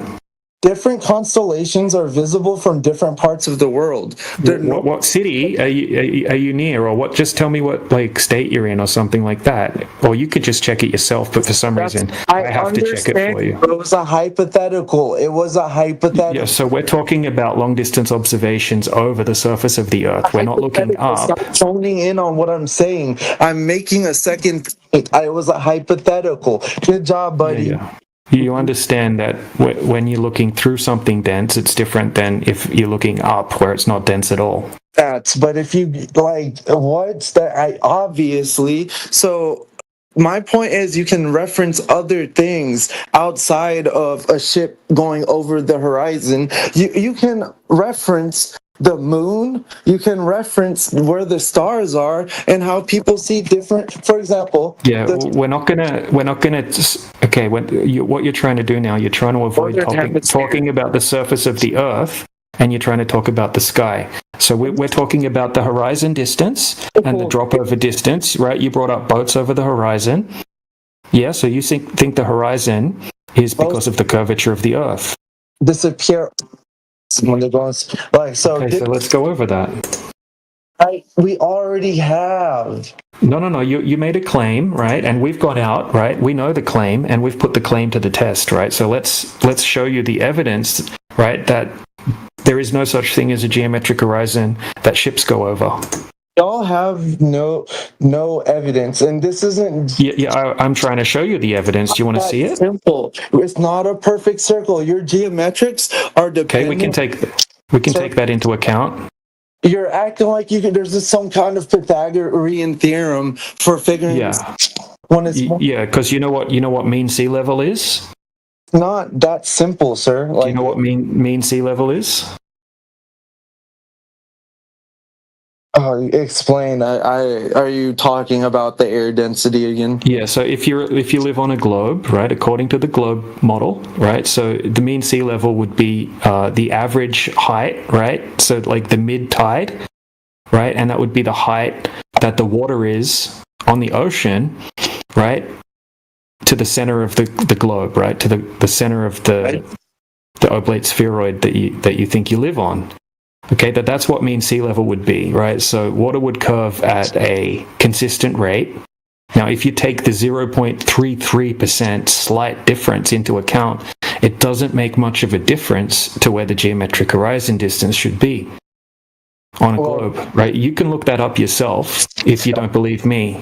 You kind of contradicted your ideology because you're trying to talk about. No, I'm not. Well, I'm not contradicting anything. I'm just explaining to you that on a globe, the horizon should be a certain distance away from you. That's all. But you're talking about tides, and no, I'm not. I wasn't talking about tides. I was just explaining what mean sea level meant, right? Because according to you globe earthers, right, it's a constant level, right? That's why you're calling it level. So if you can't reference anything on Earth, all right, why can't I? What are you talking about? Reference anything? I'm trying to show you a real world observation right now. Yeah, you're kind of avoiding it like the plague for some reason. I'm forwarding this. That you said boats go over the horizon, right? I know that, and you. Okay, so let's put it to the test. I can debunk that for you right now. The varying star patterns, it's very relevant. No. You're trying to change the topic from the Earth to the sky. No. It's John. Yeah, see, every conversation that you've been having over the last few days with the other guys, right? They have to mute you constantly. I'm trying to have a polite conversation with you, right? According to the globe model, the horizon from a 6-foot observer should be 3 miles away. The horizon from a 5-foot observer should be 2.73 miles away. And you seem to not want to agree with that, even though I posted Washington University as a link for you to check out, right? That said literally on the PDF that the horizon's exactly 2.73 miles away from a 5-foot observation height. Right now, you're throwing your own people under the bus that believe the Earth is a globe. That doesn't change anything at all. So even if you're 1,000 feet up, it's 38.7 roughly. So like it depends on where. Exactly. So if you're 5 foot up, it's 2.73 miles. Yes. Yeah. Like it does. That doesn't debunk anything. So with my comparison. No. Now what we're gonna do, right, is we're gonna go 5 feet up. We're gonna set up a camera on a tripod. Okay, and then we're gonna find a big body of water, and we're gonna see if the horizon's at 2.73 miles. You know, I'm trying to make I'm trying to further my point about ships being over the horizon, because when a ship goes over the horizon, they can see different constellations signifying they're on a different part that which we cannot see. In the northern. Yeah, we're stuck at the horizon being geometric. Okay, so look, let's go through it quickly. Okay, let's test for that horizon to see if it exists in the first place. Okay, because there are other explanations for why something can appear to disappear bottom up. Right, so have a look in the side chat. Right, there's a diagram. There's a diagram there, right? It says a man standing on a sphere would observe the physical geometric horizon at a certain distance, which on the diagram is represented by the red and yellow circle, right? See the red and yellow circle? Okay, that would be the horizon. There's a picture just next to it saying this is what's observed, okay? So when you look out into the ocean, you'll see a horizon. Okay, on a globe, the physical geometric horizon is the maximum distance that the sea and sky can be observed to meet. Right? Do you agree? And that's what you're saying the ship goes over. And guess what? That I was furthering my point by when they what they perceive when they look back at us is different. When they look up is different. Day and night in different places of the earth. I'm referencing all of that. Okay, but right now we're talking about the horizon. Okay, so do you agree? Try to focus, right? Do you agree that the horizon should be at a specific distance depending on the height of the observer?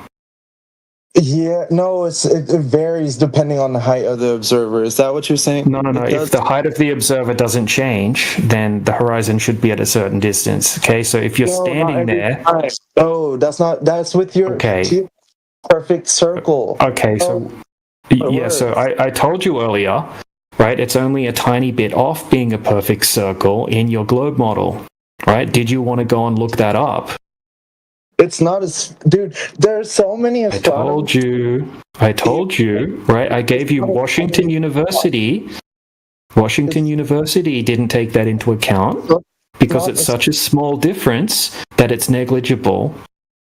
No one says or cite your sources that anyone's saying that is close to a perfect sphere. Nobody. What? Nobody. Do you need me to cite? You need me to cite that?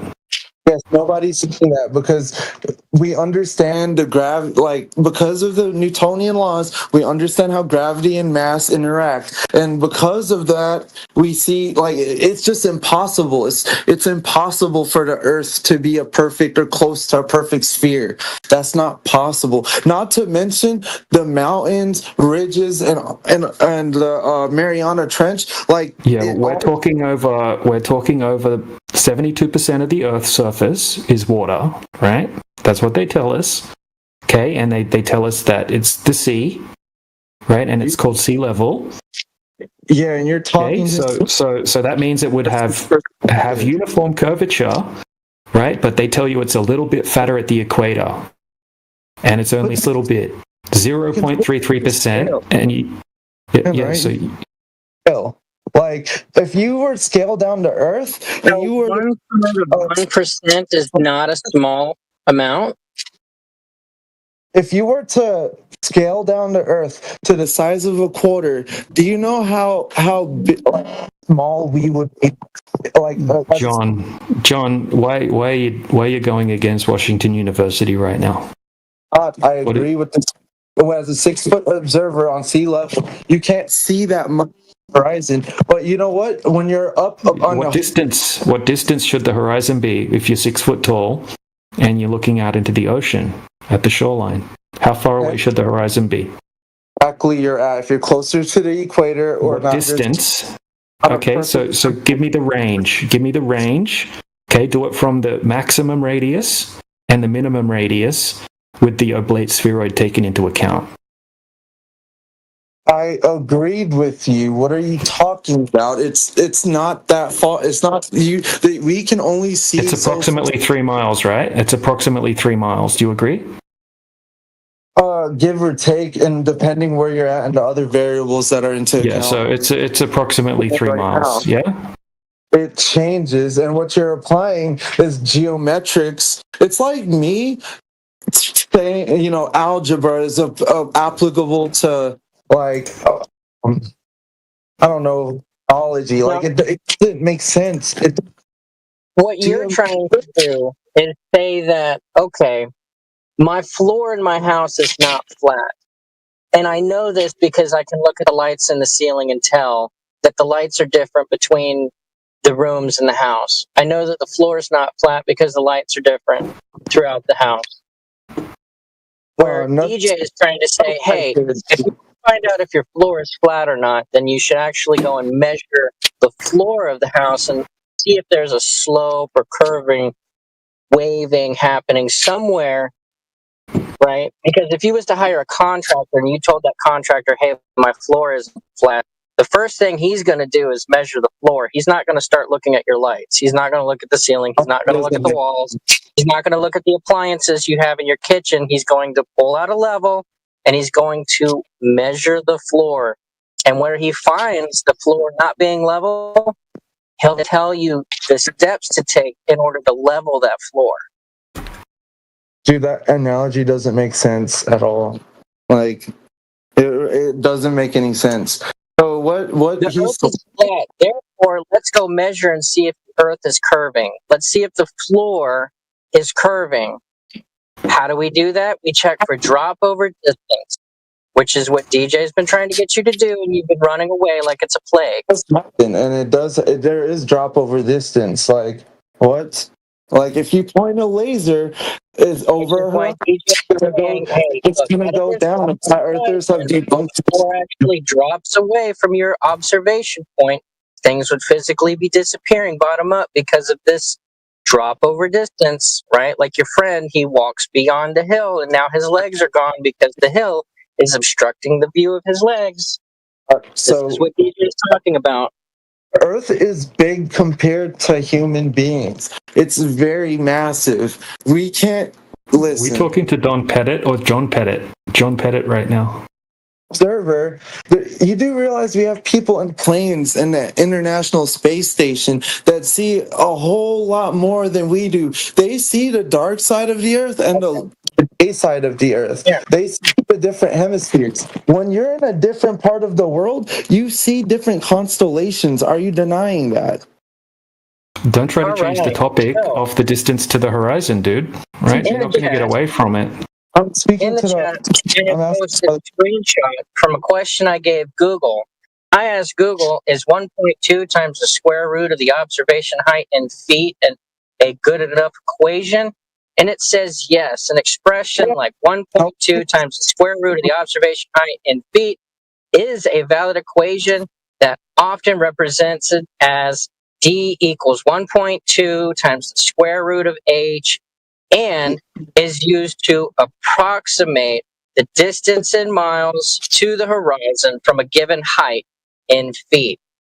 That's going to go above everyone's head because you're verbally announcing equations. That's how you do it. Cite your point is this is how you like, if I told you like F equals G is a drop over distance, loss of visual because of the physical nature of the ground.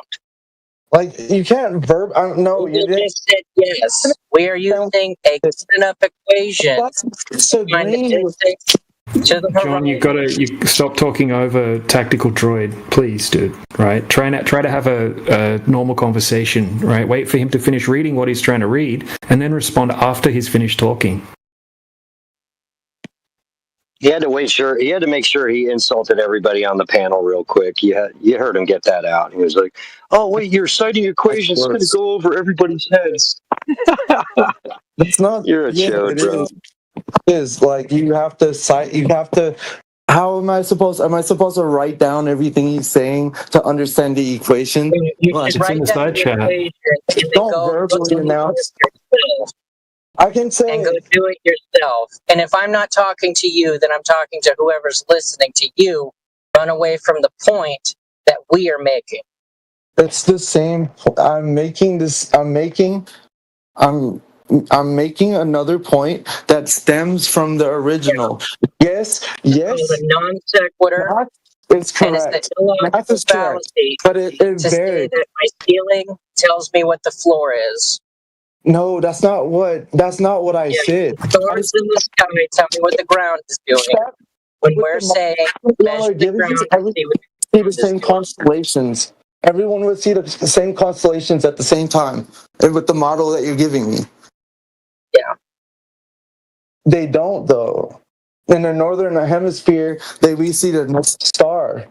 Y'all in a certain direction, in a certain place. Constellation changes based on where you're at. And yes, you can reference the stars and our moon and the sun to have discussion. It's not applicable to the lights in our house. Right. So once again, earlier I was talking about prerequisites, right? So that requires Earth to be a globe. Yeah, and it requires the water to be curving at a certain rate over distance. So if we can test that in reality and there's no curvature, then that throws away your claim. What's that have to do with I just said... Well, it's a prerequisite, right? If you say, if you say something that requires something to exist, and then you can prove that thing doesn't exist, that requires the following statement to be correct, then the following statement can be thrown in the bin. You understand what a prerequisite is, obviously. Yes. A requirement, a pre-requirement. It's a whole flat Earth ideology because science is all linked together like a spider web. And we're talking about geometry right now. It's not science. Yeah, but the Earth isn't a perfect circle. You can't use some kind of theorem to because there's so many variables when it comes to a planet that's not a perfect circle. Nobody said it was a perfect circle. Where your confusion is you're applying mathematics like it's objective all around the world. Like that's not. Nobody's saying that. No academic has said that. Like even I gave you Washington University. Right, exactly. Washington University, it's a .edu link. Yes, and nobody disagreed with those numbers. Nobody disagreed. Okay, so let's put those numbers to the test. Okay, so nobody disagreed with the numbers from Washington University. Okay, so let's test it in reality. You want to see the test? About something I wasn't talking about. I was literally talking about in the spheroid theory. If the Earth was a sphere and it had drop over distance and it was specific to specific locations, it would be similar to tracking topography. I would know at this location there is a hill of this height, of this magnitude of slope over X distance. And you and everybody else could go there and see it. Except whenever we go to look for that drop over distance horizon, the horizon's always changing locations, and it's not similar to looking for topography. You people have been repeating yourself over and over. Yeah, it's because you're not able to go along, right, and stay focused and stick to what is being spoken about, right? Where you just agreed, right? You just agreed that you agree with Washington University that from a 5-foot observation height, the horizon must be at 2.73 miles away. You agreed to that just now. So let's test that. Let's put that to the test in reality. Different places. Like, what does that have to do with that? No, they're not saying that. It doesn't say that in Washington University's Earth horizon calculation. I know what you sent it to me. I'm not talking about. So Washington University. It doesn't say in Washington. This is the formula. It says on the globe. I'm speaking No, John. variables. John, we went over the variables. The equation and variables. John, shush. Dude, come on. Right? It doesn't say that, right? You said you agreed with Washington University, and now you're throwing them under the bus again? No, I'm not. Okay, so let's do approximates, right? So from approximately 5 foot height, the horizon's approximately 2.7 miles away. Yeah, are you good with that? Don't you see all the variables in this equation? Like there's a lot of. Yeah, so the variable is just that the Earth is curving at a specific rate, right? And the radius is 3,959 miles. What does R and H stand for? What are you talking about? We're talking about the radius right now. The R value you're going to see in all the globe math. Huh? So there's equations which have variables, which are letters that in the equation. What? Yeah, so height. It's going to be height. The H will be height.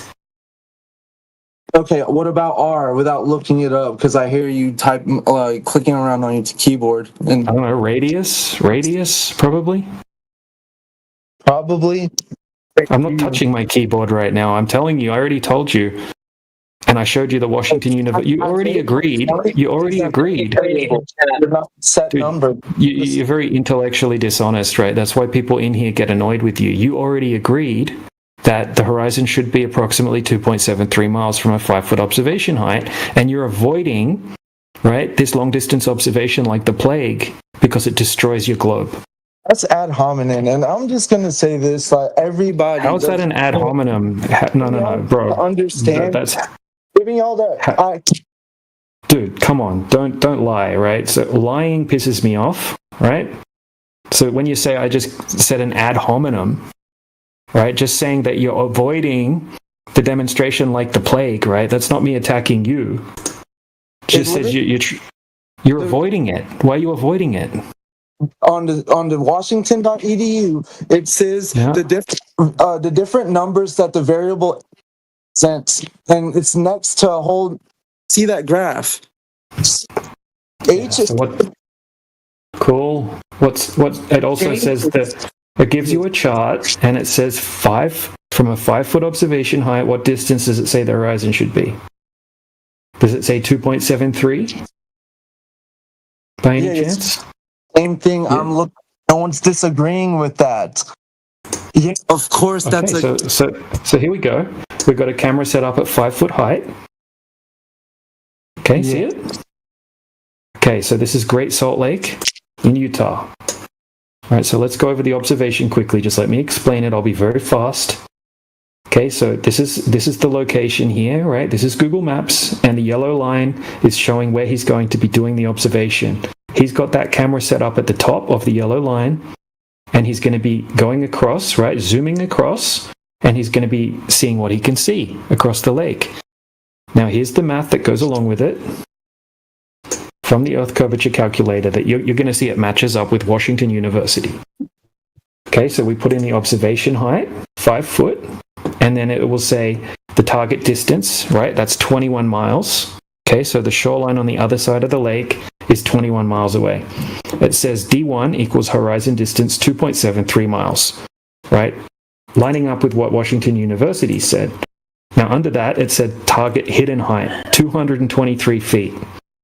That means that the shoreline, which is the target, should be hidden behind the horizon by 223 feet. Okay? Now, I'm going to show you a clip from the video. Right, so this is all from a full-length, high-definition video that goes over the entire setup, the entire observation. Right, I'm just presenting some small bits out of it, and you can go and watch the full video if you want later, which I'll share for you. Okay, so this is him. Huh? You been to college? University in the UK? Yeah, with me presenting this observation. I'm not from the UK. Why are you avoiding the observation right now? I'm not. It's just like... Did I say something that was incorrect? Did I say something that was incorrect? Is there something that I said that you disagree with? Honestly, I didn't understand anything you said because I was talking about the equation being variable, which you agreed with. Like you're telling me it depends on the height of the observer. So of course, this height's 5 foot. The height's 5 foot. So in this case, he's giving you an example, and everything he's going to say is objective, and you can't change it, so it's not variable. Yeah. He's giving you everything in an objective framework.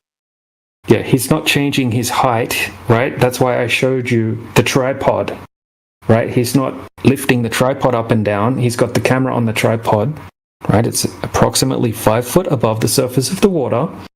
Okay, and the horizon should be approximately 2.73 miles away. Okay, so then I showed you the observation across the lake, and you'll see that over 21 miles, there's no horizon. Not any horizon over 21 miles, right? The horizon is not at 2.73 miles where it must be on a globe, right? Do you understand that kills the globe, right? Do you understand what a geometric horizon is? If not, I can go over it with you again. John? Diagram in the side chat. The yellow dot, that would represent the horizon. The image to the right of the yellow dot, right, that's what you would see. You should not see any water beyond the geometric horizon. Right?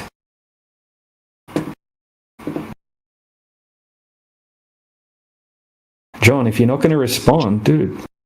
You know, I came and I've over and over, I have nothing else to add to that conversation. I've agreed with you that it changes and that it changes, but you're using this on like a 2D scale of a circle, bro. Like it's like, what?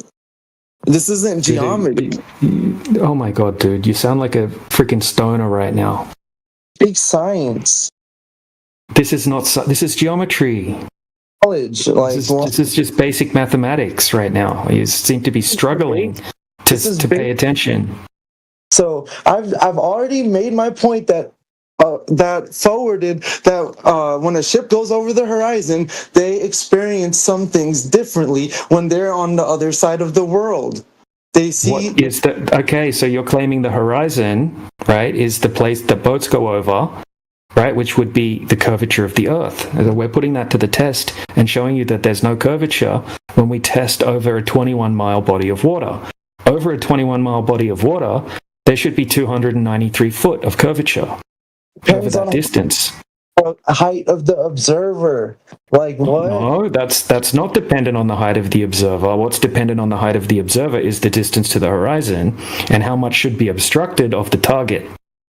Yeah, it goes hand in hand. No, it doesn't go hand in hand. So, the raw geometry, right, of how much curvature there should be over that distance is 293 foot. That's how much the water surface should curve over 21 miles, 293 foot. Okay, so if you want to set up a camera at 5 foot high and make an observation to the shoreline on the other side, then we change it a bit, right? Now we work out what distance should the horizon be. Okay, so we can check that 1.225 times the square root of the observer's height in feet, and we can work out the horizon should be 2.73 miles away. Empirical evidence. Yeah? What are you talking about? I'm showing you a high definition video, right? Where we're testing that. There's a lot of mathematics that aligns with the global theory. Like when it comes to everything, when it comes to well, it doesn't match reality, does it? To seasons, when it comes to day and night, when it comes no. All of it requires this radius value to be correct. You're going to need Earth curvature if you want to have a globe. Oh, listen, dude, this is so freaking annoying. I'm asking you a question. I'm asking you. He's coping so hard. In reference to what you're talking about. Trying to show off to some girl that he's with. It's not working out.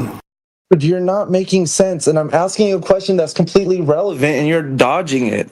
You're literally dodging it. No. You're saying all of. No, I can still man your question. You're saying there's all of this mathematics right, that aligns with the globe. Parts of the world, and we're trying to. What are we trying to determine right now, though? What's the question? Right? How much drop would there be on the globe? How much curvature would there be over 21 miles? Do you want to go and check? Do you want to check? Go check. You give me the answer. That's very. No, how much? Okay, so just over the surface of the water, how much curvature should there be over 21 miles? Not an observation, just basic geometry.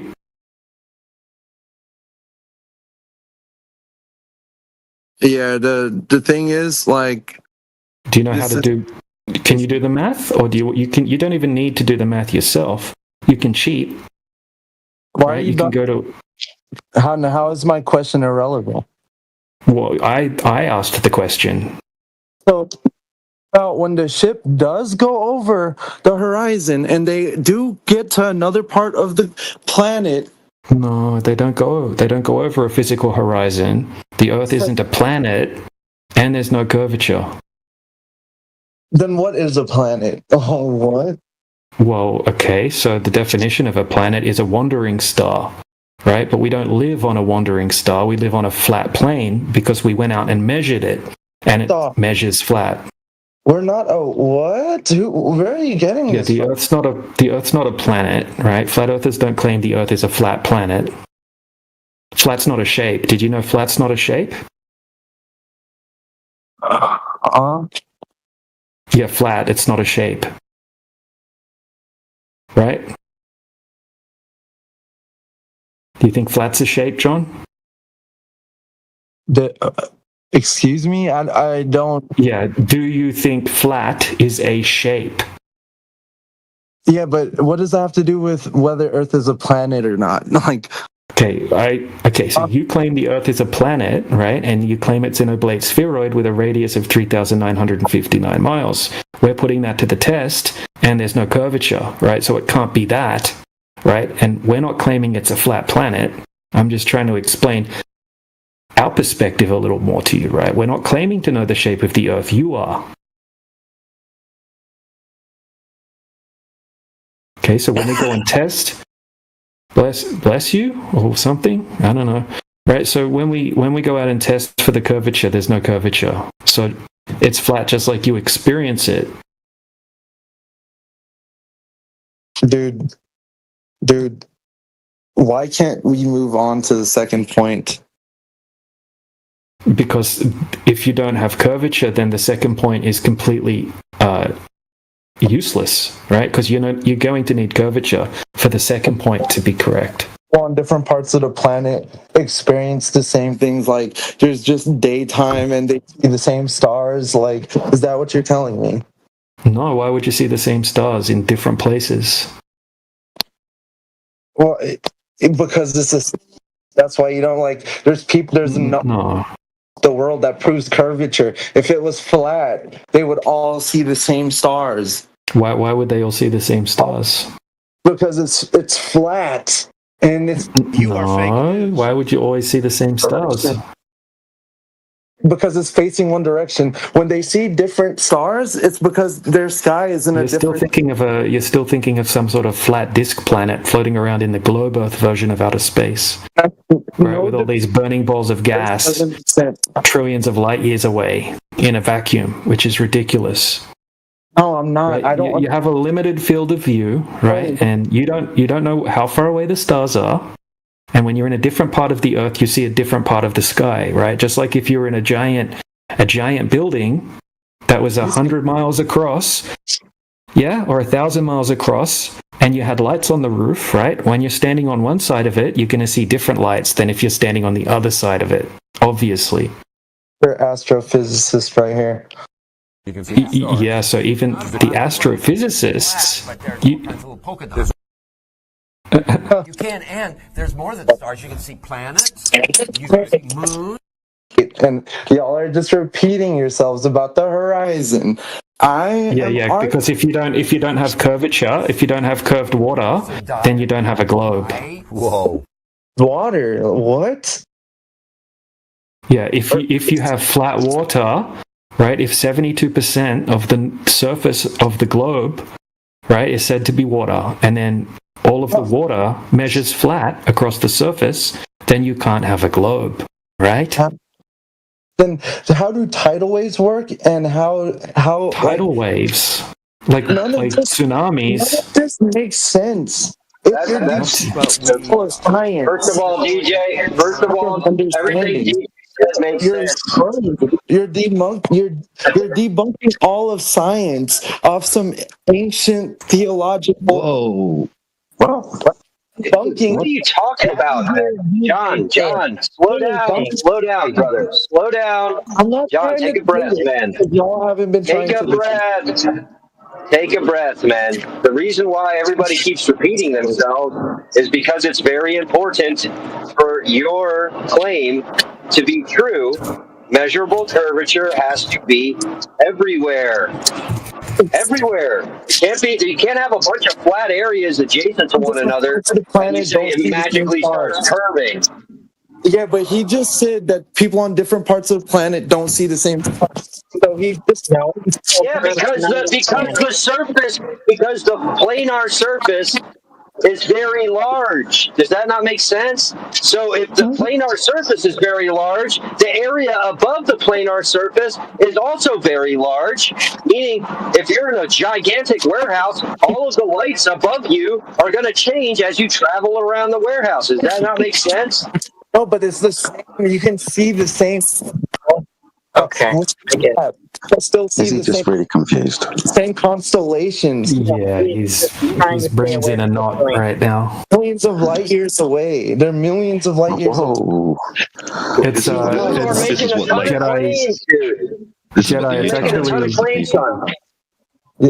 We've realized we're talking to Don Pettit's brother. This is John Pettit that we're speaking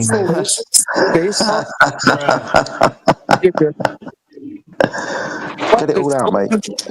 Depending on you see different constellations depending on where you're at. You can see the zodiacal line. So John, you have a lot of beliefs that you have memorized, right? And they're not verifiable, right? That's the problem.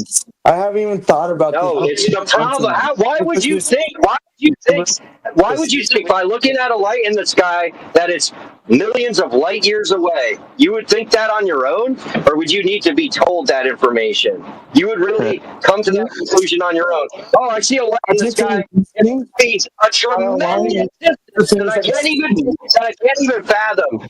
That's what you're going to think on your own. You're going to think it's y'all aren't skeptics. Stars and things in the sky, and I go to different places and they look fucking different. Insult to skepticism.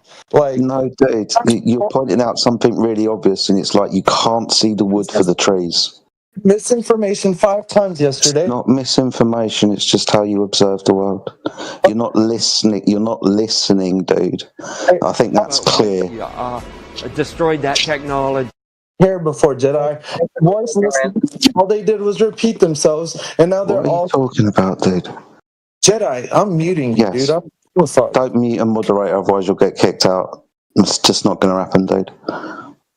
Yeah, exactly. So John, again, man, DJ and the rest of the panel have been trying to get you to look at this from your own personal experience, as if you were a detective trying to figure out if all of the stuff you've been told about the sky, all the information, is factual or not. How would you be able to verify that? And one of the ways you can do it would be to verify the curvature of the Earth, since so much is riding on that radius value being correct, right? So that's why DJs keep trying to keep it to the radius value. It's not now you're saying because it's 13 miles difference, right, over the course of 29,901 miles.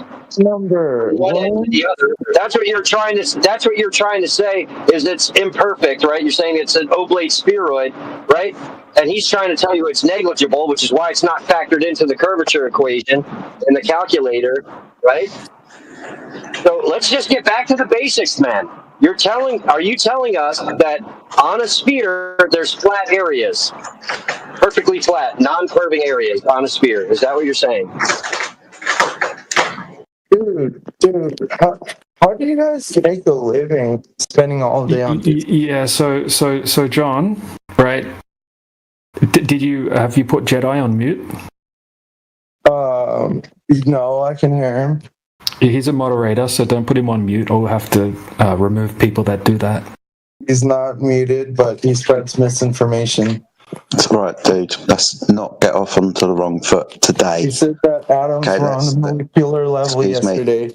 Excuse and me. then DJ just said, DJ just unknowingly If he's going to talk through me again, this is going to be an unreasonable conversation. I got him. Let's not bring up yesterday, otherwise we're just going to keep going round in circles. For everybody's benefit, let's just deal with what's being spoken about at the moment. Don't get personal, dude. It seems like you got an issue with me personally. Let's not go there.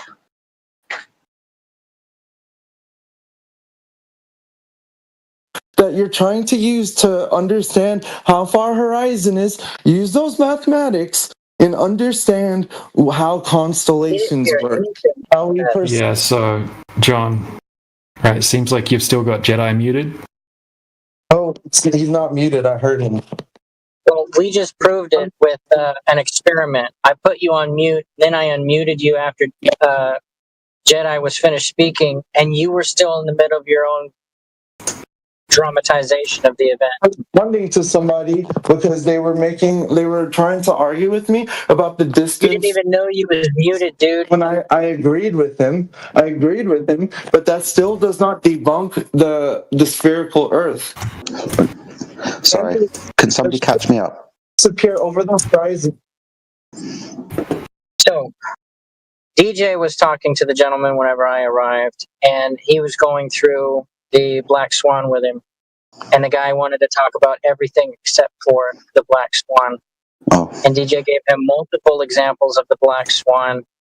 And the guy was always trying to obfuscate to the lights in the sky. Boats go away from a certain location and the lights in the sky are in a different arrangement. And DJ keeps reiterating, well, you got to verify that that thing underneath your feet is actually a sphere. And he stays away from it like a plague. He will not look at the horizon. He will not try to verify if the Earth is flat by measurement. Okay, thank you for catching me up, mate. I appreciate that. Yeah, it's been going on for much longer. DJ jumped in after I spoke to him, says who spoke to him. A bunch of people spoke to him. But we're trying to keep it on a new foot today, so I like the way you approached entering the conversation, because I said let's forget about yesterday and focus on today. So yeah, he won't stay focused on a single point. He just keeps taking it back to something else, and he can't finish a point, right? He couldn't finish the horizon conversation, right? And he just keeps jumping all over the place. Oh, he's gone now, anyway. All right. Well, he's doing the right thing by trying to keep him on point. Maybe with some patience and some time, in a few days, maybe a week, I think he's still going to keep coming back. Maybe eventually. So, well done for being patient, guys. Well, he had a girl with him, and he was obviously trying to show off, saying like, "Oh, these guys don't know what they're talking about, and they're not educated, and just a bunch of appeal to credentials." And yeah, he was asking, he was like, "Oh, I could tell by the way you're presenting your information that you never went to university." It's like, geez, bro. It's unbelievable the way he was trying to approach the conversation. But still, again, he was trying to get a gotcha on stuff in the sky, right? Oh, well, we could tell that stars are light years away and this and that. It's like, come on, bro. Let's just stick to the surface and things you could actually prove. Stop talking about things that you can't possibly know.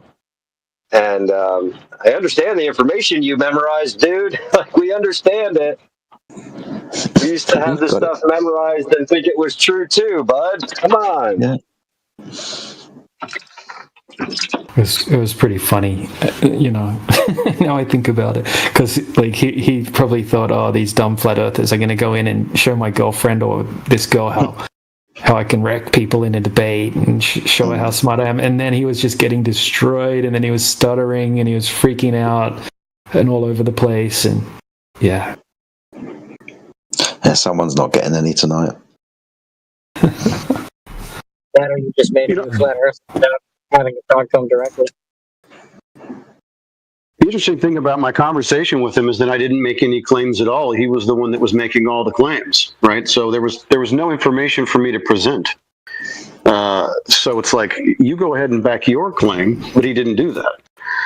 No, he just tells the story and adds claims as he goes. Right. Me not being college educated, I'm not going to say I wear it as a badge of pride or anything like that, but for someone that is not college educated, that can just go ahead and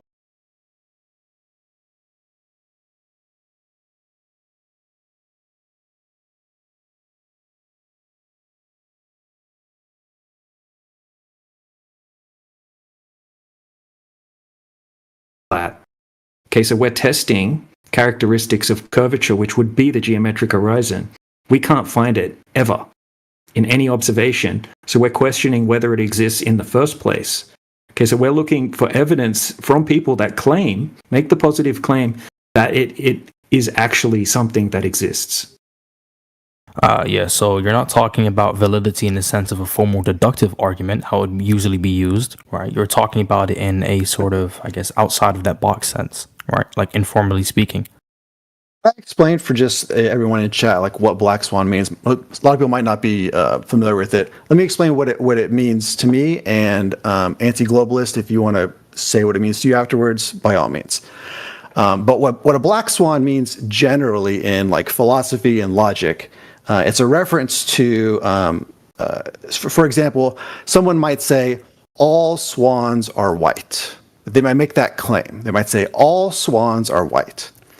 And in order to disprove that claim, all you have to do is present one black swan. You don't have to do anything else. If all you do is you present one black swan, you have proven that initial claim is false. That is not true that all swans are white. And so from my understanding, and I've had this explained many times by globe earthers, by flat earthers, the claim is out there that the Earth is a globe, and so flat earthers will say, all we have to do is show one instance where the Earth is not a globe, and that disproves the claim that the Earth is a globe. And so they use these oil platforms. They call these oil platforms their black swan, because they're saying these oil platforms on this day in these conditions contradict. Incorrect. Don't interrupt me. Incorrect. No, I will, because you're incorrect. It's false. Look, you're strawmanning us. Let me finish. And you can correct me, but they say, here's an example, here's an observation that can't happen on a globe. Of what? Therefore, Of what? Say what it is that you're observing. You're claiming. Chill out. You're claiming that the horizons are not in the correct position, and that mute that dude who wants to control the room. What we observe in these conditions is incompatible with the Earth being a globe. Therefore, the globe is falsified. So that's my understanding of what a black swan means. That's what I've heard five others explain to me. If it means something else to you, anti-globalist, tell me what it means to you. What is a black swan? I just want to check if Elijah's back, because you were having the conversation with Elijah, but I think he got a phone call. You there, Elijah? Right. Well, can I quickly come in real quick? Yeah. I just want to address something. No. Yeah. So, hold on. It's not your turn to jump in right now. Right? We don't really need your help. Conducting the conversation either. No. It wasn't. It's got nothing to do with what you guys are talking about. It's actually why I got muted in the text chat. I wanted to respond. Yeah, we're telling you to sit down and shut up, bro. Get the picture. No. You don't get to tell people to sit down and shut up. Yeah, I do. We definitely. Yes, I do, bro. Just mute yourself off. If you could just chuck yourself on mute. Wait, hold on. We'll deal with your text thing in a second. All right, so I'll just. Yep, that's done. Who's the one? All right, so Juicy Juice. Right, so you made a claim, right? Yeah, Elijah's back. Who's the moderator here that's muting people? How does this work? Me, I am. I'm the one muting everybody. Why? All right. So if we can move forward, unless you're going to answer. Well, I think Off was contributing to the conversation. I don't think he should be muted. No. Let's continue the conversation. That's not going to help you right now. So, Professor Triangle, I guess you're a flat earther and you're muting people. Is that what's going on? Are you going to just ignore what I'm saying? I don't think people that disagree with flat Earth and offer a reasonable contribution. None of that has anything to do with. I don't think Off should be muted, and I don't think you should. None be of that has We're not interested in what you think. Get back to the subject matter, please, or it'll be more muting. Thank you. I'm asking you to be quiet because I wanted to continue. That was the whole point. All right. It just seems like there are flat earthers are going to be controlling this voice chat, and they're going to mute people whenever they. Are you going to leave because of that? Are you going to leave because of that? Just tell me now, because I won't waste my time. Because that's what's going to happen. Well, I mean, I'm just. Can we go back to the debate? Sure. Yeah. Okay. So we're gonna. Can we continue or no? Or are you going to leave? Say what you want. Okay. So yeah, you're quite correct. Black swan is all swans are white unless you see a black swan. So the Someone just point moved me to a different channel. I don't know. Someone's trolling me now. So someone just trolled me and moved me to the vegan Discord or vegan channel. No, you're not.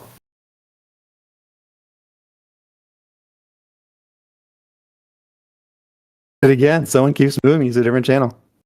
All right. Well, I can't work with that if mods are. Yeah, who's doing that? He's just trialing you, Elijah. He hasn't. Look, he's still sitting there. He hasn't moved. I click go back for a second. Someone's moving again. I click back, and someone moves me again. And I click back. Yeah, let's just continue. Like, don't anyone move him, right? Elijah's trying to have a conversation with him. Let's just try to move the conversation. It's not going to work. You have someone that has power to admin powers here, and they just want to screw around, and it's not going to be a fruitful debate, guys. Don't worry about the moderation. Just have someone's prepared to talk with you. Take opportunity. Yeah, well, I want to hear from Off as well. And if you guys are just going to mute people so that you can have 5 people dog. We don't want to hear from Off because he's here to derail you. Get back onto the We'll get to him. Yes, he will have his turn, bro. He will have his turn. He's actually derailing from the young woman. No, he's not. We were He's not at actually all. explaining. See, we were actually explaining to the young woman the black swan, and he actually interjected. So we're doing this, because I'm sure the young lady who may have not heard it wants to hear what you have to say and hear how we deal with it, and we're trying to do that. But there's just the all way of you these deal with it is you mute people, and you see how I'm muting me though? That's what happens when I'm talking, having a point, and then somebody just railroads directly into my ear with whatever the fuck they want to say. Because I haven't interrupted you.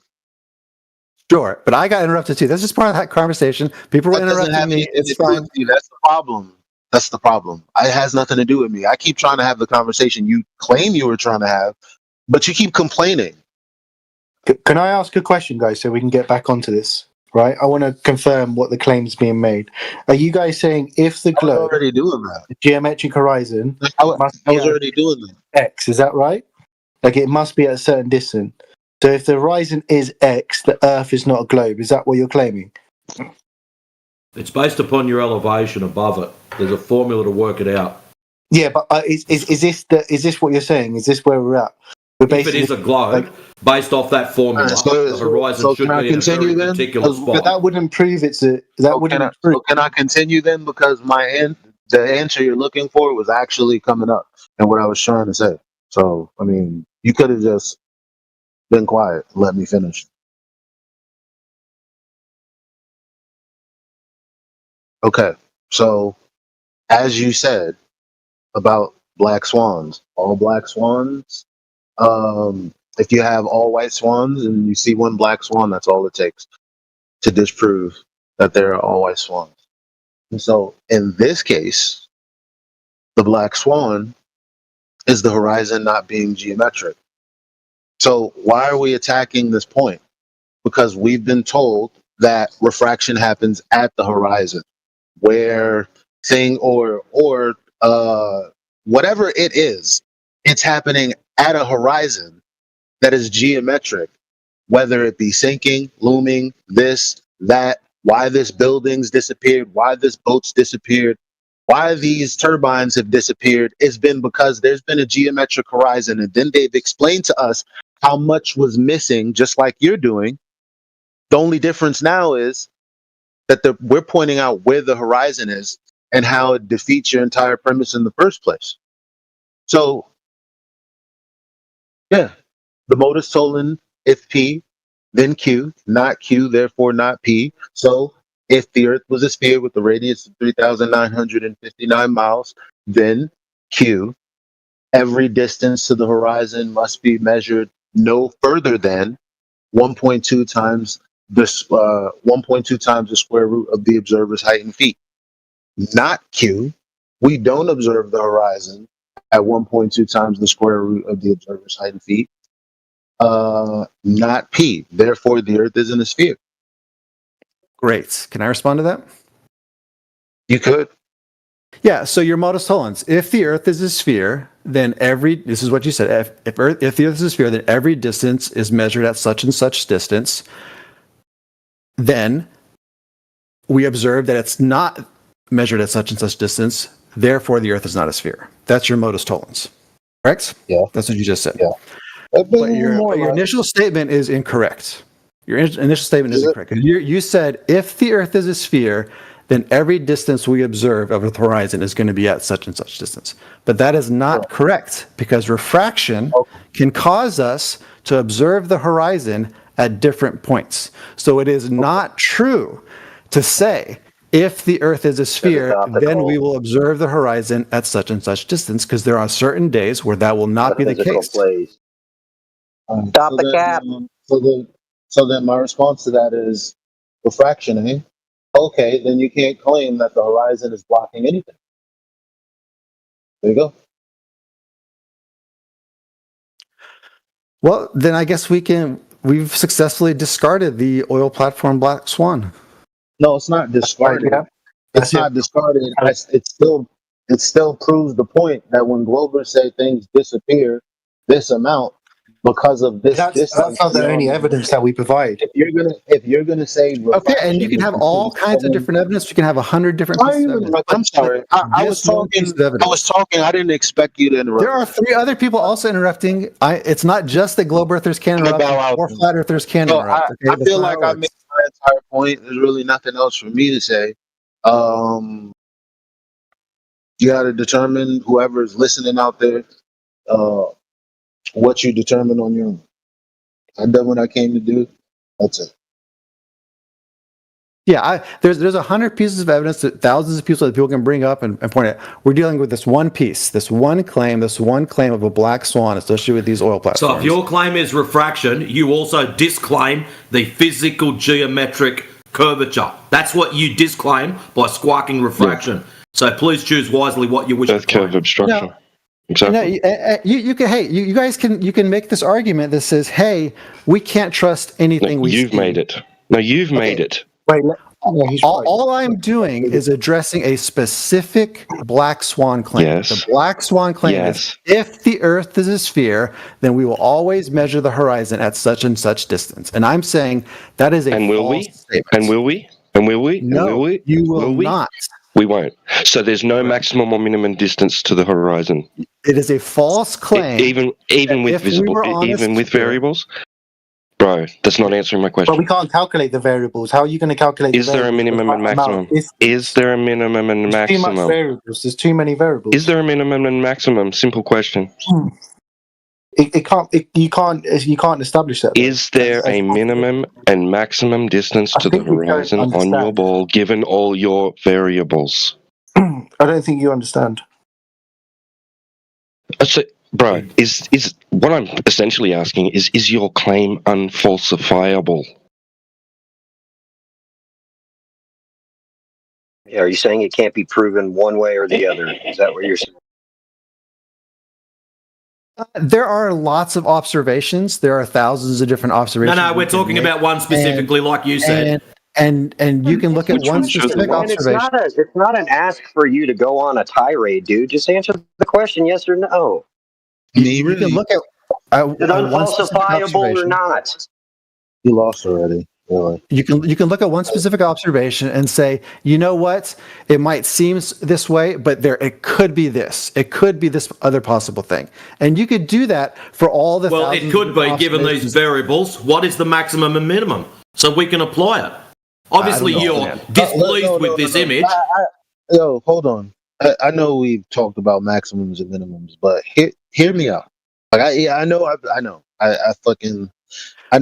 the problem. Check this out though. The moment he says refraction, guess what? How you gonna make claims as to what the horizon is doing as it relates to being a globe? You can't. So if you're telling me that I can't make the claim that the horizon is 1.2 times the square root of the observer's height in feet, then all right, globe arguments killed as far as the horizon is concerned and all geometry pertaining to that. I'm cool with that. So, can we unmute off and bring him back? There was no reason to have him muted for so long. Wait, can you repeat? Don't worry about him. He'll get his turn. Adding a fallacy onto that. Wait, you're not letting him have his turn. You're just giving him. So we have a rule here called it's about concern trolling. When you concern yourself with the actions of moderators or somebody else against somebody else, like a mute, and you concern about them and voice that concern, we call it concern Why is that trolling. a bad thing? You have Why is that a bad thing? Yeah. Because it's none of your business. It is my business. We're all here having a debate. No, it's none of your business. It's not the topic. It's not your purpose here. Yeah, it just seems like you get to choose people on the other side of the debate to mute whenever you feel like it. But you know, The reason we shut people down is people like you, Juicy Juice, wasting our time. All right, you're free to do that then. You're free to do it. You're in control. Okay, let's go back to the debate. So, do you guys understand that these tests are done on a daily basis, and the calculations are done based on heat, temperature, distance every single day? Like, all right, let's get rid of this refraction bullshit. The refraction that you guys are claiming is only going to give you 10%. So the formula will change from the square root of the observer's height in feet times 1.22 up to the square root of the observer's height in feet times 1.34. That's incorrect. So redo the formula and go and see where your horizon should land, and then look at the image again.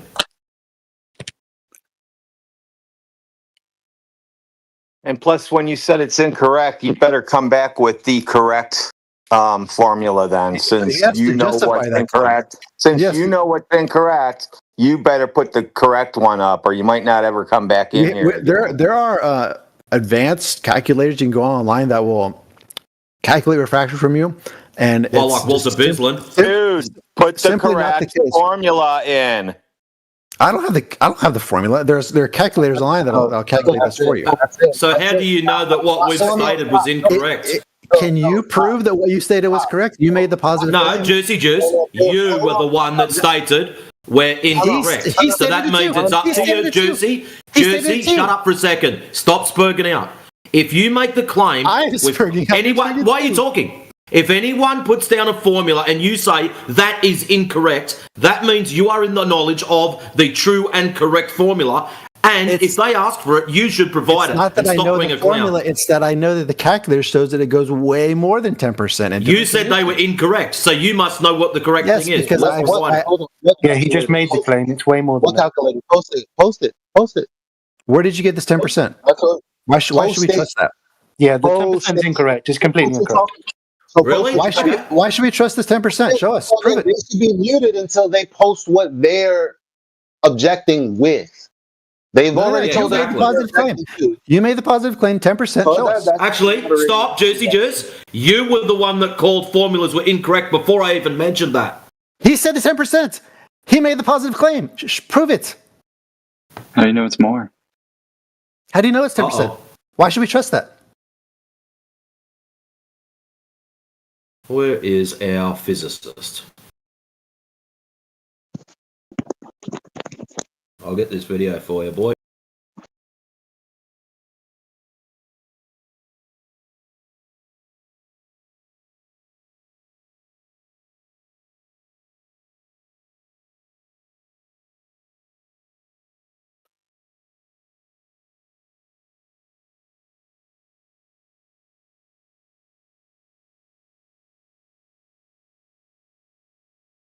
Has anyone got the physicist first Dave Weiss 1 minute clip handy?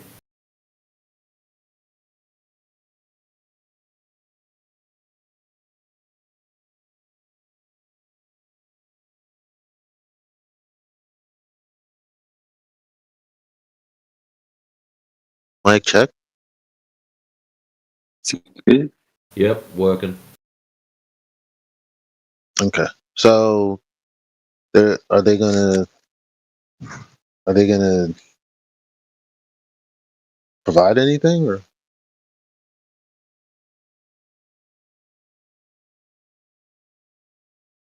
you gonna give us that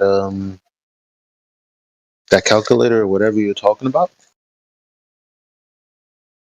Well, you want us to provide the full calculations that's used every single day by people that that have to use this for multiple different reasons. You can't. Yes, I've just posted it. I've just posted it.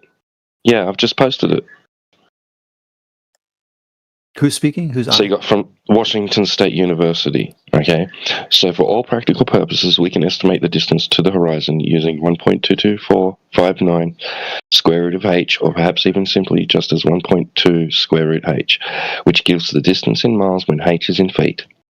All right. Now, if you go up to 9 past the hour, you're going to throw in your refraction.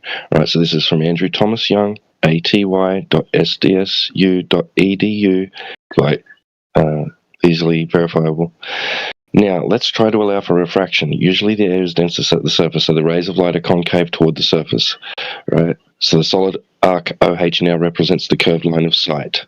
Right. So this is what he says about your experts. The assumption, right, he goes through the assumption. I'm going to skip a bit because he goes through the assumptions required in order to make this calculation. He says this assumption is made so often that it's conventional in surveying and geodesy to use a refraction constant that's just the ratio of the two curvatures. A typical value of the ratio is about 1/7. That is, the ray curves at about 1/7 as much as the Earth does. Right, so you end up with, you can read the rest of it for yourself, it ends up as 7/6R. That will extend your horizon distance from 1.22 miles to about 1.32 miles. Yeah, so what they're saying is that on a typical day, you have a certain. Now, do you want to go ahead and post what you're talking about now? So you're feeling a bit better? Was that a parrot? I'm sorry. What was that in the? Anyway, yeah. Post what you have, because I don't know if the young woman is still listening, but if she were, I'd say this is a riveting conversation. We're giving you a chance. So you're saying my formula is the one that I went with is wrong.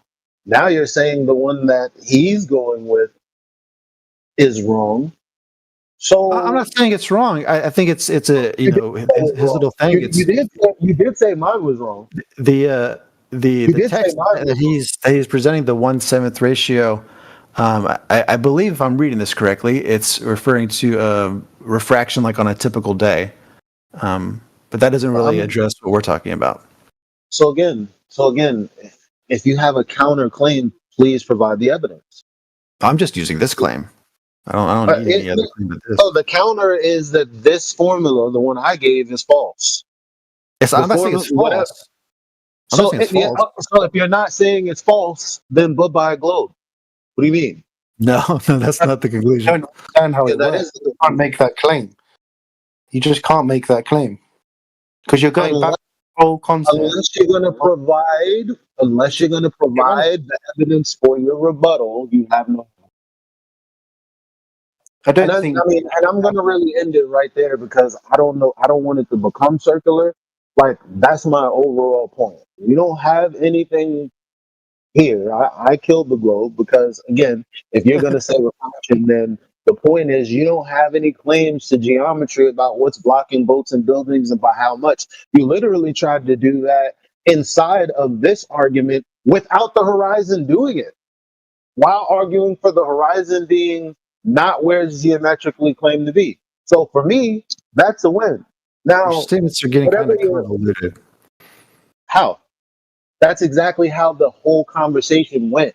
That's a very condensed version of what just happened to you.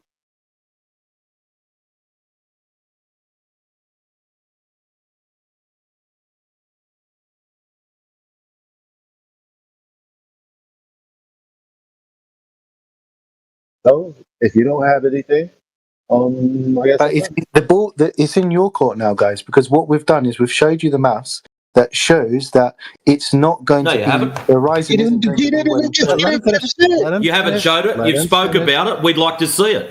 Guys, you got really upset with me for interrupting. Let's let him talk. He made a claim that he showed This us is what something, the and he point of showed us moderation- nothing.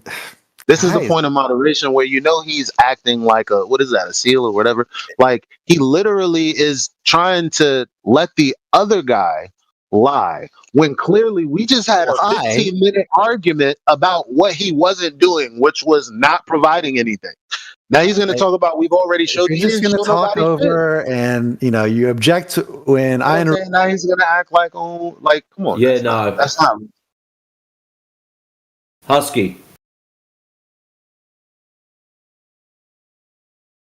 Sorry, I thought we put it in the chat. Let me get it for you. All right? So there's no need to. All right, yes, that'd be great.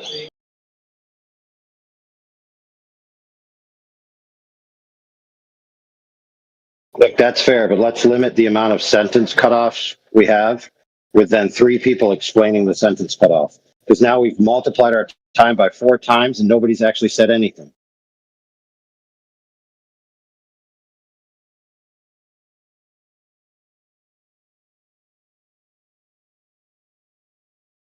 So would you like me to bring it back to what it was about? Which was I provided a formula. He said it was false. Another formula was provided, and all was asked was, now you provide why you were saying it was false. He said that there were calculators or something. The other guy said he provided math. The guy who said he provided math, just post it again. You, the calculator or whatever you have, can you post it? If you're not going to post it, there's nothing else to argue about. We're just not going to accept your rejection without evidence. That's it. Right. So tactically, what he should have done is when somebody provided the formula on the flat earth side, instead of saying that's the wrong formula, which now puts the burden on him, he should have said, oh, can you provide that for me? And then he could have sit back and waited for the formula, and everybody would have been copacetic.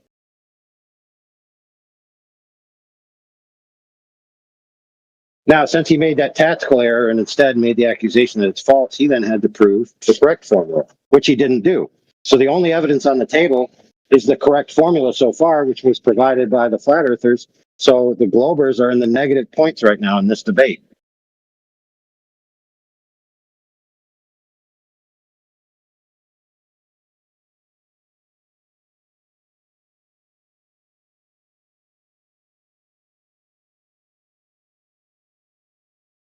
So if he fails to bring back a counterexample with a formula and a citation backing it up that it's valid, then he loses this debate.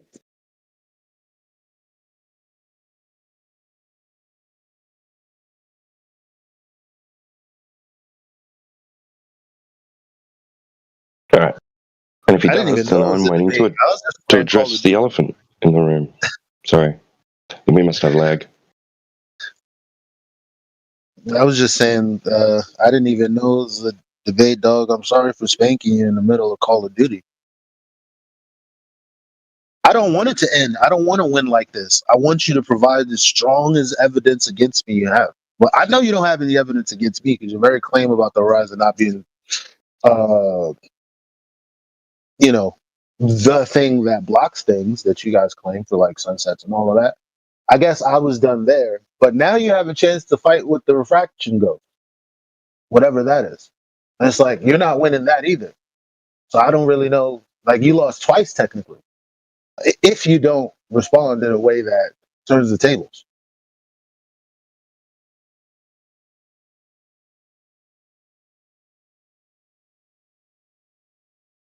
His only response that can turn the tables is field verified application of his claim being effectuated in reality. Okay. So a practical example of his claim. Not just somebody saying that this is a theory. No, he needs practice. So, I mean, first he needs to prove the counter formula or the counter example. He needs to have it cited, right? Not just his opinion. And then he needs to provide an effectuated example of that occurring in tangible reality in order to win his case. Good luck.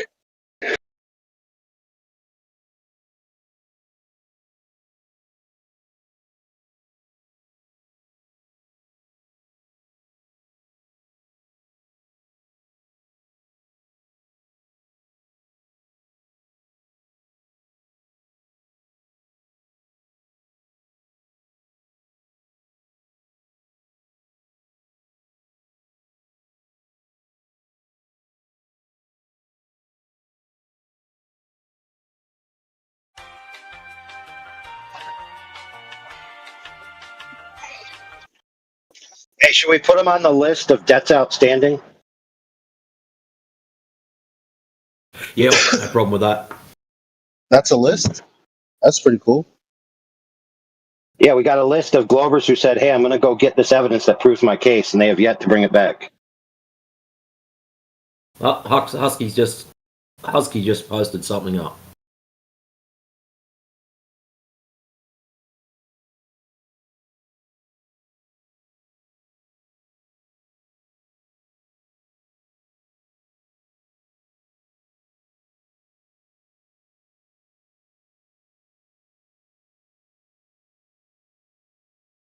Hello.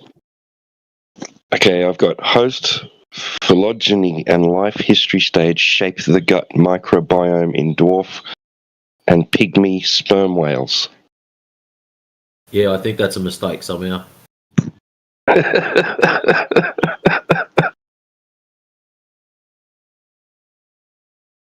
Matrix, hello.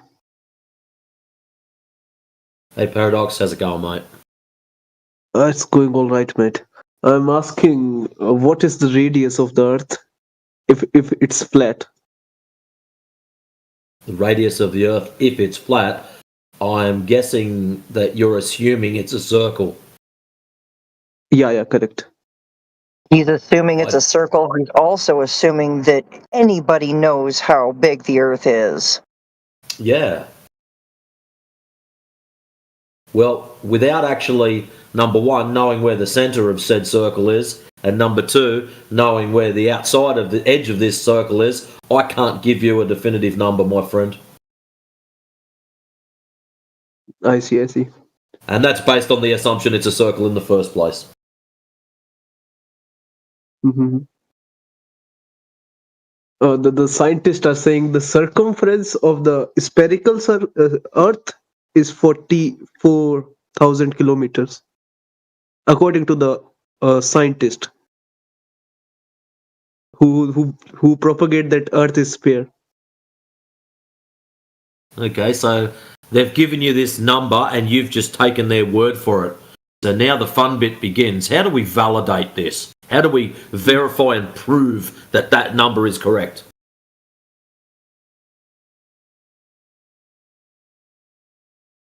Mm-hmm. How do we prove it? Yeah, that's the question. You and me. How do we? They've given us the number, 40,000 kilometers or 44,000 kilometers. How do you and me go and check and see if this is true or false? Yeah, we can't, man. We can't. We literally can't. Yes, we can.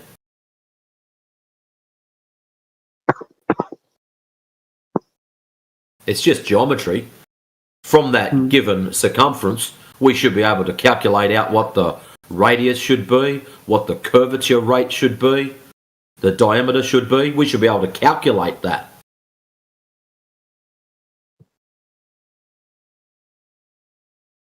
And then we should be able to go and check that curvature rate. For example, we could shoot a laser across a large body of water like a lake, say 20 or 30 miles. And then we could test for the curvature rate. Mm-hmm. Yeah, yes. That's one way we could do it. Mm-hmm. Some people say you probably have to get in a rocket and fly to space and take a photo. to prove it's a ball. I've heard lots of people say that. When they do it, they can get back to me. Put that in the to-do later list. The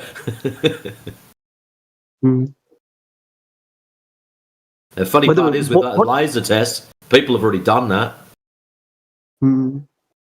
You want me to post up a video for you so you can watch it? I see. Yeah, please do that. I'll grab one for you, mate.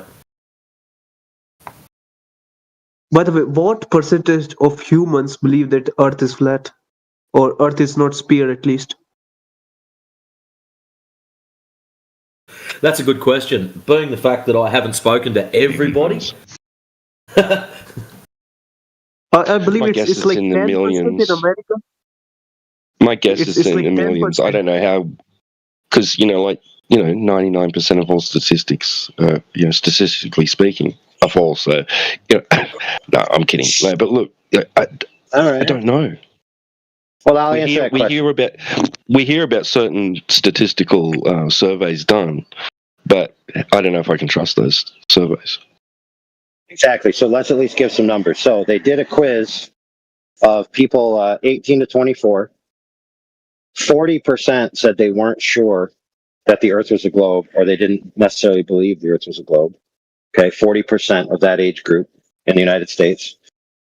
Supposedly they did a survey in Brazil, and greater than 40 actually, closer to 50 million people said that they identify as flat earthers.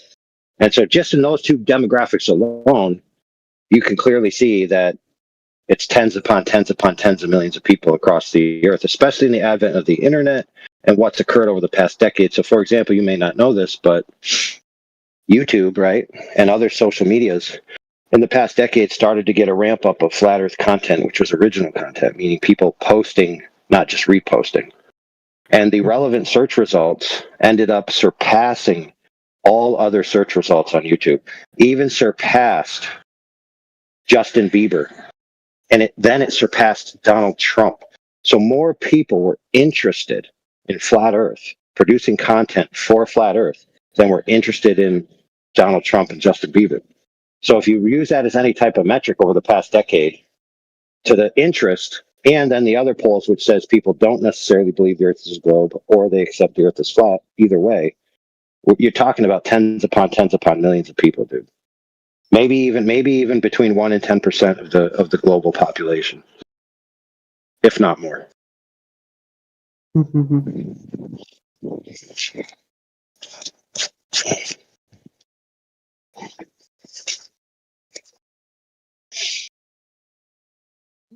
And I believe, man, like people who do believe that Earth is sphere, it's not their fault. It is what the society has told them, right?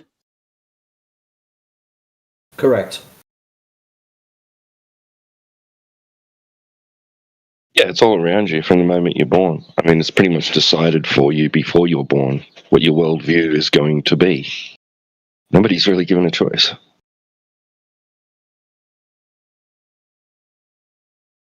Despite that worldview being antithetical to your natural experience of physical reality.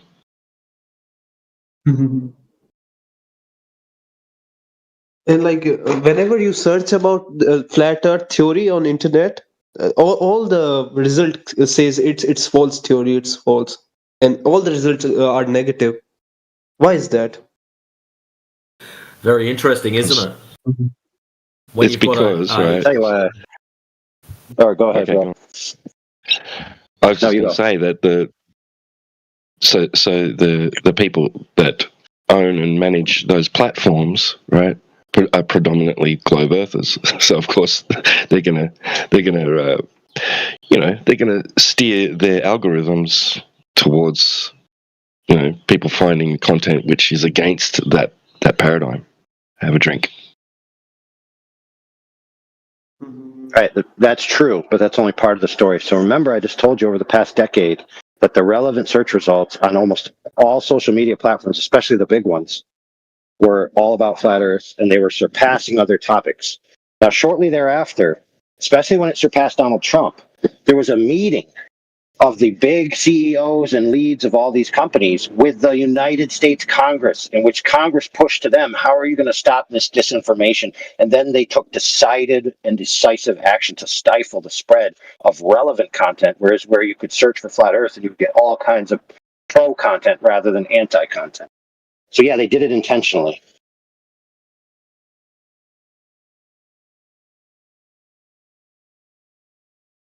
I see. It's nice to see that other people are noticing that. Like, whenever you've got a straight up duality, red versus blue, black versus white, young versus old, there should be, probability wise, should be a 50-50 of each of them, roughly. But when it comes to flat earth, it's more like 98-2. Very interesting, that, and I'm glad you've actually noticed it, Paradox. Well, yeah. Well, it actually has bitten them in the ass in some cases, where people have realised this. Right? Why can I only find or seem to find the anti content? Right? I want to hear directly from the people that are pro. Right? So they proactively searched out those people. So shutting the door made some individuals actually go out and find people like us that want to hear from what we're saying, rather than what the people against us say that we are saying.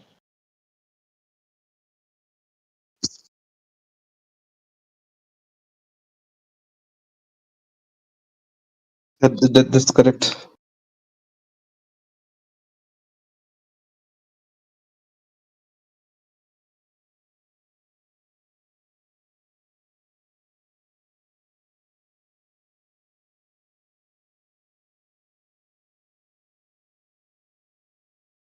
And guys, like if you look at every religion, most of the religion says that Earth is flat.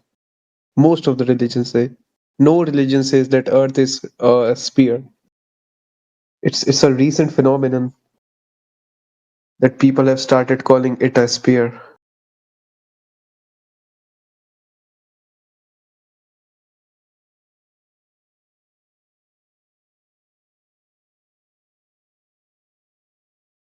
Well, well, from what I can see, it seems to have gained traction in the 16th century in the Western world, Europeans, right?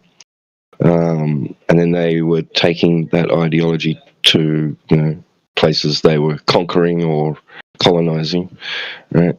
And slowly it's spread out. Like besides reports that some Greek philosophers were tossing the idea around, right, that the Earth is a sphere. Yeah, over 2,000 years ago. Yeah, they just put a stick in the ground and they managed to figure it out, right? So I've put the data in, guys. Obviously, this is the black swan that's disproven now. So what other evidence have you guys? Positive evidence have you guys to show that the Earth is flat? Well, hang on. Where's this thing you posted? What are you talking about? Yeah, I sent it multiple times. What timestamp? You're talking about that thing I read out. Oh, wait, here we go. Oh, NASA.gov. Is it? Yeah, that's one of them. That's one. I mean, I'll have a look. Was it still? Yeah, I mean, it still doesn't disprove. You know what I mean? That the idea that it's a globe. So.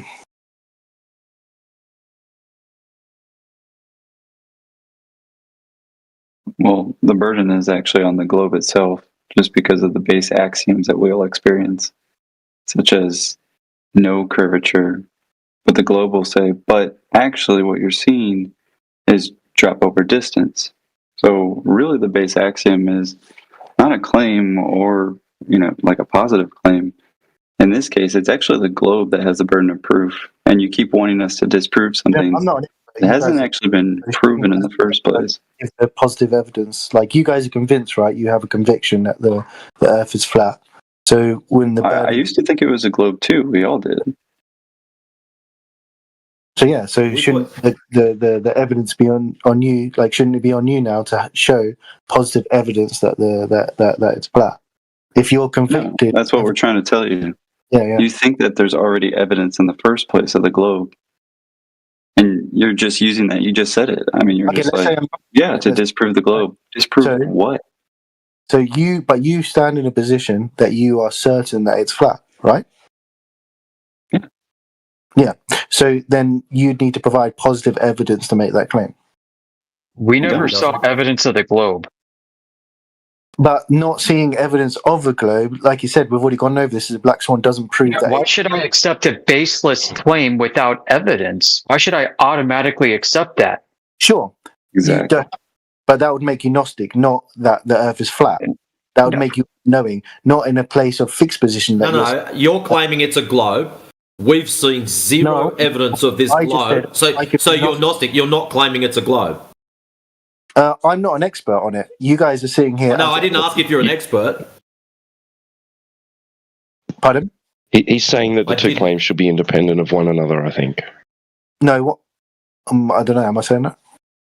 I'm saying that as a position, right? Yeah. That I'm not a scientist, right? I just build websites, yeah? I've just come in here. You guys are the experts on this. You study this, right? So you provided the point with the horizon, etc., and due to the reflection, this can't be used to precisely. No, we don't say due to refraction. I'm sorry, that's a very broken straw man. If you say refraction, then we're gonna say, well, what about the elephant in the room? Okay, so there's a claim that there's a specific geometry to the surface of the Earth, right? This is the globe claim. There is this geometry. They're saying it exists. Right? We say, well, we don't see it. And then you guys say, well, that's because of X, Y, Z. Right? And we say, okay, so where's the proof that the geometry exists in order for you to apply your X, Y, Z? This, again, it becomes the whole idea that this is a black swan. And that's why I'm saying, as you guys have a conviction that the Earth is flat, then it will be in your court to provide evidence. Well, so far, we've only observed it. We haven't observed the globe geometry. Sorry to cut you off, but so far, we just are observing flat. Sure. So then that puts us all in a position that we don't know. Because without the positive that the Earth is flat, you can't make the claim that the Earth is flat. What are we going to go on? Are we going to go on the Bible? Moderation and clarification for the room. This is why we discussed this morning, moving away from calling this the black swan argument. All the white swans are flat Earth.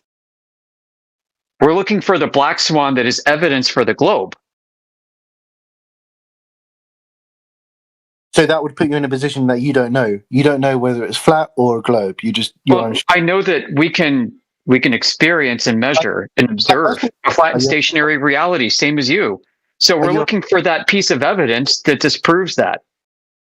So are you a flat earther or not? I am, certainly. Can't you tell? Okay, perfect. So what is the positive evidence to say that the Earth is flat? I already gave that to you. I already just gave it to you, dude. Were you not listening? Doesn't curve. What is it? What is it? Sorry, I may have misunderstood. What was it? If something's not curving, what is it? A flat and stationary observation and measurement is all you have access to. It's all we have access to. You and me, we both observe and experience the same world. It is not a globe, as far as you can tell.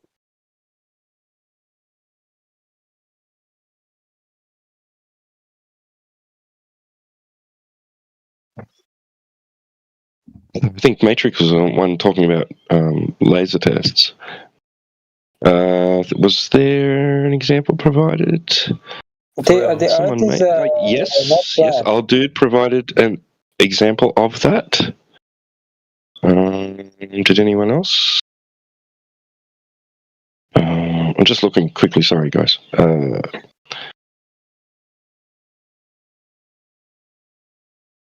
Okay, so it looks like... Oh, yes, Matrix did at 27 past the hour, posted an example of what he was talking about. All right, and he did it also at 25 past the hour, posted some... Oh, and also at another one at 25 past the hour. So he's posted 3. Yeah, go do your research and fucking look for yourself. That's right.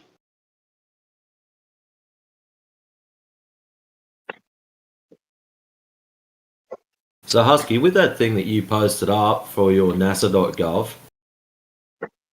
their formula that they use is just in metric, as opposed to the freedom units that the other lads are using. That's all. It's just been converted over. It is exactly the same thing, based upon your elevation above a assumed radius. You should be able to see X distance. So that's all it is.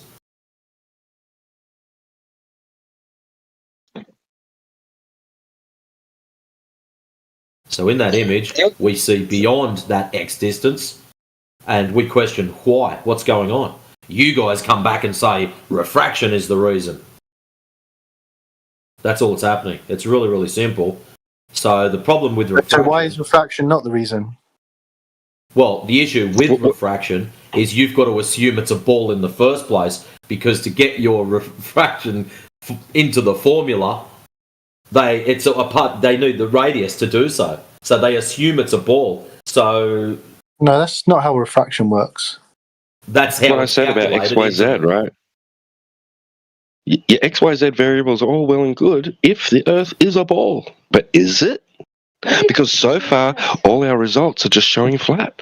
The observations, distance to horizon observations, long distance laser tests, just the fact that we use the surface of liquid at rest as a standard for horizontal alone is going against the very idea of the Earth's surface being curved in nature. Sure. Can I just clarify something? Because I think someone didn't quite understand what the refraction actually meant. Someone said that it's because it's a ball, I think, or a globe. Is it who was saying that? No, it's not because it's a globe.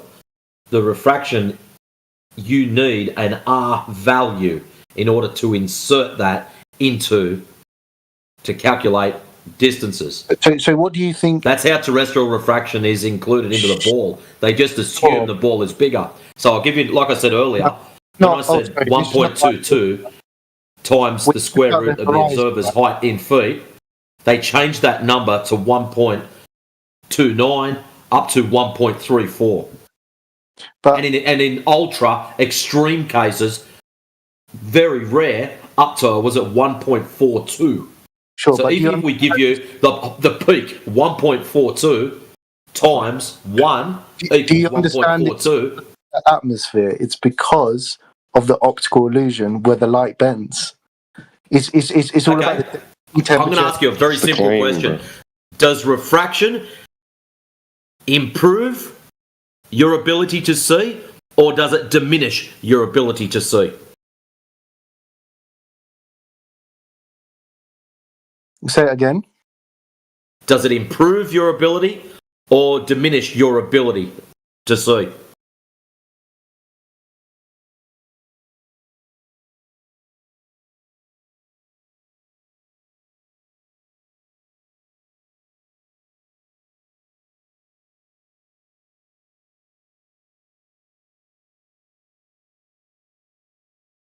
I sense a search engine inquiry. Yeah.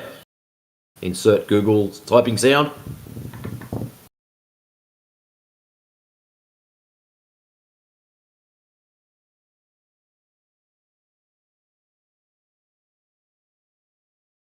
Please hurry up. I've got 3 minutes before I go to work. No, I've got to go, man. I've got a girl come round, so I've got to duck out. All right. Until next time, guys. Ciao, ciao. All right. Okay. See you, mate. I'd say you just Googled that and found out. Oh dear.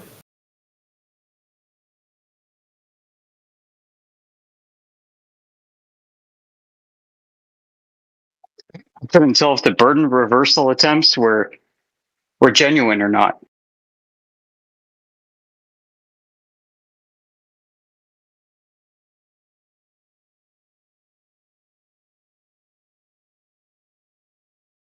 He was a lot better with those other two out of the way.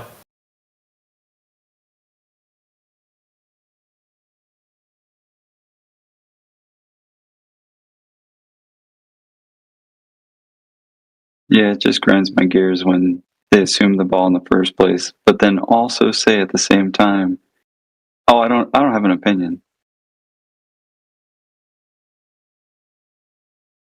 and just insist on, "Where's your proof?" Yes. Like what's his name? AK. I'm Gnostic, but I will defend the globe like my life depends on it. That's crazy.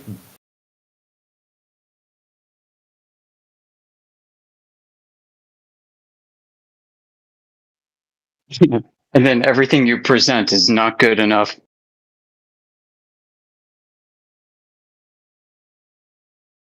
Yeah, well, why would you even have the notion that it's curving if there's no evidence of curvature anywhere? Kind of silly. Right. Why would we accept the excuses for something that we're not observing or measuring?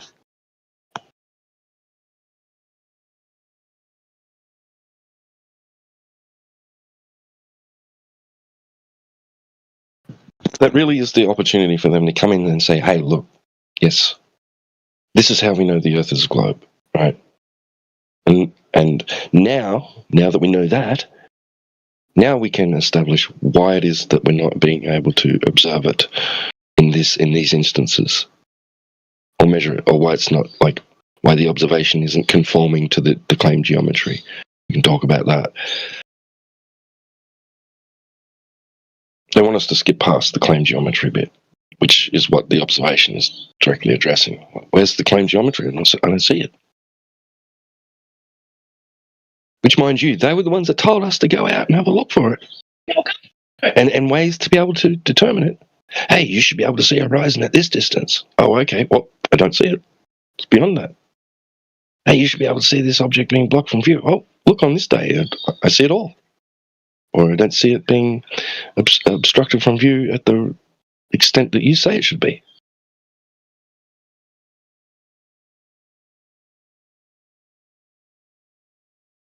Oh well. Time for work. You lot have yourselves a great day, morning, afternoon, evening, or night, whichever side of the pond that you swim in. And I shall catch us all later this afternoon. Peace, guys. Have a good one, Matrix. Cheers, mate.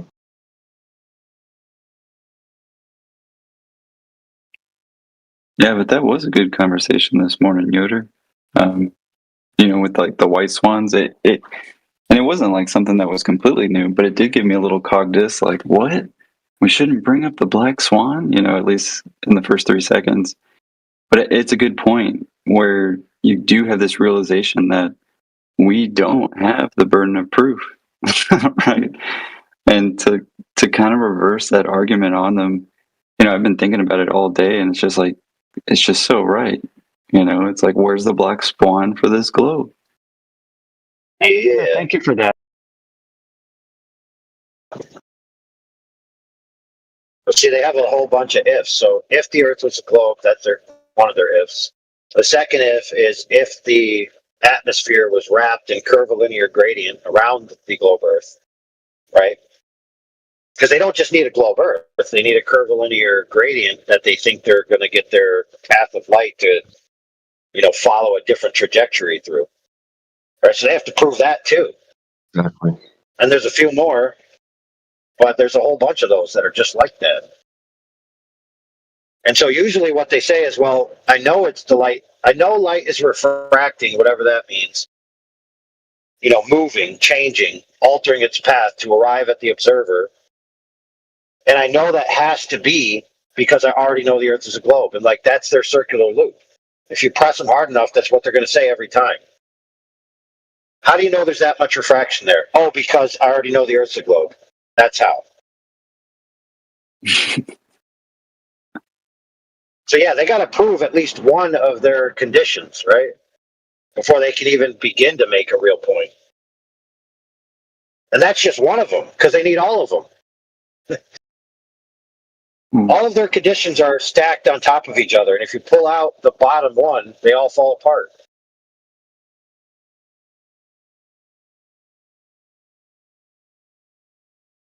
Because having a curvilinear gradient doesn't mean it's over a globe Earth, right? There could be other reasons why the gradient is curvilinear. But they at least need to prove that to say that the light is traveling through a curvilinear gradient. They can't just say the Earth is a globe, therefore I know it's a curvilinear gradient. It's like, well, really, how would you possibly know that?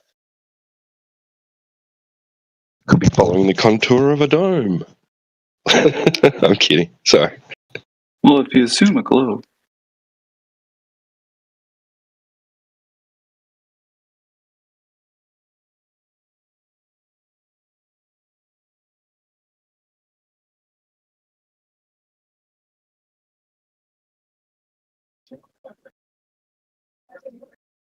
You know, is it possible too that we're setting up we're setting up ourselves for miscommunication with the audience when we simultaneously say we don't have the burden of proof, and then say, well, all swans are white, therefore all observations are normally the globe, but here's our black swan.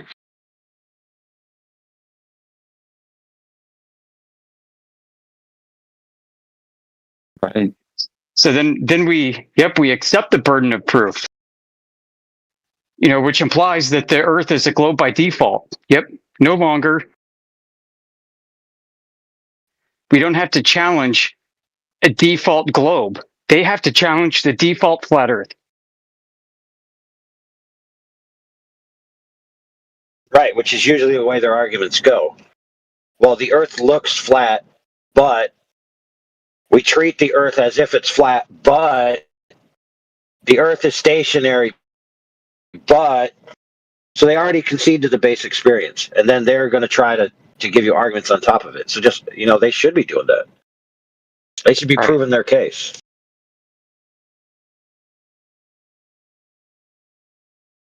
That's not to say that there's not positive proofs that the Earth is flat, but the point is like, if they're attempting to switch the burden of proof onto you,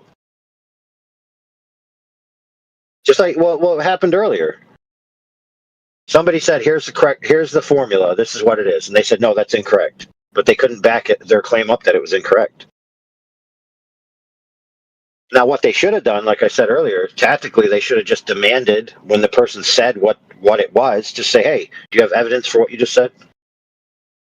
That Glober should have pressed the burden of proof onto that person making that claim. But instead, he adopted the burden of proof from that guy by saying, no, that is incorrect.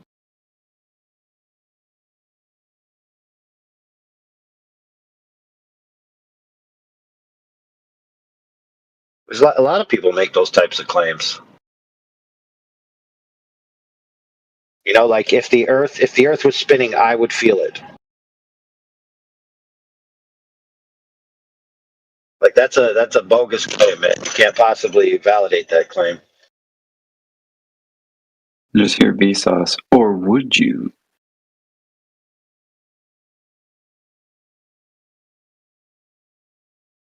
Followed by a long assumption and equation of Earth spin.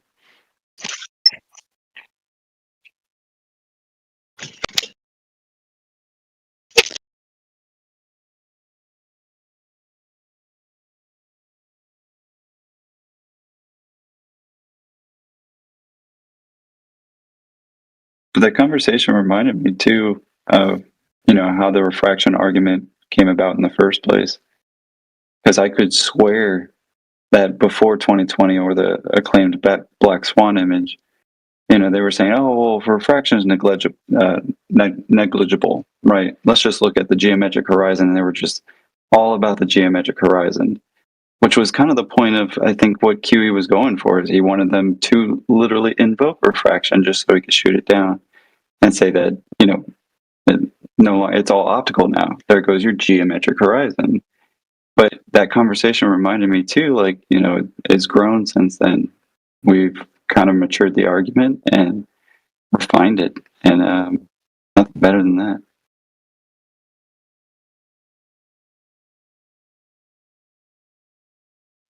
Yeah, we don't have to use these arguments. We don't want to use these arguments. These old ones.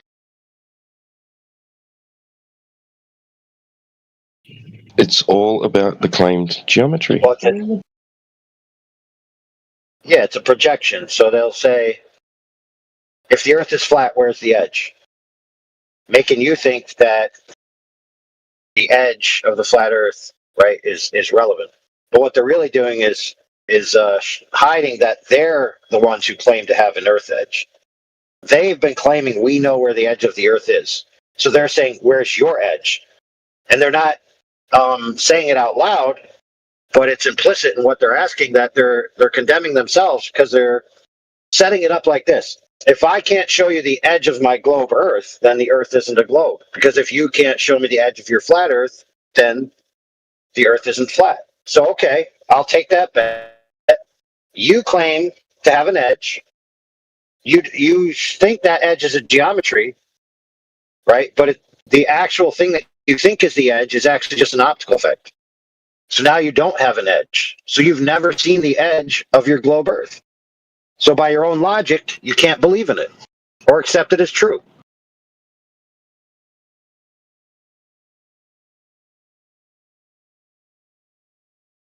And for those slow kids in the back that think I'm stupid because I said spheres have an edge, yeah, in case you didn't know, the definition of an edge fits a sphere. Sorry, give you that problem, but in fact, the sphere fits the definition of the edge perfectly. In case you didn't know that, it's the most perfect shape that fits that definition.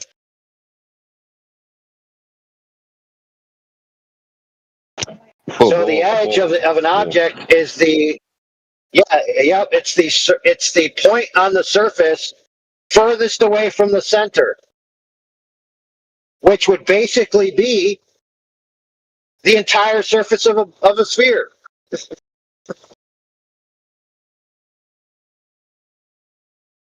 And yes, in 3D reality, it would be referred to as a ball.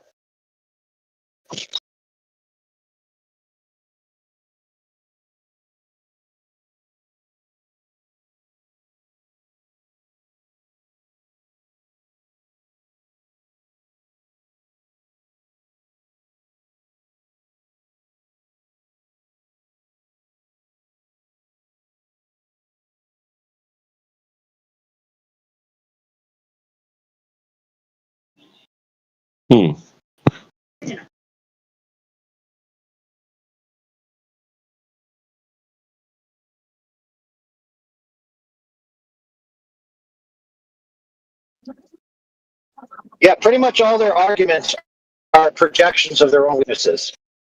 Watch, go ahead. Think of one of their main points real quick. And then think about it again and think about how they can figure it out.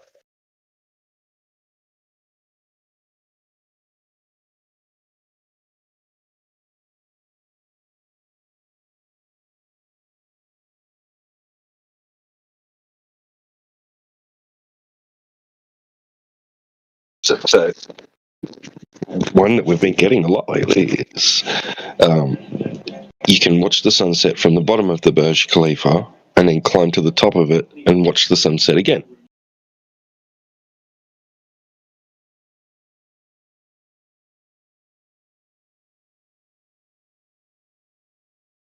So what was the next bit? What do I have to do now?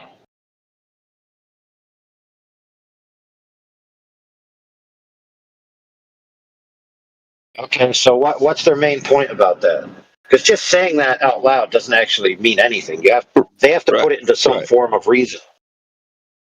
Right, they're saying it's indicative of the Earth being a sphere, which is, we'll have to add the extra bit that it's rotating. Oh, they don't have to. They could assume it's a stationary ball, and the sun's the thing moving. But that's the reason why, because the height aspect has allowed you to see beyond the geometric obstruction, right?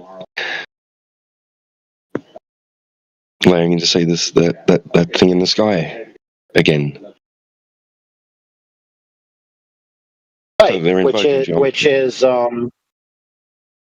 is the edge of their shape. The edge of their shape. Think about it this way: the edge of the shape they believe the Earth is blocking off the sun. So that location is the edge of the shape they believe in.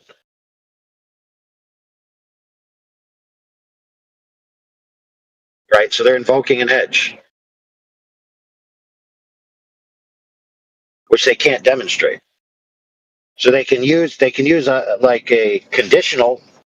If it was the case that the Earth was a ball and this was the edge and the sun was over here, okay, but you can't validate any of that because you don't have a validated edge.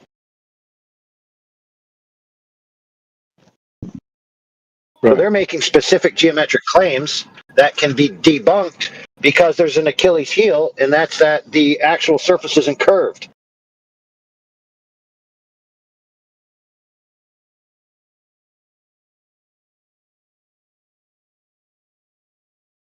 Whereas a flat earther who would say, real quick, a flat earther would say, the sun doesn't inform me of the shape of the Earth, right? So what the appearance of the sun doesn't change whether the Earth is curved or not. The Earth is either curved or not.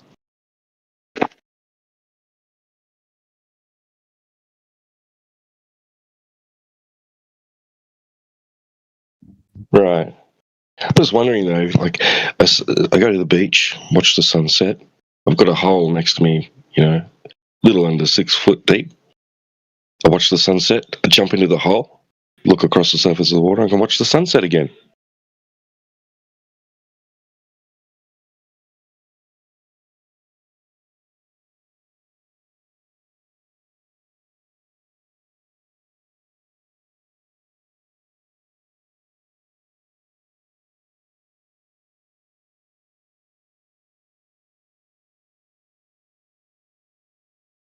Then what? Oh, I've confirmed their refraction. Bro, I don't know. Well, they're saying that if you go higher, you're extending the distance to the horizon, seeing more across the surface, and allowing you to be able to see objects that were previously obstructed from view by that curvature. But we show a 1 foot observer height, 1 foot observation of a horizon that's beyond the physical geometric limitations of a sphere Earth with a radius of 3,900 meters, etc., etc. Right? I should be able to see that object. They've essentially done the same thing, mitigated the physical obstruction through refraction. So I should be able to jump down to 1 foot again and see the sunset again.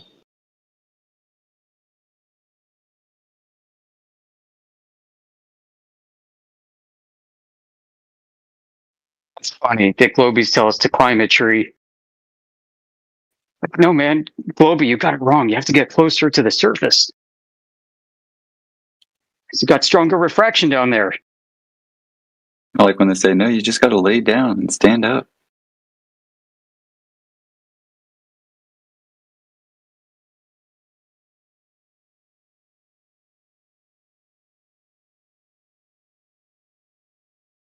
But yeah, when Globies bring up that one, T-Dub, I typically just, really, you're just widening your field of view. And wouldn't that be necessarily the case? We'd see pretty much the same thing on quote unquote both models. How is that definitive of, the surface? Unless I guess in this case, you could actually find some sort of marker out there. You're going to see the horizon behind it. Right. I could also bring up the amount of atmospheric extinction, right, of light. But I can't really support that empirically or mathematically. All I can say is that you'd be looking through less air from a higher altitude as opposed to being on the surface, closer to the surface. Sure. Yeah. As well as shouldn't the sun get brighter? Like the sunset get brighter the higher you go.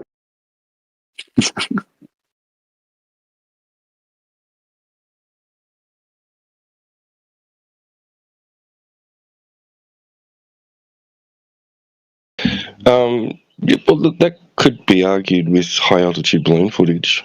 I guess where they've where it does appear to be brighter than it may have appeared from the surface.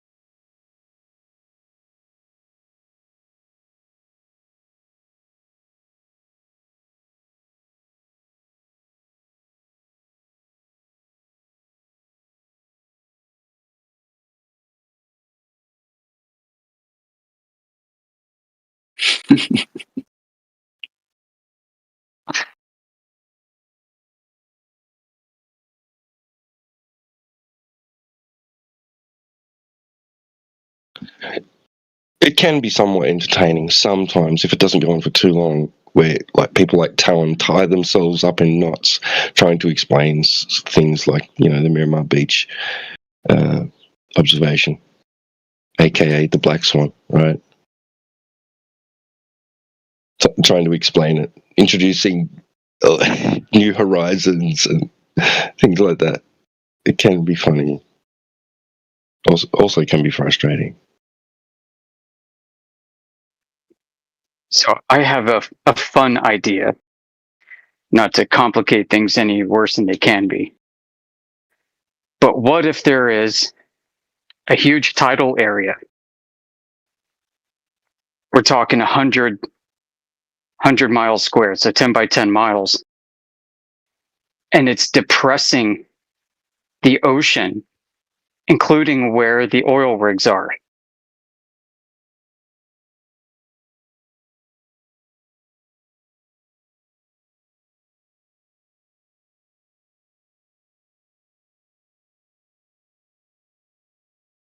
And it could give the appearance that it's flat or even a concave formation.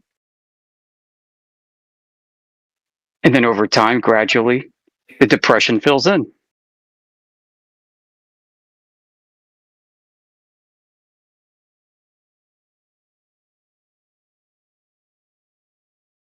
Right? The tide comes back.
Sorry for the buzzkill.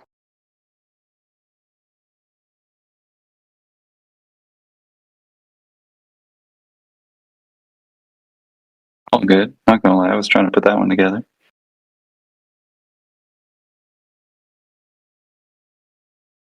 But got distracted. Alminator, are you still there? I was wondering if that picture you posted, if you can, do you know that's curvature or not?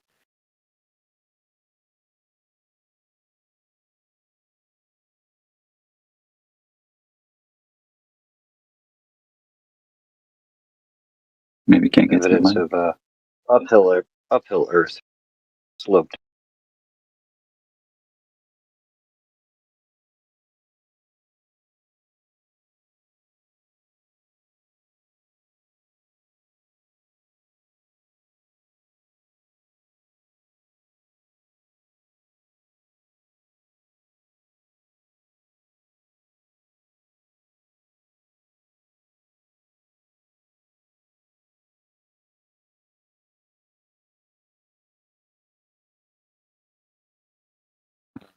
Alminator is out for the day. It's their photograph from an airplane. Interesting. So would you even see the curvature of a globe from an airplane? Say 30,000 feet to 40,000 feet in the sky?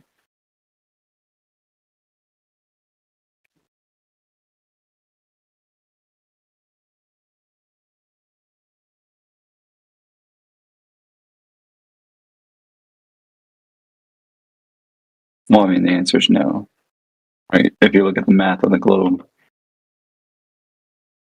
So, I mean, is there anything else that could maybe be causing a curvilinear line underneath the horizontal one? is actually a good example, I think, of when it is kind of a bad argument, right? Even if it was started by Eric Dubay many years ago, that you always have a level horizon, no matter how high you go above the Earth. Now, not always the case. There's some other factors involved. But, to the contrary, you'd have to ask yourself, especially the Glober who brings this up, is how do you know that's Earth curvature? Especially if it's from a plane.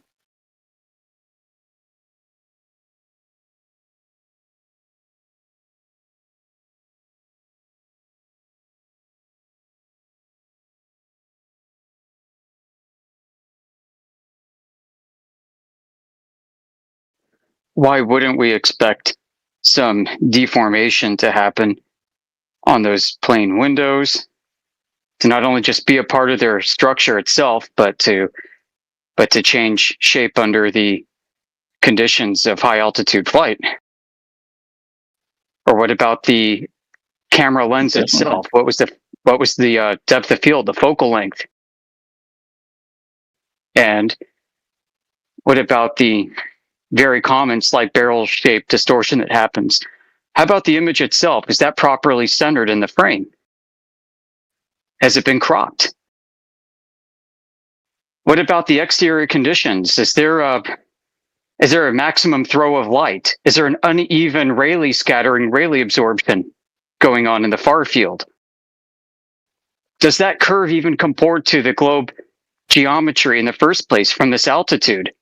And if so, how good are you at discerning that curve? Within what error tolerance?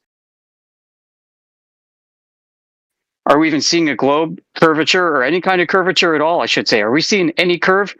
Or is the curve only there because of a subjective interpretation of what you see? Like if we didn't have that horizontal line drawn across it, would that change how we would view it? Does a horizontal line even mean anything?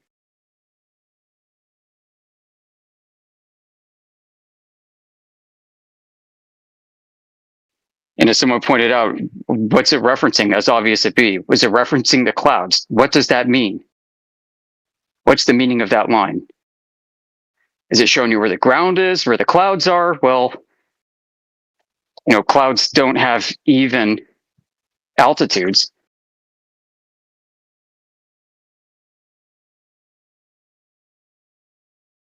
So, before we jump to conclusions here, we have a lot of questions. Because if this is indeed Earth curvature, not saying it is, then how does it comport to and reconcile with all the other observations and measurements out there showing a flat Earth?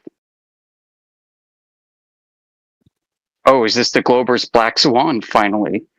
Is this it?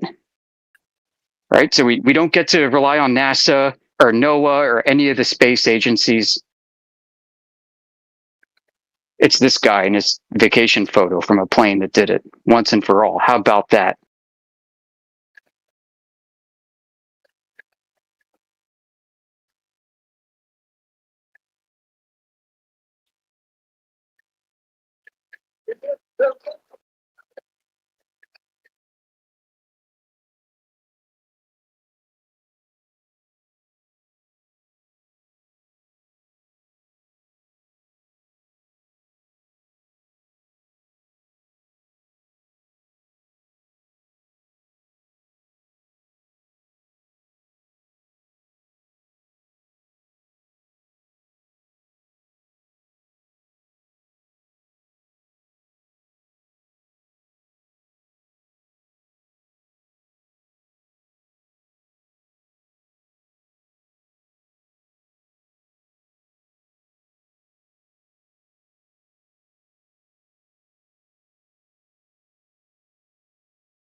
Right. So tell me if anybody knows. So you draw so if you had one aperture, right? So you draw a line straight out from that. It's going to have a maximum amount it can perceive, right, a distance in a straight line from the center of its lens, the focal point. And then if you were to draw another line out from that center, right,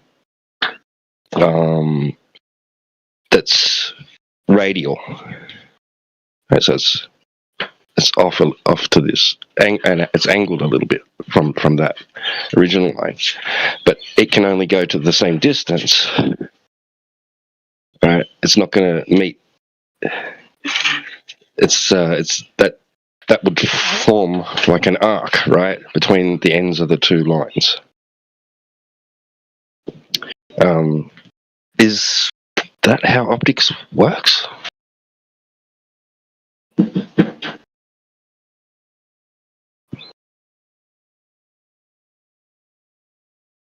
If you can picture what I'm saying.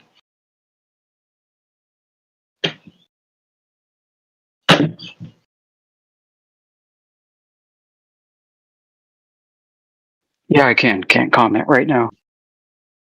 Right.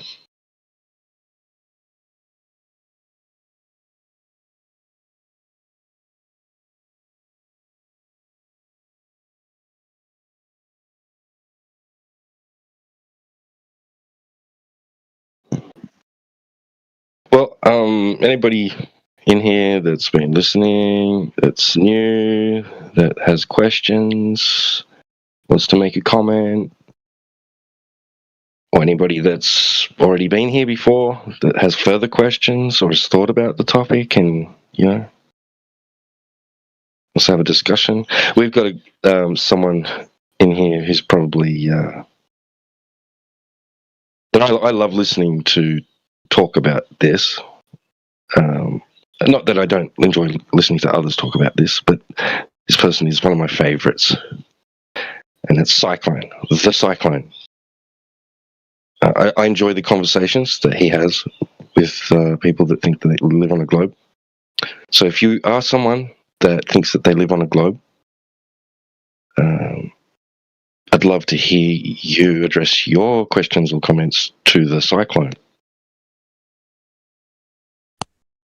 Thank you, T-Dub. I appreciate that. I like hearing you talk too. Talk and not yell. Yeah, it's always better when it's chill, I think. But yeah, if anyone does have comments or questions, confused why we don't believe the globe, happy to talk about it.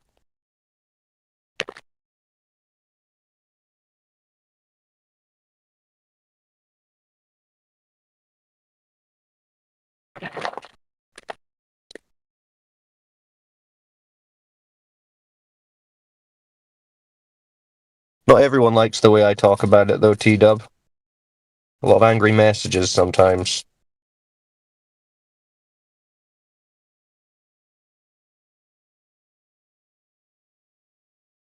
Accused of grooming yesterday. Wow, never heard that one before.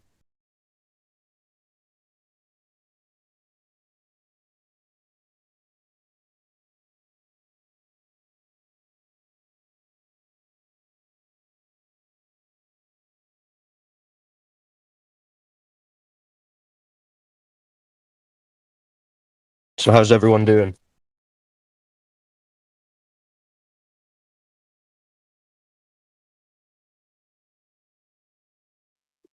Doing great, man. Thanks for coming back. Hanging out the last few days.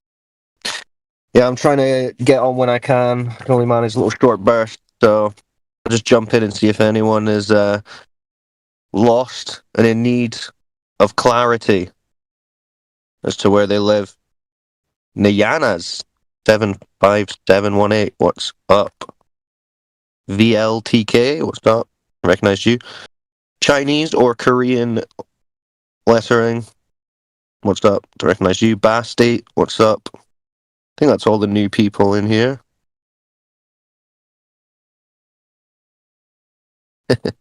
Star Life guy's still messaging me. Unreal. He's crazy. But yeah, come on, new guys. Ask some questions. You can even just tell us you think we're crazy. I don't mind. If accepting observable reality is crazy, then so be it, I guess.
Well, if Off was still around, it would have been his turn, I guess, by now. Seeing as nobody else wants to pipe up. But he didn't hang around, so he wasn't patient enough. Yeah, Off was a pain in the butt. Just to debate, bro. I missed that one.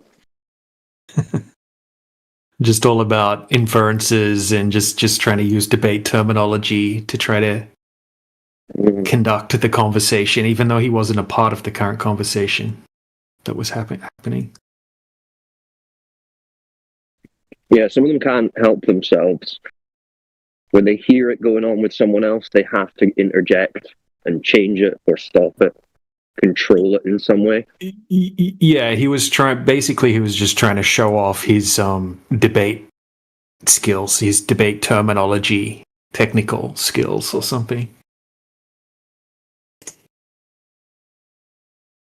Yeah, it's not going to work very well here.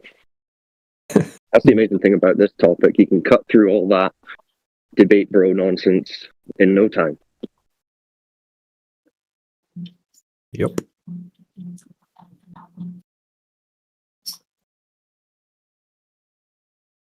How you getting on, DJ? You all right?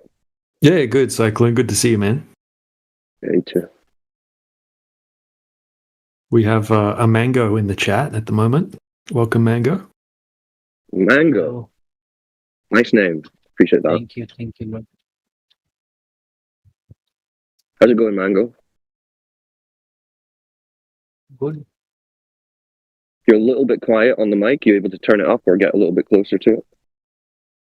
Yeah. Hello. Hello, what brings you by the Flat Earth channel? You curious? You know about it? You looked into it? Yes. I'm just curious. Just chilling. Okay. So do you know what it is that we're saying? Because Flat Earth is quite a loaded term. A lot of people have different ideas about what that actually means. What do you think it means, Flat Earth?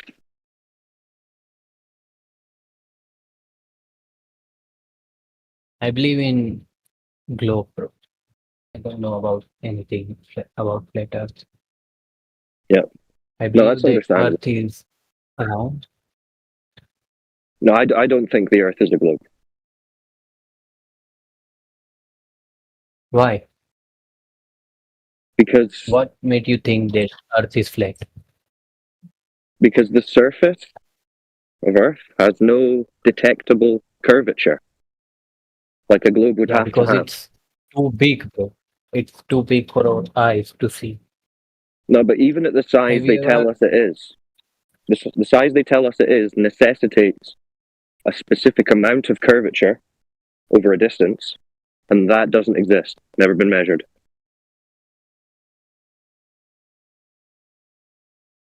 Did you know that? Yep, let me explain. It's not like we can measure a whole Earth with a tape. No, not the whole Earth, but even just a part of it, right? Yeah. You have to measure like part by part. Yeah. So let's say we've got a 10-mile stretch. Do you know how much curvature they say exists over 10 miles from point A to point B? Like a drop over distance? No. I know nothing about the scientific terms and shit. Do you want to? Well, you understand that if you're standing on the Earth, they're saying the ground or the surface is curving down and away from you at a certain rate, yeah? Mm-hmm. So what do you think that maximum drop would be at 10 miles? Just have a guess. I don't expect you to know.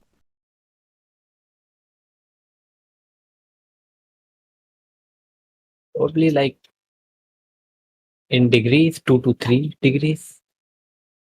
What about in like feet or meters or centimeters, inches? In 10 miles. 10 miles. Probably 10 inches. 10 inches. Okay. Well, what they actually claim... like on a flat surface. No, on the globe, I mean. And like there should not be... Yeah, so 10 inches drop. Okay, well, what they actually say is there should be 66 feet of geometric drop. 66 feet. It's like a 6-story building, right? So that's quite a lot. Right, so if I was standing at one side, the globe idea, based on the size of ball they claim.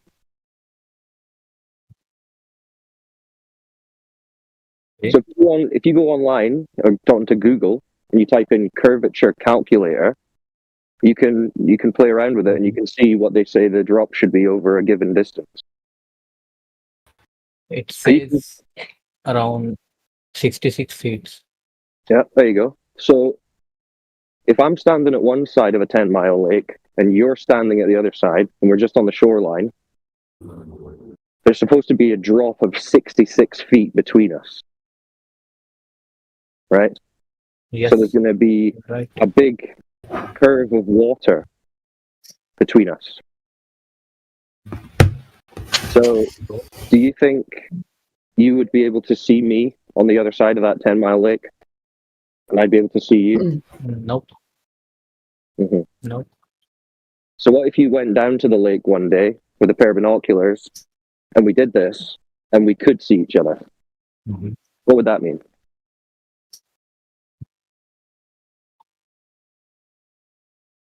I don't know, bro. Maybe on height. No.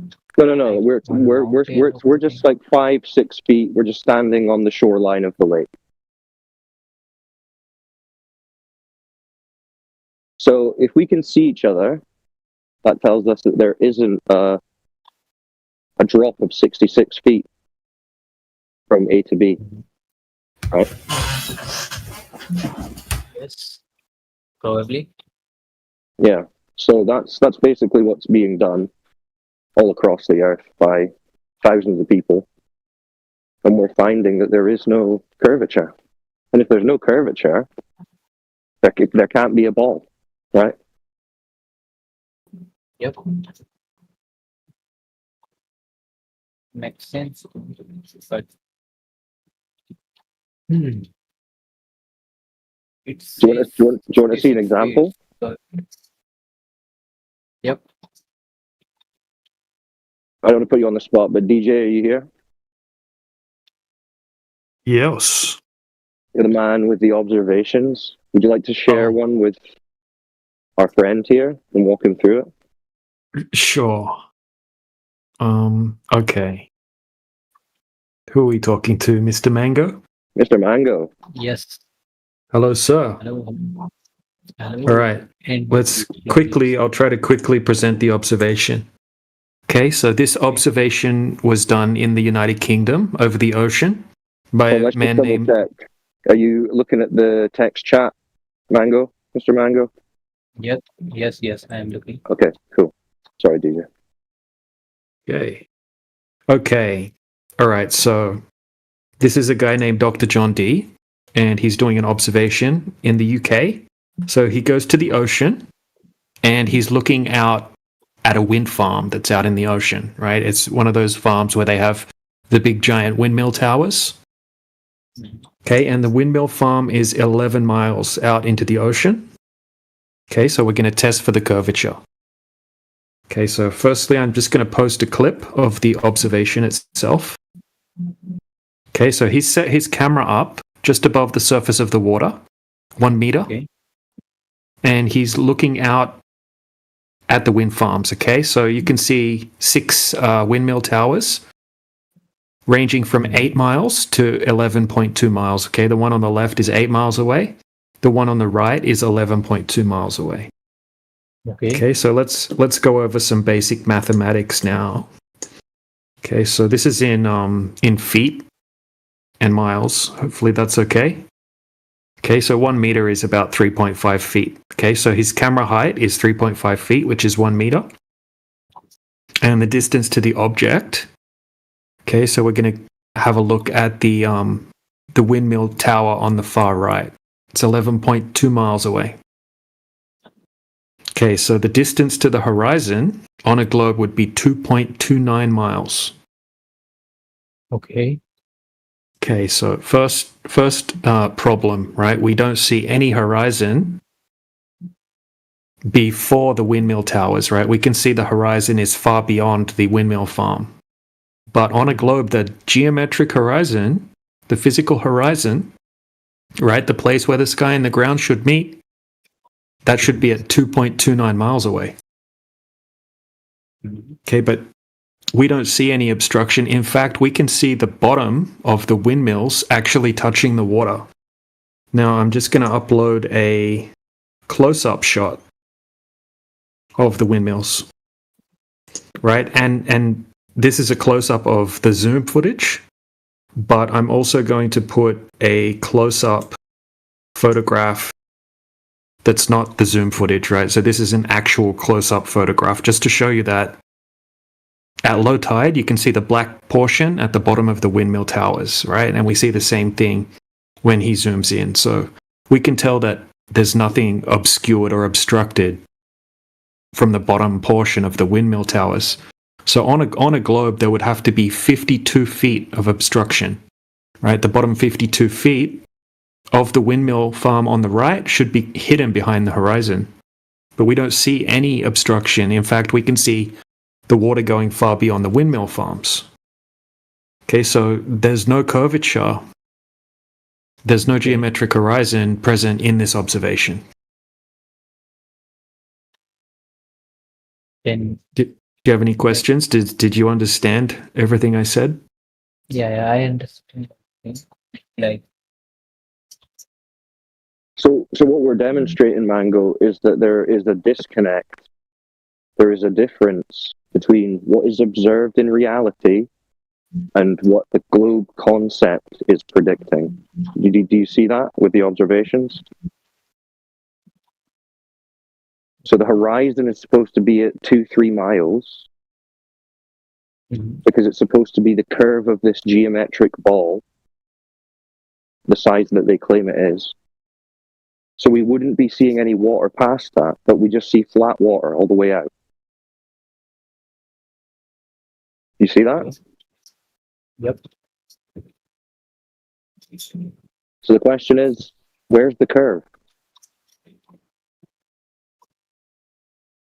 If we're on this ball that they tell us, why do we just see flat, way beyond the globe's limits? What do you think? There's something catch in this.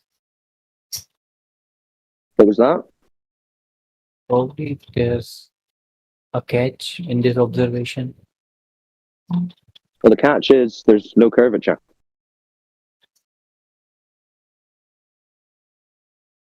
So if it was just one observation, maybe you could question it, but this has been repeated over and over and over again. Different places, different distances, different weather conditions, right? From Australia, Canada, America, all oceans, lakes. We're always seeing way, way, way too far.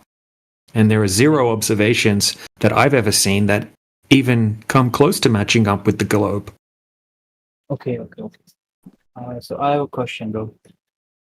Like, if you go from my side, from India, if you go towards the Middle East, and from Middle East you go towards Africa and America, then after America you come back to China, and from China you come back to India. So it's like a round circle. If the earth was flat, then it should be like, there should be a, So all that traveling is just happening on a flat surface, which is what the observation that DJ is showing you. The water is flat, and the water makes up the majority of the surface area of the Earth, according to the mainstream. Say 70% of the surface is water. Well, it's all flat water generally. So then there should be an end, bro. There should be an end to the Earth. well, if you find one, let us know. But when you're asking about the traveling, you're talking about circumnavigation, right?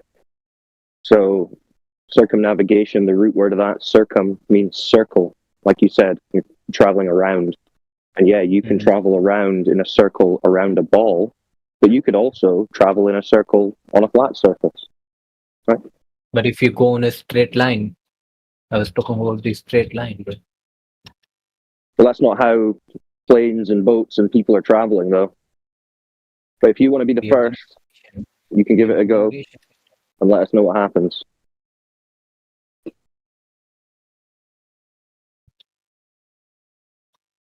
Yeah, people aren't just like traveling in a straight line, as you would put it. And if they were, Do you believe in compass? well, it's Yeah, not a compass is not in a you have straight to- line. It's not something you have Do to you believe think in. compass is You can all use a compass. Cyclone, can I step in just for a second? I know I just got here, but please. So if you are starting in your starting position, right?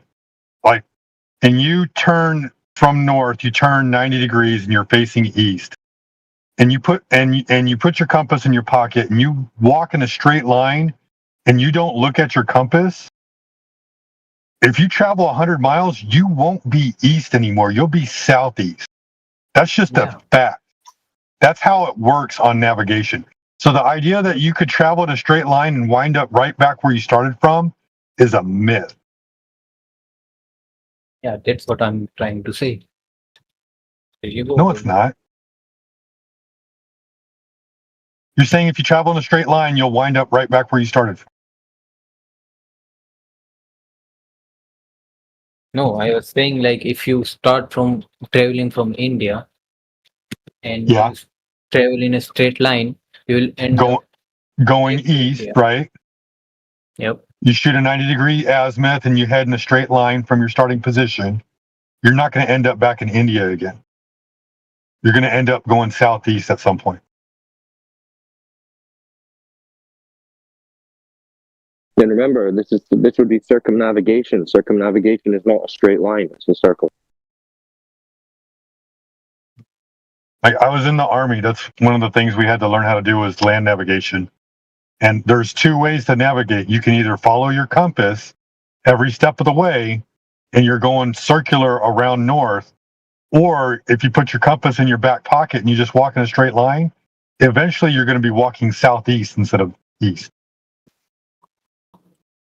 If what you say is correct, then where is the end of the world, bro? Go find it, man.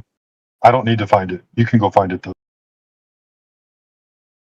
Yeah, so another important point to understand here, Mango, just quickly, is that we're not here presenting a new model or concept of the Earth, per se.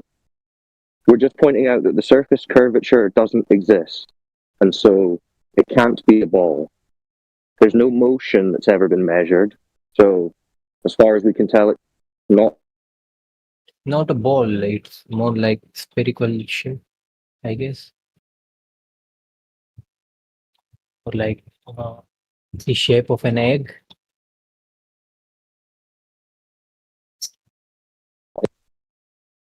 Sorry, I got a quick phone call there. Yeah, we're not presenting like a new size of Earth. We're not claiming to know the size of the totality of the Earth's surface. I mean, we're just normal people like you or anyone else, right? But we've looked into this claim about the Earth being a ball, and we found that it's untrue. That doesn't mean we're replacing a cosmology or everything like that. We're just talking about what can be proven, right? We're not really speculating a whole bunch. So when you ask how big is the Earth, where's the end, we don't know. Yeah, Do you understand? Yep. Okay. Anyway, I'm going to dip off. So it was good chatting to you all, and yeah, keep it going. Keep asking Catch you questions, later. Mango. Catch you later, Cyclone. Yeah, boys. Yeah, so Mango, they don't claim it's like shaped like an egg. They say it's a sphere, right? But it's not a perfect sphere. It's almost a perfect sphere. So it's basically a perfect sphere. It's just technically not quite one, so they say it's an oblate spheroid. That's the claim. So the rate of curvature anywhere on the Earth over any body of water will be roughly the same, within such a margin of error that they don't take the difference into account when doing calculations for drop over distance. But everywhere we go on the Earth, right, we're not finding any curvature anywhere. So we can go to a 20-mile lake where there should be hundreds of feet of curvature, and there's zero curvature. We can see right across the surface of the water, right? We see it flat, and we see the shoreline on the other side.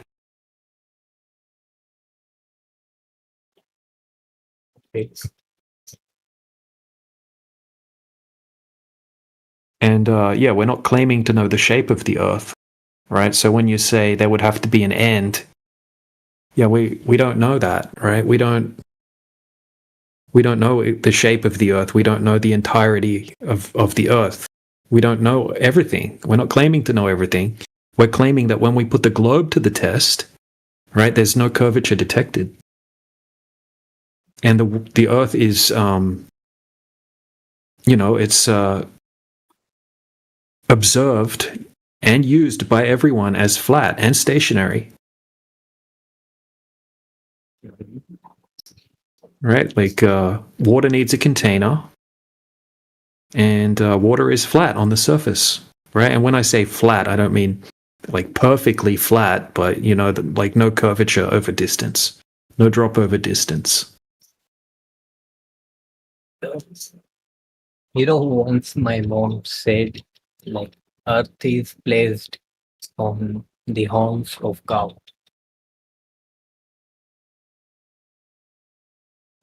Say that one more time. What did she say? She said that the Earth is placed on the horns of a cow.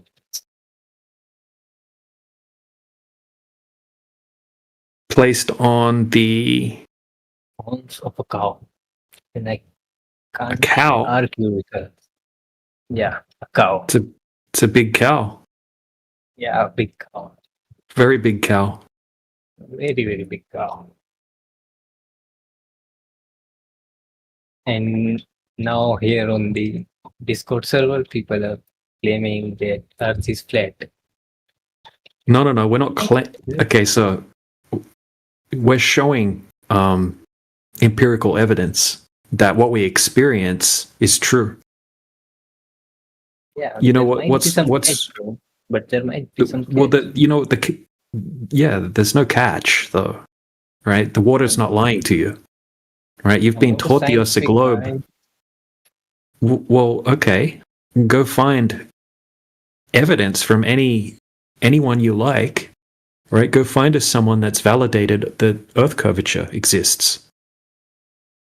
So it Empirically, doesn't matter right? in my life whether Earth is flat or globe. No. It's not going to change anything because you already experienced the Earth as flat and stationary, right? So nothing's going to change, right? It's already flat. So obviously, just you realizing that it's not a globe isn't going to change that you already experience it as flat.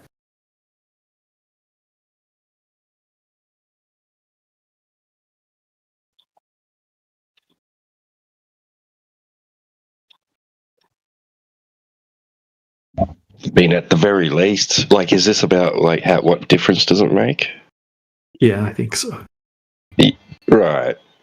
So at the very least, it's interesting, isn't it?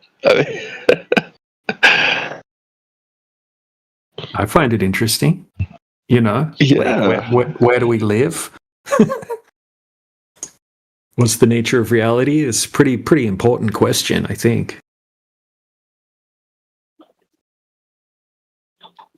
Like the difference is huge, right? You're either lost on a big giant rock ball spinning through space, going nowhere for no reason, right? Or it's completely different. Completely different. You're on a foundation, right? You're in a enclosed system that was created somehow. Huge difference. Hey, DJ or whoever we were talking to, I put a screenshot of a Google search using AI overview, and I asked the question: if I am navigating and shoot a 90 degrees azimuth, then go in a straight line for 1,000 miles, will I remain on the same latitude? And this is the summary of that. So this is a well-known fact when it comes to navigation, that you can either follow east magnetically on a compass, or you can put your compass in your pocket and walk in a straight line, but you will not end up in the same direction if one person goes in a straight line and one person follows a compass.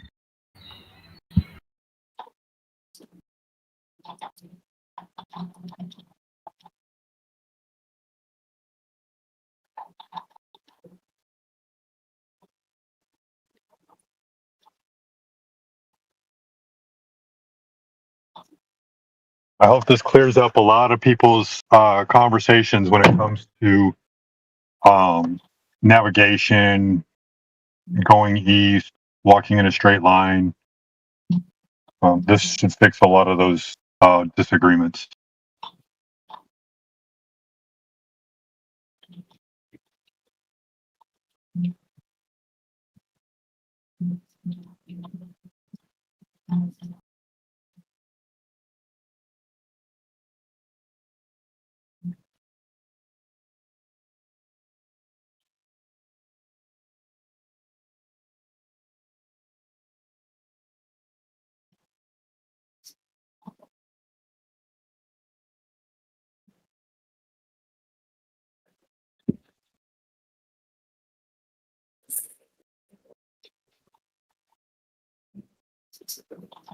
Did you read what I wrote, Mango? What I took a screenshot of? Mm-hmm. I am reading. So you understand that even with the globe, walking in a straight line doesn't work, right? Yep. Hey, bro.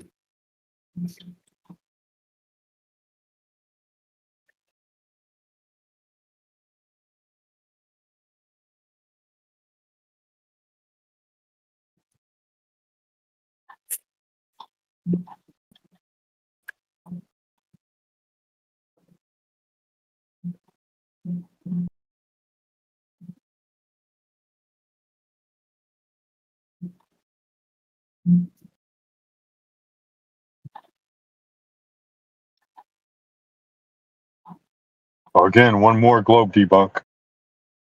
I guess it would really be a debunk, but the argument's gone. Can't walk in a straight line and end up where you started.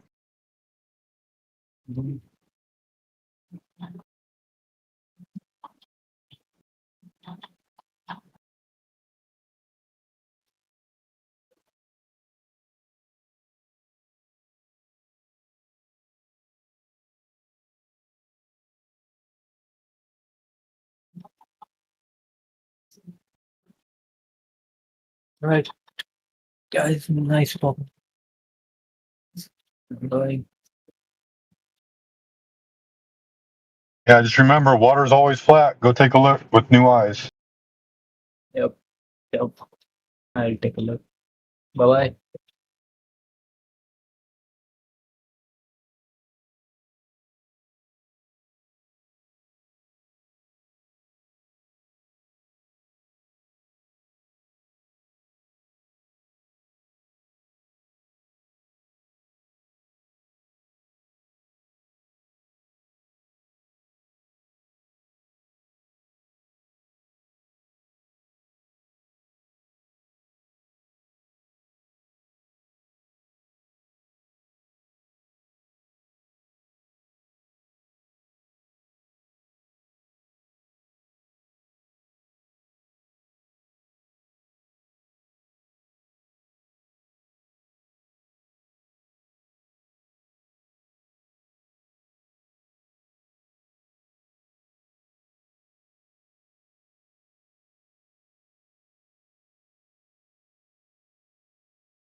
Welcome.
Welcome to 24/7 Flat Earth Discord.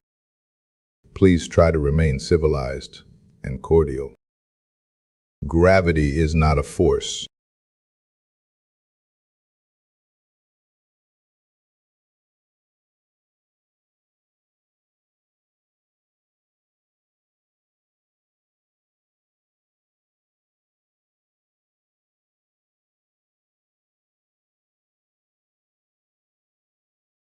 Science, bro.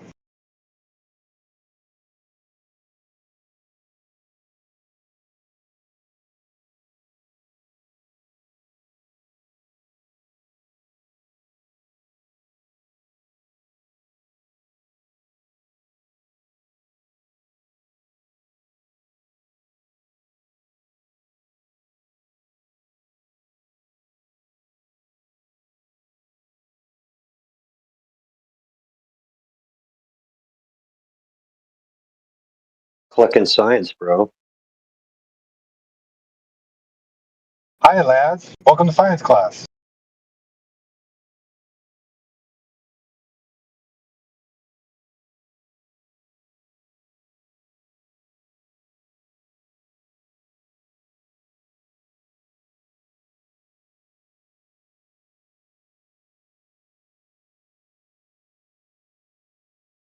Let's get scientific.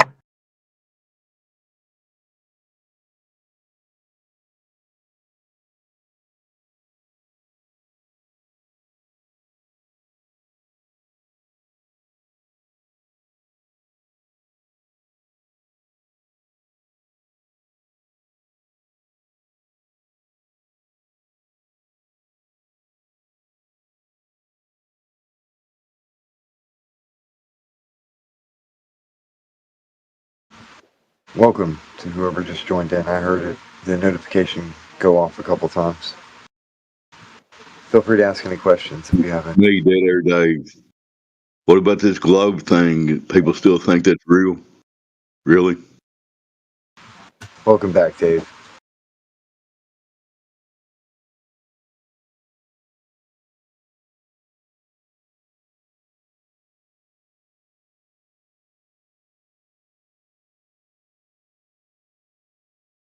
It appears you guys have no globe enthusiasts among us right now. Am I correct?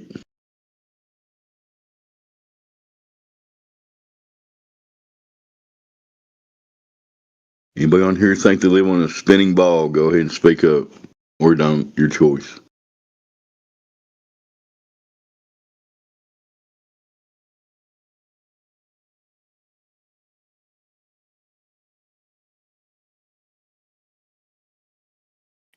Do you still do your poker live streams, Dave? You remember those, Tito? Yeah, I remember tuning into you a few times and just like listening to the live stream, and you would periodically comment, about what was being discussed while you were playing your online poker or whatever it was, whatever game it was you're playing. Yeah, I was playing Texas Hold'em. I still play it a little bit every now and then, but thanks for remembering that. I think I had a total of 4 viewers at one point, so you must have been one of them. But I appreciate it. There you go. Yeah. I'm pretty sure I'm subscribed to you still and gave you a couple of likes. Yeah, I've had my channel for 11 years. I've done nothing to try to grow it. I mean, back in 2015, 16, I did hangouts and stuff. There's some of those old ones on there, but they're probably not worth listening to because none of us knew what the hell we were talking about. Well, some of us do. You know what I mean. Anyway.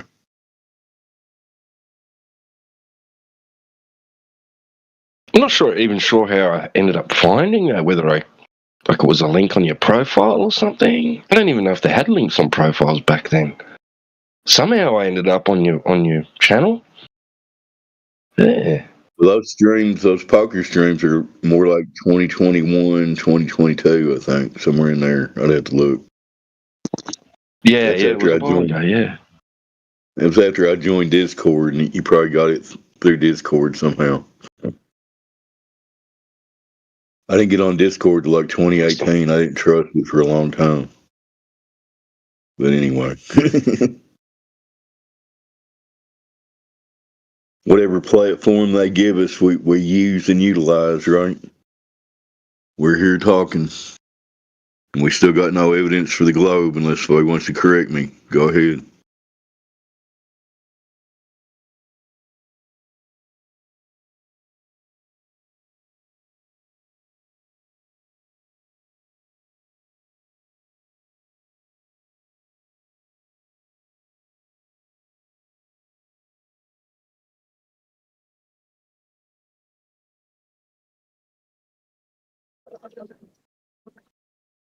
Well, it's a shocker nobody spoke up for the globe.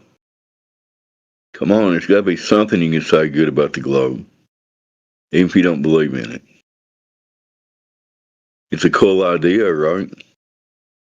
Dead Air Dave.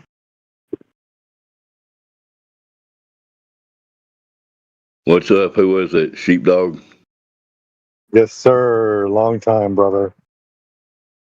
Hope all is well and you're part of the plane of existence, whatever it is. It's moving forward just as it should. But you can't feel it moving. No, just time. Just the concept is moving forward. Okay. You wouldn't expect to feel it. I mean, since you're on a globe, you wouldn't expect to feel it anyway. So there you go. Well, supposedly it's moving in a linear path because of the curved space-time.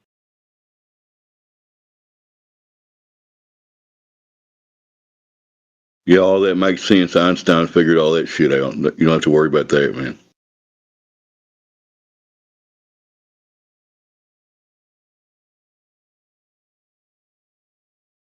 Imagine making a bunch of inverted contradictory claims, and when you look at all the negatives that cancel out and everything, it all reverts back to a flat and motionless plane. Yeah, it's funny. It all comes back to what we all, as a group, collectively actually experience. Isn't that wild? But a lot of people only think it's direct opposite of what they experience. Kind of weird.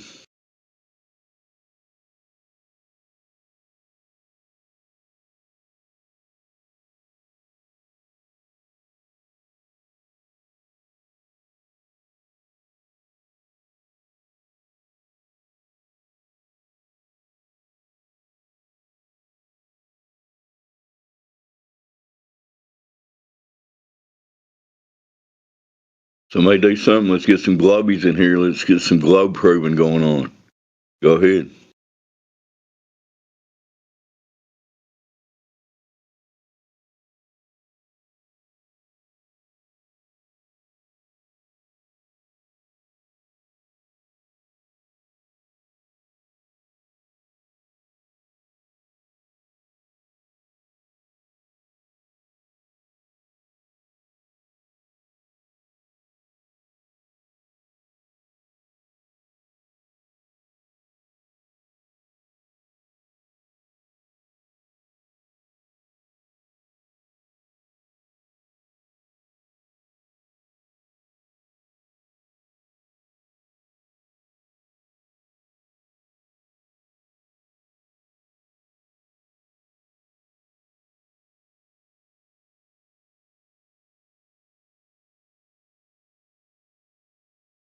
Or somebody join.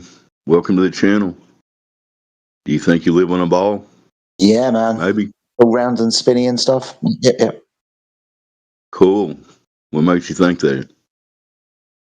I know. I feel like I'm spinning all the time and I look outside and I see a sphere. And you know the moon turns red. Are you being real or just screwing around? I'm fucking around with you, dude. It's Jedi. I was a Jedi. I don't even sound like you, man. Yeah, I was just playing around, man. Good to see you. I just jumped in, man, and I heard you call somebody out, so I assumed it was me. Okay. Well, I already know you think you're on a spinning ball, so you don't have to tell me, Jedi. So. Just kidding. I'm surprised I got that far, man. I'm surprised my accent threw you off that much. Well, you did a decent job of disguising your voice initially there, so good job. That was my Australian voice, that's what it was.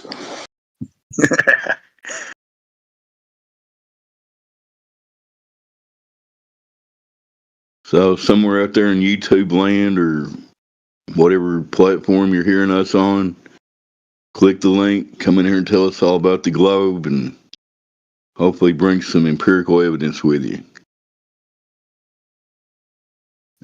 It's probably a big ask, but anyway, you guys go ahead. This has been Dead Air Dave.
Well, since someone else is talking, I just noticed in the chat there's a name I can't pronounce that claims that NASA, Russia, and other space agencies have been to space.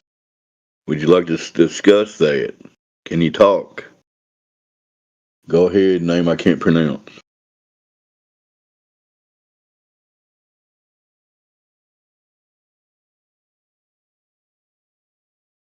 I don't think that guy's even in the voice chat. No, he is here. Can you talk? Hello?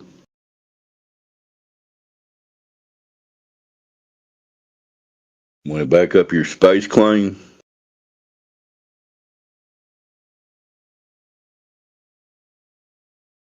Is this mic working?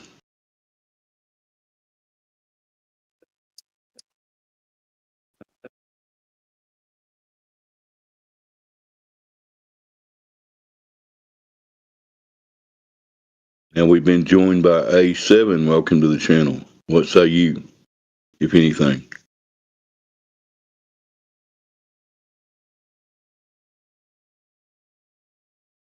What do you say? I was just welcoming to the channel. Is this your first time? Yeah, that's my first time. Okay. What motivated you to come to the Flat Earth channel? I don't know. You don't know? I'm the new English student, you know? Oh, you're learning English. You're doing pretty good speaking it. Yeah, I don't I don't know if I'm good. know how speak and listening. I don't understand you when you're talking. Somebody else try to talk to him. I don't think he can hear my accent too good. Who else? Who wants to take over?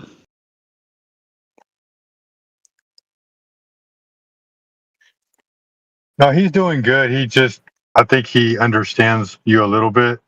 He just doesn't have the words to respond for you. Thanks. You're okay, A7. That's the only way you're going to learn is by practicing. You try, Sheepdog. Just ask him if he thinks he lives on a spinning ball. Go ahead. Huh? Do you think the Earth is a ball? Yeah. Oh. How do you know? Because if I see something when I in beach, okay? I'm sorry, guys. If I am beach and see the what do you say? This the boat. I don't know what the word, but something in the beach, and not beach. The horizon. I don't know. You don't know? I know in Arabic, but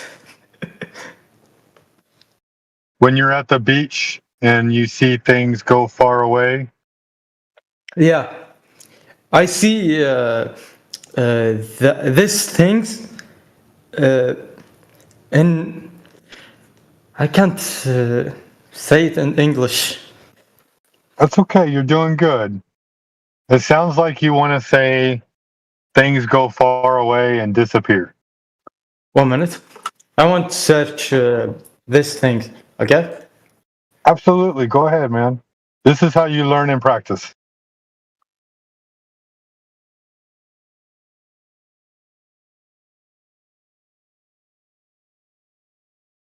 It's like a live English lesson with Sheepdog. Go ahead. You're doing good. Thanks. Yeah.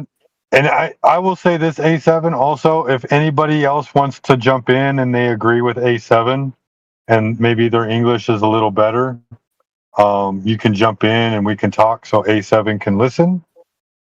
But yeah, this is a very common argument, it sounds like. But go ahead and say what you want to say, because I think it's important that you practice your English.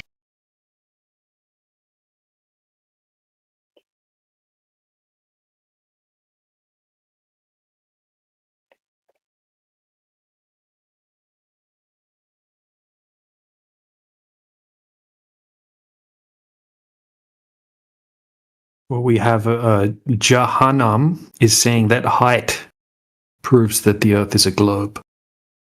But he said that last time he said that he got muted.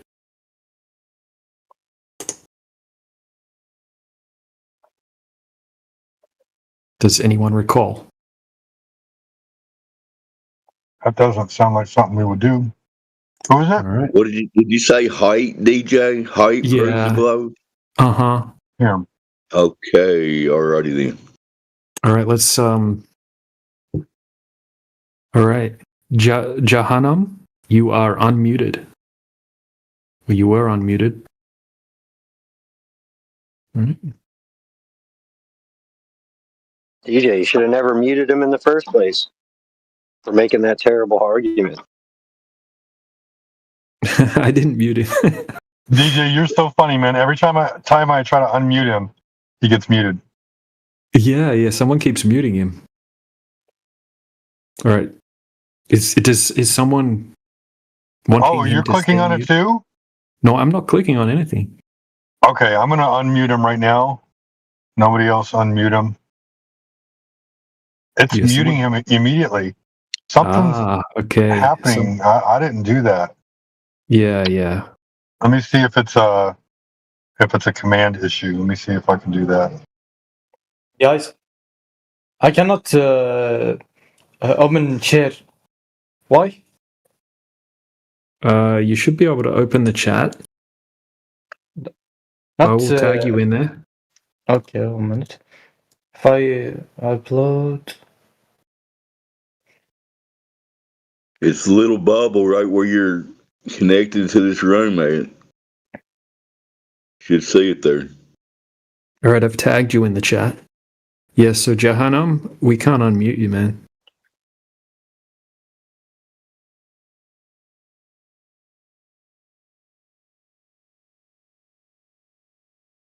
I can upload. It wasn't us. This is a server thing. This is something that is above us, man. You must have said something to somebody else. Yeah, I'd be lying if I didn't say I wasn't grateful. You know what I mean? Oh, you've spoken to this guy, John?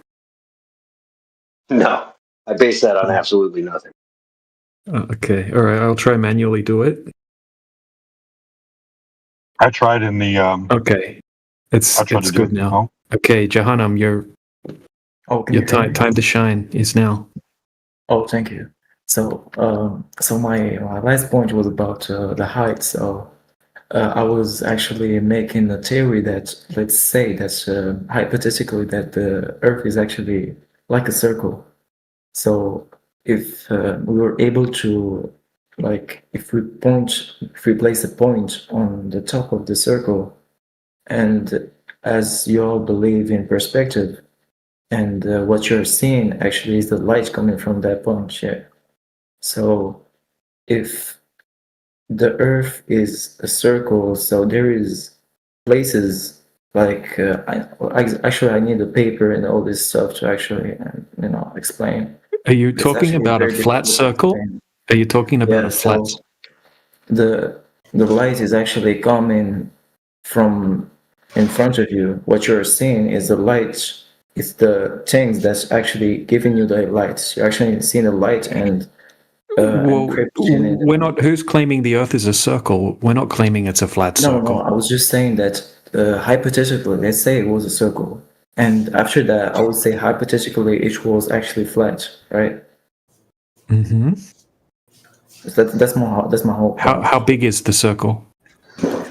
Well, it's not about big or not. It's all about a logical illumination. On a hypothetical that doesn't exist. How can you have a logical on a hypothetical that doesn't exist? When you see something, it's actually you are actually seeing the light that is coming from it, right? So if you were up the circle, you wouldn't see the things 19 degrees after that. Like the point that's 19 degrees from you, because its lights will be going up. It will not be going to you. As we say that gravity doesn't have an effect on light itself. So that's what makes the Earth actually, there's things that you cannot see. Even if you were going to the sea, for example, you will not see the other continents, other countries, because Why? there's something hidden from it. Because That's just too far away for you their to see. light is not coming to you. That's too far away for you to see. So if you say that the Earth is flat, then any light will come into you, so you will see everything. For example, Sorry, hold on, stop. When I'm swimming at the bottom, sorry, excuse me. When I'm down in the ocean, why is it dark down there but midday up in the sky? that's Why what is I'm it trying to dark say. in the ocean? Because the light. Oh, you're saying dark in the ocean, right? Yeah. Because there's no light. Because there's no light. Why? But it's daylight outside, and when I swim down into the ocean, it gets darker and darker and darker, until eventually it's pitch black. Why is that? Because the sun is not giving enough light out there. Enough light? What do you mean by enough light? There is not enough light that's coming to your. No. Just stop. The reason why it's dark at the bottom of the ocean, even though it's daytime, is because the light can't penetrate that water. That water with distance becomes opaque. So the same kind of thing when you're looking through all the air that we breathe horizontally at distant continents, that light is going to eventually disappear. Over that amount of distance, the gas that we breathe is going to cause the light to dissipate. This is one reason why we can look at the sun on the horizon, but not at midday. It's probably not a good idea to stare at the sun at midday, but you can look at it on the horizon because of all the air that it's passing through, dissipating that light. So much so that the sun on the horizon looks red. So you seem to be forgetting about the air that we breathe and light passing through it. Just because the Earth is flat doesn't mean if we have a direct line of sight to something at vast distances, thousands of miles, I presume, then obviously that light isn't going to be able to travel through the dissipating atmosphere. So if you take what's it called, telescope, and you put it. Same problem. You're still looking through thousands of miles, I presume, hundreds or thousands of miles of gas. That telescope is going to increase the angular size of objects up to a certain distance, but it's still going to have the same problem. The light isn't going to be able to penetrate, so the telescope's not going to be able to pick it up. We can see something, Jedi? We can see other planets from. Hold on, That's looking vertically up, but not horizontally. So we can see. Sorry, I pointed this out earlier when looking at the sun at midday, and then comparing to that at the sunset in the evening. That's looking horizontally through all of the gas. Please don't say that we can look at stars. You couldn't have understood what I said. Can I add something, Jedi? If it helps you. Yeah. And this is just one thing. Jahannam, if you're underwater and you're down past where the sunlight can reach, and you get the telescope and look up through the water back up to the sun, you're still not going to be able to see the sun. So if you can Why see is the that? sun, if you can see the sun from. Even if you have a telescope, you're not going to be able to see the sun. Why is that? Oh, because it's about the light is coming from. You cannot see it in daytime, but I'm just talking. That's why I said that you can see it from, like, for example, another planet. He whistled right past it. I'm not talking about the source of the light. That's what I said. A reflection, like another planet, for example. You understand what we're bringing up, right? When we're looking horizontally across the Earth, and your claim that if it was flat, we'd be able to see everything.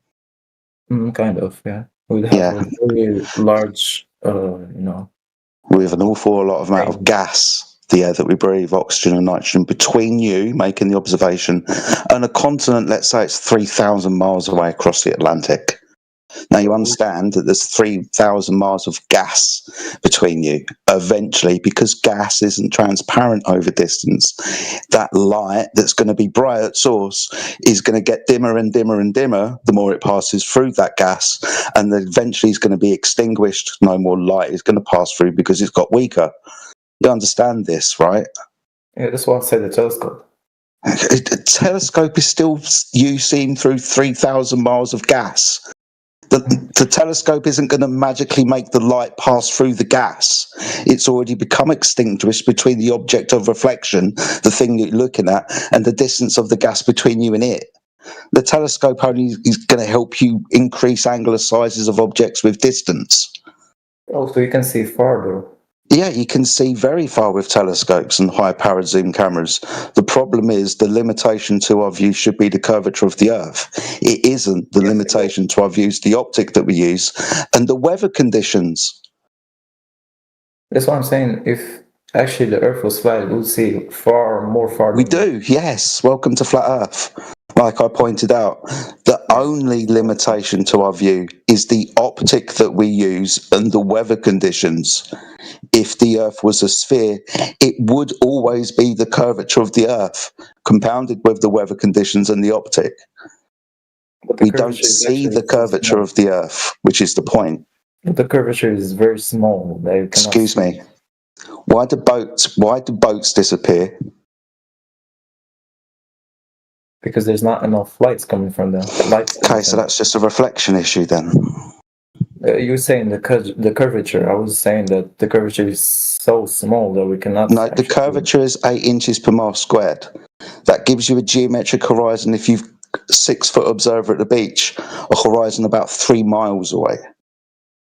If you increase your altitude, the horizon is going to increase with distance. Yeah. If you stand 8 foot, it's going to be 3.46 miles away. So as tall as you are, you will see the curvature will actually go bigger. Sorry, yeah, if it was there, which it isn't, because a horizon that we should see at 3 miles away is observable at plus 10 miles away. So demonstrating that the reason why we see far is because the optic that we use and the clarity of the weather conditions of the day. If it's nice and clear out, we see further. Yeah, so if the Earth was perfectly flat, like 0%, 0 degree angle curvature, so as like if I go up a mountain, I would see the same curvature as I am actually on the floor. No. Or even on the plane. No. You must understand, you have a limited angle of resolution when looking horizontally across a surface. When you gain altitude, like stand up, more of the surface of the floor becomes resolvable to you because you've increased the angle. It's like looking across a checkered floor. Those checks in the distance, the black and white squares, you can't resolve. The angles have got very, very tight until you stand up. More becomes resolvable to you. You can see more of the surface of the floor, still with a horizon that is now further away. Can I ask you a question? Yeah. So how do you explain that? If I go, for example, up a building, a virtual building, I would see farther things than when I am actually down. I just did. For example, like if the Earth was actually flat, I would see the same thing. Okay, right, I want you to do me a favour. Lie down on your floor and look horizontally across it.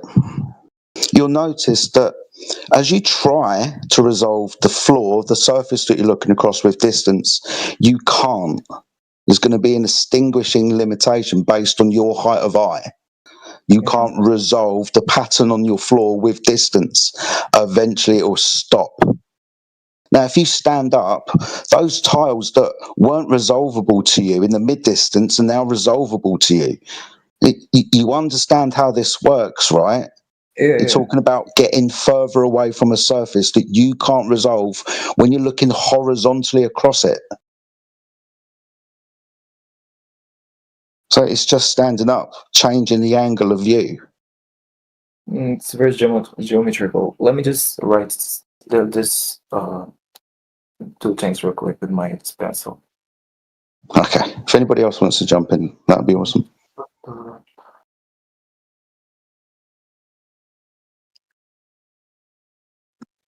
Okay, guys, but I use translate. Okay, translate. Okay. Hello. Anyone? Yeah. Hi. Hear me? Yeah. Do you think the sun revolves on the Earth or hovers around? The first one or the second one? The sun appears to move across the sky. That's what we see. Yeah. How, the second one or the? It appears to move across the sky. I don't know if it's hovering. I don't know what it's doing, but whatever it is, it's in the sky, and it moves across the sky, and we do not move on the ground. And go down or around? You understand? It moves across the sky. Okay. Yeah, it doesn't go down, but things appear to go down in the distance because of perspective, the way your eyes work. Okay. If it doesn't go down, okay?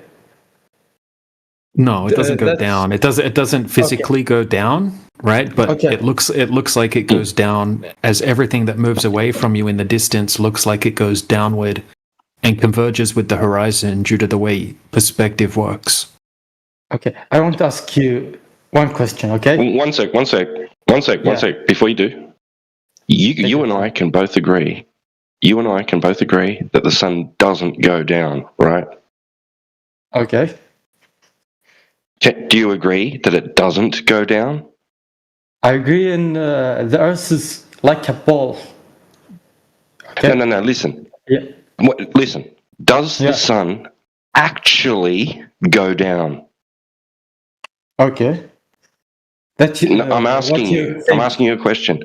I'm asking you. Does the sun actually go down? No, go down and around the Earth. You know. Does it? Does the sun actually move? Yeah, move. The sun moves. So you think the Earth is a ball, but that ball's not moving. It's not spinning. No, the Earth is moving, and the sun and the moon. Why does the sun look like it's going down for you? Okay, 1 minute. I want to ask you. Why? Okay. I want to ask you. Why does the sun appear to move down? 1 minute.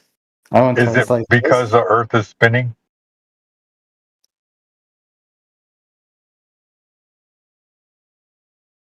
Did he leave? Okay, no. No, he's still here. Right, yeah. Can you answer that question? He is a beginner in English. T-Dub, he is a beginner. Right. So I'm asking. If you speak Arabic, I will. Well, I'm asking you.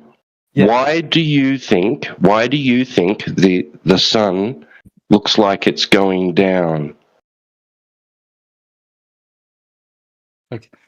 Because 1 minute.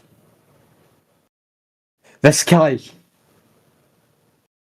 in the sun, right? What the meaning? University. It's okay. It's all right. Let's just move on. It's all right. No, I know. Right. I don't want to push this point. It's fine. It's fine. It's fine. We don't have an Arabic translator here, do we? It's not here. Is he Arabic? No, never mind. Yeah, I'm Arabic. Never mind. It's all good. Just move on. Go to your next question. Where's Necros when you need Necros? Yeah, next question, my friend. Yeah, okay.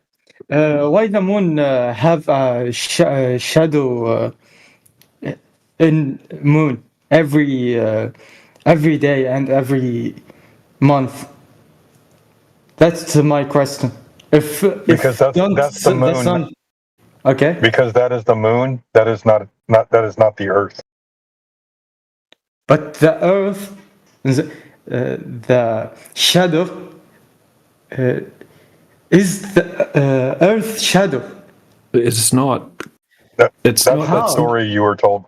Well, it's not even the story that he was told, right? He's saying that the lunar phases are caused by the Earth's shadow, but that's not the case, right? That's not the claim that the globe side makes. The moon phase nothing to do with the Earth. You can look it up if you want. It's just the angle that the light's hitting the moon, apparently, not the Earth. Yeah, that's the side facing the sun.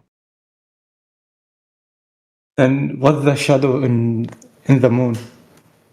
Yeah, it's because the moon is facing the sun.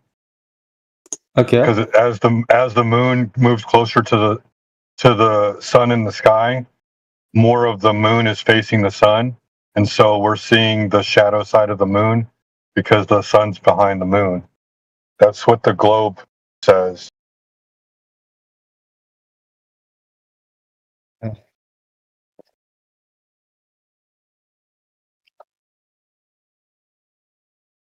I don't have an explanation for the moon or the sun because that's the moon and the sun. That's not the Earth. Moon and this moon and sun is this three things is all it's all get the never mind. I think he's trying to talk about eclipses. It's like or orbit. A gift, the getting fuck. Are you talking about alignment?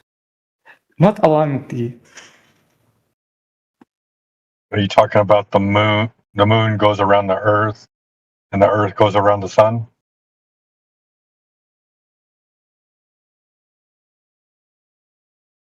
Maybe you can put it into translator and then ask your question again in a few minutes, because I think we have someone else that wanted to ask a question.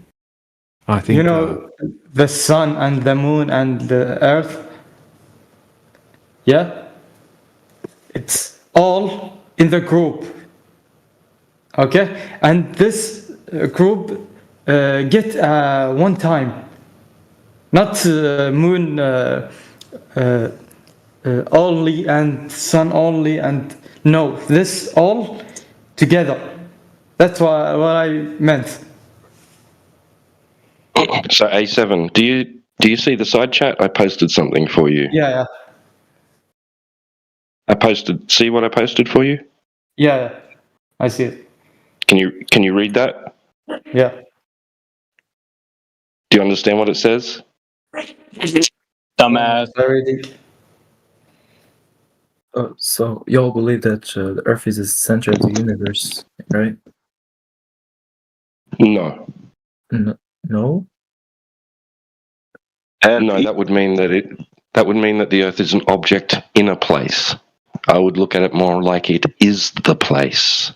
Oh, well, last time they told me so.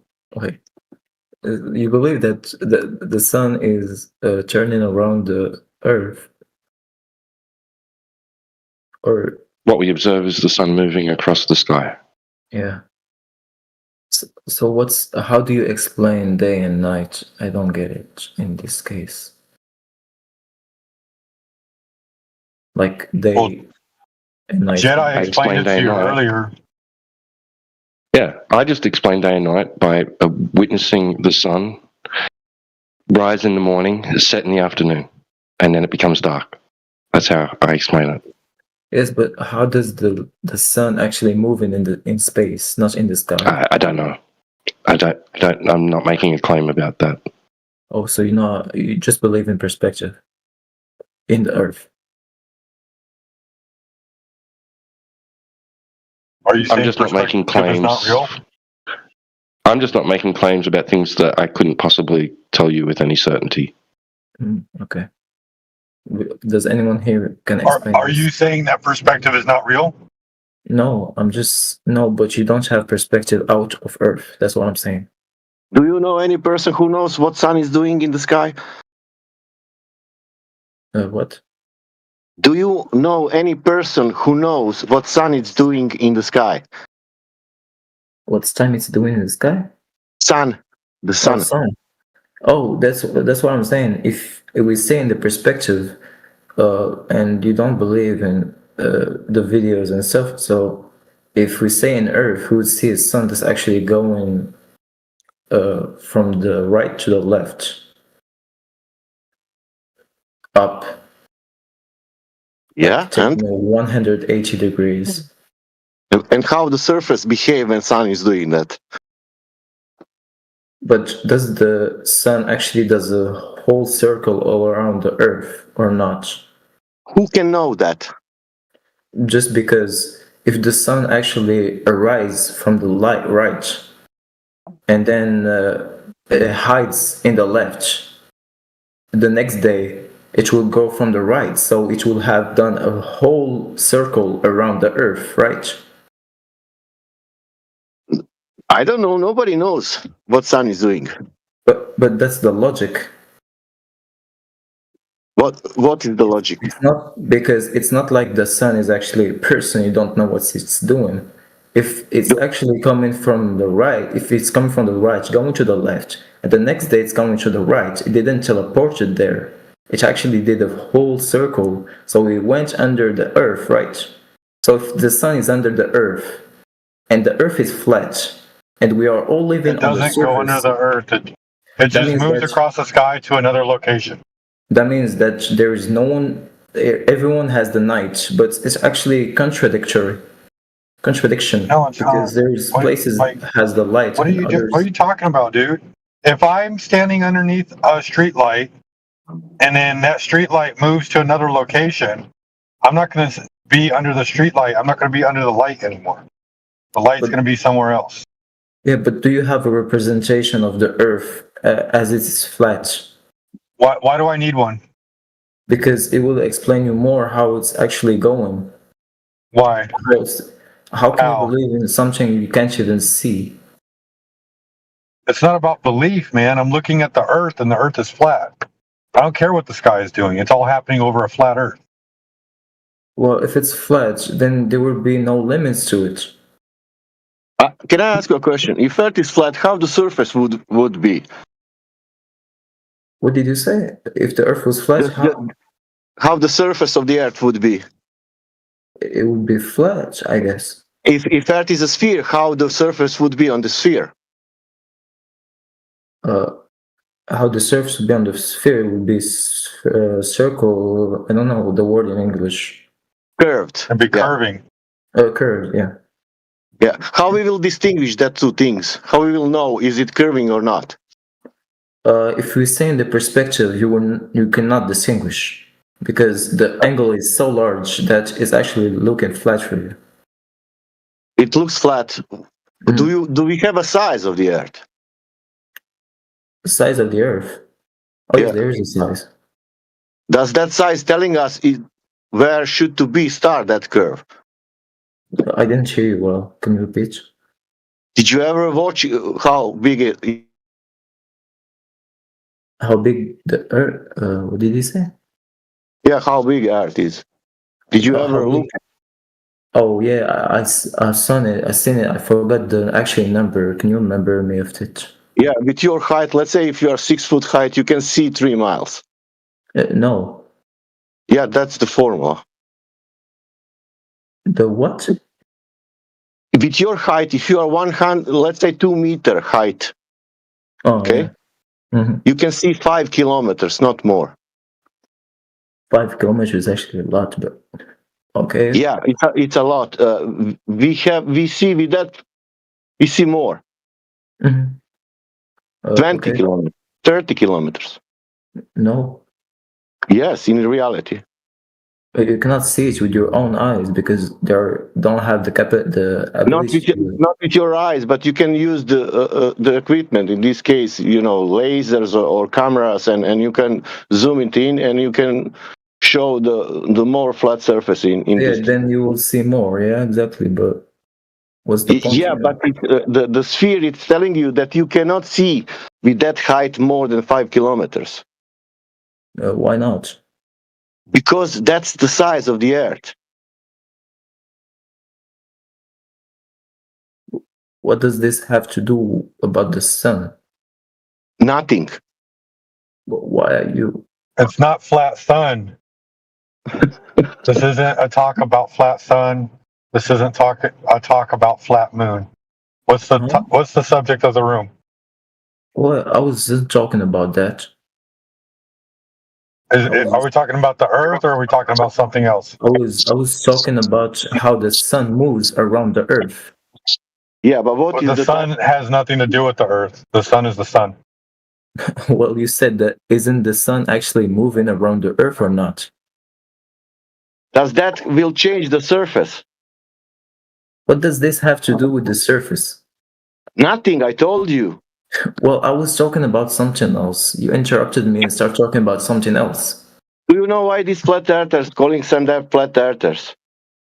But as soon as I finish, you can start saying whatever you want, but first you need to answer my question. Hey, Jahannam. Okay, let me ask him a question, Sasha. Jahannam. Yeah. Do you agree that if the surface of the Earth is flat, then whatever is happening above the Earth is only happening over a flat Earth? Yeah. Yeah. Yes. Okay. If we can forget about just saying that the Earth is flat. Let's just go into imagination then for a moment. If the surface of the Earth is flat, do you agree that whatever is happening in the sky is only happening over a flat Earth if it's flat? Yeah, it's the same thing, I guess. Right. So then why are you asking us about the sun? Because I was actually putting a hypothetical that the Earth is flat. I was claiming what you're saying, and I was putting on Right. And then, so if it's flat, whatever's happening in the sky is only happening over a flat Earth. Yes, over a flat Earth. If it's flat. I was talking about the sky. And I don't have to explain. I don't have to explain what the sun is doing. Can I just? I don't have to explain sunset. I don't have to explain day and night. If the surface of the Earth is flat, it's only happening over a flat Earth. Can I just talk real quick alone? So until you say something that is contradictory. for example, in physics, a long time ago, we used to actually teach and actually do researches in things that we actually see. But after the 1800 and above, there's micro nano physics. I don't know the word in English exactly, but we're doing researches in atoms and molecules, etc. Some things we can't see with our own eyes. So here there's no perspective, but we're actually putting theories and some things, theoretical things. So that's the whole idea.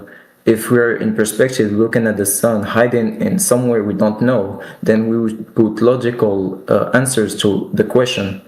If I ask the question, you cannot reply to it. So you need to reply with the logical answer because your perspective doesn't work in this case.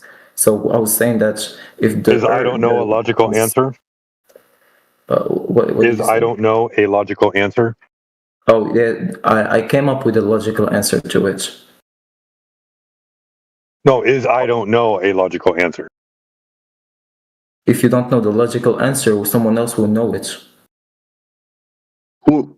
If I don't know the answer, and then you say, well, if the Earth is flat, then the sun can only work this way, do you agree that that's not logical? That's a logical answer, but there's other logical answers that have more convinced. It's not logical. It's more logical to say if the Earth is flat. It's more logical to say if the Earth is flat, then whatever the sun is doing, it's only happening over a flat Earth because the Earth is flat. Yeah, I was doing a claiming, given the logical method to actually go with the claiming and then find the contradiction that makes us believe that the Earth is not flat after the result, the conclusion. The conclusion of what I say. Right. So the conclusion would be if there's curvature, it would be measurable. That would be the conclusion. That would be another topic.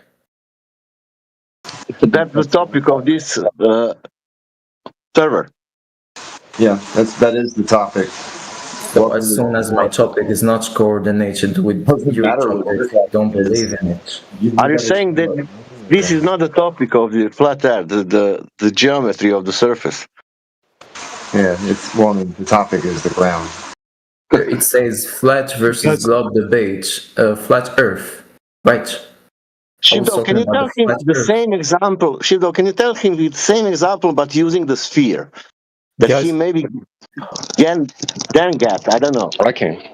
If the Earth is a sphere, then we will. If the Earth is a sphere and rotating on its axis, we will observe sunsets and sunrises. We observe sunsets and sunrises. Therefore, the Earth is a sphere rotating on its axis.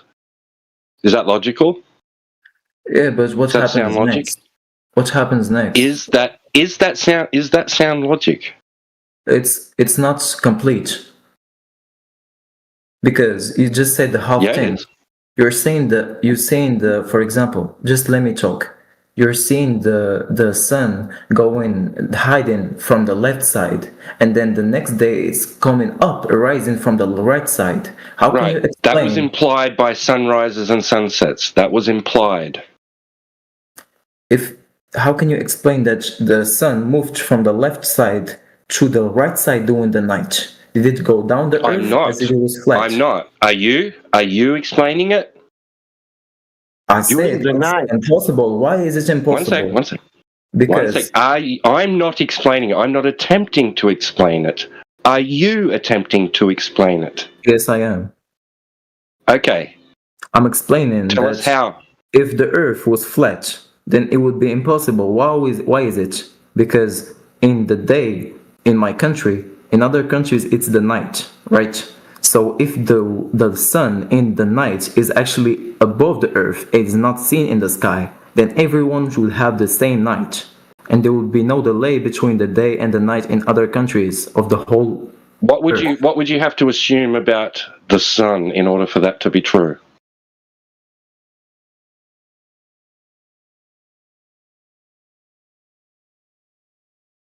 That is a globe.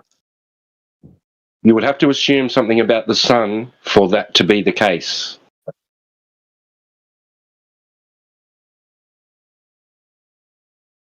You would have to assume that the sun is large enough and far enough away from the earth that its light can illuminate the entire surface of the earth, of all the known earth. Wouldn't you? So yes, true. If the earth is flat, but you got to add in that you can't leave this out. If the sun is large enough and far away enough to be able to illuminate the entire surface of the earth, then it would always be daytime. I'm back. But you need your premises to be true, bro. I'm back. You weren't even listening, bro. I just feel like I just wasted my time. Do I have to repeat myself now? I lost power of the PC. It's actually turned off. Right, so yes, I agree with you. If the Earth was flat and the sun was large enough and far away enough to be able to illuminate the entire surface of the known Earth, then yes, it would always be daytime. But your premises must be true in the first instance, right? So for a start, you need to show that the Earth is flat. And you need to show that the sun is large enough and far away enough that its light would illuminate the entire surface.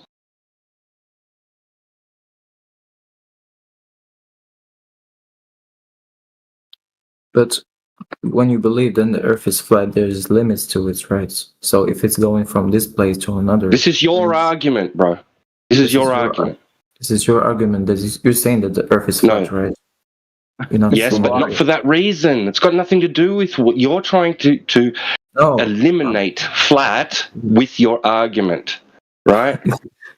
If the sun is actually so small that it's actually just illuminating your own place, then it would not be illuminating other places at the same time.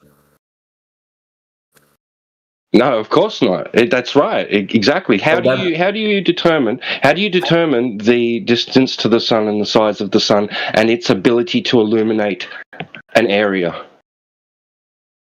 Because you're actually in an area that is illuminated. Yeah, that would be begging the question. We're talking right? That's just right. So it's obviously right. The sun is illuminating only a portion of a surface, an area, right? It's not illuminating the entire area because, of course, it's daytime for me, and I can now speak to someone else in the world, and they'll tell me that it's dark. They can't see the sun. So obviously, the sun's light is not entirely illuminating the surface, right? And how is that possible? How is that possible that the light is actually facing obstacles and not actually illuminating the whole thing? Well, I couldn't tell you for certain, but obviously if I know that the Earth is flat, then there would be a reason for that, right? Then we cannot go to an explanation with you. No, I don't. That doesn't necessarily mean I have to have one. I can tell you that the Earth is flat for some other reason, right? Which you would then have to attack that argument and not use this one unless you can support your premises to be true. Oh, so you just... i.e. distance and size of sun and ability to illuminate. Okay, so you don't believe in science, etc. I never said that. That's a straw man. When did I say that? When did those words ever come out of my mouth? I mean, some parts of the science, because there's actually numbers of the distance between the Earth and the Sun. How did they get that? Exactly, so you don't believe in it. How did they? I'm asking you, how did they get those numbers? I don't know. I'm not a professional of it, but I'm just saying that... Why are you appealing to that then? Why are you appealing to that then? I'm just saying that there's numbers and you don't believe in these numbers. Are there? Oh, you don't know them. You don't know the numbers. How do you know there's numbers? Oh, let's just search it up, bro. Come on. Okay, so you think there's numbers. Really? You don't believe in those numbers? Like that's the most retarded thing I've ever heard. Oh, you don't believe in positive and negative numbers, and you don't believe in variables, and you don't believe in nothing because everything's just a figment of your imagination. That's how you believe, man. We don't believe that. We know the Earth is flat. We know there are certain things in reality that are the way they are. You're saying that I don't believe in these numbers? You're probably thinking you're a brain in a jar. Jahan, you don't know. You said, "Oh, there are scientists did." You don't know. I will look now. We know how they get the. I don't know the exact number. But we know. Do you want to know? Do you want to know? I will tell you. They assume this. I will tell you. They assume the size of the Venus. To understand, they assume the size of the Venus. They didn't measure, and then they make a math. Okay. Johanna, do you think there's a chance that you could be in a brain in a jar, and that this could all just be your imagination?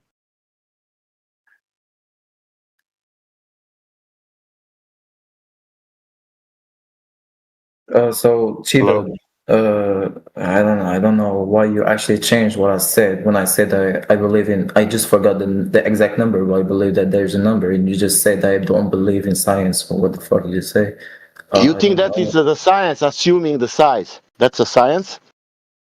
Assuming the size. How did they find the size? There's a technique. You can find on the Google, type like this, how do people get the size, the distance to the sun, and you will get the answer. There are two, I think one to the Mars, but it was the size of the Venus, And they assume the size of Venus is the same size like Earth, and then with calculation and everything, distance is there, it's 93 million miles away.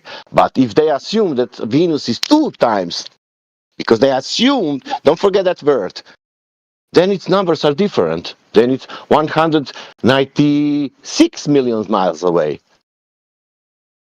But what's your point here? My point is this, you are 6 foot tall, but I assumed that you are 8 feet tall, you know. And then I made a mat and everything, and I measured, you know, distances and everything around you. And because I assume that you are 8, but you are not 8 foot, you know. That's not your size.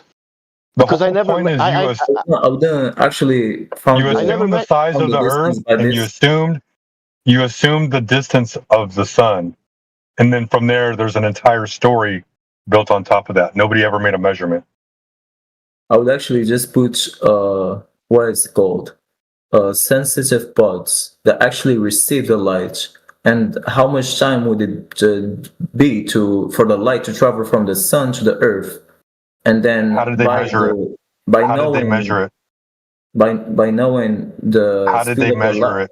Oh, let me just bro. Let me answer your fucking question. Just ask it. I'm gonna answer it. The speed, by knowing the speed of the light, and by knowing the time it does from traveling, you just have the distance. So they did like that, not assuming the size of the Venus, you're saying. So it's 93 million miles. And how they get that number? I just said it. No, it was not like that. What you said it. Can you find citation that what you said is correct? So you said what I'm just saying is actually incorrect. So you're saying that we know it's 93 million miles because it takes 8 minutes for the light to reach our eyes. 8 minutes, right? Okay, so how did they measure the time it took from the light to get from the sun to your eyes? How did they measure that? That's simple. 1 minute. It's taken. I'm just going to go. Not calculate. How did they measure it? Just with my calculator, real quick. How did they put a sensor on the sun and a sensor on Earth and measure the time that it took a photon to go from the sun to the Earth? Right, you're using circular reasoning. You're saying because it's 93 million miles away, it takes 8 minutes for the light to reach the Earth, right? And because it takes 8 minutes for the light to reach the Earth, we know it's 93 million miles away. Sun's, You need to tell us how they know that. How do they know it takes 8 minutes for the light to reach Earth? That's what I already said. It. I said that if you put a sensitive thing that actually capped, I don't know the word in English, actually take the light and you put it in a dark place, just as soon as the light comes to the place, then it will actually catch it and you will see how much light, the time that light did from this place to the capture, and you will have the time they actually did. That's just the speed of light that it takes for the light to travel from one point to another that you can, over a distance that you can measure, right? So a hole in this box is going to let some light in. I'm going to see how long it takes for the light to go through that hole and reach the other side of the box. And if I can add, not only that, but who are we speaking to again? Sorry. The gentleman, A7? Right, but just quickly, it just doesn't tell you anything about the light before it reached the hole in your box. What do you say? A7? Why do you sound so angry? Because, and I'm not angry, I'm just assertive, because he's saying that he knows somehow that they measured the speed of the light from the sun, that it took 8 minutes. How? Not the speed of light, but the distance between sun and the Earth. Do you know how they measure the speed of light? There's a lot of ways to actually find the speed of light. There's only one way. And how is it? They measure the two-way speed of light. They will beam a light or a flash or whatever to a mirror, and then when the light returns and hits a sensor on the return, they measure the two-way speed of light and then they divide it in half. Yeah, that's exactly. So again, how did they measure the speed of light from the sun to your eyes when it only went one way? That's exactly the same the same process that actually they measured the speed of light is actually the same one. If you take the same equation, the same how it's called, equality or something like that, then you will find the distance between the sun and the earth. Yes, It's but it doesn't necessarily. No, it doesn't. Knowing an approximate speed of light value does not necessarily give you time or distance. Wait, when you have 93 million miles, it's actually all a little bit not very Johannem, precise. I'm gonna explain to you how this happened. Okay, so what they did was they said that the sun was 93 million miles away. Then, based on equations of what the speed of light was, they calculated that it would take 8 minutes for the light from the sun to reach your eyes. They never measured the distance to the sun.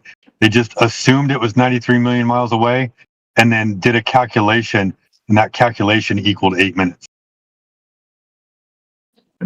Yeah, at some point, dude, they have to have a starting point, a starting assumption, right? And then you can backwards engineer all these other values, knowing the relationships between them and what they would be. But without a starting point, you got nothing. Yeah, so they start with, right? So like Sheepdog said, they start with an assumption, then they can build on that. But they could have started with any other number. And knowing these relationships, those other numbers, or those other values, would be relatively proportional to that one instead. Right? If it was 80 million miles, well, then it takes 7 minutes instead of 8. You know, all that type of stuff. The proportions are fine, but without an initial value, can't really do much. But we actually have the speed of light. It's not 100% precise, but it's actually we understand that, dude. We understand that. But the problem is, unless you have the distance. Okay, you don't know how long it took based off of the speed, or if you don't have the speed, you don't know how the distance that it took to get there. Yeah, so if you have the speed, you need either the distance or either the time, right? Exactly. So that's why they have to start with an initial assumption, and then build exactly. So they did the theory of the distance. That's the problem, man. We can find the distance, assuming it by doing a lot of how you say suppositions and probabilities. If there's a probability of 80% that the thing is actually true, then we might have a kind of a number with probabilities. What are you talking about, man? Come on. I'm saying that if why not 75? Why not 76? Why not 76.4%? What are you talking about? You are talking from your. I don't want to say now bad word, but why are you speaking something what you don't know? Because I do mathematics and I know a lot of things about that. You don't know nothing about this, and you're speaking like you know something. I just say when you put you cannot just come and say that this thing is 93 million miles from nothing, from your bottom, from Is it 93 million miles? Big number. It's a big number, but you just is it 10 miles? Big number. Just I'm asking you, let me just fucking, bro. I'm trying to answer it. Yeah, I'm answering it, bro. Yeah, is it 10 miles? Is it 10 miles? You cannot know, but there's probabilities between 10 miles and 19 million miles, bro. Okay, I'm asking only for now for these 10 miles. Is it 10 miles long distance? It's long distance for a planet? No. No. Can we measure 10 miles? Yes. Can we measure it? Can we do that in reality? Can you have 10 miles of the flat surface on this sphere? Can you have 10 miles on the flat surface of the sphere? On this Earth sphere, can you have 10 miles flatness? Yes. No. Yes. No. Yes. No. Do you know why I'm saying no? I know what I'm saying. Yes, though. Why are you saying why we can have 10 miles of flatness on this sphere? Just say How the big is curvature. this sphere? Just make the curvature flat. Okay, curvature is flat. You can make the curvature flat, and you will have 10 miles in the curvature. How the curvature looks flat on 10 miles? Well, I didn't understand the question. How the curvature looks like? Is it curving or is it flat? It's curved. Yes. It's curved. And how it's curving? In a flat way or in its curved way? A curved way, I guess. Okay, what would be the curved way for this Earth size on 10 miles? The exact number. It will be 66 foot of drop. All right. That's 20 meters of drop on 10 miles. That not be flat surface, it be there with 20 meters going down and then with more distance, more and more. So you're saying that if we check 10 miles and we do a curvature, I'm not saying that that's the size of the Earth saying. I understand that if we check 10 miles and we do the curvature, it will give 20 meters of curvature. Yeah, there is not. 20 meters, right? Yeah, there is not that. You cannot find that in reality. When we make observation, that you can find that 10 miles flat. There is no drop there. How can you see a 20 meters curvature with your own eyes? I'm telling you now, we have observations showing you there is no such a thing like a drop over distance. Because your eye is not capable of it. You can zoom it on 10 miles. You can see even 10 miles, man. On 10 miles, but you will not see the curvature that it's actually just 20 meters. Yeah, it should to be 20 meters on 10 miles. And how can you see it even? If we say you cannot. You cannot because it's not there. But you cannot even if it was there. No, you will be. It will be covered with, it will obstruct some objects in a distance. No. Yes, if you have a building, let's say 20 meters building on 10 miles, you can see the building? Yes. How? 10 miles is actually very big. If the building is actually, I can see. There is, yeah, I'm telling you, on that 10 miles, there is 20 meters of the drop. I can see a mountain. You can see the mountain? Yeah. Where? In 10 miles away from me, I can see the mountain. And? I just answered your question. You said if you can see it. I said yes. Okay, if you're on the beach, if you're on the beach on the water and you see 10 miles of the flat surface of the water, what then? What's your point? My point is there is no mountains, there is only water. Yeah, there's only water. Okay. Yeah. Should that water curve in the distance? I will not see the curvature. No, should that water curve in the distance? Yes, it will curve if there is a curvature. Is it there a curvature? Is it the curvature actually 20 meters? It's very small. Yeah. Do you know that it's like a squared? For 20 miles, it's not anymore. It's not 40 meters. 20 meters is like. Do you know how that works? 1,000 times less. 1,000 times less of small. I don't know how to help you. You don't know the size of the Earth. That's your problem.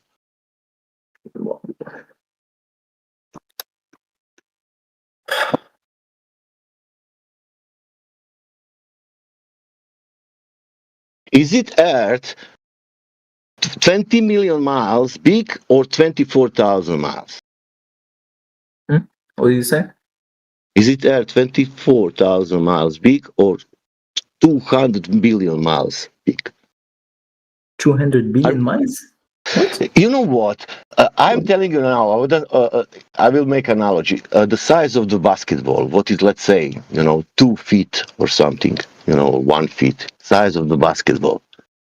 And I'm telling you, look, this size, you cannot have 5 centimeters flat surface on this ball. You You cannot understand see me? it. No, you cannot have it. Can you But have if you 5 were centimeters? supposed, but Can you have Can you have 5 centimeters of the flat surface on the basketball? you cannot see it if you're actually so small. I'm asking you a simple question. Can you have flat surface 5 centimeters on the basketball? Flat. Yeah, flat. Absolutely 5 flat. centimeters. No, 5 impossible. centimeters. But Only but 5 centimeters. but 5 centimeters. Can yeah, you have 5 centimeters? I'm but you're asking you a actually. simple question. Yes or no? But Can you're you have looking at. 5? Man, can I'm you just. say yes or no? Let me just. Let me just. No. Let me just Jesus explain why you're wrong. Christ. But you're I'm looking at asking the. you question. I'm not from. I'm asking you a Okay. Okay. question. You're so. Can you have a 5 centimeters of the Yes, you flat can. surface? Yes, you can. Yes. Can I? Okay. Can I now talk? Can I Okay. talk now? Can I No, talk you now? Can I cannot. talk No, now? you Can I are talk? telling the lie. You Can I talk cannot. now? No, you don't want to No, hear. no, Don't you want to cannot hear. lie. No, you Don't want to cannot hear what I'm lie. gonna say now. Because you're looking at the basketball from outside, not looking it from on the basketball. Because you Yeah, look, it's like I looking. It's gave like you the looking. I gave you the small thing. Okay, let's go back again It's to the like Earth. no, you don't. How I'm big not is gonna. the Earth? You want to go back because Yeah, you're because looking you at the want. basketball from space. It's like looking at the Earth from space, but you don't have Oh, this distance. jeez. Okay, let's go back to the Earth. How much is Now big is you're. Earth? Oh, now we are on the Earth. There is a curvature, but it's not measurable. You Why are cannot you escaping your see the whole? curvature, but it's there. Why are you escaping your own point? We My were talking point. about My the point. basketball, and then you What just can you tell escaped. me what is my point, please? You were talking about the curvature of the Earth, Yeah, what is but about you were what I talking told you? about. I Yeah, cannot talk with you. what I told you about the curvature. Did Can you you just listen? let me talk when you end when you give Yeah, me a can you question? repeat what I am telling you about the curvature? That means that you were listening. What I told you about the size and the curvature. You said that the curvature you cannot see the curvature of the Earth while you are on the Earth with your perspective. No, I was not telling you that. I That was was the telling whole you point. this. I was You telling you just need to this. summarize. I was telling you this. With 1 foot observer height, there is 1.22 miles. I gave you 2 meter height. That was 5 kilometers. That's the formula. If you change the elevation, that means your height, the distance will change. It will be more. Do you understand that? Yes. Yeah, we don't have that in reality. What if you were out of Earth? We don't have that in reality. But if you What were if? on the off, What if you could go to Imagination Land? Hey, Johannem, let me ask you this: can you see the consequence of Earth curvature if it's a sphere? the consequence? Yeah. Do you know what the consequence of Earth curvature is? Yes. Mm, what's the consequence? It's the geometric horizon, right? It's the physical thing that's blocking everything else, right? Yeah, that was my point in the beginning. Right. So like maybe you can't see like it's starting to roll around, but you can see the consequence of it, right? The consequence, like what? I don't get consequence. Well, like you said, boats go over the curve, sunsets. Yeah, Right. you cannot see a boat, for example. You not see it. It like Right. disappears. Right. How far away is the horizon? How far away from you? Yeah. When you look Say over water, if you're 6 foot tall and you look over water, how far is the horizon? if I'm 6 foot, would be What's that in Or you could say centimeters? 100, that would or be you could say around 100. You can say 180 centimeters tall if you want. okay.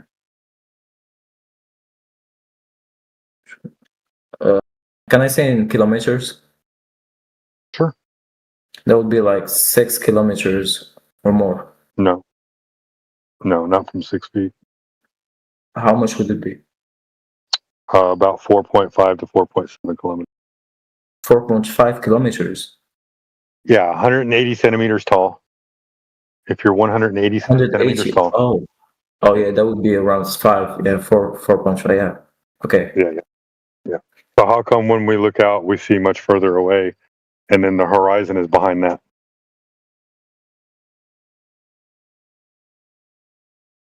So like when we see something that's 15 miles away or like 21, 22 kilometers away, and then the horizon is behind a thing that's 22 kilometers away.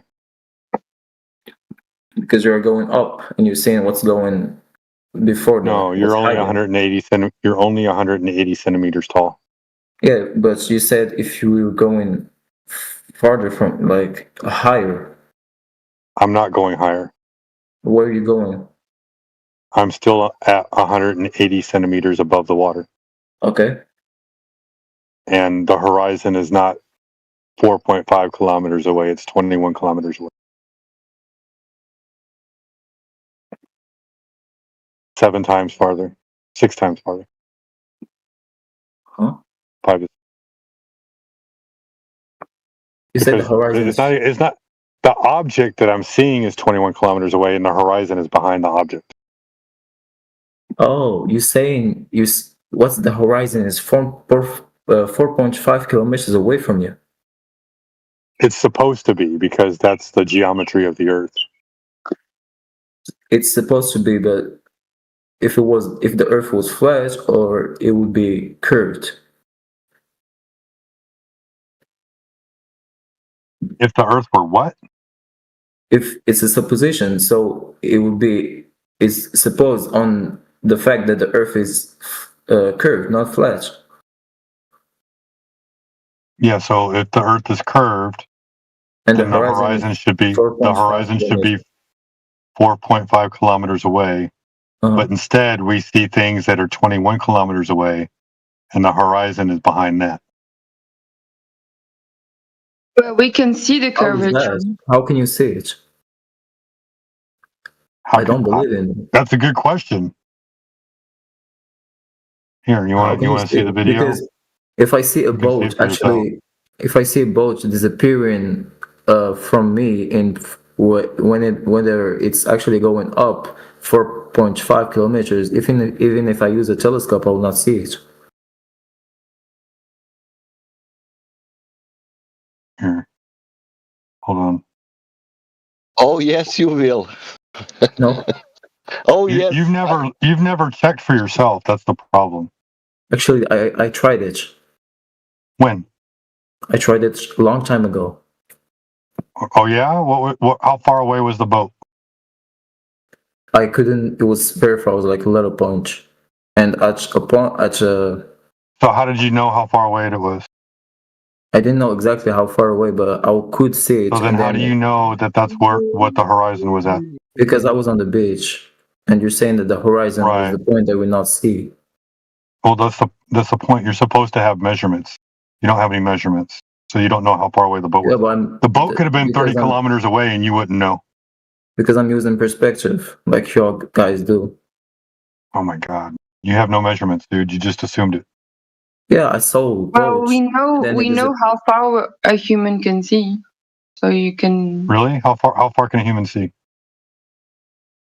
I don't know. I'm blind myself. So then I gotta ask you: Have you seen the Earth curve? Sorry. Have you seen the Earth curve? None of my eyes. A ball or is it flat? I just told you I'm legally blind. Okay. All right. Yeah, she's blind, dude. I'm not trying to be rude, but I've asked that question before, and someone who was blind said that they saw the Earth curve from a plane. So I had to be fair and at least ask the question. I kid you not. People will argue for the globe, even though they're legally blind. Yep, that's me. That's cool. This is first time I heard this one. Oh, jeez. Well, actually, yeah. I mean, I'm not. I mean, do you need to see everything with your eyes to believe it? Like, do you need to see atoms to believe there's atoms? That's what exactly what I was saying. I need to see car if he's on the road because I don't want to hit me. You know. I told you that's why I asked the question, man. So I believe in atoms even if I can't see them. I believe in germs even if I can't see them. And I believe in the curvature of the Earth because I believe in it. Do you believe in sea level? I don't believe it. I know it's flat. How do you know? I don't That's need to believe. cool. That's cool. You're fantastic.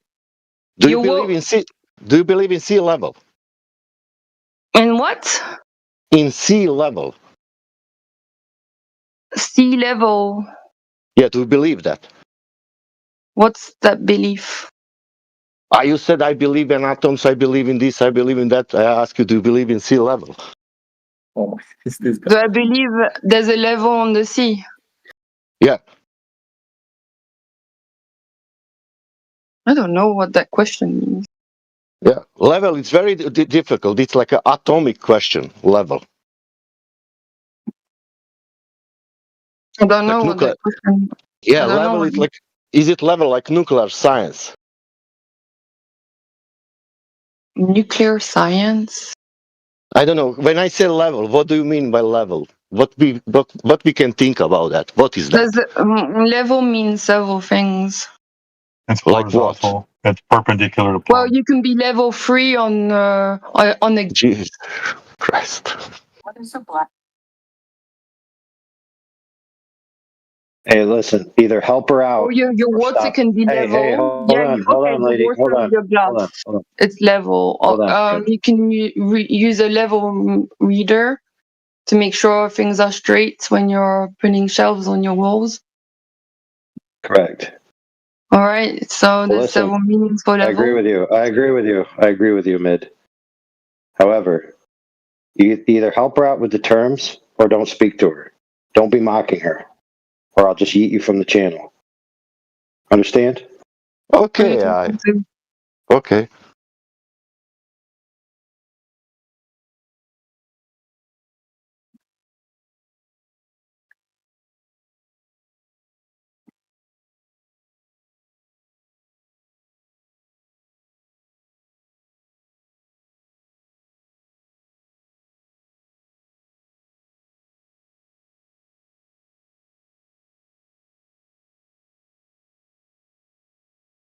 So she gave three permutations of what is meant by level, so now it's your turn to give her what you mean by it. You're talking to me? Well, you're the one who were I putting the already point to her, answered. right? Are you talking to me? You're Or asking me what a level means. Well, I told you what it means for me. Yeah, Sasha, if you're gonna go ahead. Nah, he's gone.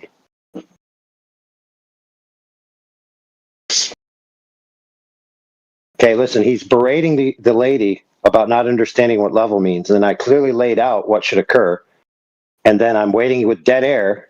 He still isn't performing the task, and then he's acting like he doesn't know who I'm speaking to. So he's trying to make fun of this lady for not understanding basic terms when he can't understand basic English. And I mean, I don't know what to tell you. So I had to make an example out of him, at least for a little while. All right, so now hopefully, for the love of God, somebody. Hold on, lady. Hold on. Hopefully, for the love of God, somebody will be able to help you understand what is meant by sea level. I know what it means. No. Okay, and I don't understand the question. What was the question? Do you believe in sea level?